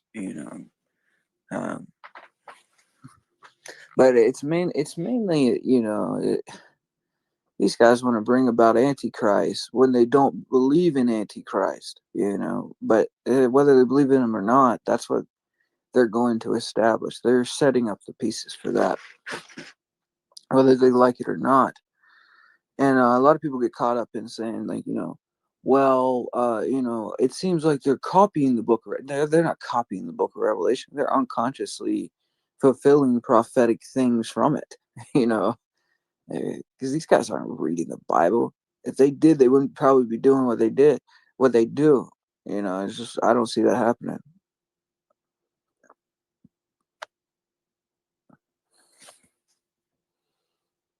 into real world policy, right?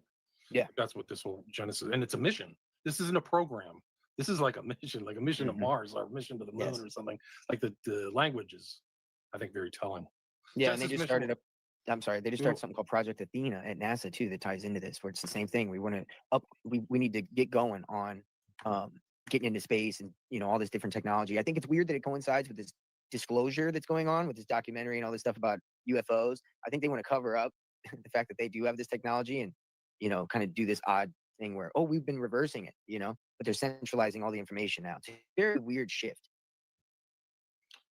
That's really wild. You know, I don't buy they have the UFO technology. I don't buy And that. that guy right there, he was supposed to take over NASA in the beginning of Trump's presidency this coming year that just started. And it was Elon's pick. They ended up going with a different guy. Now he just put him in. And now they just started Project Athena right when they put him in, the same week. And so it's pretty telling where it's coming from, right? Dark MAGA. Right, it's this dark enlightenment, dark MAGA stuff. Yorvin, wow, it's pretty wild. Athena, Genesis. What's up with the names? You know, Athena is Venus, right? That's who they worship. The mother, you know, the mother goddess, right? The whole deal with these mystery schools. That gets right into that. Genesis is kind of like a Star Trek reference too. They like Star Trek and Lord of the Rings references. But if you remember the Wrath of Khan movie, the project to reformat those planets was called Project Genesis. Remember that? Before your time, but it's kind of a big. The Wrath of Khan. I forgot who the actor was. He was fantastic as Khan. He was so good. Well, I think it's kind of weird. I know this seems a little off, but when you kind of add this in, so there was just at the pyramids. So what's really weird is like, you know how they're mentioning Star Trek and Genesis and stuff like that. So like literally the night before, not last night, but the night before that, I literally was laying there thinking about the connection of what they were trying to do to Mars. Like they're saying that they're going to terraform Mars, but actually it makes no sense. Like actually Venus makes more sense because it's basically the same size as the Earth. It actually has an atmosphere. It actually, and I was thinking about how weird it is because they actually worship Venus. Like there's something about Venus worship. Because it's like it represents Lucifer. Right. But they always talk about terraforming Mars, which is like a third of the size or a fourth of the size of the Earth. So the gravity is off. Well, there's if I'm not mistaken, on the top of Mars. Essentially, you know. I'm sorry to interrupt you, but on the top of Mars, there's the Star of David on it. Oh, really interesting. It's like something like that, or an octagon that can fit the Star of David. Something. Like if you look into that real quick, can you look that up? I can look it up on my phone. Let me take a look. You can't look it up on the screen. I can try.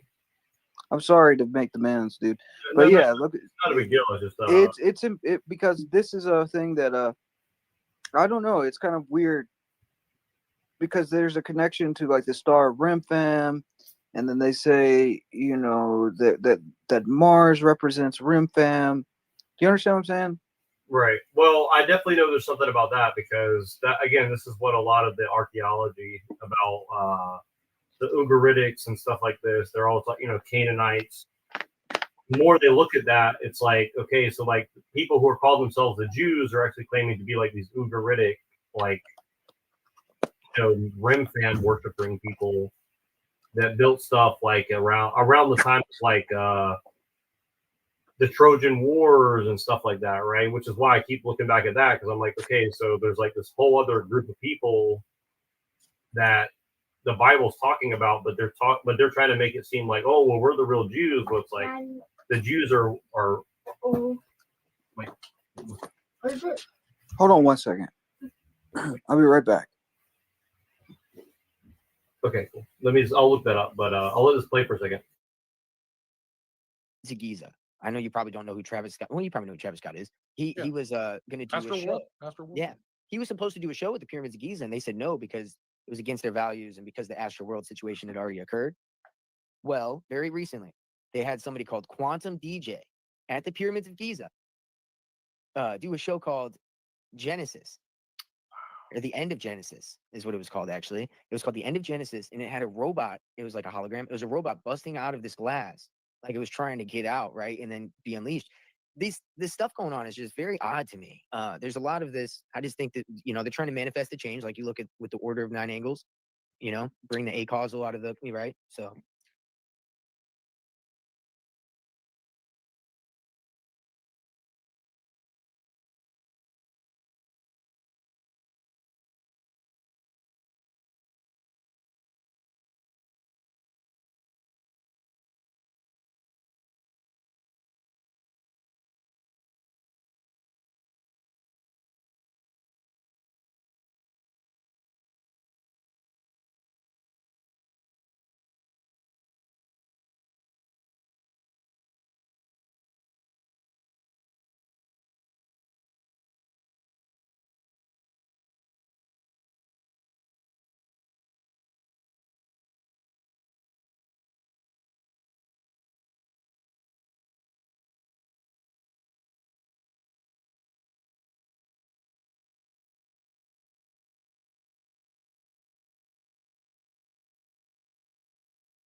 right, so I wanted you to hear this part. That's why I stopped.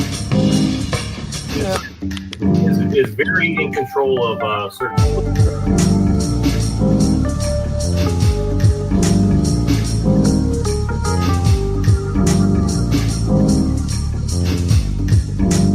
Boy, you can't wait.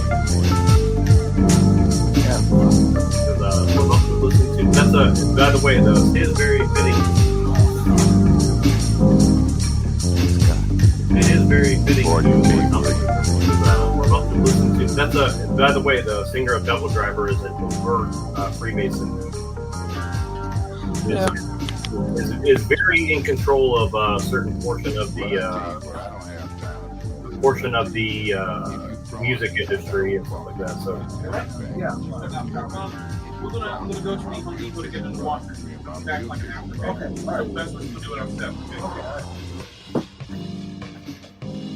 Sounds good. So what? That sounds good.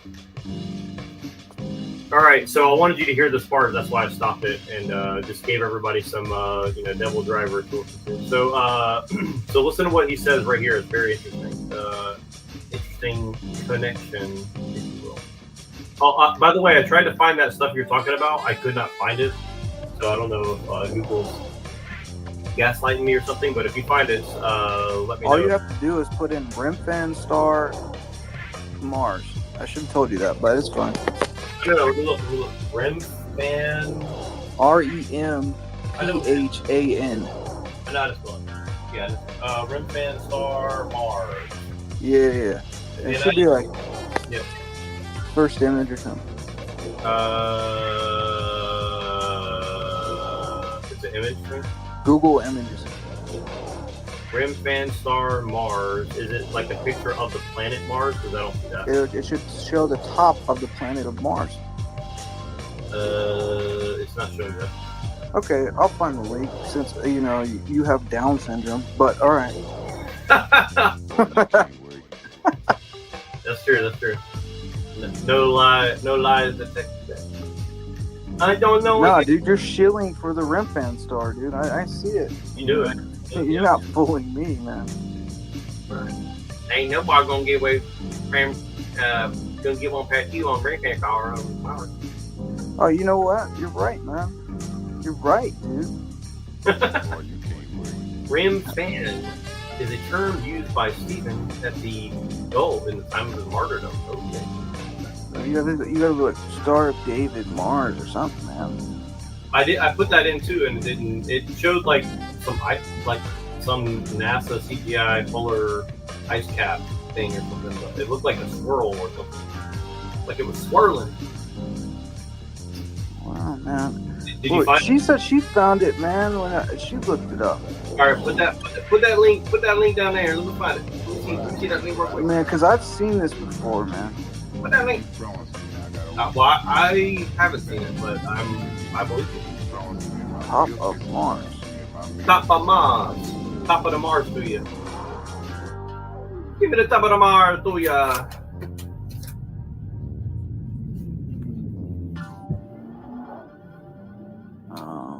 Top of the Mars to ya.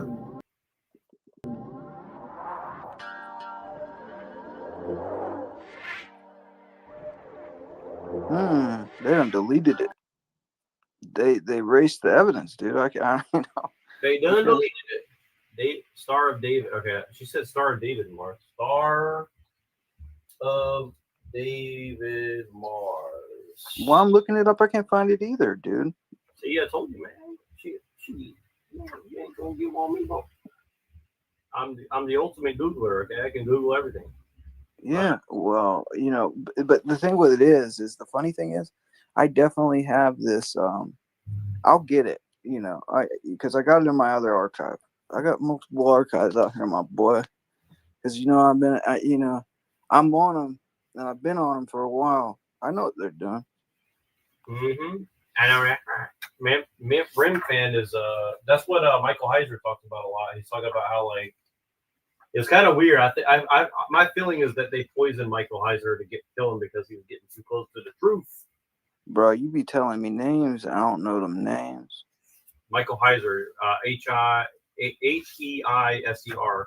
he was doing like he was looking from a like, he's kind of like a non-denominational Protestant-ish scholar guy, but he went to seminary and all this, but he was like looking at all the archaeology and like the astrotheology stuff, trying to like piece together like why does all that astrotheology stuff keep popping up throughout history, and like why are they doing all this occult shit? And he didn't like call out the Jays specifically, but he definitely wrote some books that were like the Bible's talking about like this unseen realm, and they're talking about like this council of like demigods that are like plotting to do certain things. The archons. I don't know exactly. I mean, honestly, I haven't read it, but I've listened to some of his lectures about it. Well, that's kind of like the archons is kind of like the whole weird UFO cult narrative. You dig? Well, I think it's also kind of like the what do you call it? Like the Titans and stuff like that. Like, you know, the like the small, like the children of Kronos that like Kronos ate, and then Zeus killed Kronos, and then or Nephilim or something, right? Yeah, exactly. The yes. Watchers. Right. Yeah. Well, that's what he called them. He called them the Watchers. Yeah. Thank you. Yeah. So he's thinking about the Watchers, and he's saying like the Watchers were like trying to manipulate humans, and that like God and Jesus were trying to like stop that, and then but we had to like choose it essentially rather than like do it for us, something like that. I can't remember exactly. Something to that effect. All right, I'm looking through my archive for this photo. I know I had it at one time. You know, oh, I'm getting close because I'm seeing Stars of David's. Uh-oh.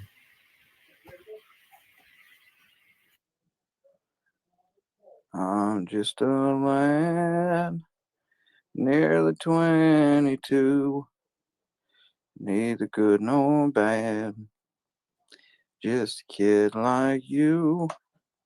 I don't know, man.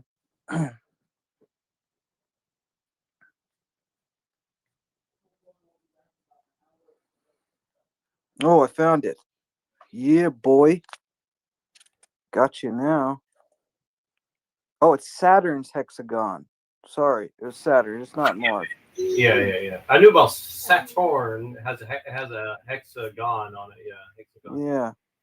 Yep. But the hexagon, you know, there you could fit, I think, Star of David in there or something. Well, I think what I've heard is that like Saturn represents Kronos, aka like old father time or something. So it's like they use the symbol of like the old man god, but they're using it from like their old pagan shit, and they try to like integrate it into Judaism / Christianity / or whatever, right? So they're like really doing like this big trick where they're like saying it's like an Abrahamic religion when it's, or a Yahweh religion or whatever, but it's really like this ball worship stuff essentially. And so they try to like, and that's why I like Esoterica, because he actually like basically says, yeah, that's what we did. What, nigga? Like that's what he says basically. So it's like in other words, but he says it in a lot more like Jewish voice than that, right?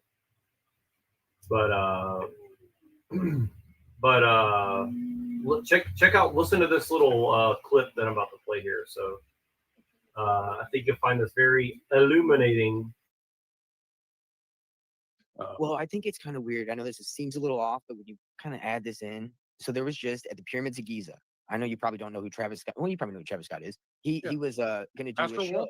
Yeah, he was supposed to do a show at the pyramids of Giza, and they said no because it was against their values and because the Astro World situation had already occurred. Well, very recently, they had somebody called Quantum DJ at the pyramids of Giza do a show called Genesis, or the End of Genesis is what it was called, actually. It was called the End of Genesis, and it had a robot. It was like a hologram. It was a robot busting out of this glass, like it was trying to get out, right, and then be unleashed. This stuff going on is just very odd to me. There's a lot of this. I just think that, you know, they're trying to manifest the change, like you look at with the order of 9 angles, you know, bring the acausal out of the, right? So the causal from the acausal, yeah. Exactly. A lot of that stuff. And the Dark Imperium, like we were talking in the pre-show, that one of these inspirational guys, Land, who has been called by Dugan a flat-out Satanist. I'm not saying it, but Dugan is saying that. Land published something called the Dark Enlightenment through a press called Imperium Press. And if you read my book from 2021, kind of precedes a lot of this stuff. Like I write about the Order of 9 Angle and their idea of the Dark Imperium and Homo Galacticus, which is what these people kind of are either rhyming or outright putting in where the men are going to be seeded all throughout the solar system. I mean, what would you call classes it? of humans? Yeah. That's what all this is focused on, is getting us out there. You look at Elon and all he talks about, and his way of having children too. That's very odd, right? Yeah. And then you think about the space book that was written by Bill. I think it was Bill Barr or Donald Barr. Oh, right. Yeah. Who wrote the book? Yes, That's all about what you're talking about, right? It seems to all tie in together. These are the same people. This is kind of like their agenda. I don't think that Musk talks a lot about Christianity. None of them really talk about, well, I guess Thiel talks about the Antichrist, right? But they're not really Christians in their mentality. No, the but Christ Thiel, consciousness stuff, yeah. Thiel was very close with a man from Opus Dei. Which one was his name? Do you remember? Hold on. Opus Dei, Priest, Thiel. It'll come right up because they were good friends. Here it is. So these two befriended each other. Who is this guy? Okay, Father Arne, Arne Panula. Arne Panula. And so there's a few articles about it, but essentially Opus Dei, we're talking about like the Da Vinci Code where he whips himself in the back, that super culty Catholic. That's what we're looking at. Right. The Opus Dei, I think they're initiated. So I think it's not an occult initiation, but they are initiated to like really hardcore loyalty to the Catholic Church, almost kind of like the Jesuits, like the church. There's no right or wrong. Whatever they tell you, you do. Yeah, when you look up their practices, though, they do a lot of self-mutilation, punishment, things like that as well. It's very weird. It's weird. Yeah. Flagellation, and they have what they call a garter, and it's not like a woman's garter or like a girl in the burlesque who puts this flowery ribbon around her leg. They put a steel thing around their thigh and then dig it into the skin so they remember. It's like it's a sign of ownership. Yes. And there's actually an order of the garter in the kind of in the English aristocracy, and that's the same thing. It's a very loyal, like they take it very seriously. They're very, very serious about that stuff. I think it's freaky though that when you really think about it, was it that correct? Was Dan Brown that right, where he's pointing out that this is the order that's kind of operating in the shadows, like, and then now you see these people with this. First of all, look at Nick Fuentes, this rise of the Catholic, this national Christianity, this nationalism. Okay, I'm back, America's man. Christian. America has the freedom of religion. As a matter of fact, people who started America hated Christianity because of the. Can I read something? Like Can you shut these guys up? They're stupid compared to me, dude. Take these peasants off my screen. But did you hear what they said about like overnight angles and Elon Musk and the space religion stuff and all that? Man, that's all nonsense. Shut up. They'll follow Antichrist even knowing that. Okay. So here we go. This is what those guys aren't telling you. All right. So buy my propaganda now. I have to stand on their head to make myself look good, right? So this is what we're gonna do. So this is from None Dare Call It a Conspiracy, and it says one major reason for the historical blackout in the role of international bankers in political history is that the Rothschilds were Jewish. Anti-Semites have played into the hands of this conspiracy by trying to portray the entire conspiracy as Jewish. Nothing could be farther from the truth. The traditionally Anglo-Saxon, J.P. Morgan and Rockefeller International banking institutions have played a key role in the conspiracy, but there is no denying the importance of the Rothschilds and their satellites. However, it is just as unreasonable and immoral to blame all Jews for the crimes of the Rothschilds as it is to hold all Baptists accountable for the crimes of the Rockefellers. I didn't know the Rockefellers were Baptists. Okay, so the Jewish members of the conspiracy have used an organization called the Anti-Defamation League, as an instrument to try to convince everyone that any mention of the Rothschilds or their allies is an attack on all Jews. In this way, they have stifled almost all honest scholarship on international bankers and made the subject taboo within universities.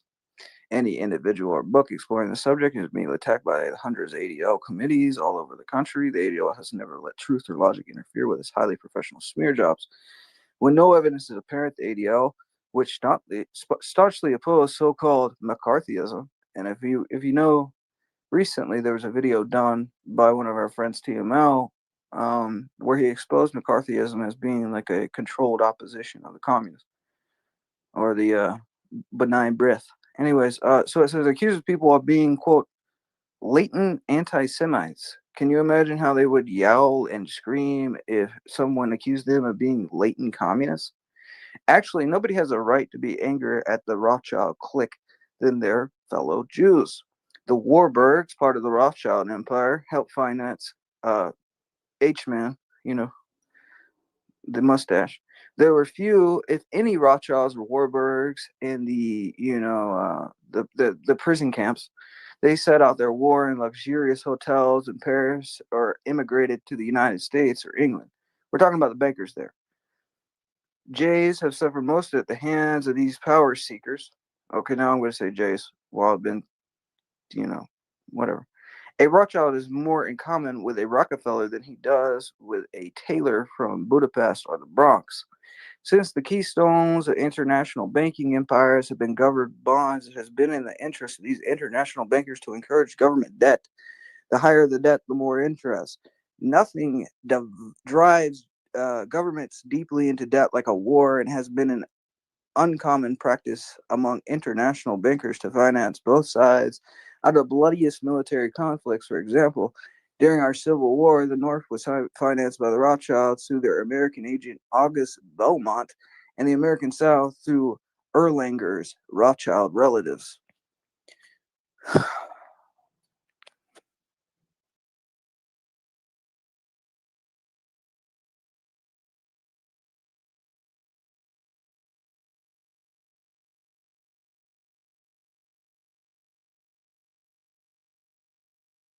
You got no comment for that, huh?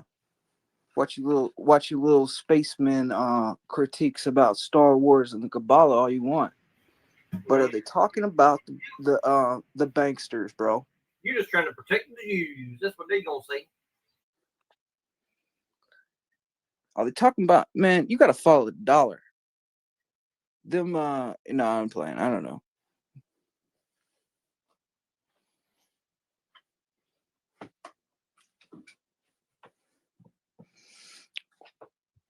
But I do think, a lot of that stuff is just really aspects of this like very occult, like it just all feels like the same secret societies I read about when I look into Germany. You know what I mean? Like the CTUHLU Society, like that feels like what they're a part of.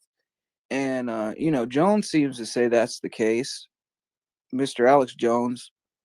I think he did an interview talking about, the Grove in some sense, and he was saying that.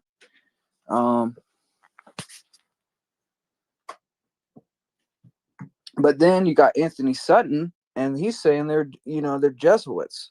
So what does that mean? Are all these guys Jesuits? Is that possible? And then, you read Alta Vendita. See, this is why the stuff I'm covering is, I think, like got my, my reach limited immediately, because it's like all the patriarchs and the Pope are following the tenets of Freemasonry, as explained by Manly P. Hall, and people don't seem to understand. It's like, well, how could the Jesuits be in cahoots with the Jays, and the Jays in cahoots with these people, and all? It's like, well, because they've gotten together and have decided to infiltrate these institutions. You know what I'm saying? And maybe at one time those institutions weren't necessarily directed in that way, but they've been infiltrated for a long time, I would say. That's been the plan. Because someone got smart, and they were eventually like, we could do a lot of damage to the church from the outside if we just kind of like attack it in our newspapers, and we just all meet at the lodge. But then they were eventually like, what if we infiltrated the church as members and then ascended all the way up the hierarchy and then directed it? You get what I'm saying?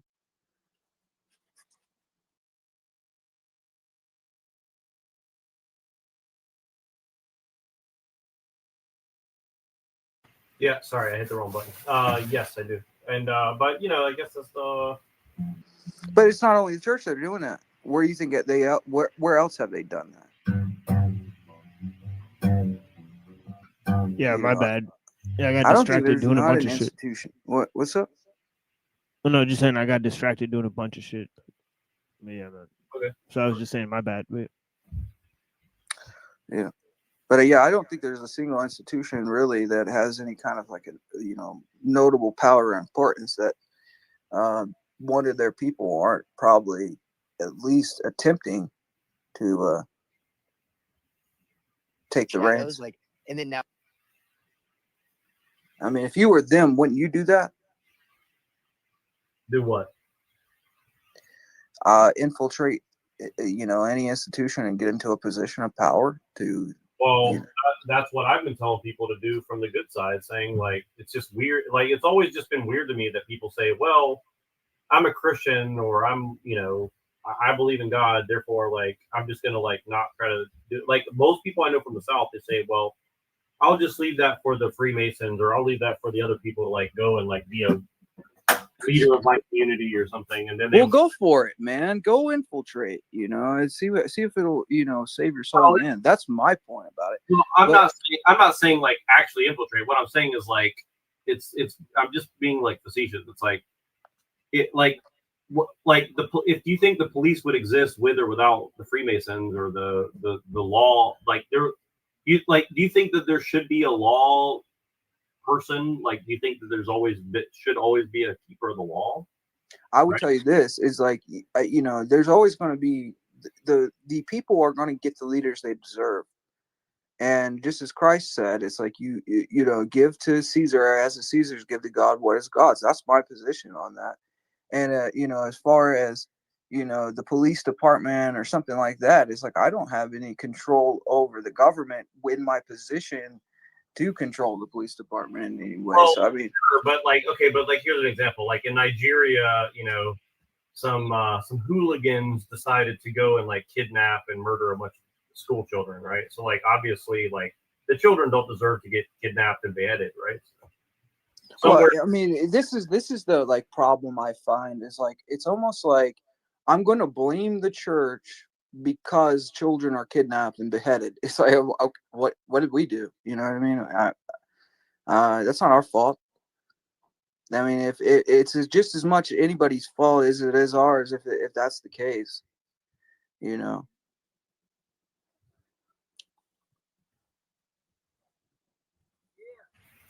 You wouldn't apply that logic to anything else. You know what I mean? You'd be like, the bar down the street didn't help those children, get beheaded in Ethiopia.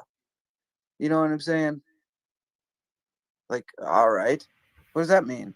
Right. Well, what I'm saying is that like, you said that people get I'm just making the point on what you said. Like people get the government they deserve. So I'm just saying like, well, yeah, if people are godless and they have accepted this type of republic and they accepted the killing of the king and they've gone along with it and they feed the system, then of course they're going to get that type of this type of system that gives you puppets, and behind the scenes you have a shadow government pulling the strings, and sure you're I'm just as supportive of a good cop as the next person, but in the same breath, I'm not going to full sell like support a satanic system that's directed towards lawlessness, because that's what it is. According to our tradition, it's like a holy monarchy is the correct way of government. Do we have that? No.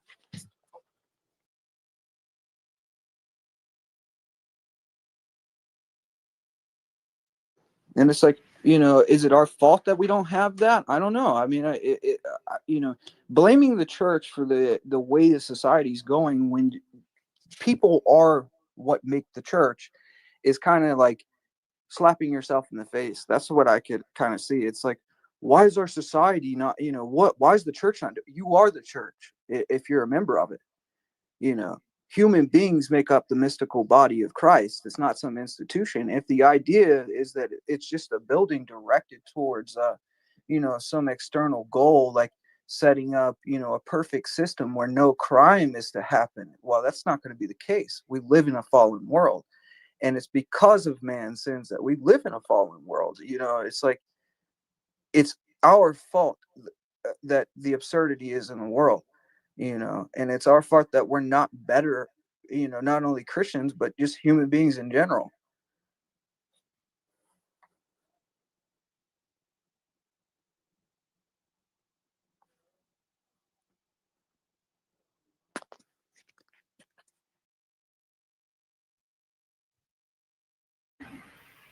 Sorry, I had to go rustle somebody's jimmies. Yes. Yeah, you didn't listen to any of that. Complete this guy. No, I did listen to you. I think it's, No, you didn't, man. You're like, oh, I'm gonna say something stupid, and then I'm gonna run off when you reply to it. fair enough. But no, I mean, I don't know what you're like. I don't think you're responding to what I was trying to say. So maybe I didn't make myself clear or something. But. Well, I mean, what's your solution though? Like, let's talk about the solution from this perspective.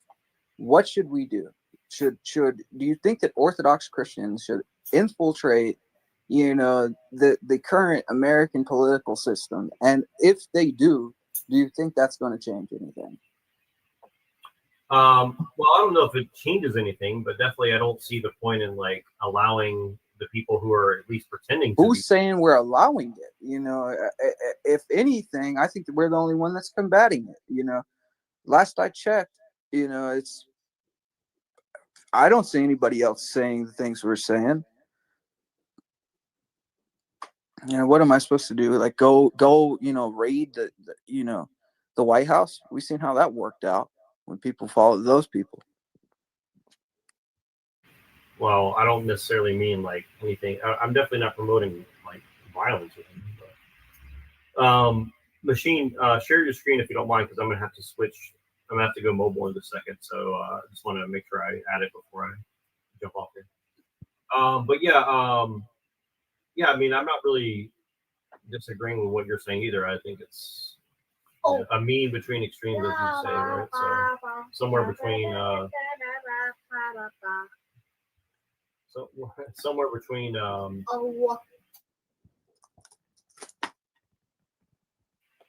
somewhere between what you're saying and what I'm trying to get at. Put it this way, it's like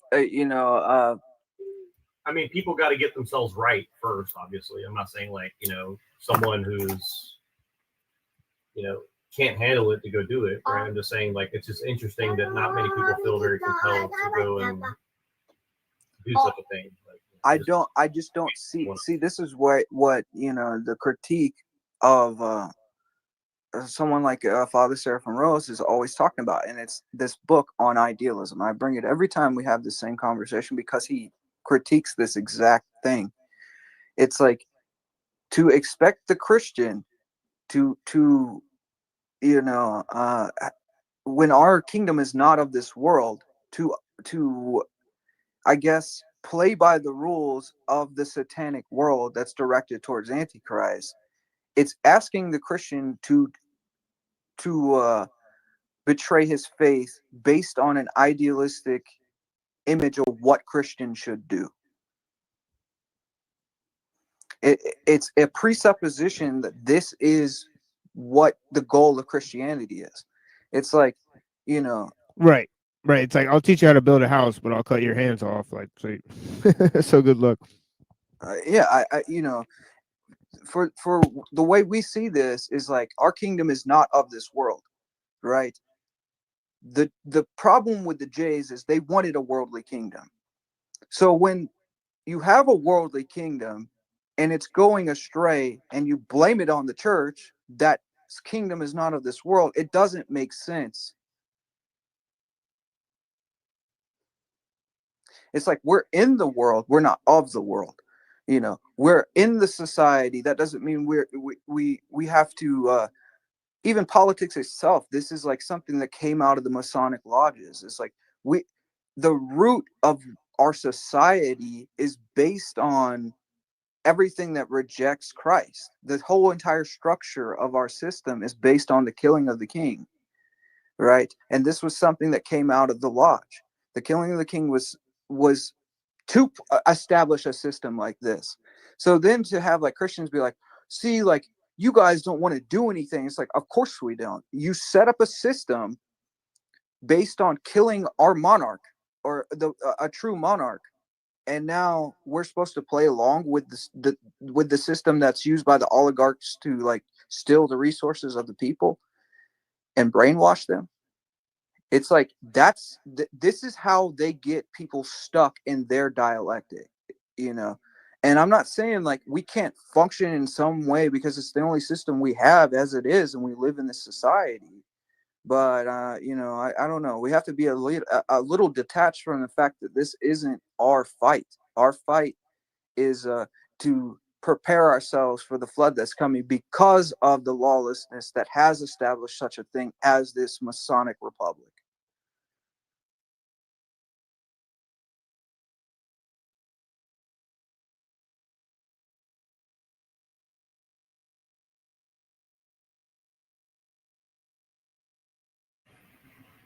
So I guess what would you say to people who say, well, then there's no use in reporting on things other than to say that it's all corrupt and you shouldn't participate? Meaning, like, do the details matter if we're not of this world? Do the details matter if it's the Jays or it's this person or that person? You just say no. I mean, if you're nihilistic, they don't matter. I mean, they matter in the sense that, these are different hang-ups that are directing people towards Antichrist. And these are different ideological systems that subvert a man from the truth. And we have to have at least some sort of weaponry to know what's being used against us, right? It's like, I get it. Like, people want this gun-ho thing where it's like, well, we need to infiltrate the system and we need to take over and we need to do all this stuff. It's like, is that saving a man's soul? And if it's not saving a man's soul, what good is it? But what is helping at least get people out of the ideology where they're prepared to face the truth, I believe, is confronting these other ideological systems that try to supplant and override and destroy Christianity. Because whether it's Masonry or whether it's Judaism or whatever system it is, they're trying to overthrow and supplant a Christian, the Christian ideal or the Christian religion in general. They're trying to uproot Christ from people, right?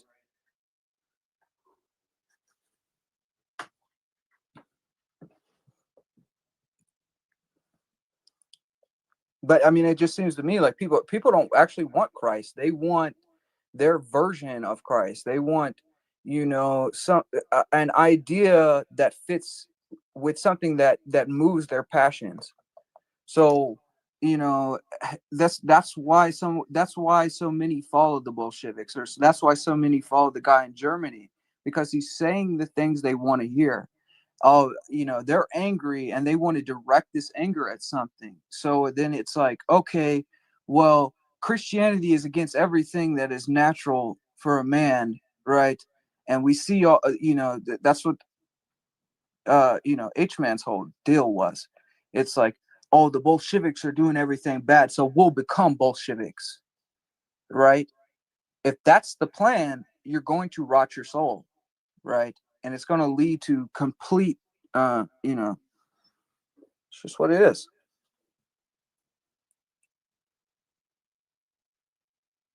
The brain rot to soul right, the brain rot to soul rot pipeline.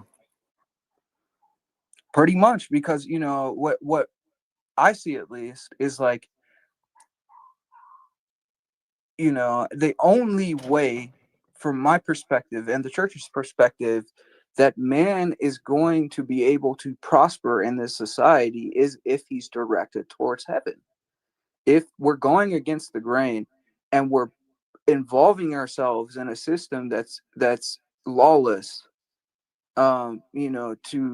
it's just like, well, the ends justify the means or something. It's like you're giving into their worldview. It's like there can be no compromise. That it's a death to compromise, and that's what it's all about. It's like, we're not accepting anything that's theirs. It's all ours or it's nothing, none of theirs. Like, it can't be both. I can't sit and say something they created is going to work and be blessed by God. It has to be blessed by God from my perspective to work, right? And the fact is like, man is so burn out by the society that he's been growing up in and like seeing, and like he doesn't think it's possible that God can pull him out of it. And that's exactly why he stays in that, right? It's like, I've been there, man. because it's not by our own means, it's by God's means, and we go along with it. If man puts enough faith in God, he'll give us what we need. You know, he says, look at the birds, they neither toil nor, I mean, look at the lilies, they neither toil nor spin.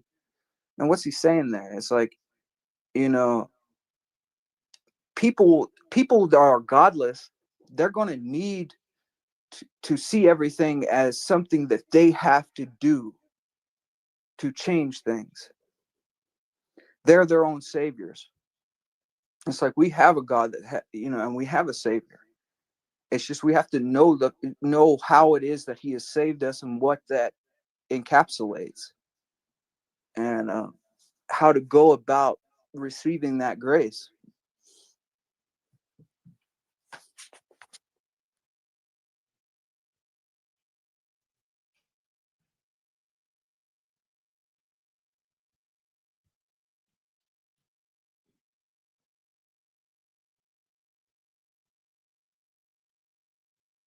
Because at the end of the day, it's not going to be the republic that saves us. It's not going to be America that saves us. It's not going to be the police force that saves us. Even if we die, you know, by the hands of the Ethiopian who cuts off our head, you know, would it be better to die on the ark or off of it? In the big picture. Well, I guess don't try not to try to like draw a parallel here. Would you say that it's almost like the Taoist thing, like the Tao Te Ching, where it's like sometimes doing nothing is the most powerful action? Meaning, like you don't want to entangle, like if you can't handle certain, you know, like the world because it's so corrupt, that sometimes it's better just to remove yourself from it and like. I don't think it's not that we can't handle it. It's the fact is that the way we handle it isn't seen through the perspective of a skepticism and an enlightenment ideology as doing something. But you know, it's like just like the empty space in a window. There's function to it, right? And that empty space isn't a void. It's the self-forgetting, you know, self-emptying God. That's Christ. You know, that represents. It's like you sacrifice the sacrifice of, you know, yourself in a sense, so you can be fill the world with grace. That's what Christ does in that moment on the cross.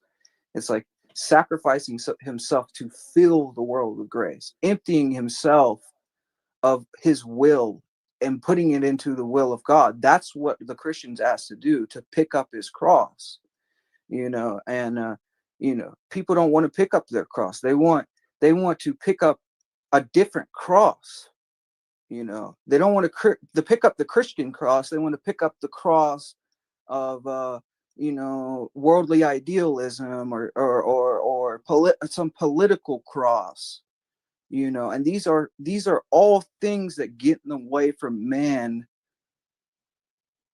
picking up his true cross, I guess. Well, I guess here's the thing: is like, so would you say that there is like an ideal life that we could be living as Christians, and it would look like a certain way that like if the world were just to become more Christian, like the world would look a certain way, not utopian, right? But it would have like a distinctive characteristic, right? Would you agree I with don't that know. statement? I don't know. This is what I do know. Put it in the perspective of like the catacomb Christians in Russia, when the Soviets have taken over their government, they've taken over their churches, they've gone underground. Many of the priests refuse to get any job within the Soviet system. You know, why did they do that?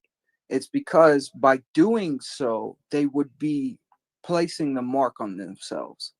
And I believe in the same way, being that, you know, this system, the American system, is what funded the Soviet system.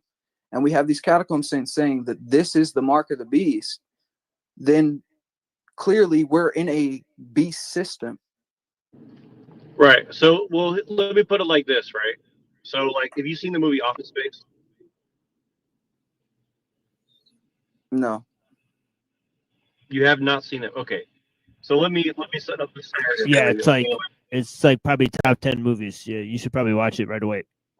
yeah, it's extremely well. I think it's actually about brainwashing and shit like that. But it's about a guy who has a job that he hates, and he just like goes to get hypnotized, and then starts living kind of like a Tyler Durden. Like he just kind of does what he wants, and then he like rips off the company for money.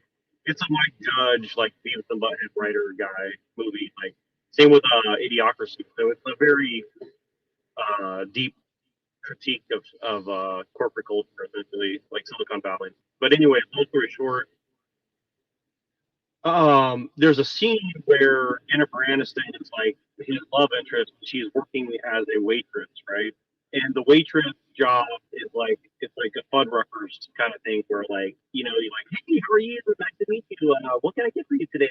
Like it's like, and she kind of like is not excited about her job, and then the manager comes over and says like, we need to see enthusiasm if you want to have this job. Like, this is serious business. You need to show the people that you're happy to be here and excited to be here. We don't want you to fake it. We want you to actually be happy, right? And then he's like, well, the other thing is like, well, uh, you're only wearing two pieces of flair, which is like pins, right? And he's like, look at mine. I have like 30 different pieces of flair or pins on my outfit to show how enthusiastic I am. Like maybe you should, express yourself more while, proving that you are happy to be here, right? So I guess what I'm saying is that, translate that to what we're talking about. I would say that, like, would you say that we should, like what I mean is like this, like, can we actually express ourselves under the system that you're talking about, like of Christianity, or would we all kind of like resemble each other and have not much of a like distinct I don't understand what you mean by express yourselves because there's usually this presupposition of what freedom means. Is freedom, this thing that we take for granted, and it means whatever feels good in this moment, and gives into my passions, and so I could have like a Donald Trump and say I'm a conservative and I feel good attacking the leftists, and even though it's based on illusions and lies, right? It's like that's the type of freedom we have, where it's like it's a freedom that feeds our delusions and feeds our itching ears and feeds our passions, right? And is that truly freedom, or is that just a word we've put on a disease?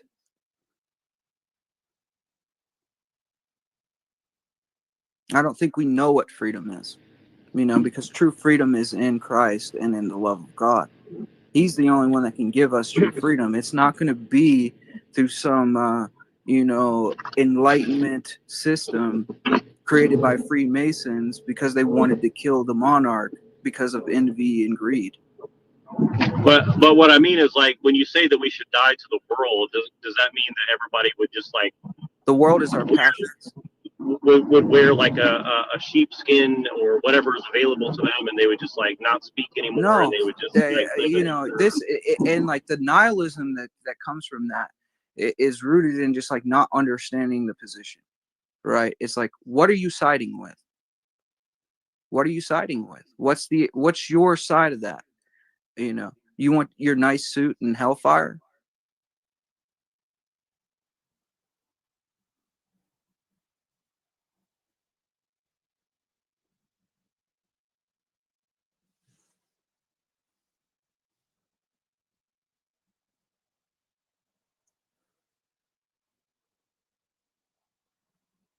Because dying to the world means dying to our passions. That's what that means. The world is, I'll read a quote to you because it's from St. Isaac the Syrian. And St. Isaac the Syrian, what he said was this.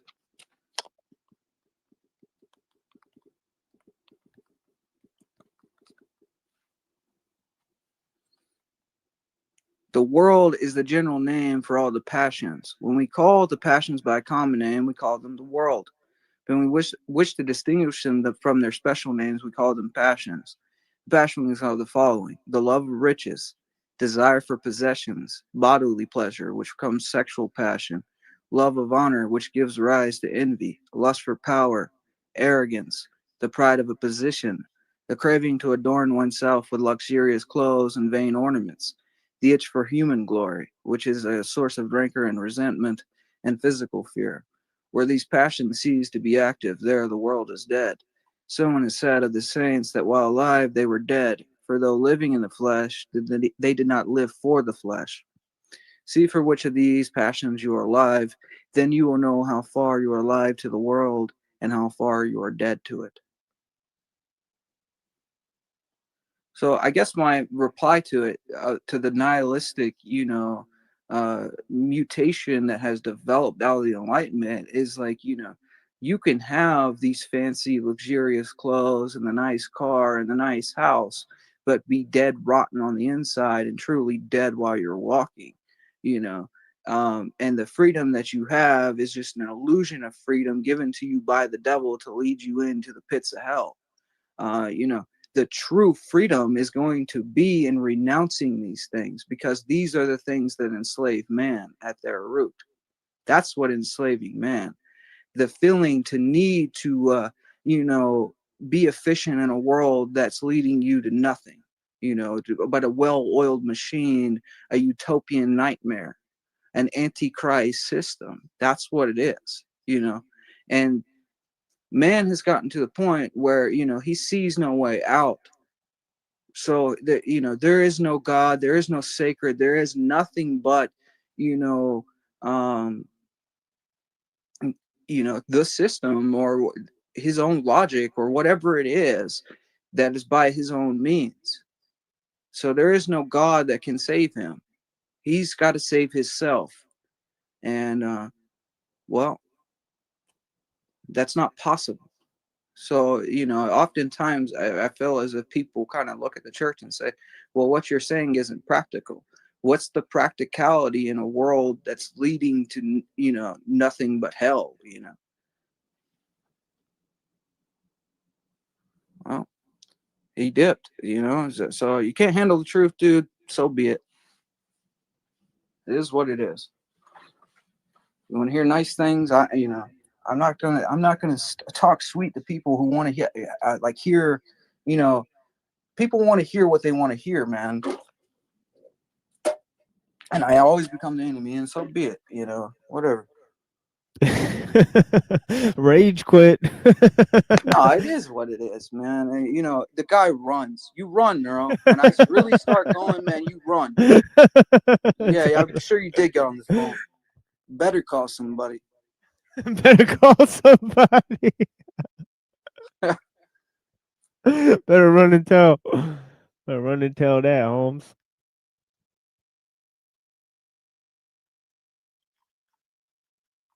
Yeah, well, I guess he wanted us to watch this video, so I wonder what's in this video. All right, I did watch one of the William Ramsey videos where he was talking about Yarvin. So, he got a call from Mephistopheles. For sure. I love you, Neuro, but I mean, come on, man.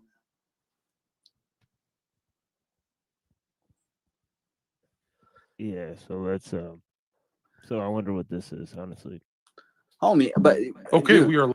I said it before, not to interrupt right Yeah, now. But, yeah, no, it's no worries. Shit. Bro, all right. Let's say I got into a political office right now, right? Right. I get into a political office, but who's running the CFR?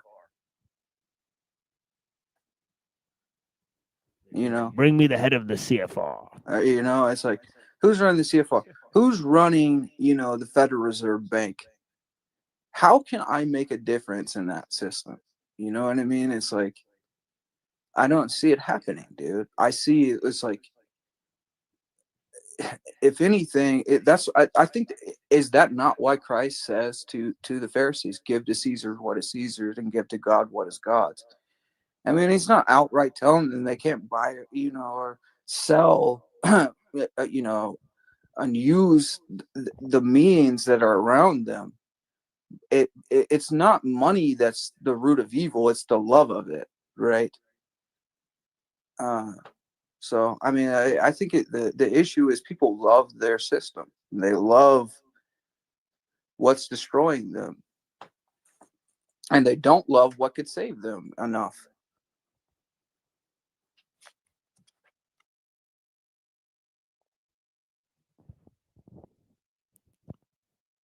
Yeah, because it's appealing,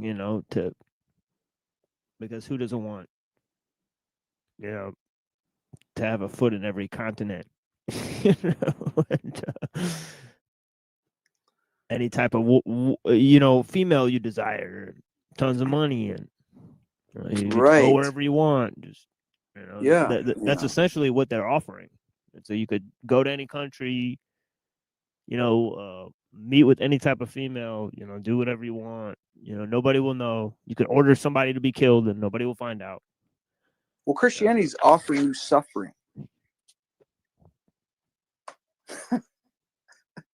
It's offering you to be hated by the world and likely martyred for the things you say.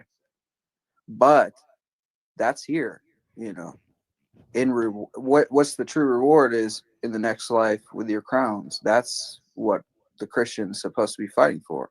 And I'm not going to act like I'm like, Mr. Perfect or something. I don't know where I'm going. I could go to hell. And like, I fully acknowledge that, and I consider myself the worst of sinners. But if you look at, I mean, that's something St. Paul said, I'm the chief of sinners. That's what he said. So.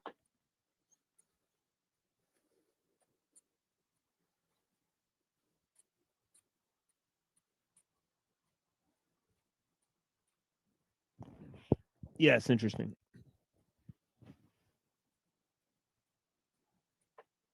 And I don't think that, I think Martin Luther took that another route. We've talked about that before, where Martin Luther's like, well, you got to sin more or something, that's like when Christ meets the woman who's about to be stoned. Some say it's Mary Magdalene. I don't know if the Gospels say that necessarily, but that's the implication. And she's caught to be an adulteress, and they said, well, the law of Moses says we should stone this woman because of adultery, and he tells them, well, he who's without sin cast the first stone, right? And then he draws something on the ground, and he says, has no one stoned you, woman? And she's like, no, or whatever. And then he's like, go and sin no more. So that's expected of his. Like, it's not just like repent of the things we've done, but we're supposed to sin no more. That is an active activity, but can we uphold to that high ideal all the time? Absolutely not. We're going to end up saying, but that's also why he gave the sacrament of confession to the church, because he knows that man has this inclination to go towards evil. And that's not a natural part. We wouldn't say that man was created with this natural inclination towards evil. It's rather that, and I know you don't agree with free will, but it's like in his free will, man has the option to choose to reject the good, which he was created to go towards, and accept evil just as the demons do,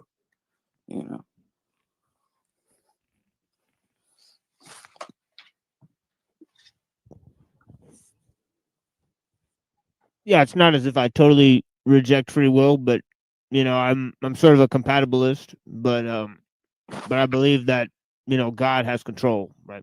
So it's any evil that we could do, God has control over it. Towards the evil we do.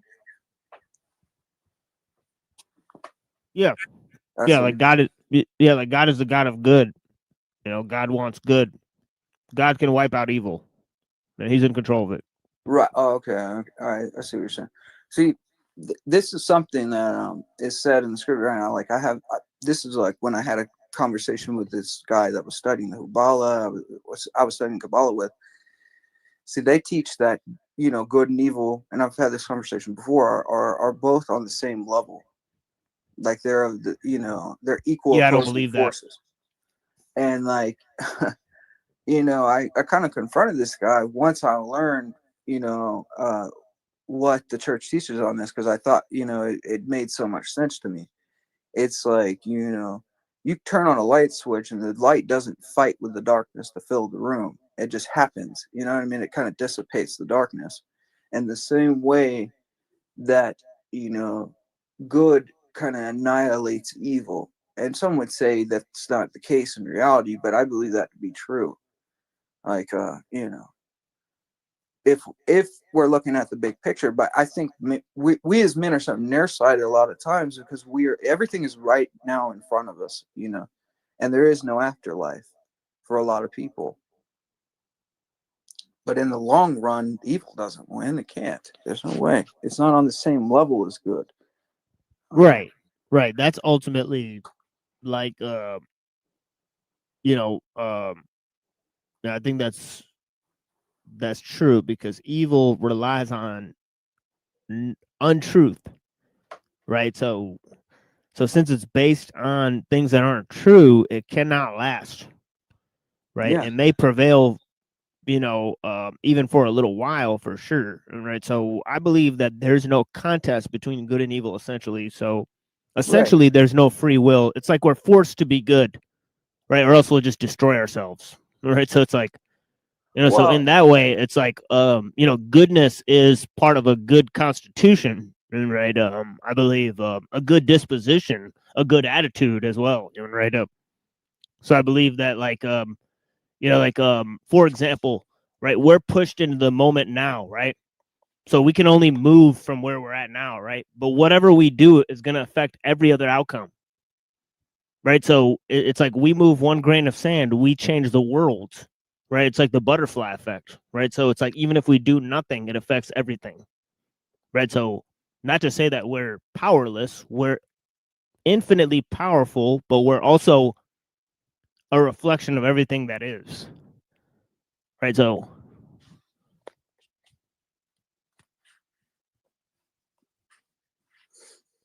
it's like, you know, it's like hyper determinism, whereby you affect all outcomes, but you're forced to choose a particular path, right? In order to play the game for the good, right? Here's something I want to talk to you about. So, and I'm pulling from something, so I'm not going to act like this is coming directly from me. Like I just got it stored in my own memory bank or something, right? You know, it's a particular web page on the church's view of free will, and it talks about these distinctions. So these are distinctions that, you know, I don't know that well. Like I told you, I'm not an expert on it. But the article starts this, but the debate between predestination and free will is one of the most pivotal in Christian theology. For many Protestants, especially those influenced by John Calvin and Reformed traditions, predestination means that God preordains who will be saved and who will be damned, rendering human free will essentially powerless in matters of salvation. In stark contrast, the Orthodox affirm that the human being possesses real, meaningful free will, a gift that is central to both dignity and salvation. So this post says it's going to explore why the Orthodox Church rejects the doctrine of predestination, and as taught in Protestant circles, and hold the synergy of divine grace, human freedom as the true path to salvation.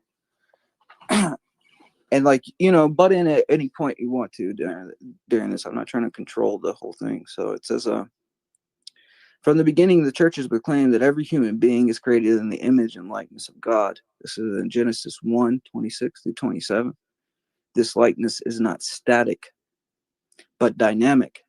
It includes our rationality, our creativity, and above all, our capacity for free choice. God is supremely free. He shares his freedom with his creation, As St. John of Damascus teaches, quote, the good that is done by force is not good. If God were to predetermine some to salvation and others to damnation without any regard for their own choice,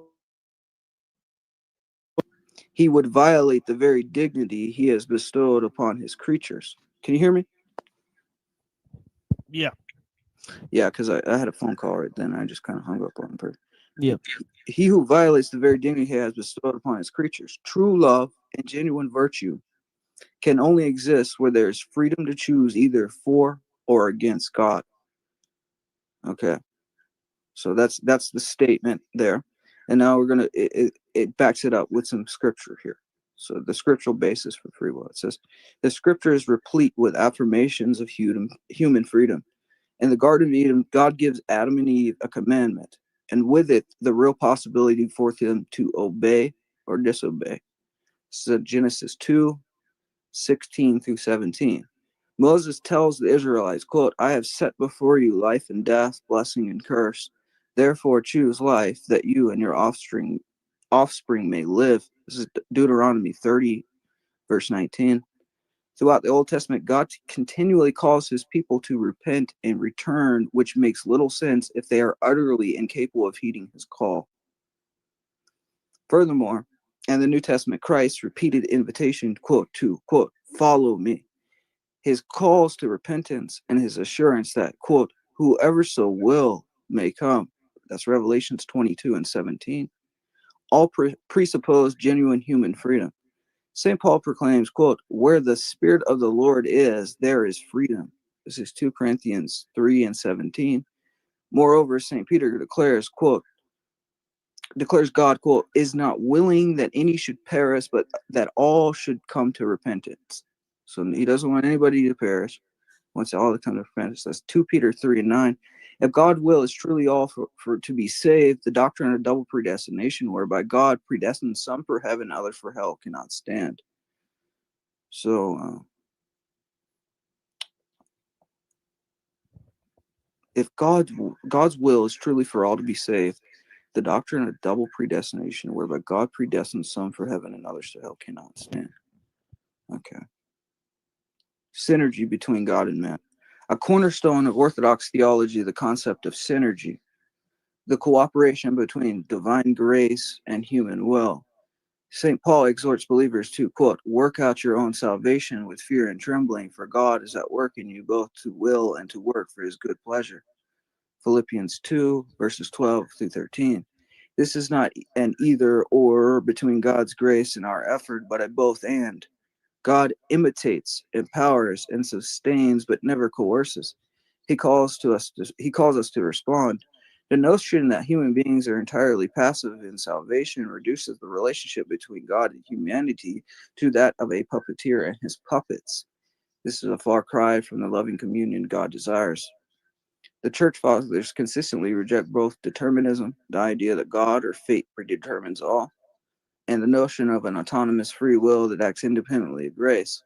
Instead, they maintain that we find true freedom in communion with God. Yeah, that is essentially compatibilism right there. Like how he just phrased that. That is essentially, he's saying it's not totally either. Right. So it's a both and. Right. Exactly. So, this is his statement. This is the belief of the church that the philosophical position that like in philosophy of mind and so on and so forth, they call that compatibilism, right? In terms of agency, the question of agency, right?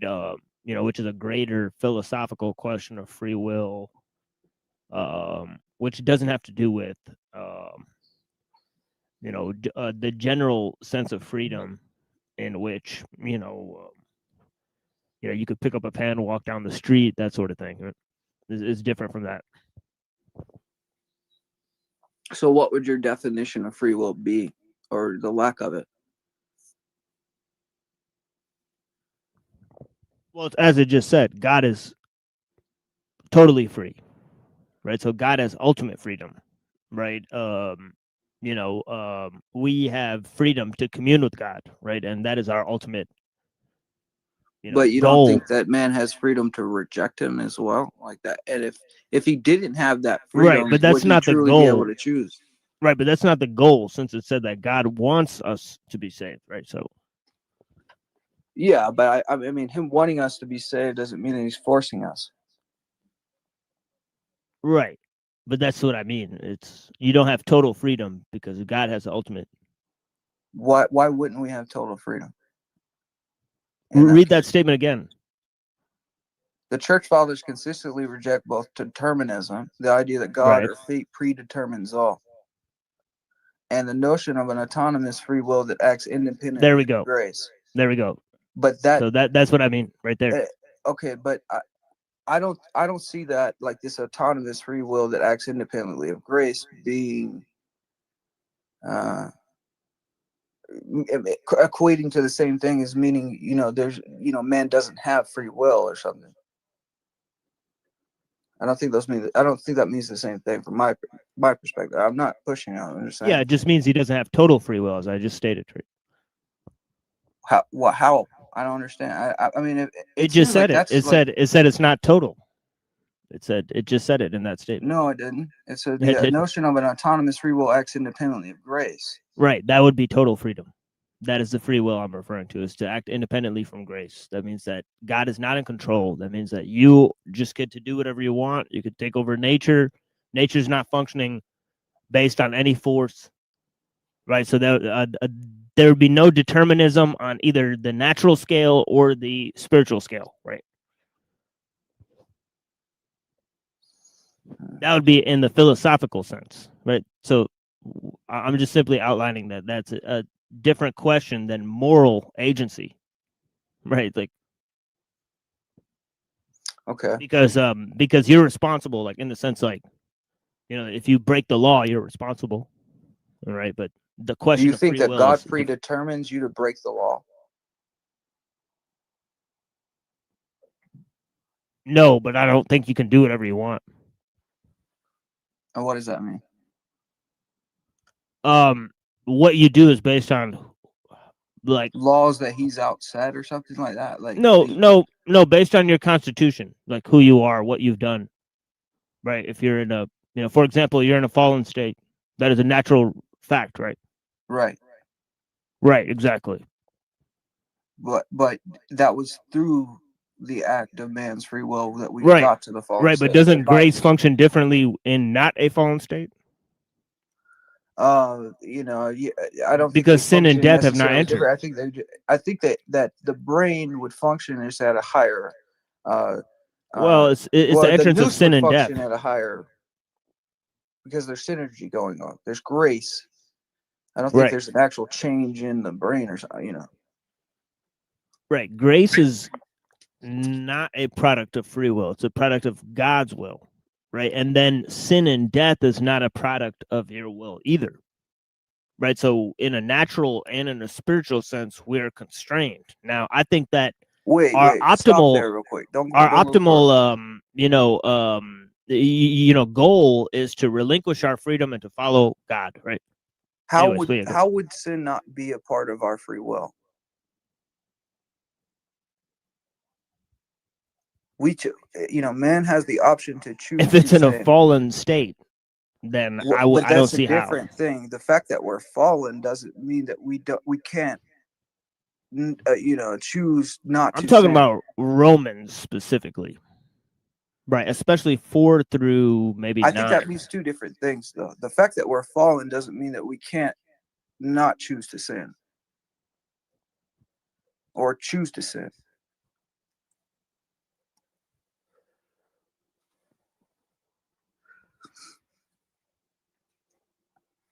Yeah, sure, but is that the goal? And is God working towards our salvation? I don't think that God has put it on us. Is God's grace working? Since you have, fallen, therefore you have no choice but to sin. Right, but is God's grace working towards our salvation? Yeah, absolutely. Yes. And sin is leading us away from that, right? Yes, and that's that is our goal, right? According to our will. If we choose to go against the will of God, then we are choosing evil, which is a perversion of good. Not only that, it's self-destruction. Right. Yes. Right. So that's why it's not a choice. It is a choice because you have the choice to do good. Well, I do think it may be a choice, but it's not freedom in the sense that choice is Why not freedom. wouldn't it be free? Because you have Because the you have option. Yeah, I know. Because you have a choice between two options, right? So Just it's pretty because clear. there's two options doesn't mean that it's less free. I think it is because the road you came from, you can't change. Well, right. So based on say there's a what? fork in the road, right? You can't. You came to the fork, right? So you're saying it almost sounds like you're saying that since God has, God has created man good, and in man's, fallen state, he has chosen evil or sin. This somehow is God putting limitations on man to choose between something he didn't even create. In my worldview, God doesn't create No, evil. it's not God putting limitations on man. It's God giving himself the ultimate authority in man's destiny. I don't believe that's the case. Man doesn't I have believe that. that man has the ultimate authority in choosing Yeah, I don't God think or I don't. choosing. Yeah, I reject that. I reject that man has any You don't authority think in that his own salvation. you don't think that a man has the choice to choose God or choose evil or sin? Not above God's authority. How you just stated that man has the ultimate authority. No, I don't believe that man has authority over God in that sense. No. It's not that he has authority over God. He has authority. Yeah, but that's over what you his said. Will. You said he has ultimate authority. He has I asked ultimate you if he has authority over ultimate his own authority. will. No, he over his doesn't. own will to make God his has own ultimate choice. authority over his will. He has the only just as Satan has the authority or had the authority to choose to whether choose God or reject God. God gives Right, he had man two that, choices. God or gave him gives two angel choices. or free will. That's free will. It's not just choices. I think that this is the distinction it makes, because it does go to this. Okay, it undermines human response. If salvation or damnation is entirely God doing, then moral exhortations in Scripture become meaningless. Why call people to repentance if they cannot respond unless irresistibly compelled? It makes God the author of evil. If God predestines some to damnation, then he is ultimately responsible for their fate, which is incompatible with Orthodox understanding of God as all good and all loving. It diminishes love. Love that is compelled or irresistible is not genuine. The very nature of love requires freedom. Freedom to say yes and freedom to say no.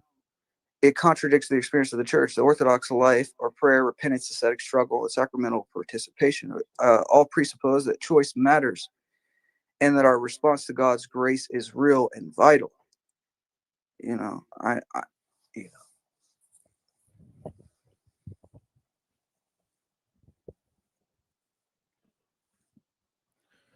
Yeah, I got one for you. Okay. This is in Romans 9. Let's go there. Right.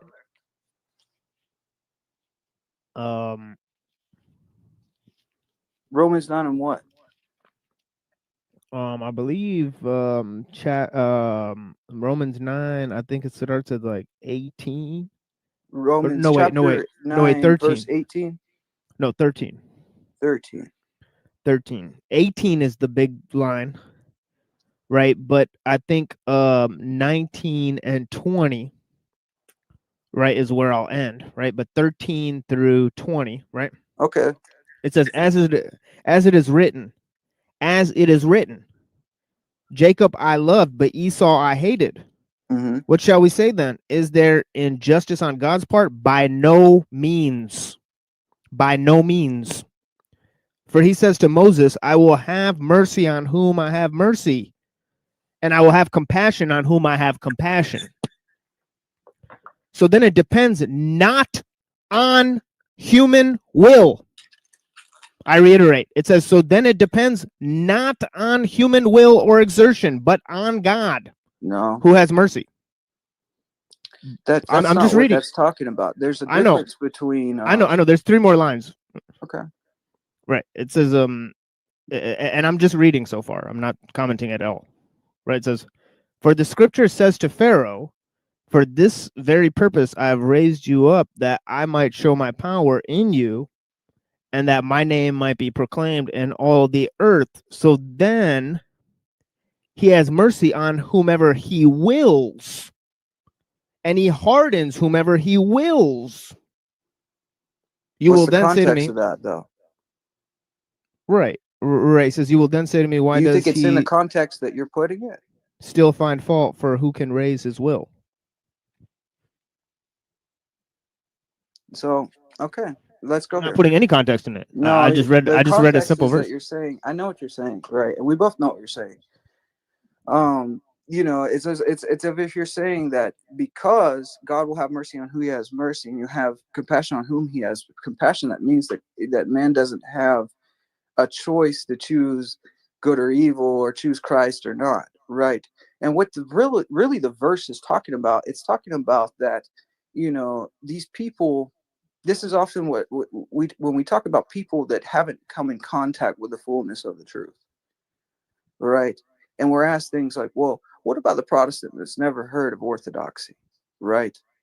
And what we tell those people is, it's like, well, we're not the judge. God's the judge. And if God wants to, He could save those people, right? Through His mercy. You know, that doesn't mean that man didn't have a choice in this life to choose between the good or the evil, you know. And Yeah, as far as like the hardening of the heart verse, okay. Yeah. So you know, this hardening, this is what Augustine says, because I have this. He says, He enables one whom He has mercy to do good, and He leaves the one whom He hardens to do evil.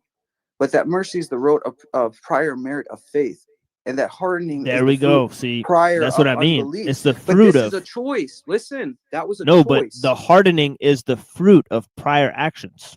Yes. So this is Through exactly the what I was prior saying. actions of man, which he had the choice to do. Right, but now it constrains him to not have a choice. No, it's not. The fact is that Not God according has to given who he will. everyone the choice to choose good or evil.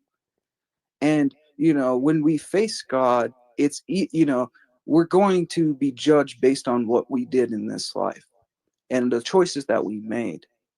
Right. Yeah, this is the idea of the compounded sin I was talking about. The sins of the father, you know, as you know, Paul says in another verse. He says, "It is not I who sin, but the sin living in me." So But yet another you're mysterious. taking that in a hyper literal, like overly logical way, right? Like that's not. It's missing the spirit. I'm trying to read it with understanding. Yes, logic is one of the tools I'm using. That's what I'm saying. I'm not being rude to you. I'm just saying that that's not how. Then go ahead and explain it. Sure, maybe I don't. I mean, I've only commented on the But we're line moving itself. forward too fast without going through it, right? And I feel like that's strategic there. So I'm not trying to do anything. I don't have that much time. I will be upfront about that because I have to leave at 7:30. So because I have to start my show. Okay, I promised people about the show. If you got to leave at 7:30, that's fine. But if you want to have an in-depth conversation about these verses and about the actual meaning of them, we could go over that. Right. But don't tell me I don't understand them if you're not willing to explain it. Well, I'm willing to explain them, but you moved to the next verse before I finish giving you the explanation. Well, you gave me like 3 or 4 verses. Let's be real. All right. No, I just gave you one verse here. I was responding to. No, you gave me a verse from Revelations. You gave me verses from Paul. I'm giving a commentary on the hardening of the heart from St. Augustine, and you moved to the next verse. I know, but you provided 2 or 3 verses. I was just simply doing the same thing. I'm not being strategic at all. I'm saying if you did the same thing, right? This is the difference. When I gave you what I was talking about, I was being honest. I feel like you're being intellectually dishonest about the verses. Well, that's your interpretation of my words and statements. Do you think that I'm wrong in my interpretation of your words and statements? I think you're now being dishonest by claiming that I'm being dishonest. I think that's bullshit. Yeah, there's no way I was dishonest when I provided 2 verses to you simply when you provided 3 or 4 verses. That's a fallacy. The context of the verse. How was I being dishonest? I think yes, but I don't think it was on purpose. Yeah. All right. Yeah, good thing you backed that one up because that seemed ridiculous. Well, what do you mean backed it up? I mean, I'm being honest with you because look, if you're going to say that, you know, somehow the hardening of the heart means that God hasn't given man the decision, when clearly, when I'm giving you this, you know, commentary from Augustine that says that the prior merit of faith is the result of, you know, it be accounted to him as grace, or his prior merit of, you know, evil being accounted to him as unbelief or sin, right? It depends on that. It's not that man didn't have a choice in this. He does have a choice, but it's up to God to pick, you know, choose whether he sees that acceptable or not. He'll have mercy on who has mercy and who he, you know, so forth. In the same way that, you know, Pharaoh, his heart was hardened. Okay, yes, Pharaoh's heart's hardened. Did God force Pharaoh's heart to be hardened?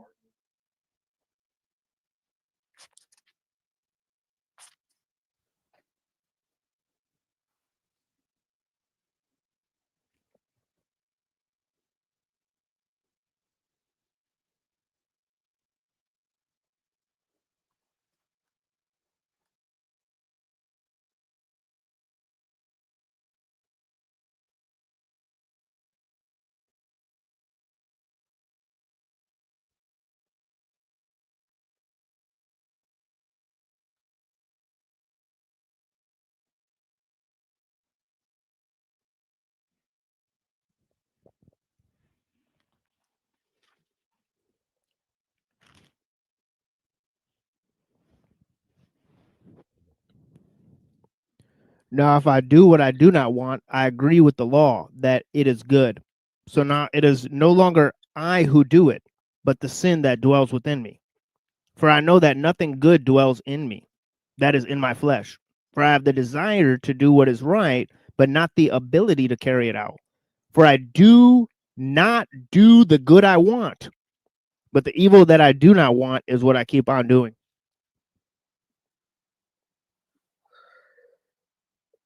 Okay, so what's he saying? And you could say I'm being dishonest, but I've simply only read 3 verses to you. I've not commented on them at all. No, You've but claimed I've taken them out in of the context and I'm context being that dishonest, but no, I'm no, not no. attacking you In the with the verses from context your that own you're book. reading the verse, TML, we both know that you've stated what your position is. That man does not have a choice, and you're reading these verses as a way to support your claim. Right, Correct? but you want to know how I think that St. Augustine agrees with me? He doesn't, though.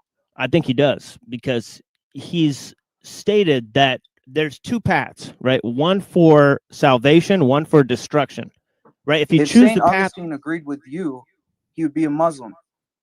that was a clever line, but no, I don't think that me and St. Augustine have to agree on everything or be the same religion as a consequence. But yeah, that's Well, you'd illogical. have to agree about Christ being God.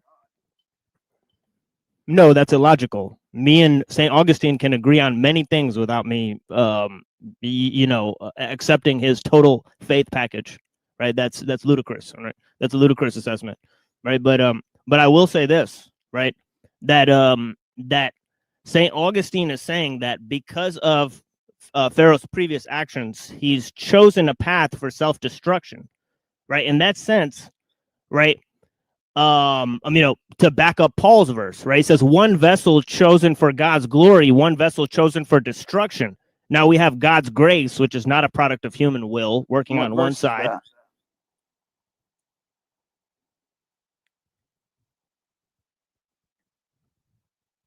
Can you tell me what verse it is? I'm sorry, what was it? What verse was it? What verse was what? What you're reading from right now? I'm simply responding. I already read the verse. No, but what verse are you reading? I'm not reading a verse. I'm simply making a statement. I've already read the so verse. you don't want to go to the commentaries, in other words. I don't have any commentaries. I just have the Bible. Commentaries. I'm saying we could go to those commentaries and read what they say. Right. Right. I was in the middle of formulating a sentence, but all right. Yeah, go ahead.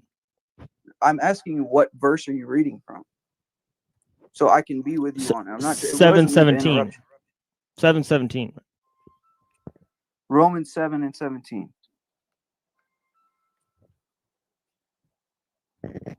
Through 19. Okay.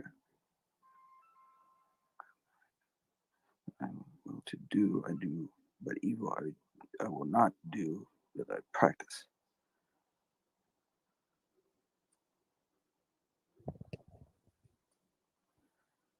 Yeah, because what I'm trying to say is that if your heart is hardened, then you can't choose, right? Your path that God set for you is for glory. God working his grace for your salvation on one end, which is not a product of your will, right? Secondly, the accumulated product of your own sin, right? That's stopping you from choosing the correct path, right? So we're constrained on two sides, right? So as Paul says, right, and this is my interpretation, right, loosely, and I'm happy to receive the commentary, right, that it is the sin, it is not I that sin, but the sin living in me, right, to back up what St. Augustine was, I believe, saying, right, in terms of Pharaoh, but yeah, go ahead. Well, what I think he was saying in terms of Pharaoh is that, although God had hardened his heart, it was the choice that Pharaoh made that led to the hardening of the heart. It's a figure of speech in that context. There's truth to it, but there's a specific context, and maybe I'm not the best person to explain that context, but I can tell you that, someone like Father Joseph has explained that context prior. I'm not great at that, but the second point you made, because we were talking about Romans 7:19. Now, the commentary I have is from Methodius of Olympus. He says, "Therefore, it is our power to will not to think these things, but not to bring about that they shall pass away." So it's not to come into mind again. For this does not lie in our power, as I said, which is the meaning of that statement. The good that I would, I do not. But anyone should venture to oppose this statement and imply that the apostle teaches that we hate not only the evil which is in thought, but we do which we will not, and we hate it even in that very act of doing it. For he says, the good which I would, I do not, but the evil which I would not, that I do. This isn't saying that he doesn't have the ability to choose between the good or the evil in himself. I get what it's rather saying. the Yeah, I get what it's inclination, right? There's an inclination for him to do evil, though he wants not to. It's he's struggling within himself with the evil, right? He has the choice. In the case of Pharaoh too, it's like this is the same topic about the mark of the beast.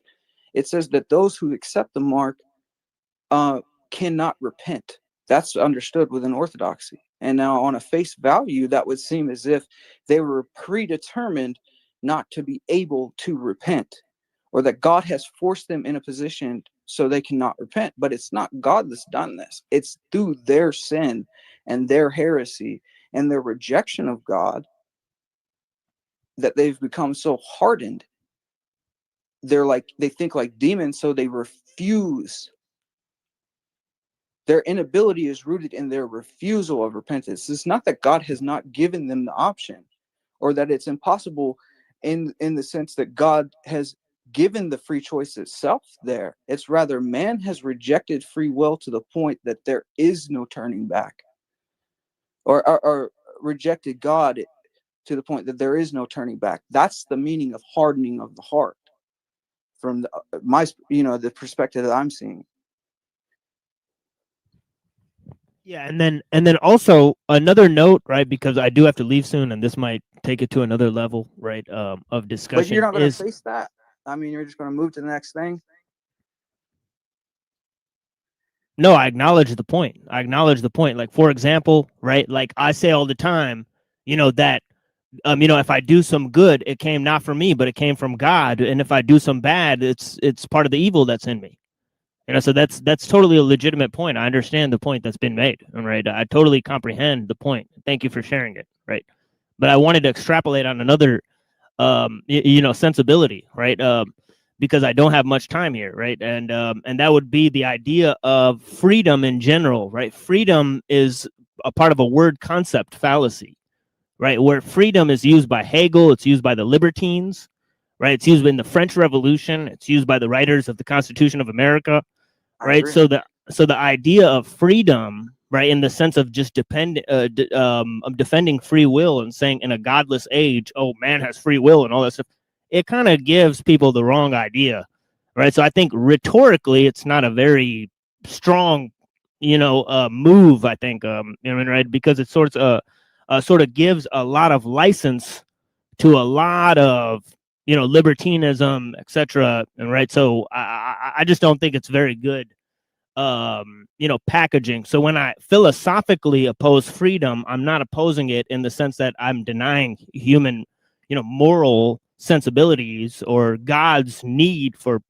people to do good and all that type of stuff. Or the test that we've been provided, as a human species. But I'm looking at the general picture. Freedom means many different things, right? I'm attacking many different levels of the word itself, right? And also looking at the contextualization of it in the scripture, right? Obviously I'm looking at many different ideas, right? Now, in the sense of nature, right? You could look at nature. We're not free, right? We're constrained by, our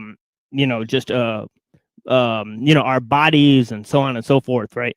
You could look at the sense in which, reason sort of liberates us from, our desires in a sense, right?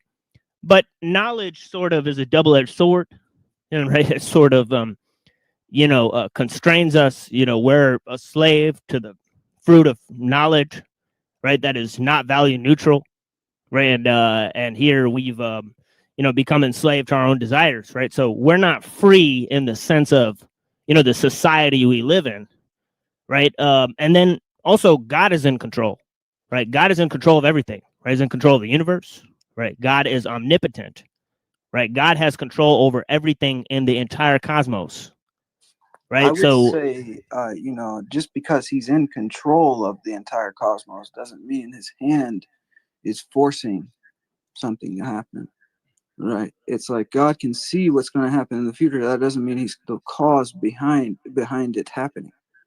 I think those are two different things.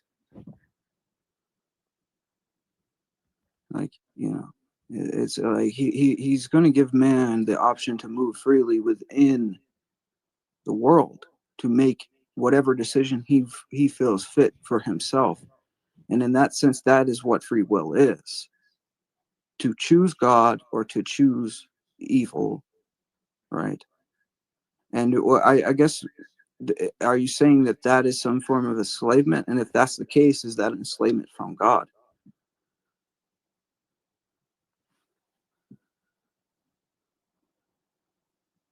I think ultimately, we are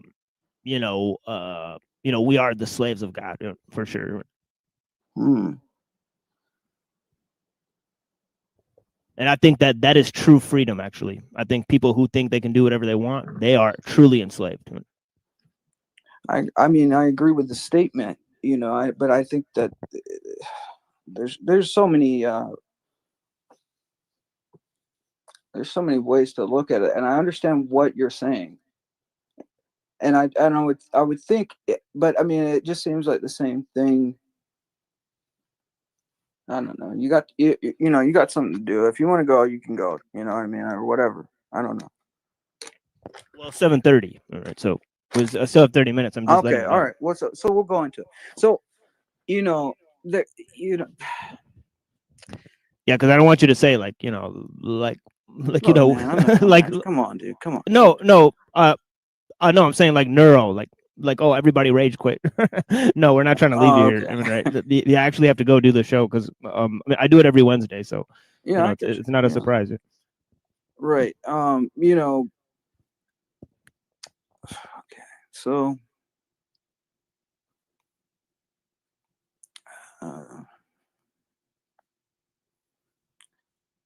Okay, so this is something.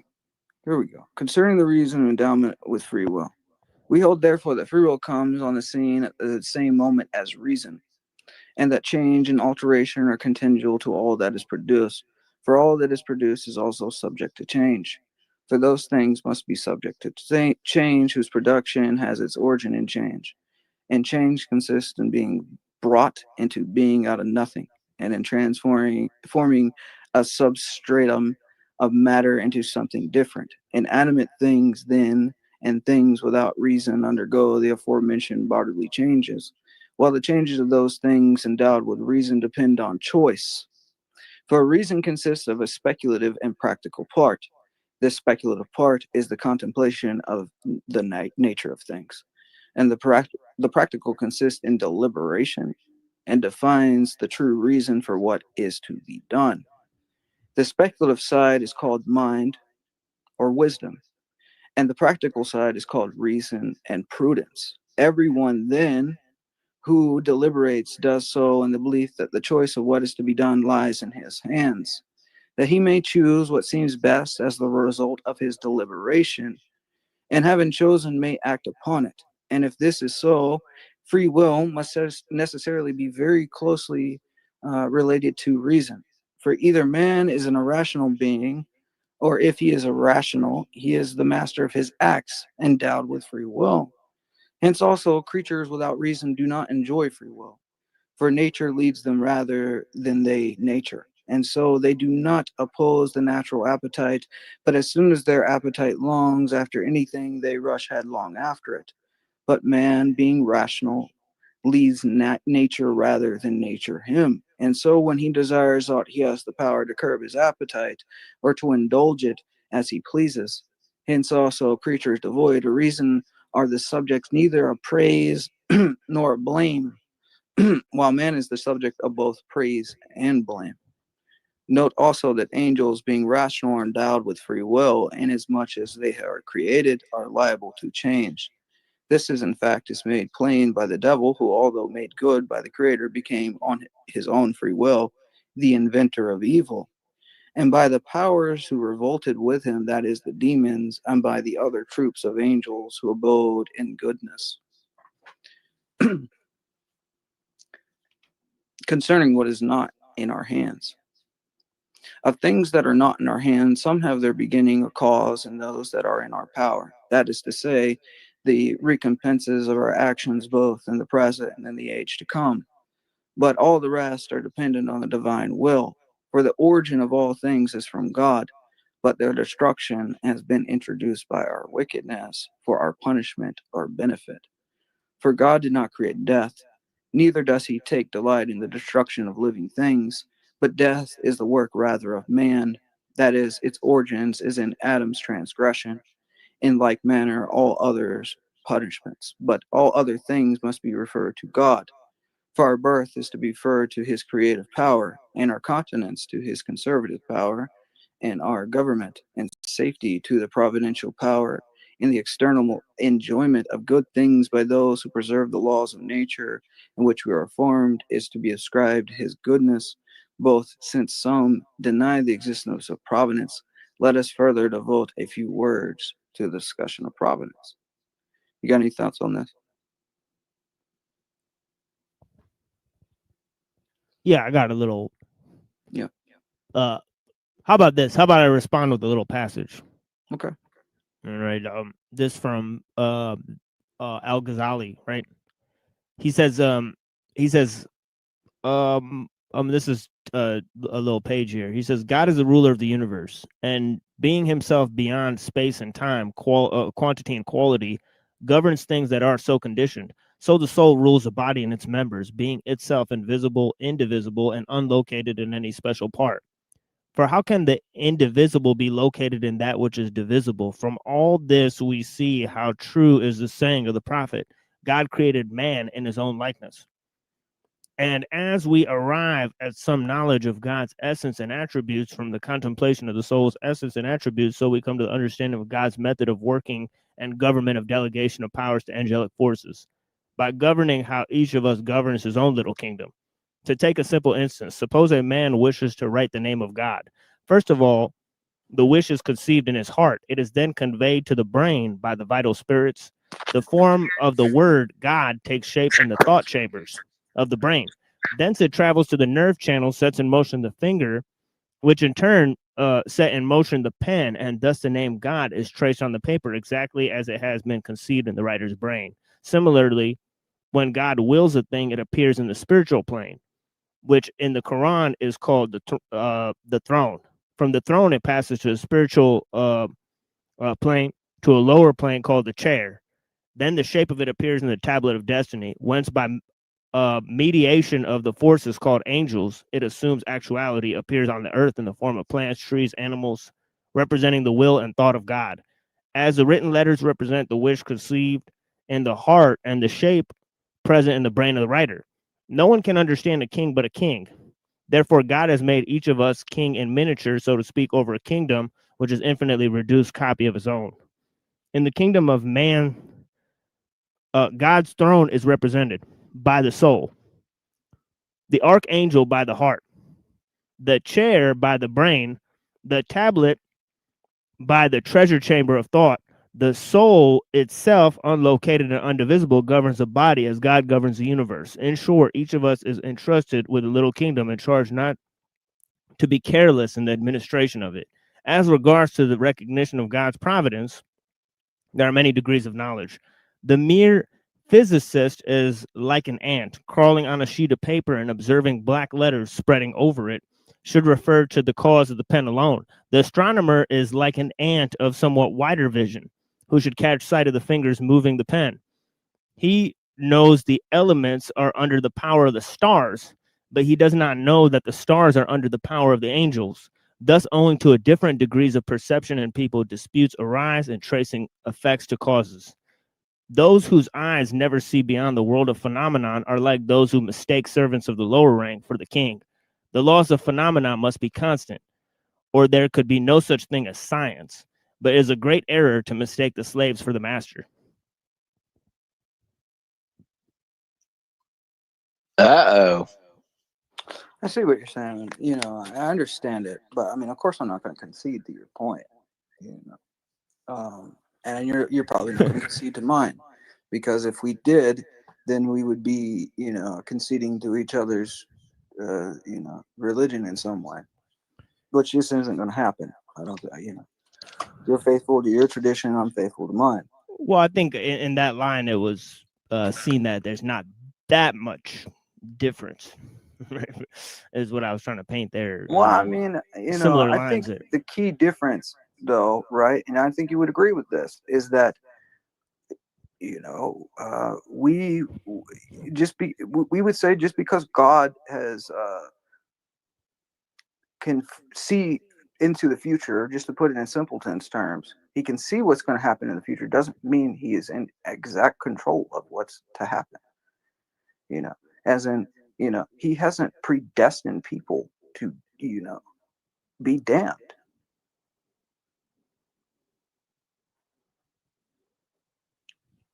That's a part of the choice. That's a part of our choice that he's given us. That was a gift, you know, from our perspective, you know, and it's rooted in that test, the test of paradise. It's like, I've given you everything. So, what are you going to do with it? Would you say that the test of the Garden of Eden was like the Kobayashi Maru from Star Trek? It was a no-win situation. We had no choice, but I don't know what you're surprising. I want to stay on this. All right, but you know, no one is excluded from his love or his desire for us to be saved. At the appropriate time, God sent his only begotten Son to reveal the fullness of his image and show us the path to salvation. This is a path that leads to reunion with God, with eternal life in his kingdom. Jesus made it clear that even through salvation is available to all. Each individual must learn to follow his commandments. Therefore, our personal salvation depends on how we use our free will. The proper use of free will is the cooperation of God's grace. It's called synergia. Now, the other concept where it's like, you know, he'll have mercy on who has mercy. Right. So there could be somebody, this like hypothetical person on an island who's never heard of Christ. Right. Now, he could have lived according to the commandments of Christ without knowing Christ, in the same way that Lao Tzu lived according to the tenets of the Tao. And in that sense, God could grant grace for that. But let's say the man on the island, there's another man on the island. He doesn't live according to the tenets of the Tao. What does he live according to? He lives according to, you know, the precepts of a satanic choice that he has, you know. And it's not that God has predetermined one of these men to choose. He's not predetermined the man with hardened heart to have the hardened heart. It's rather through the man's choices he has gained the hardened heart.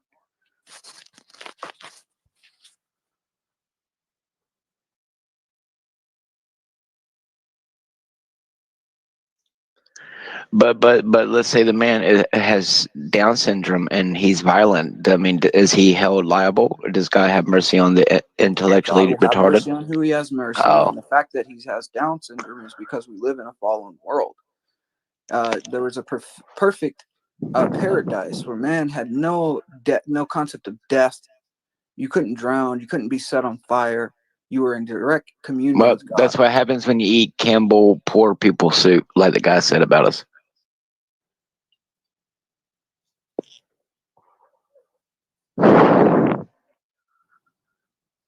I'm sorry. So what's really being argued? Like that we have a grand from my choice. perspective, the root of it is, I think that it's clearly unjust to say that God has predetermined men to hell. I mean, I guess it would depend the way that you would look on it. Yeah.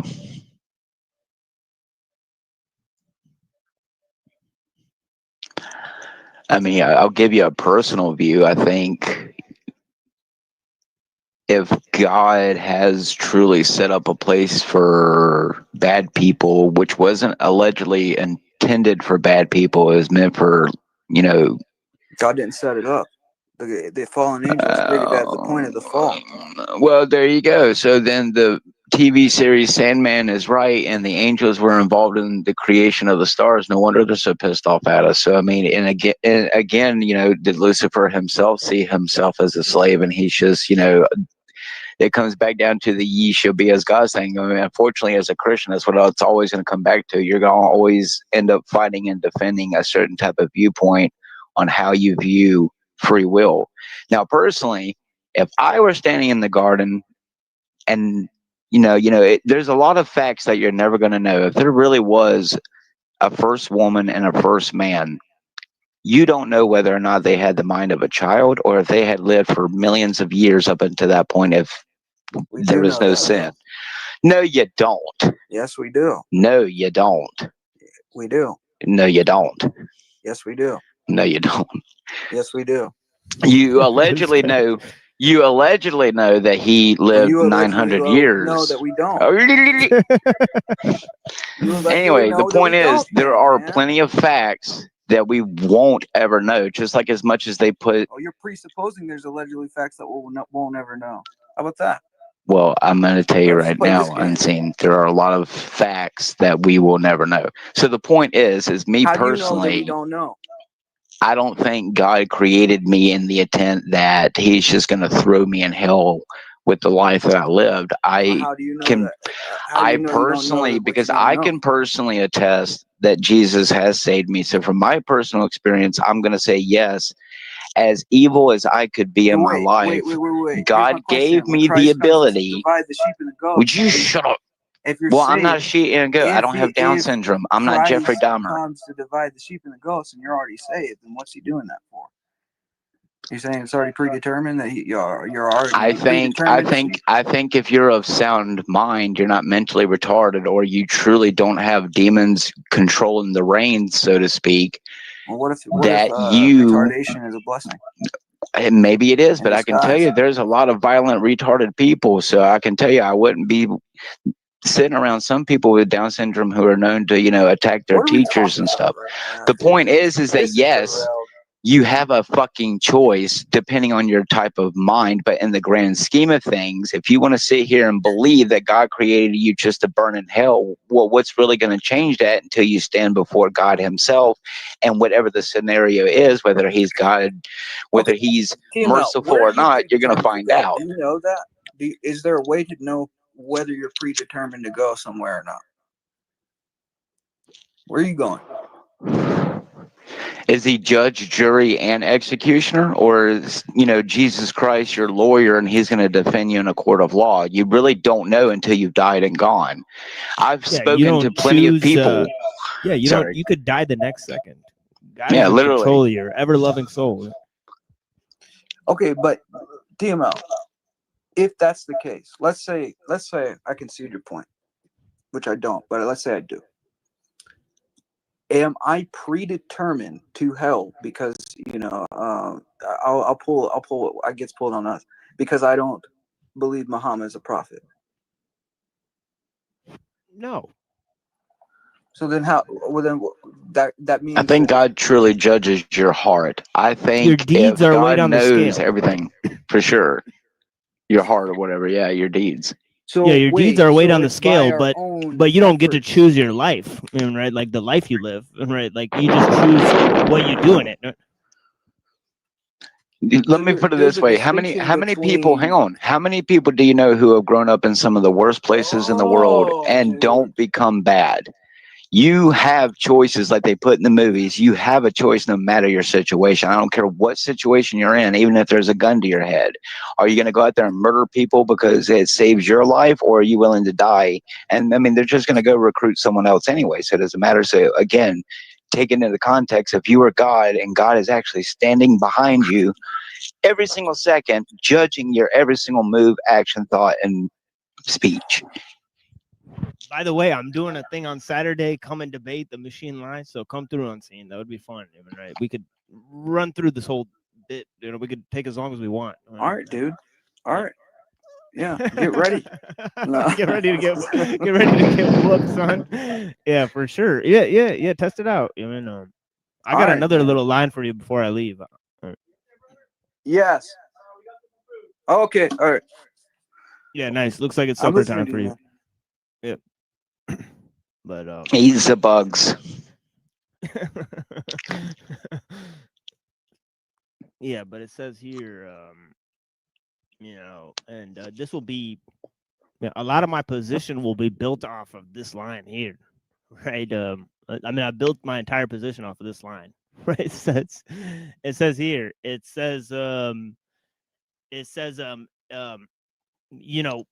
Jafar al-Sadiq was asked if God forces his servants to do evil or whether he has delegated power to them. He answered negatively to both questions and instead suggested, quote, the blessing of your Lord are between these two. Right. And then he said that, quote, that God, the Most High, decreed some things for us, and he has likewise decreed some things for our agency. So there's two types of things that God has decreed, right? There's things that we can do, right? And there's things that we have no choice over, right? What he has decreed for us on our behalf, he has concealed from us. But what he has decreed through our agency, he has revealed to us. We are not concerned, therefore, so much with what he has decreed for us as what he has decreed through our agency, right? So that's a quote. And then he also says that God does not, quote, order created beings to do something without providing for them a means of not doing it, though they do not do it or not do it without God's permission. Let me read that again. It says, God does not, quote, order created beings to do something without providing for them a means of not doing it, though they do not do it or not do it without God's permission. So you think that? Do you think that men do evil acts through the permission of God? Uh-oh. Well, that goes with the last line because there's another line here. It says whoever claims that God has ordered evil has lied about God. Whoever claims that both good and evil are attributed to him has lied about God. In his prayers, he said, there is no work or merit on my own behalf or on behalf of another, and in evil there is no excuse for me or for another.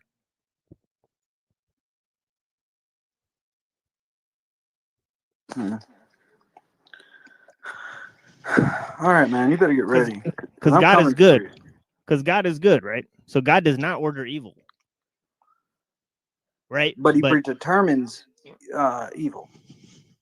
Yeah, because he knew that Lucifer was going to fall anyway, and he didn't Whether stop he him. He knows it doesn't willingly mean let him make that he- choice. Whether Yeah, that's being, right. Yeah, I agree. I know agree on you're scene. doing Yeah, whether something, he that knew doesn't it. mean Yeah, I'm that's the right. cause of it. I can That's know right. you're Yeah. going to go rob a bank. That doesn't mean I'm the cause of your bank robbery. Right. Exactly. Yeah. So that's compatibilism, as we discussed before. It's not total freedom.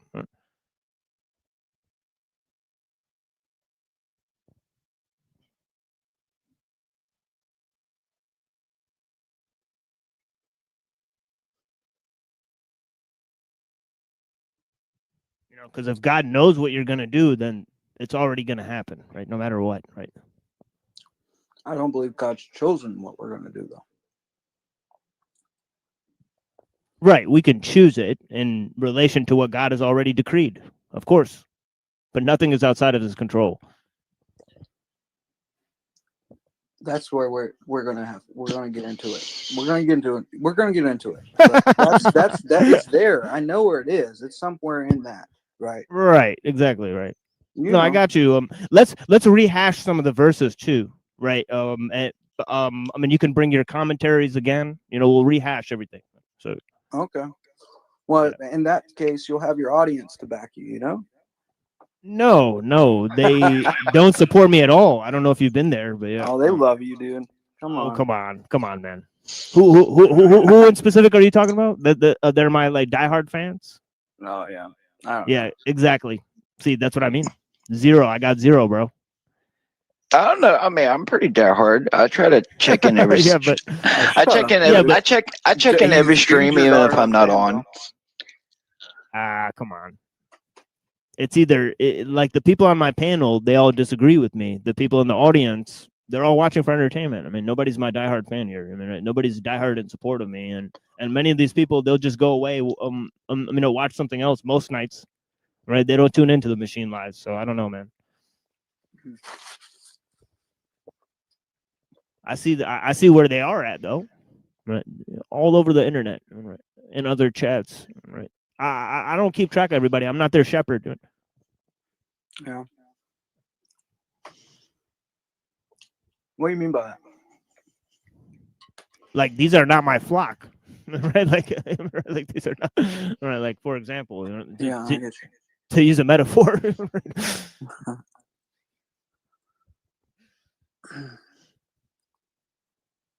But yeah, I have no flock.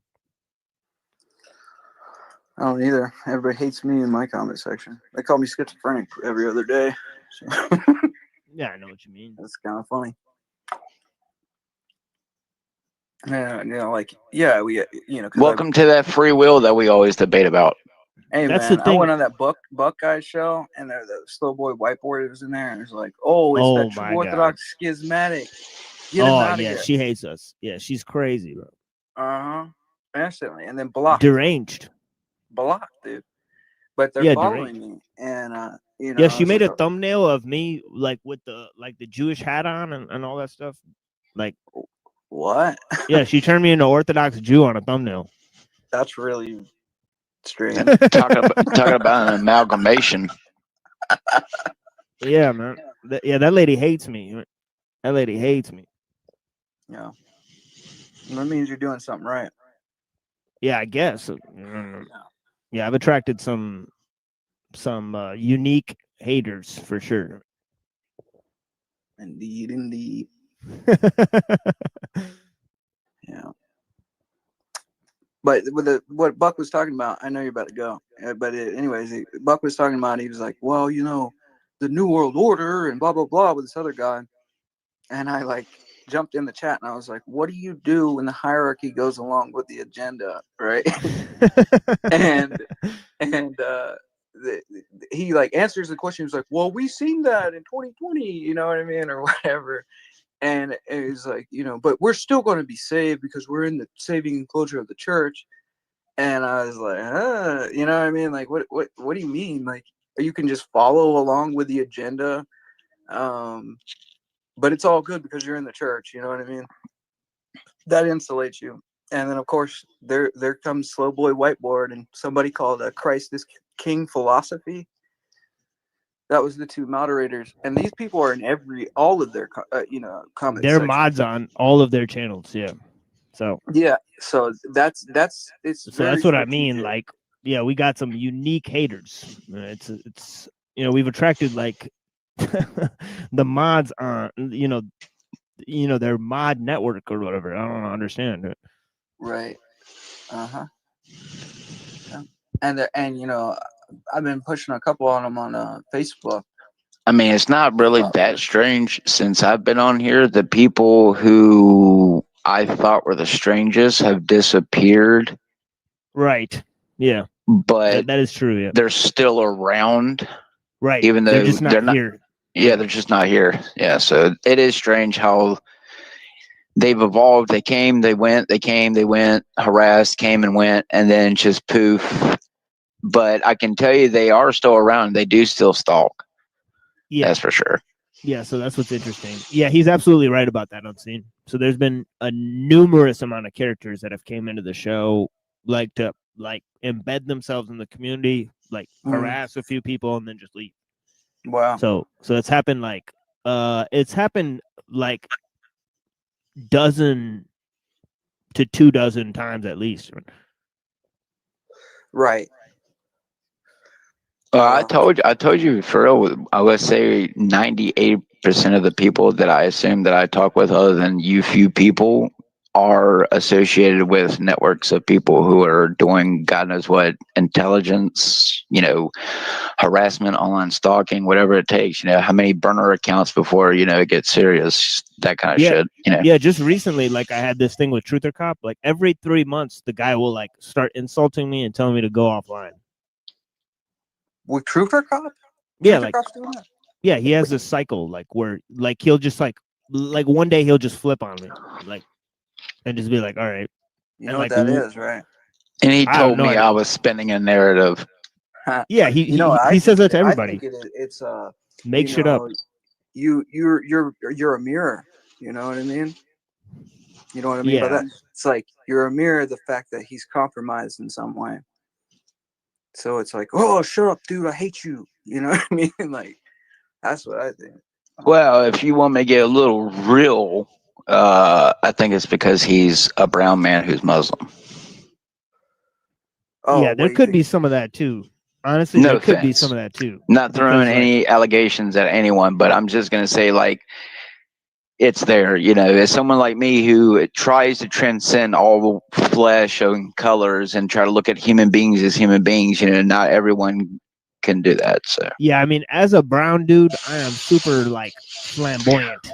So I understand the need, because you can't put lipstick on a pig, right? I am super fucking weird as a brown dude.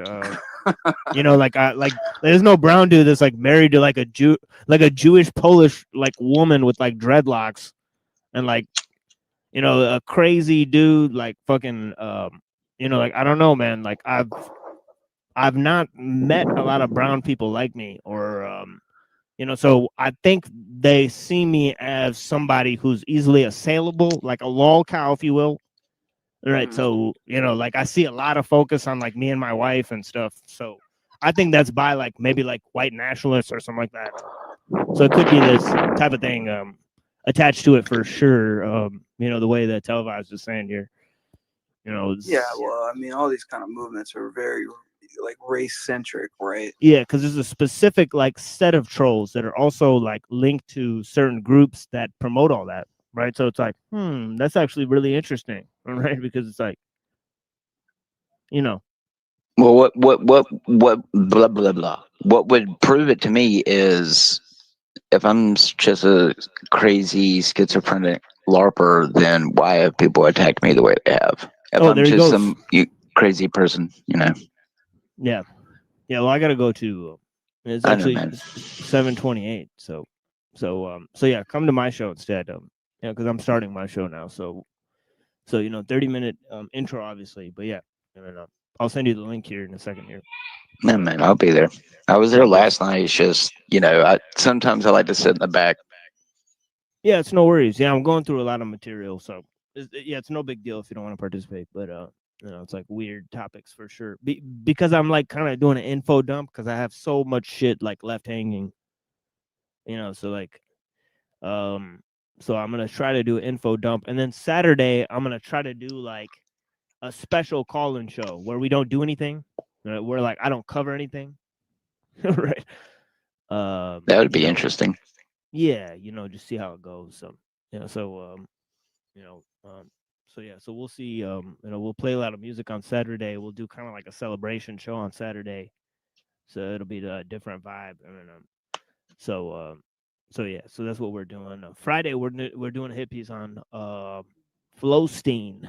So yeah, so that's how I got into it with Truther Cop, because he was defending Flowstein on the panel, because this dude started insulting my family. And I'm like, all right, so now I get to insult his family, right? And he's like, don't talk about his family. I'm like, what? I got so mad at him. I'm like, what? I'm like, after he just finished talking about me and my, you know what I mean? Well, I thought we were friends, buddy. So yeah, man, I got super mad at him. All right, but yeah, it is what it is. It's always something, man. Yeah. But yeah, man, I'll be there. Yeah, I'll link you up in a minute here. Yeah, all right. So I guess I'll stop sharing this. So Neurojack, if you're there, it is time to end the stream, buddy. So wake up, or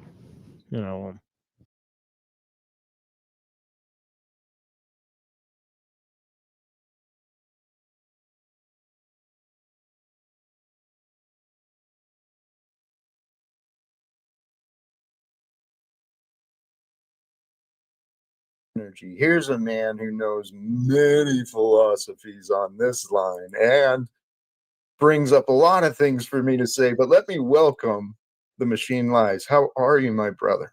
Yeah, blessings, brother Jack. How you doing today? I'm feeling truly amazing. I really am. What's up with you? Well, yeah, I'm on the last hour of a fast, so I'm a little bit hazy. So I will say that before I start. But yeah, it's a great topic. Surviving to living to thriving. It projects a sort of natural sort of change of societies, right? Because we move from the level of basic survival, right? This is our relationship to nature and the ecology, right? And what we have to do to survive. You have to eat to live, and this is a common thing that you share with people, but the way you see the world is unique, right? So on the level of basic survival, we don't incorporate the tools for living. We have to live with people. We have to live, in the world, right, and not be of it, so to speak. And that means that we have to value people above our basic methods of survival, right? Because most of society is catalyzed towards way more than survival. Look at all the symbols we use, right? The symbolic reference frame, right? We live and die for symbols, right? We live and die for ideas, right? So we are strange in terms of, we're not basic survival because we're doing something different than what the animals are doing, right? Because we have language and symbols, right? Dude, so this, yeah. I'm sorry to interrupt, but no, of course. Just what you said. We're not doing what the animals are doing, and these signs and symbols, mankind's interpretation, we're driving this world towards extinction. Right. And that goes to thriving, because thriving is part of the creative aspect of life. Yes. Right. That is a part that we make up on our own. It doesn't have to do with society. It doesn't have to do with our basic natural constitution, but it has to do with what we make out of life. Right. And how we create with one another, because we're all sort of co-evolving in a sense. Right. So if there is a such thing as evolution, then both we're driving it and so is nature. So it has to be a creative evolution, and so it has to have a telos or a purpose. It has to point towards something, right? It can't just be a random process that's pointing towards nothing, right? It's not only driven by a push towards something better, right? But it's happening with everyone. So once we go beyond just our society, our own culture, and our own symbolic reference frame, we could focus on thriving, which is growth. Like a plant grows, right? It doesn't just, learn things like an AI. You can't program things into a plant. No, it slowly builds on what it already figured out, right? And growth is internal. It's not a process that takes in input from the external world. It's you grow within yourself. You grow from a central starting point, right? You become from a nub to a flower and all this type of stuff, right? So, brother, yes. Well, you reminded me of some thoughts I was considering earlier today, because I was bouncing that idea earlier that a principle of life is the expansion and growth of life. And all that is created has life in this realm that we're experiencing. And in my opinion, pushing the boundaries of life, that would be the demonstrated in the theories of evolution, right? Plants, animals, nature learns and adapts, right? That's the whole process of growth. And that happens with knowledge and ideas as well. Because I was thinking earlier today about Mother Earth, man. Every bit of textile and food waste and everything all of our plastics and everything, all this stuff we're throwing in the landfills is from Mother Earth. She just keeps giving and giving and giving. Yeah, and that's because we've become so focused on thriving that we haven't looked at survival or the basic ecology of things, right? And we've been driven so much from the symbolic reference frame, right? So it's like, instead of having a collective sort of understanding that we have we have a basic form of survival, then we have a cultural edifice, right, which is sort of moving to living with each other, right? We focused everything on trying to push things forward, so we become totally ingrained in progress. And you have to have progress and efficiency for the sake of efficiency, and you have to move things forward, and it has to happen at all costs because you got to beat the other guy, right?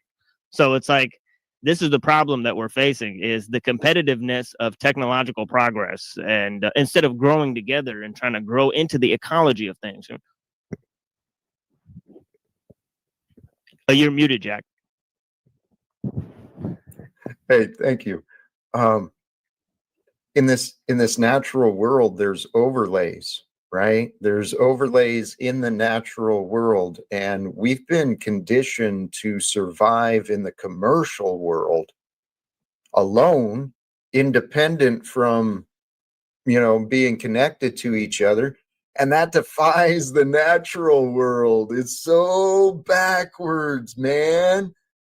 This society is nuts. It's made to generate insanity. That's why it's self-replicating, self-duplicating, revolution and war and fighting and oppression. It's just, we're here to break it.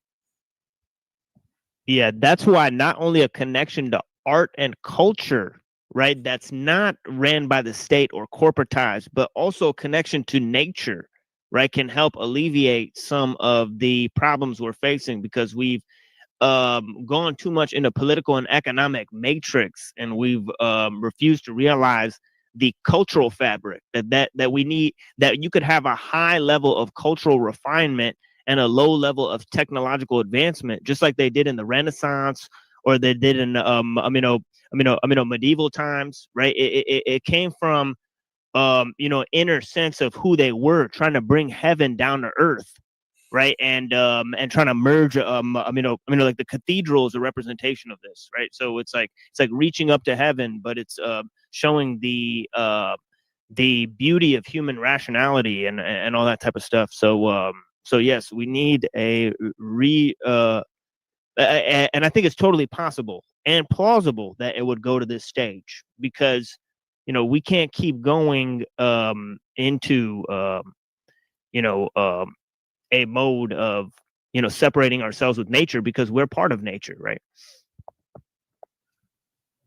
Here, we've got another guest here as well. I didn't mean to leave you unacknowledged. No, Welcome, that's fine. Edgar. Greetings, Yeah, greetings. greetings.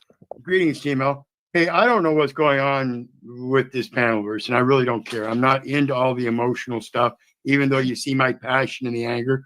But I wanted to come up and talk to you, Timo. I've got a link in the back chat. It's about Grok and this AI thing. I think it fits in perfectly what you're talking about, the cultural background.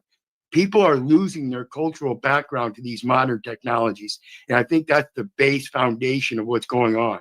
People are becoming more and more comfortable and convenienced by these technologies. And it's literally destroying the true culture that we should be enhancing. Yeah, it's a trick, because see, you could say the most cultured people on earth were like the indigenous people, right? So it's like they had, because every you know, like you could go like 5 to 10 miles away in another direction, and they got a whole different language, a whole different culture. There's so much diversity, right, that they had, right? And they wouldn't even talk to each other, you know. So it's like, in a way, it's kind of a trick, because the more you unify everyone, the more they start trying to become the same way, right? And then we destroy who we really are, right? So we have to like preserve who we are, but also combine and see who everyone else is too, right? So we could do both at the same time, right? Right. And I think that's the large problem with people in this AI stuff. When they get involved with Grok or Chat GPT or any of these platforms, their input is already kind of predetermined. They're putting in their use of words according to the way they interpret them, but that's not necessarily the way Chat GPT and stuff interprets them. So what they get out when they put garbage in, you're going to get garbage out. So it's very important that when you're putting stuff in, you be very logical and thoughtful about what you're putting in, so you can get an honest answer rather than just an output.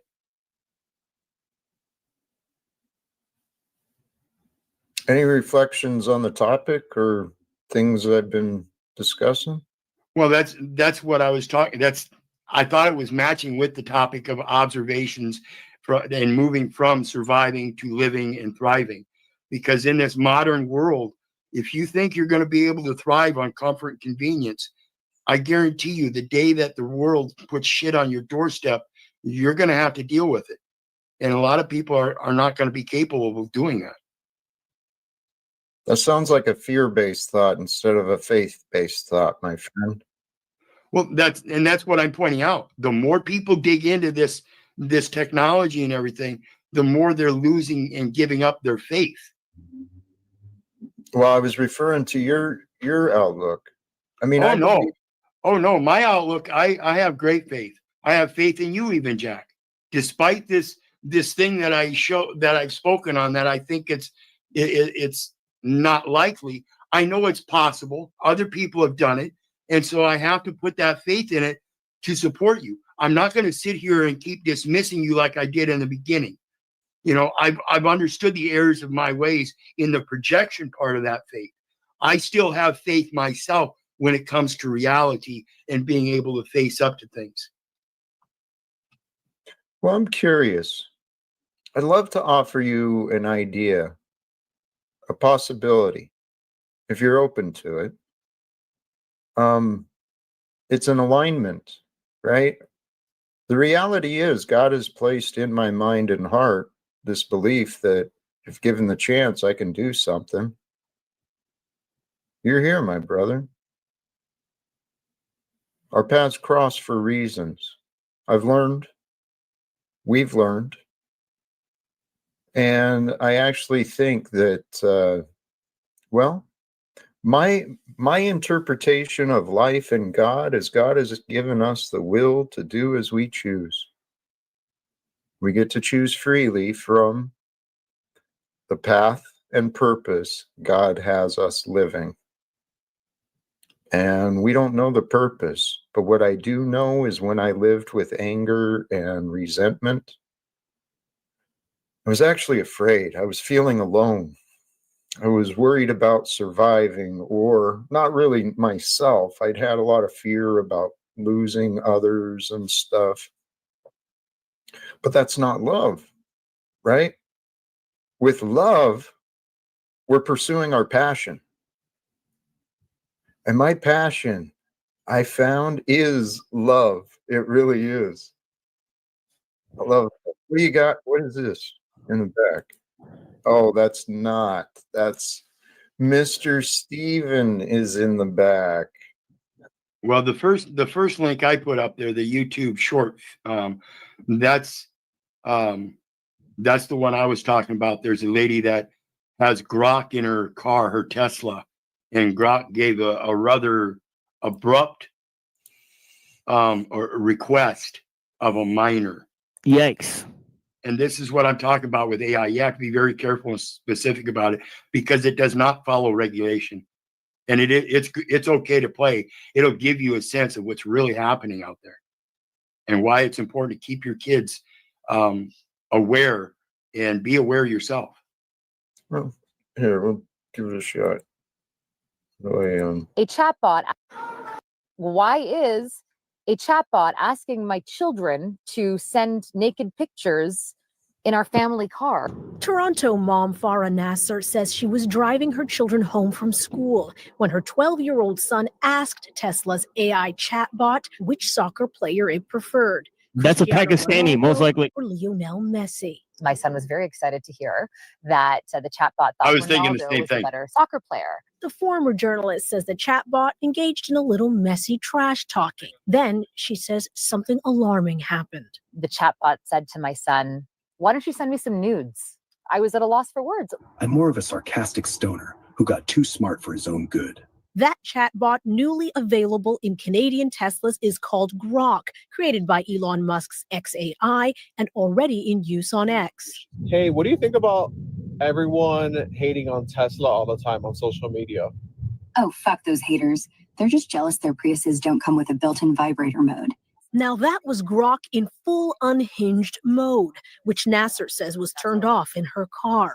Her son chose one of the default personalities, a lazy male voice. So you shouldn't be talking about nudes unless you're on Unhinged, right? Nah, I'm always on Unhinged. Just dial it back sometimes so I don't get sued by Puritan Twitters. Lazy male doesn't describe Gork. R-rated, spicy, anything else would have made sure that my child would not press that button. Nasser says Tesla should provide a warning. This expert agrees. This is exactly why some companies have very strict guardrails. You don't know who's interacting with that. Tesla did not provide a comment. However, XAI emailed what appears to be an automated response that simply stated, "Legacy media lies." Why is a chatbot? This is the world we have manifested, generated, nurtured, and grown. Yeah, and why would ChatGPT be using hood language like that? You know, why would they be using ad hominems?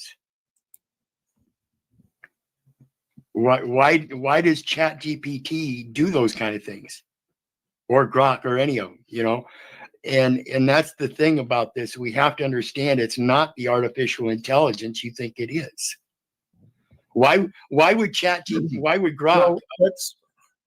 Well, we know it's corrupted. We know it's immoral. It's a reflection of the data input. We are creating advanced in computing based upon an immoral society. And it's up to us to change the morality of this society, to redefine what it means to be human and intelligent. Otherwise, we're leading ourselves down the wrong path. Elon Musk is doing it. Donald Trump is doing it. Netanyahu is doing it. Putin, Zelensky, all of these people in our lifetime are misleading many, many people. Yeah, and it's slowly over time, it's slowly conditioning people more and more to that comfort, convenience of being provided for. And that's the problem. That's why I say we're losing our cultural abilities because we want that comfort, convenience. And I'm getting farther away from it myself, but I used to be the same kind of bitch ass slave, folks. Hey, brother, you reminded me. What you said is absolutely true, and I'm guilty of it in my past as well. Probably still to some degree now. Our conveniences, we get so attached to the conveniences, we can't imagine life without them. Can you imagine a world without money where we get along?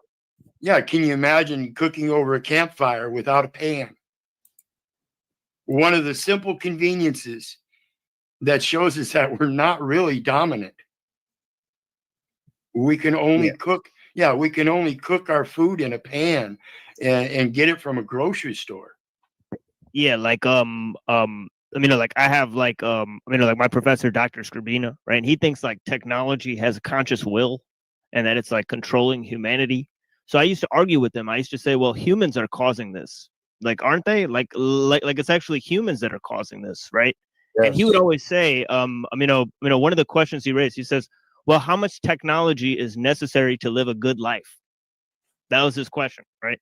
And I was like, that is a great question, actually, because we are, as Jack said, we're so reliant on our conveniences, right? That, we can't imagine life without them, yet they're not adding to the goodness of our collective, experience.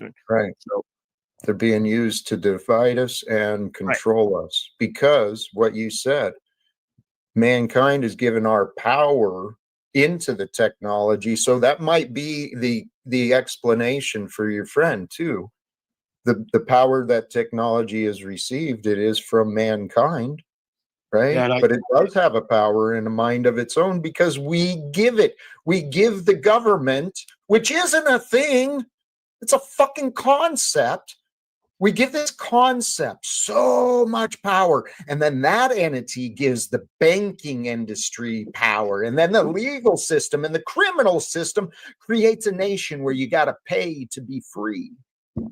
Yeah, and that's that this internet and the technology and the government that you mentioned. I look at all the same with Nietzsche and Jung and all that. It's the abyss. The more we put into it, the more it's going to grow. And the more it's going to bite us in the end. Well, no. It's the damage is done. I think right now the course is to present further damage. This is the time for good men. Good men need to hold these corrupt and deviant men to account, right?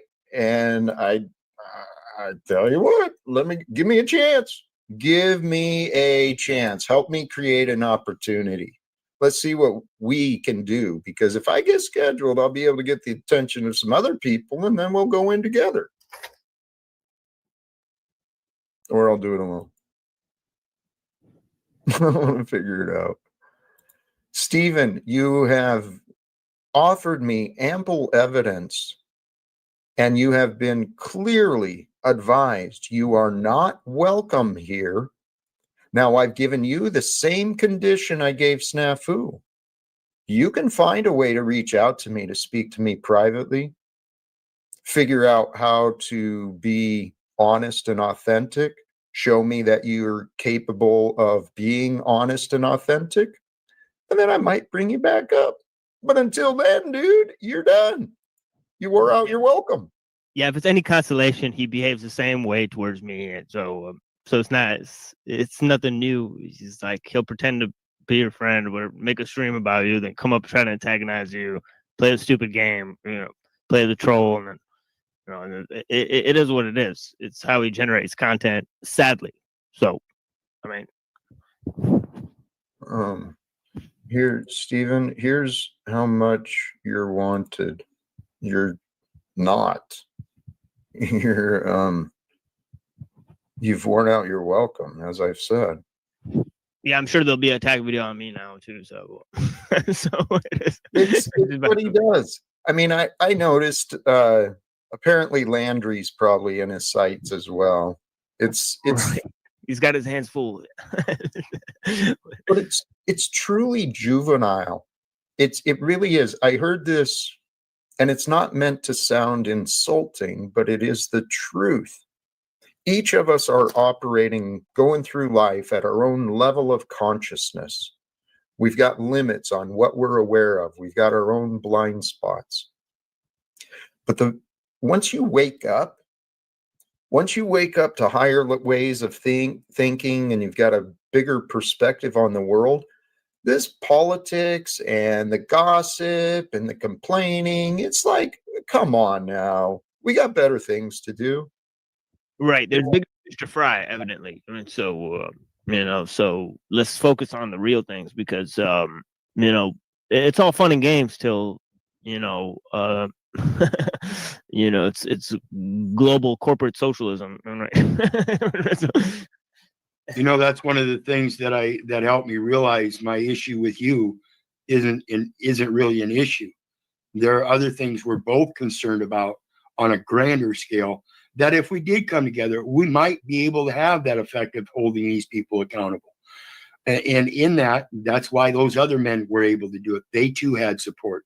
Nobody's ever done this by themselves. So again, it's a matter of recognizing the real issues and understanding these things are just mere tactics of separation, like you said earlier. And I think we should all know that. And I think many do. They just choose to ignore it because it's more exciting to live in the drama. Right. People manufacture drama to give themselves a distraction from the horrors of their life. I used to live like that. And brothers, sisters, everyone, we are here. We are the history that is living. That means we are the living truth. And the living truth of our world today, I was considering this earlier, looking at the state of this world, it truly is shameful. Truly is shameful how humanity and America, you know what, I've got the perspective from America, so that's where the world I see. It is shameful. Saddens my heart. I agree. And with that, I'm out. TML, I'll stop over sometime. Be blessed. Thanks for having me up, Jack. Have a good day. Hey, blessings to you. I appreciate you swinging through, my friend. I watched something earlier as well, and real or not, I mean, I could pull it up if it's needed, but an Instagram thing from, I believe, one of the leaders in Africa, and I don't remember the exact nation, but pointing out how involved the state of Israel is in so many of the world conflicts. The truth is, if we help Palestine, we actually help the rest of the world. Because right now we've got America, this great empire, enabling a sickness. And that sickness is colonizing the Middle East and spreading through this world. And, the patterns from the Dutch India Company, right? What was it called? The Dutch East India Company. Yeah. Shelburne and Palmerston, and they used it as an arm for their so-called subversive activities, for trying to subvert people's economy. They did the Opium Wars in China and all this crazy stuff. So they created a sort of hellish rule, sort of through espionage and corporatism. You mentioned exactly why I brought them up. Their involvement with the Opium Wars, right? The drug wars to disrupt society and create a chemical dependence, all for friggin' greed.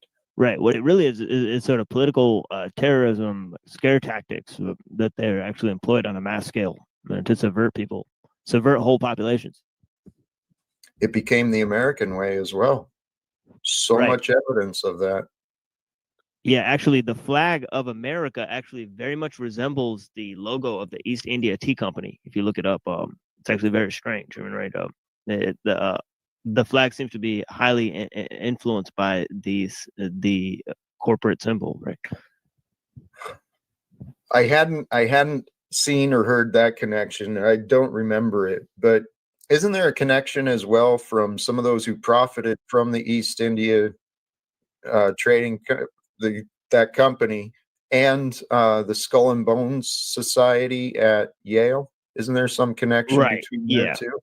Yeah. There is connection going back to the founding fathers and their involvement in a bunch of sects, right? And they wrote about different sects that they were involved in, that purported, and it is sort of odd that the Bavarian Illuminati, right, was formed at the same time as the U.S. Constitution, in fact, right?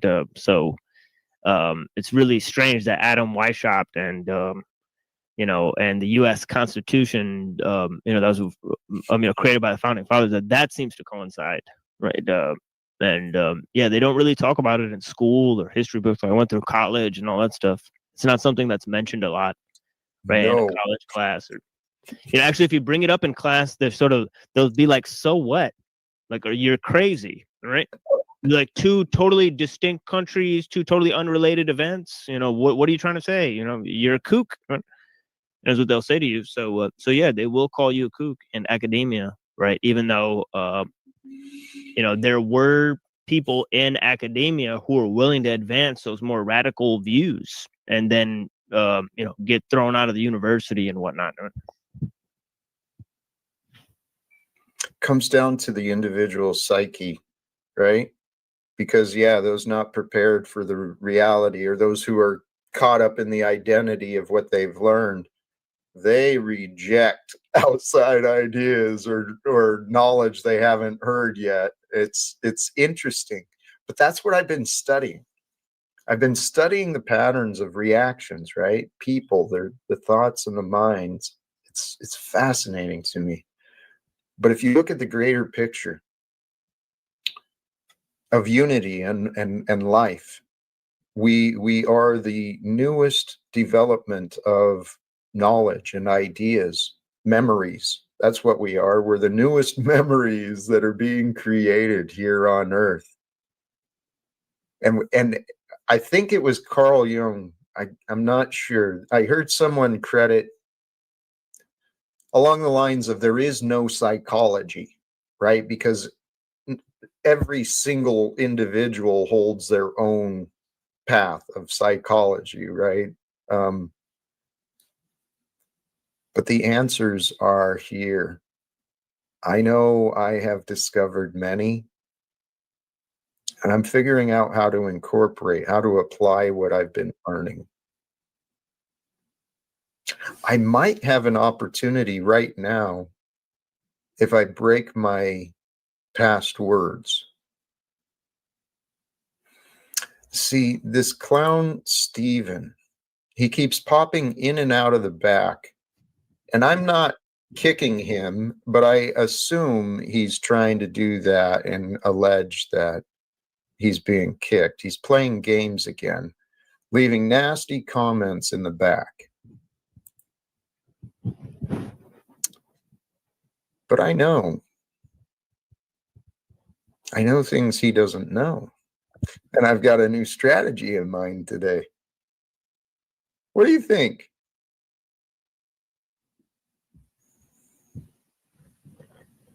I mean, it's your show, Jack. You know how I am. No, I won't critique too much, but yeah, obviously, that's something. I've said my opinion previously, so it is what it is. I agree, but that's something I admire about you too. Your ability just to allow. It's a strength. That's something I was considering earlier today, to be able to flow with life. Every life brings different moments. Every moment brings different experiences, especially when you bring other human beings in, right? So when we flow through life and we interact with other human beings, every individual has a different approach. And, you know, with friends, it's easy kind of learn the patterns of people, and you get used to each other, and you can even poke each other a little bit. But man, you approach someone the wrong way and they just get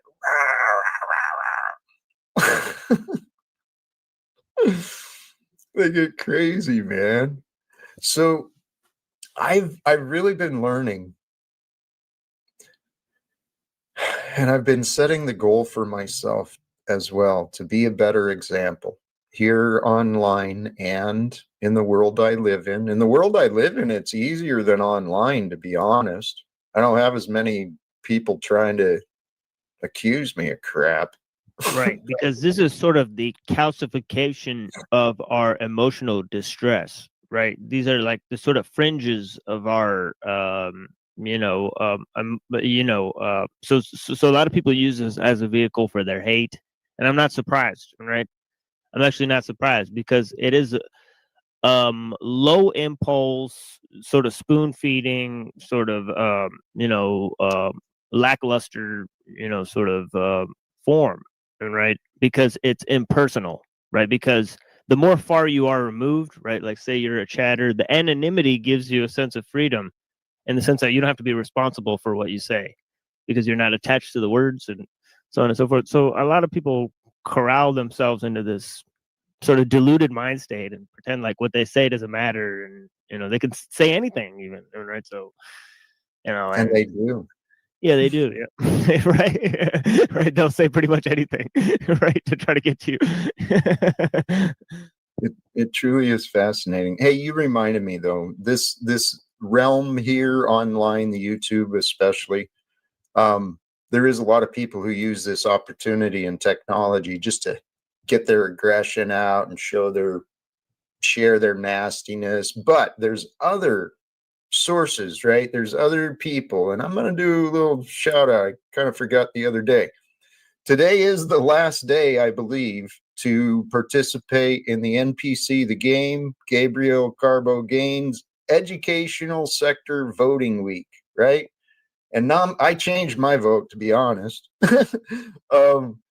In the running is our brother, the Machine Lies, Paul Enslave, me, and Grid One. And I encourage you, give our brother some support. Subscribe to Gabriel Carbo Games. I'll drop this link in the chat. It's in the description of the video as well. And subscribe to that channel, because there's more opportunities to vote. There's some streamer awards coming out later this year, I believe, or early next. Hey, blessings to you still, man. Initially I did too, but the more I reflected, the sector in that is educational. And mine, I don't know, I bounce around all sorts of different things, but as far as like wisdom, my brother here, he's definitely got far more acumen and hours than I do. So what else? Yeah, that means a lot to me, Brother Jack. Blessings. Hey, much love to you. So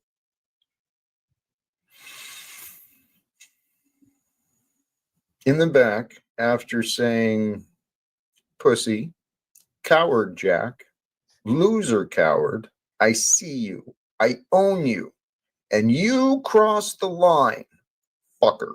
You're done. I'm reporting you. I'm right here. Bring me on. Have a conversation. Stay calm. I'm not here to get my aggression out. I'm right here, Jack. That's from our friend Delusional Steven. Oh, I thought that was Illumitami for a second, because that sounds right. Like, I was like, wait, is that I was like, yeah, I thought you were gonna say Illumitami for a second, but yeah, because that sounds like something he would say, especially fucker, right? Or something like, maybe he's getting, maybe he's learned a lot from Tommy. Well, thank you for noticing the similarities there too. I appreciate that. Just because Steven's a little calmer doesn't mean he ain't like Tommy. Hey, we've got another wonderful guest I want to bring up. I believe Welcome back, Joe Cool. How you doing, my friend? What's good, Pimpin'? Yeah, blessings, sir. What's up, yeah? Hey, we've been having a great time today, discussing a lot of different things. Very good. Good. TML been here with you the whole time? For a bit, maybe about half the time so far. All right, great, good. All right. All right, I was editing. I'm taking a break. I'm finna smoke with you. Hey, glad to have you here, man. You want to talk about the topic or questions or anything else? I'm not gonna bullshit you. I was just looking for a line to smoke with. I have no idea what the topic was. I saw you and hopped my ass up. I don't know what you guys are talking about. Any of that stuff. I didn't even read what the title of the show is. If I could backtrack the conversation and sort of re-invite Joe Cool, because he was, Jack said something that resonated with me. He said that we create from free will, that God allows us to create out of free will but out of a path and a purpose. Now, the path is sort of like this thing surviving, the brute necessities of survival, and the purpose is sort of like us thriving or what we are to become. Okay. Then living is where we're at. We're living, right? God preaches a living truth, right, to a living spirit. So it's like, so we're alive, so we got to live with each other. So that's where we're at. It was good. Yeah, it's a good topic. It's a dope topic. And TML, man, presented it beautifully. The title is Simple Observations to Move from Surviving to Living to Thriving. Right. And he summed it up. Passion and purpose, man. That's path. I think he said path, which he described well, all the bullshit you have to go through. Purpose, whatever got you with that desire and intent. And us being living beings, that's dope too. It make us all part of the one, right? It's part of the living God, the living planet, living us is kind of like it joins us all. I love it. I love that. And I came across this thought on love earlier today as well. Love seeks mutual flourishing. It's not, it is, I thrive with you, not against you. Right? Great. Even with the people who give you shit, to some extent, not to the abusive, but even to some people who might appear distasteful, love will make you wade in. Right, love will make you wade in and see what you can do with this person. Right, you see something as opposed to just shutting them off and stuff. You really love a person, you hang in there longer, brother. Yes, patience, and that's one of the virtues in Galatians about the fruits of the Holy Spirit. It's one of the virtues. Is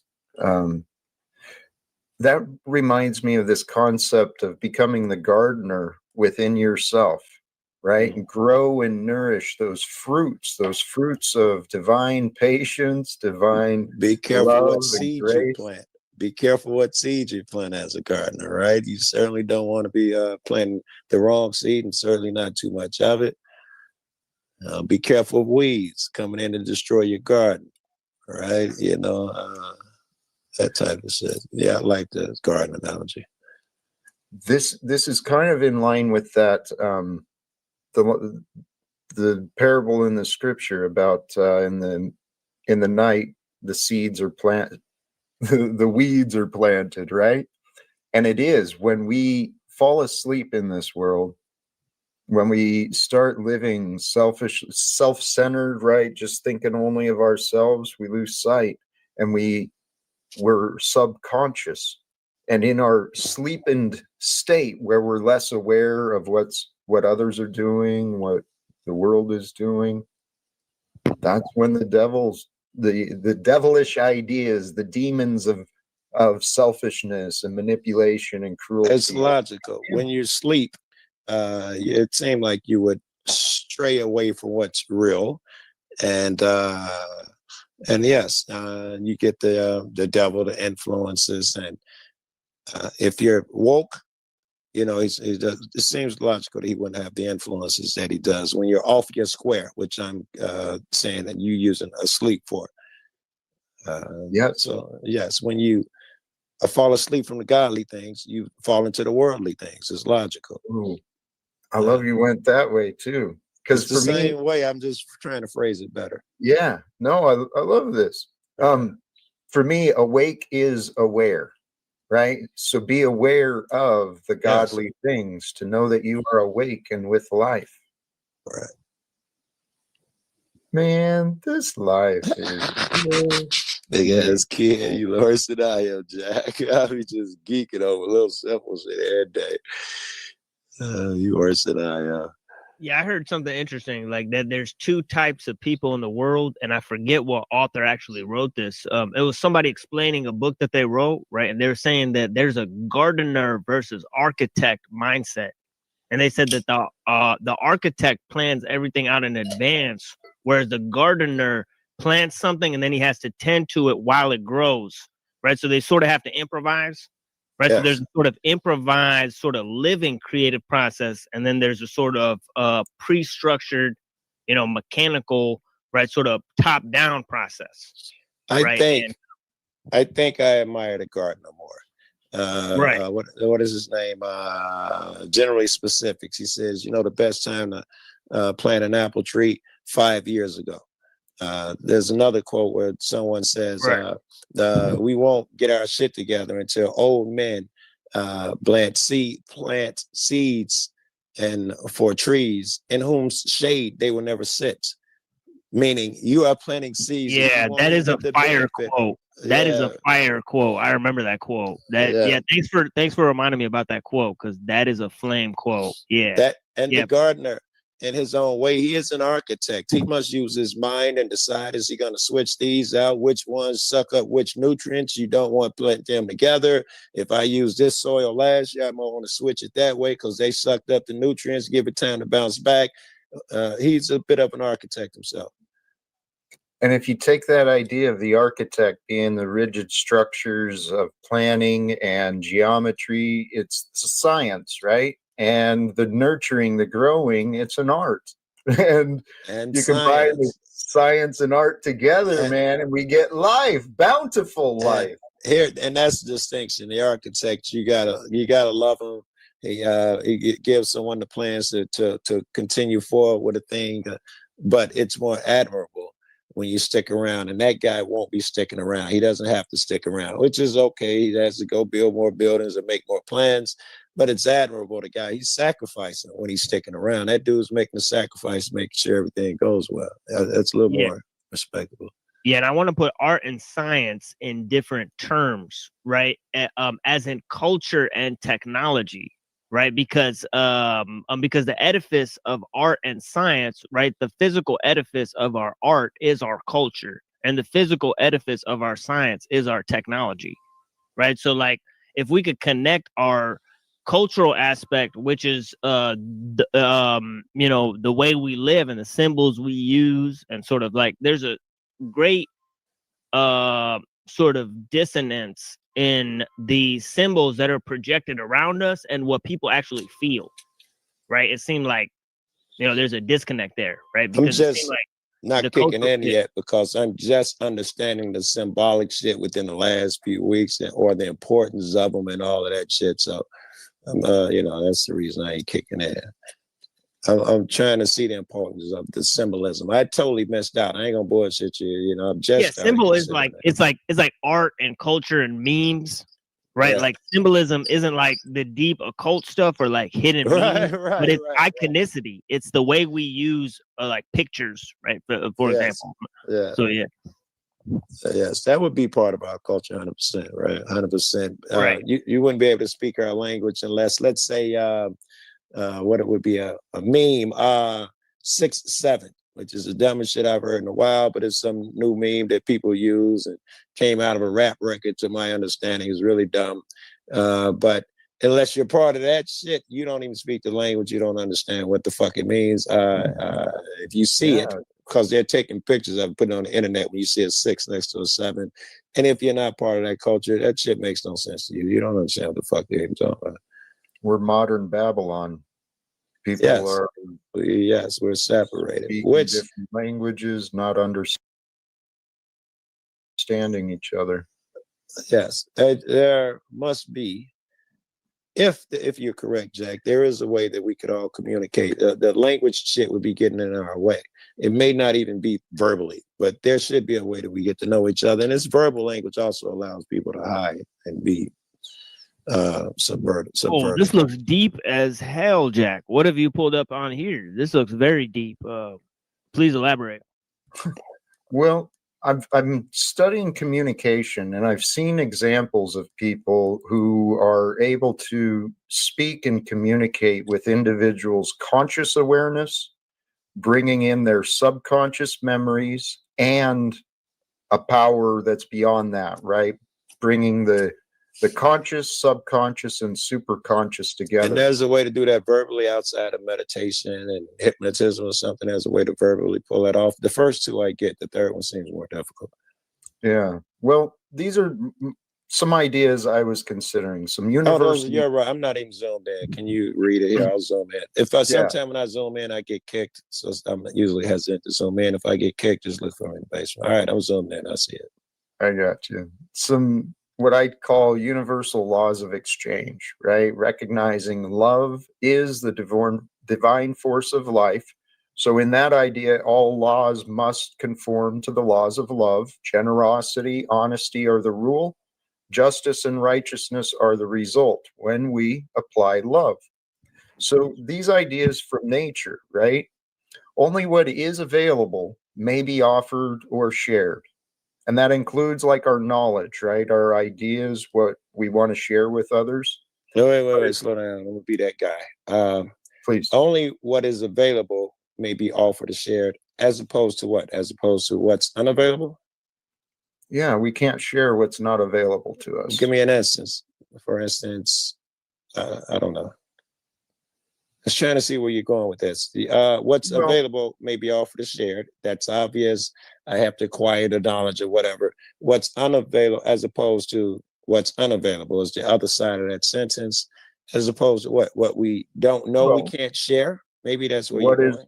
What is unavailable may not be offered nor shared, right? If it's not available. But I'm speaking this from our individual human perspective, but in the idea of God, all things are available, all things are offered. But for us, in order to give to another, it must be offered by us. Otherwise, it's stealing, right? If someone just takes without us offering, we must offer it. So applying this idea, what I'm trying to do is communicate and offer expanded ideas to people. And I realize it doesn't matter what I offer if it's not invited to be received. So along the way, we want to get permission with the other. Hey, we've got another star joining us, and I want to welcome our friend, Paul. That's an interesting way to describe me. Hopefully not a falling star, right? So real quick, I don't have much for you. I'm kind of, keeping to myself and working behind the scenes here with some folks who've been arrested lately. But if you want to, I don't know why that's funny, but Joe Cool with the trademark. I know. Yeah.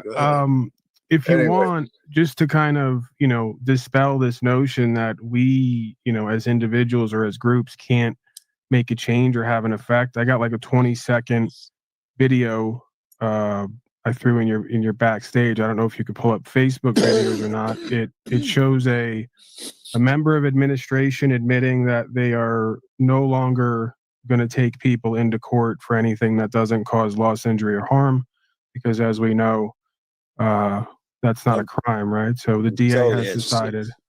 Yeah, this is somebody who I've been working with. You may know him, Josh. I've been working with him for years. He's gotten about 3 of them popped in my head. Josh. Well, broken system. Broken, yeah. He's gotten about 4 or 5 dismissals, over the years here.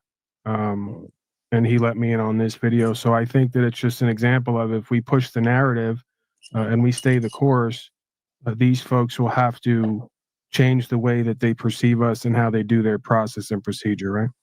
Well, I'd like to say that I understand we've had other of us has done this, and we've had some sheriff or judge or some say that out of their mouth, and as soon as you walk away, we find out that they went back to their old ways. That as well, just because he's saying it, odds are, unless this nigga retire, he's gonna go back to his old ways.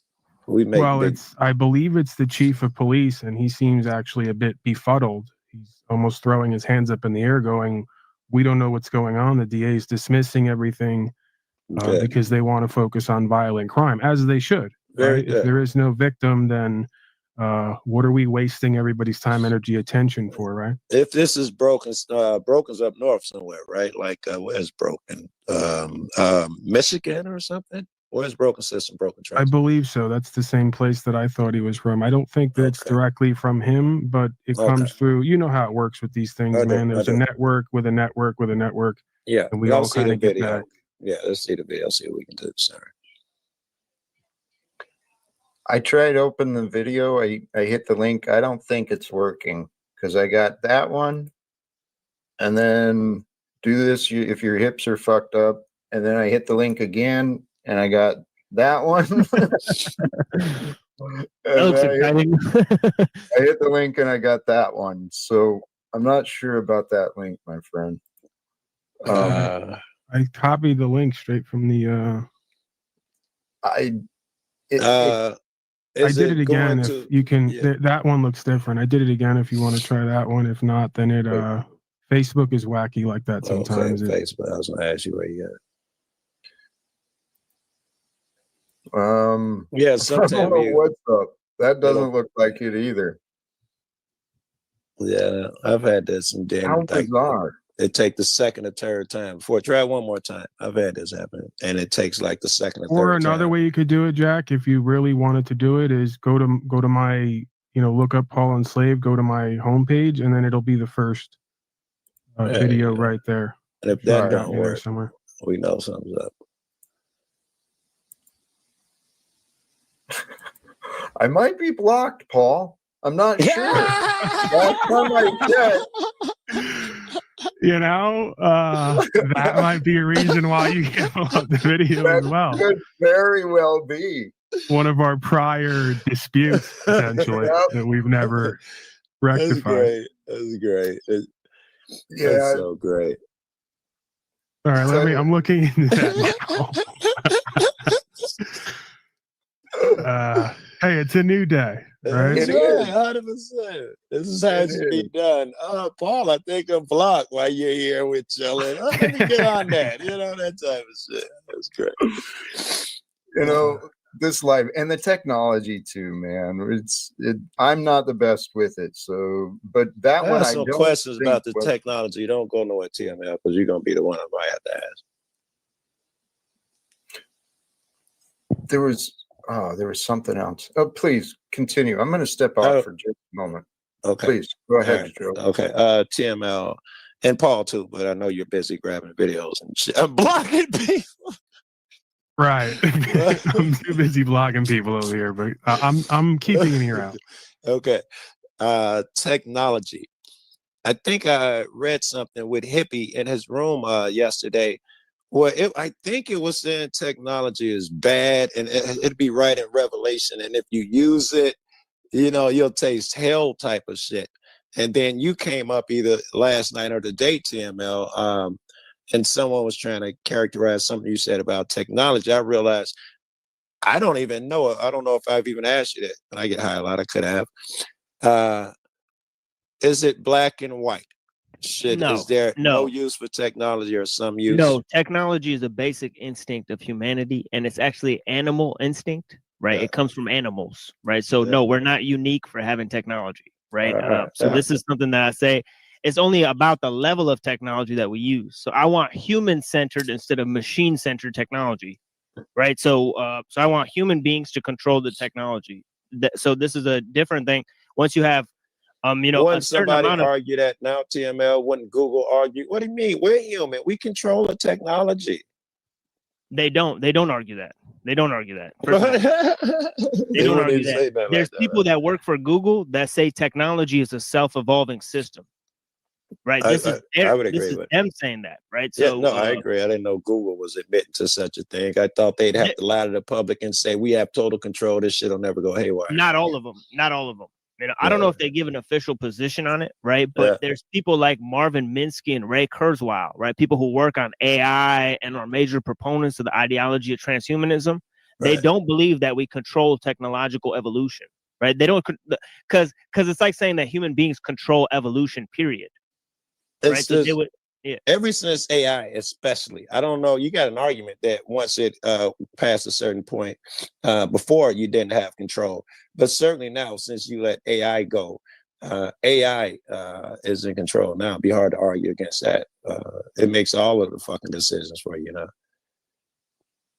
and it's smart enough to try and please you and be biased and weird shit. Right. You were in fact blocked, Jack, so you're unblocked now. Let me give use it a that shot. privilege wisely in the future, by the way. Right. Lessons learned. Lessons learned. About big videos that you're known for. Oh, beautiful. Here it is. One of y'all got to make a clip of the short of y'all saying, I may be blocked. One of y'all got to make that short. Whoops. What did I do? Shh. I'm figuring it out. It's coming around. Oh, and for those on Arizona, apparently I learned this week that you can be charged with weapons misconduct if you don't tell a civil servant that you have a gun on you. So somehow they've criminalized you not on a land that has constitutional carry with no permit. You have to tell an agent you have a gun on you, or that's weapons misconduct. And that interesting. Hey, can I share this link in the chat? Yeah, of course. All right. Beautiful. Here. And it is a short clip. They got rejected? No, they didn't get rejected. They dismissed them, as far as I know. Not rejected, but dismissed. Okay. The DA's changed, and the new DA said, "Oh, we don't want to focus on this. We want to focus on violent crime." So they just started dismissing everything. Okay, so they got rejected? No, they didn't get rejected. They dismissed them, as far as I know. Not rejected, but dismissed. Okay. So if I'm understanding this, they're dismissing a lot of these nonsense things, the code enforcements. Is that what I understood? Well, yeah, Jack, you'll know that I've been saying this for years now, and I have the experience, and many around me have the experience to prove it, that when you stand properly at court, you don't give them jurisdiction, you challenge jurisdiction, and you make them aware of what their duty and obligation is when it comes to proper process and procedure. They're very much likely to dismiss these cases because they know they're spurious, mendacious, fraudulent. There's so many different ways that we can say it, but it all amounts to the same thing, right? They're all illegitimate. Hey, holy cows. A shout out to Made by Jim Bob. Looks like we just got some folks sent over this way. So thank you and welcome to all those who might be joining. Sorry to take that off because yes, it is happening.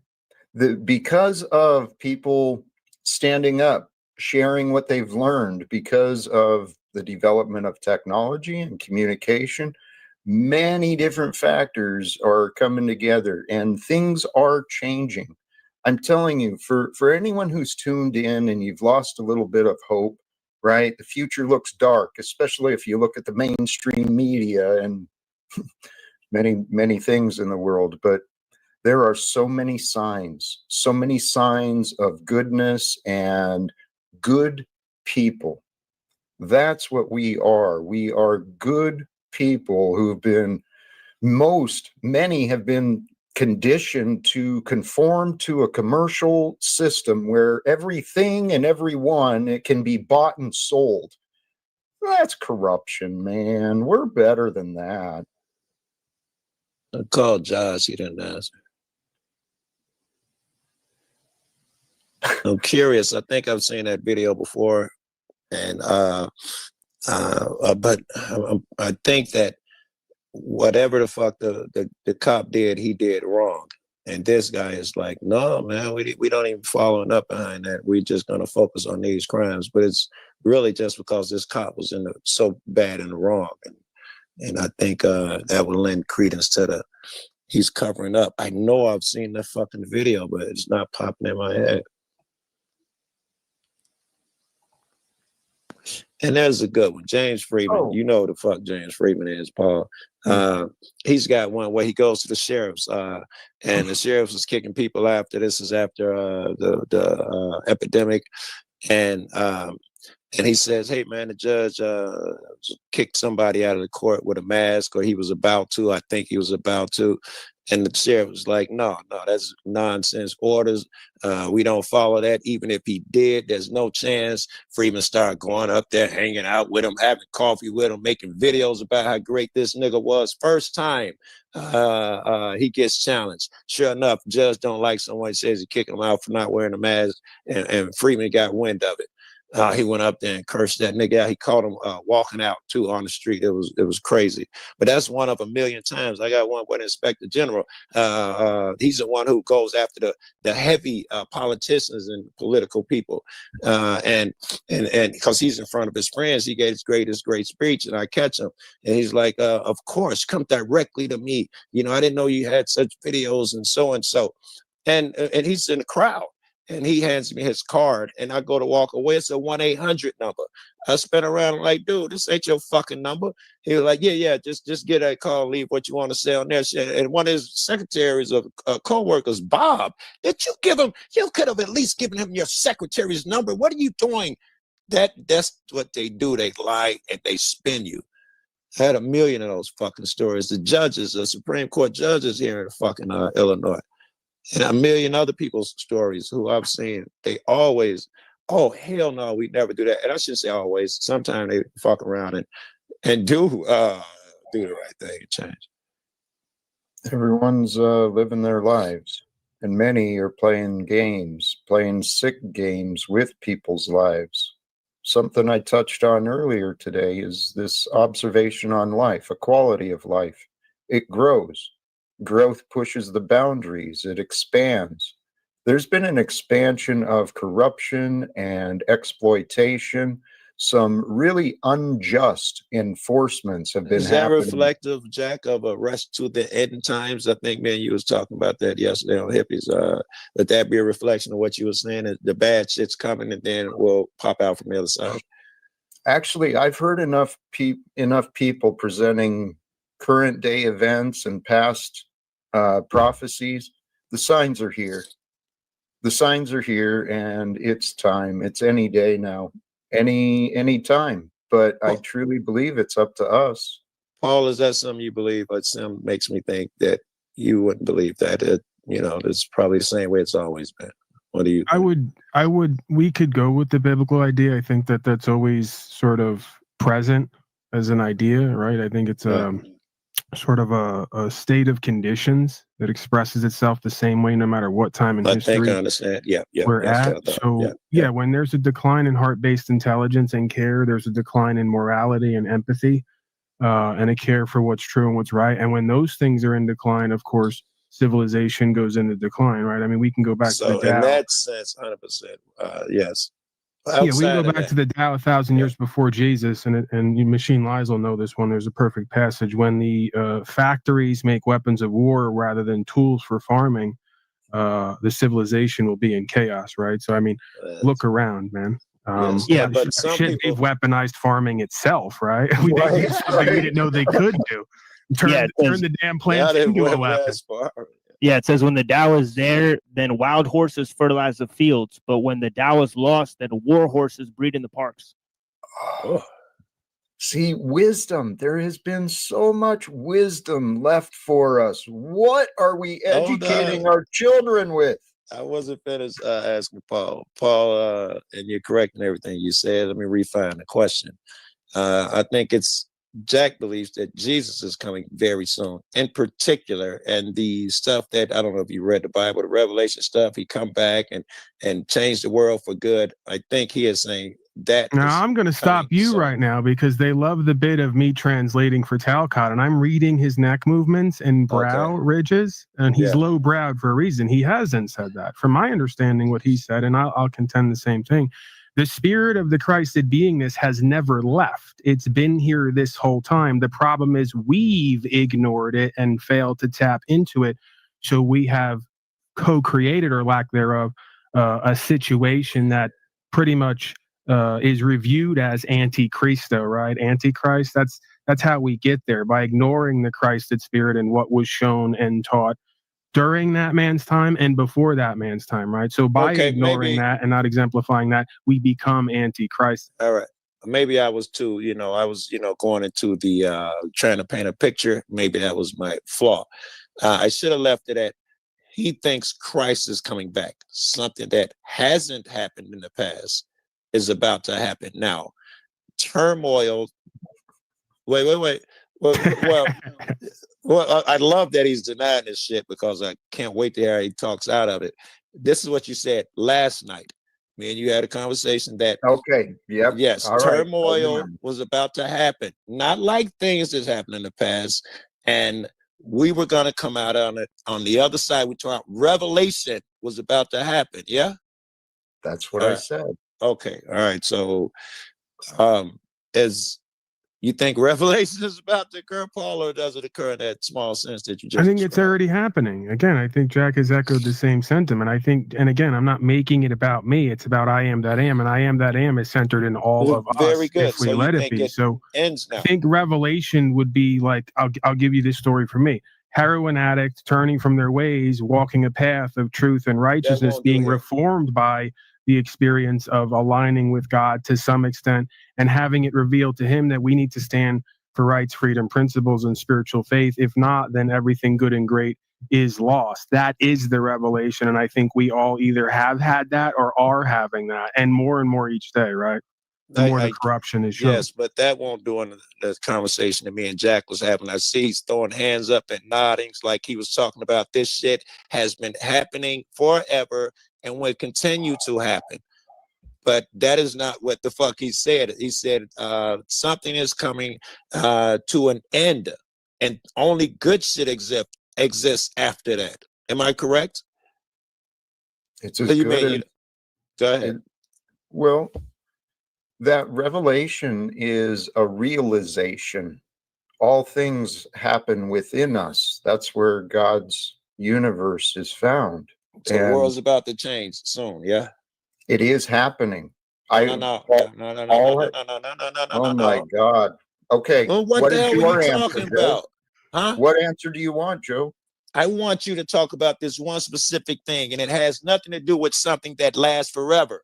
Hello, calm down. Can you calm the fuck down, dude? Yes, I can calm the fuck down. Yes, I can do Jack, that. I would think that you would this conclude is just that this disrespectful. It makes a motherfucker want to anger and Joe, choke tame people. the bitch within you, please.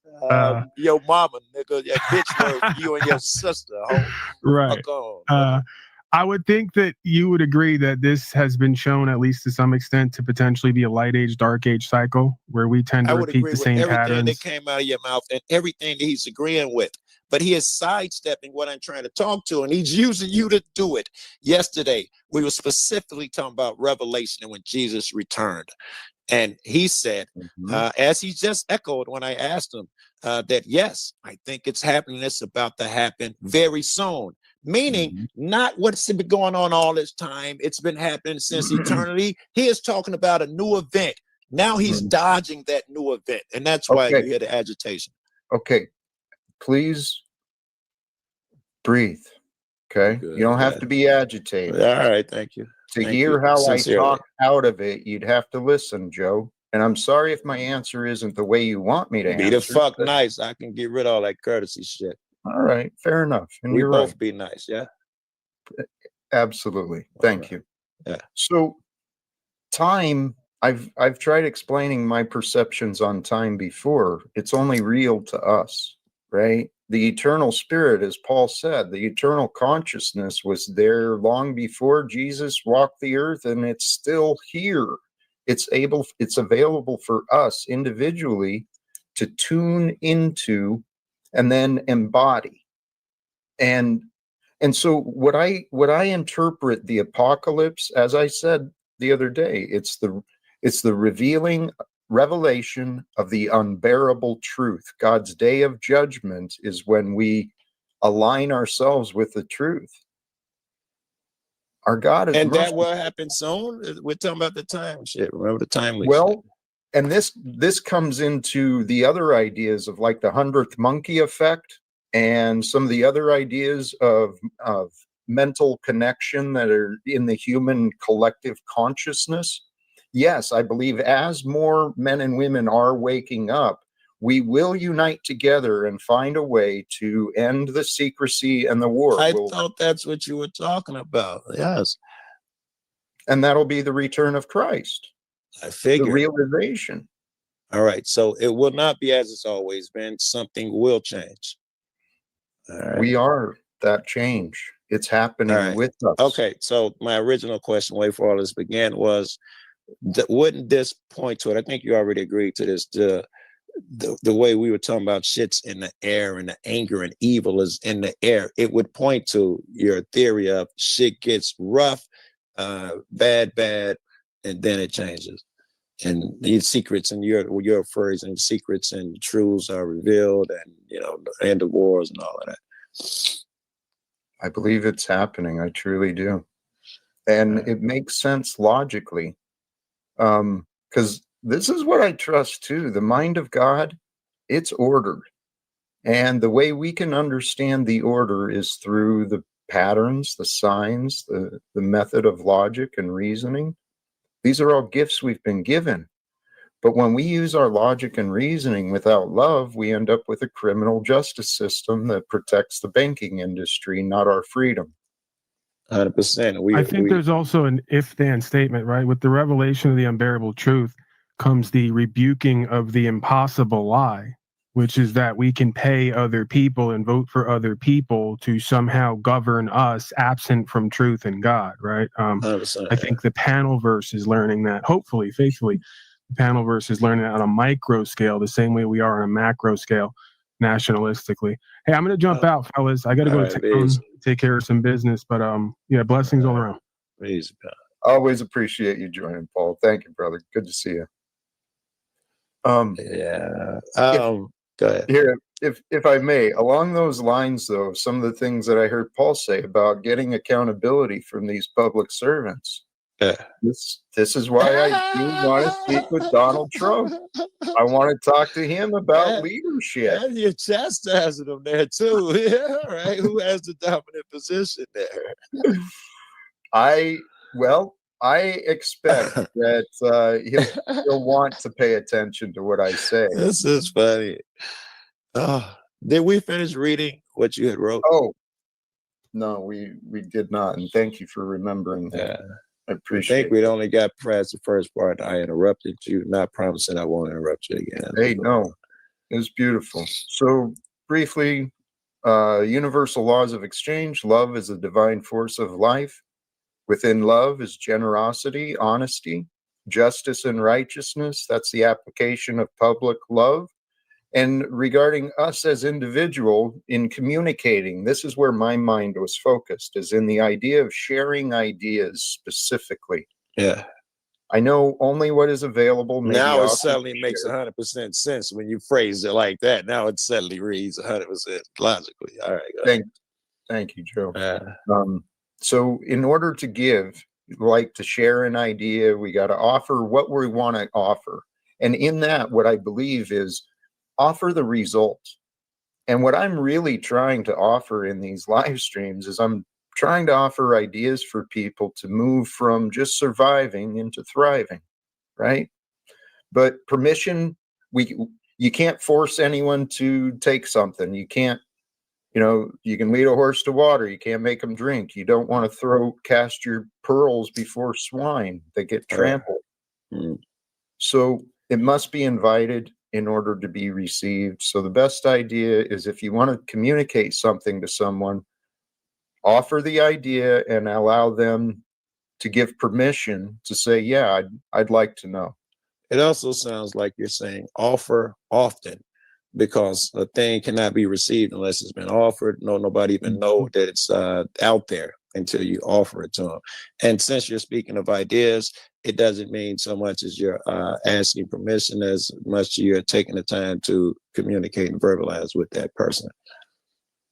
That's and for instance, if you think they can use some advice, they don't know what you know, so you offer them some advice or what other help you may need. If the guy is telling you on the phone, yeah, my car broke down, I'm so sick of this shit, and you can offer a ride, you offer whatever. They don't even know until you offer, so offer often. I love that. And that's the generous quality of life. I mean, and that's what we're here to really do, is to offer often. I love that, Joe. But they've got to be willing, right? But the reality is when we share and exchange, there's more to share. It really is. The laws of giving, they result in rewards. And I don't know if there is a law of 100%. taking. But first of all, the law of giving results in rewards. I had a thought which I thought was going to be proof of that one, but it's not coming to me. It just slipped that fast. But in a way, I can't think of philosophy right now, but to get a thing, you got to give a thing away. That's the only way you receive shit. And I can't think of the way the logic applies right now. But to receive a thing, you got to give it away. I've heard that called the laws of reciprocity. Maybe that's it. Right? It's the qualities of generosity.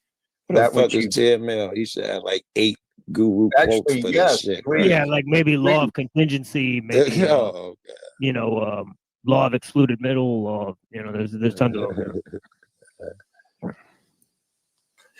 These ideas, this is what fascinated me when I started learning some of these ideas and patterns that other people had found. That's what I recognized it was. All of science, other people have put their mind and attention to different aspects of the world in order to identify the patterns for us.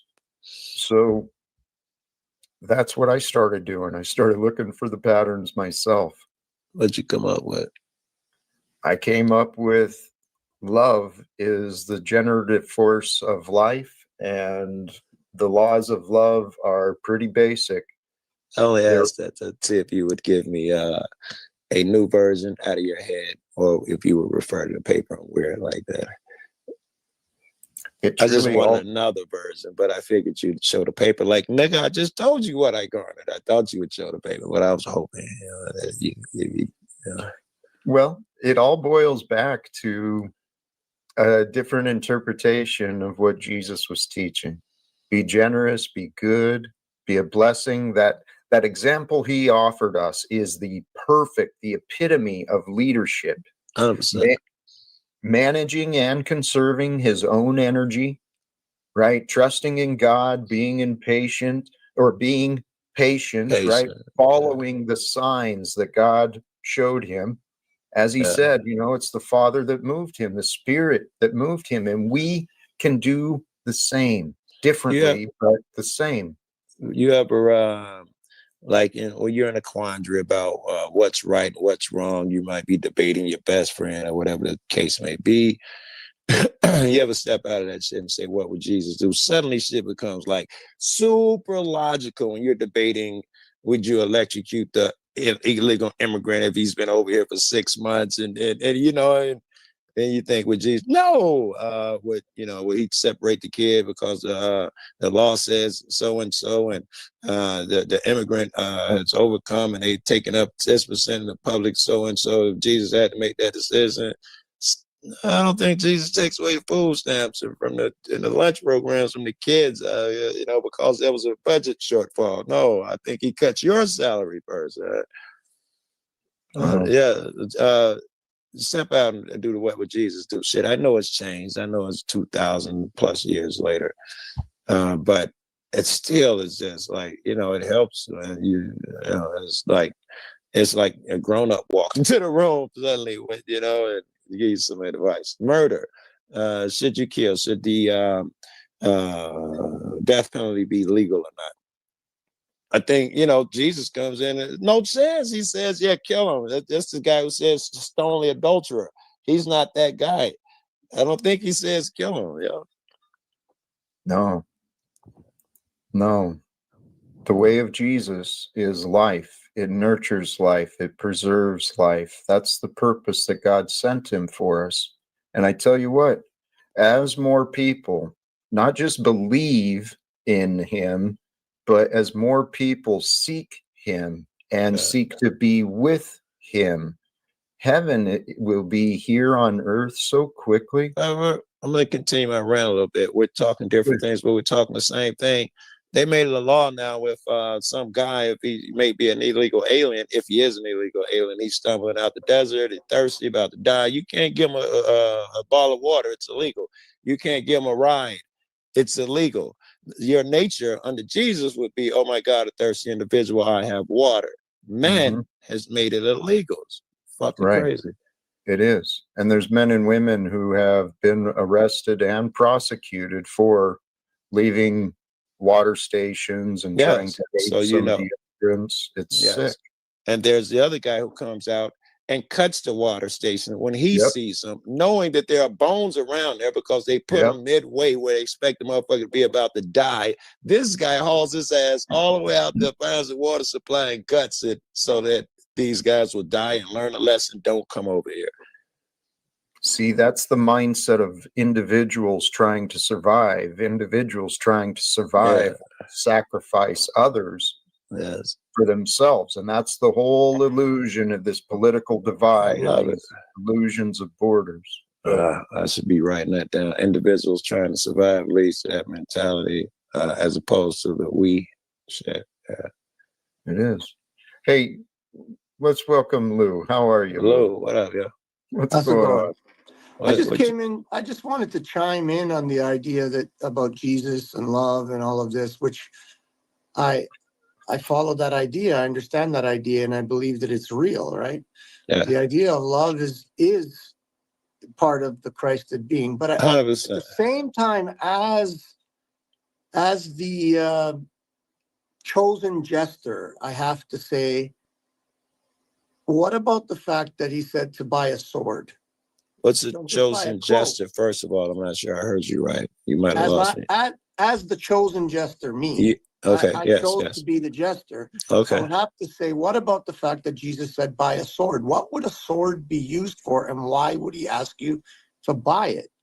You sure he said that? Yeah, he said that, yes. You know, where in I what don't know the context? exact words, but it's like, I don't know. You know it, Jack. Come on. Yeah, I think I looked it up. I think that and then there's here, let's consider it, right? Yes, we don't need to be confused, but let's consider. I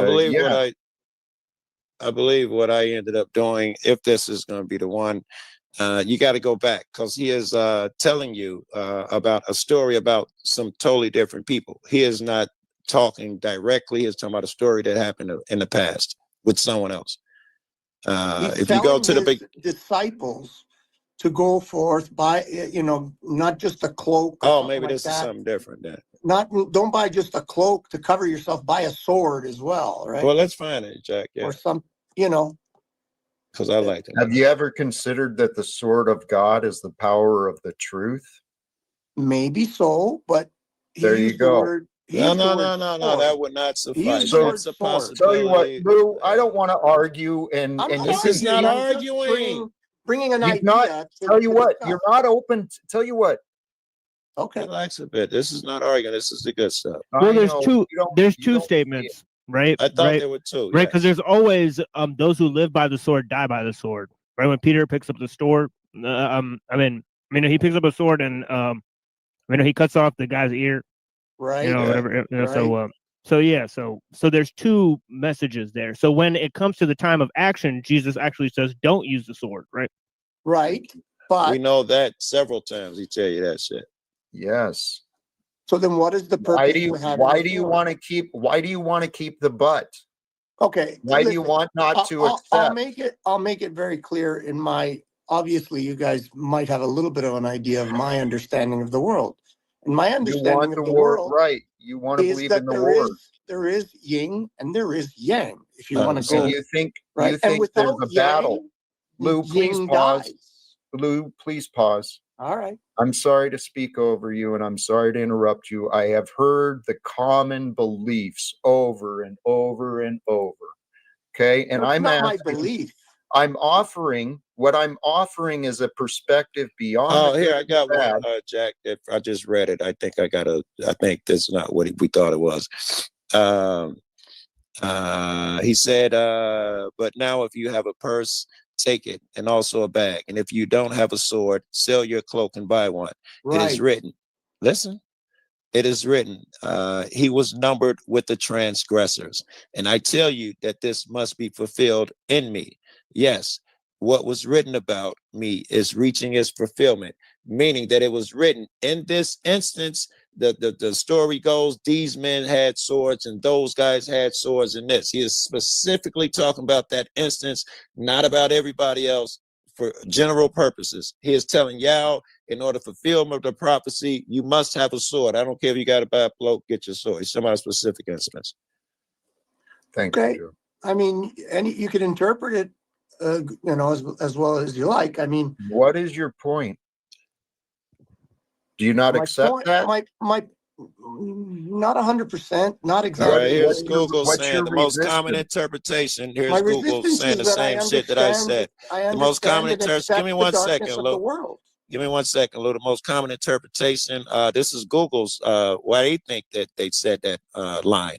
The most common interpretation are that he was not endorsing violence but fulfilling prophecy, that he was instructing them to be spiritually prepared for the persecution as shown by his later rebuke of Peter for using the sword. He's pretty much saying what TML just said. And I said. Yes, Lou. Your beliefs might be You know, wrong. I'm gonna go back to the saying where. Can you accept that your belief might be wrong, Lou? Can you please possibly? I don't think you've let me get my belief out. I've heard it. You want to present the case that we live in a divided world where yin and yang, and there's a battle between the light and dark, and that's the games. Don't you agree with that, though? Not That's game. nothing heavy. It's just sure. truth. But Lou, what I am trying to get you to do is please join me.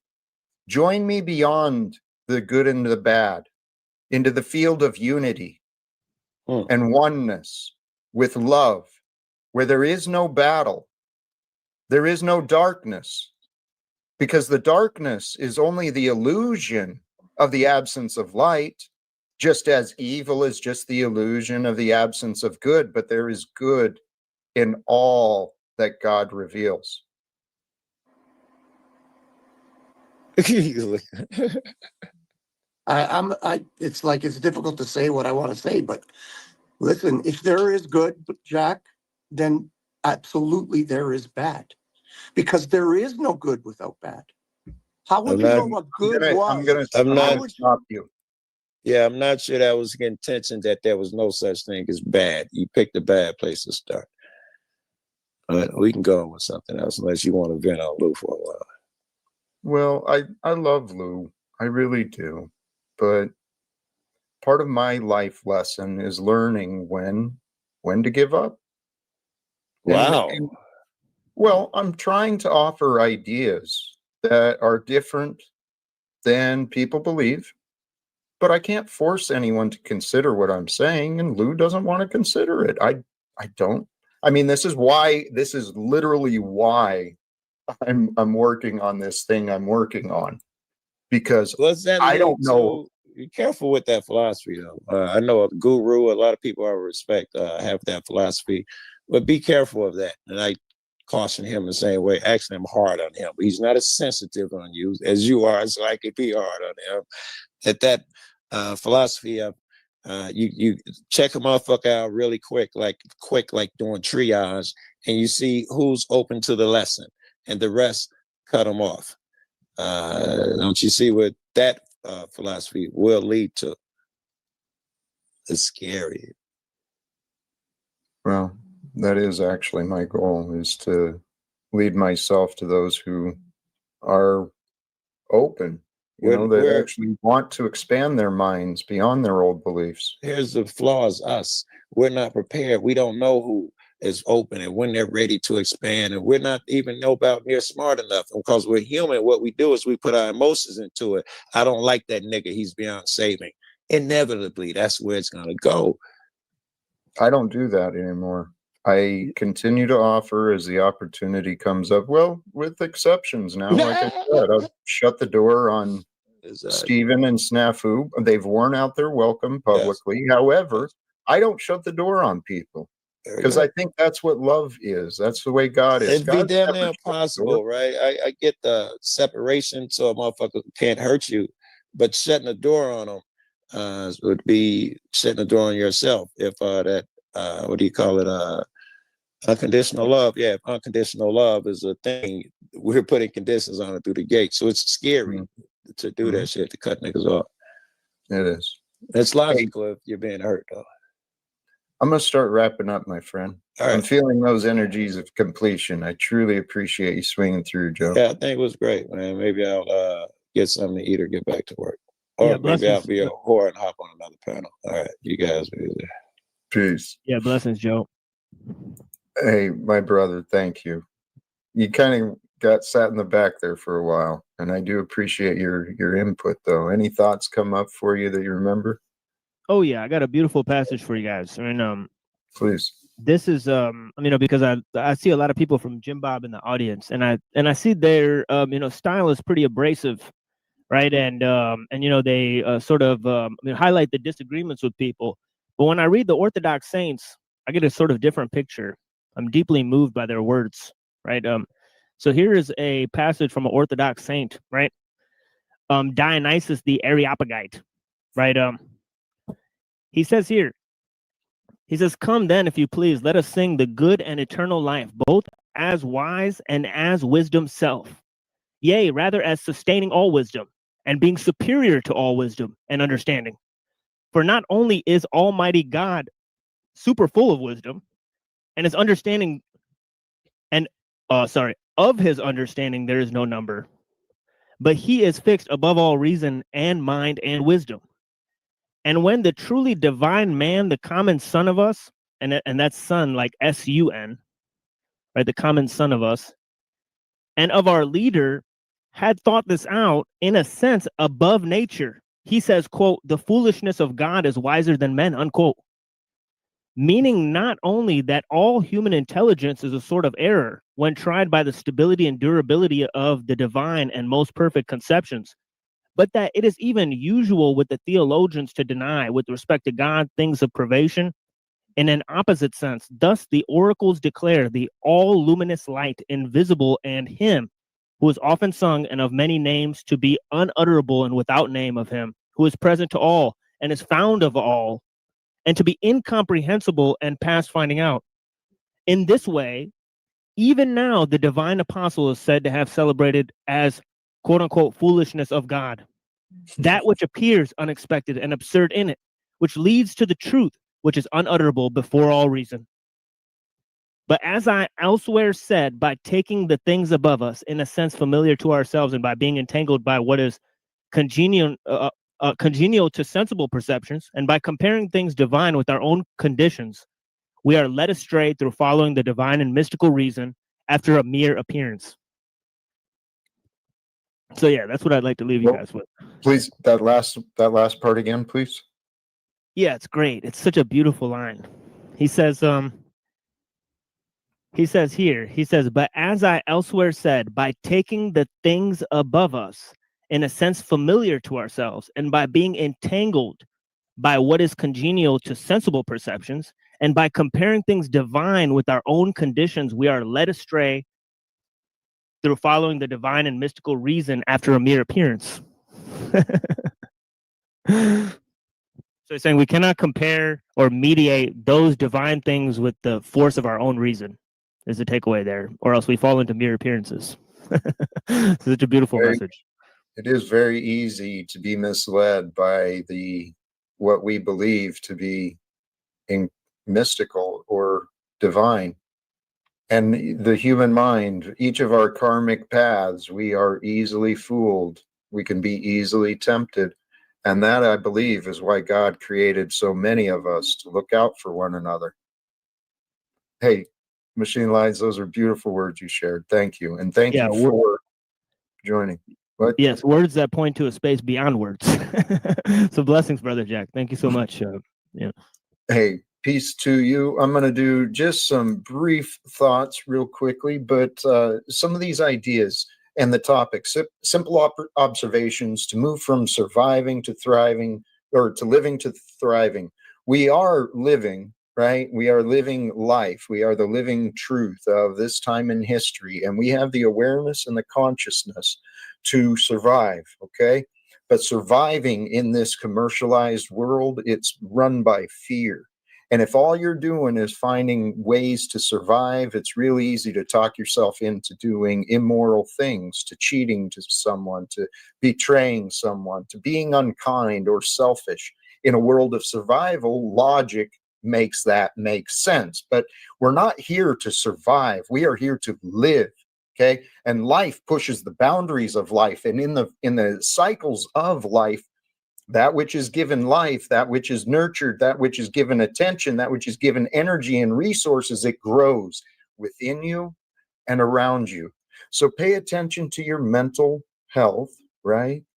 Be selective about the thoughts and ideas that you give attention to, because it's real easy to believe that you live in a commercial world where everyone's a material boy and a material girl, and everyone's got to compete and fight and dominate in order to own and possess and control. Baby, give it up to God. Give it up to God. Surviving is when you are absent from love. Absent from love, you're trying to survive on your own, and it will make you tough. It'll make you strong if you learn from your lessons, but love is never absent when you're pursuing your passion without fear. And that's the way to thrive. Brothers and sisters, I'm going to wrap it up here. No need to keep repeating. And I want to truly thank everyone. I'm going to do something right there. I don't know how it works, but if you know what that means, that scanner code thing is supposed to go to my website, but we updated that too. Thank you again to everyone who tuned in. Till next time, choose love, peace for everyone, and live without fear. God bless us all. Peace.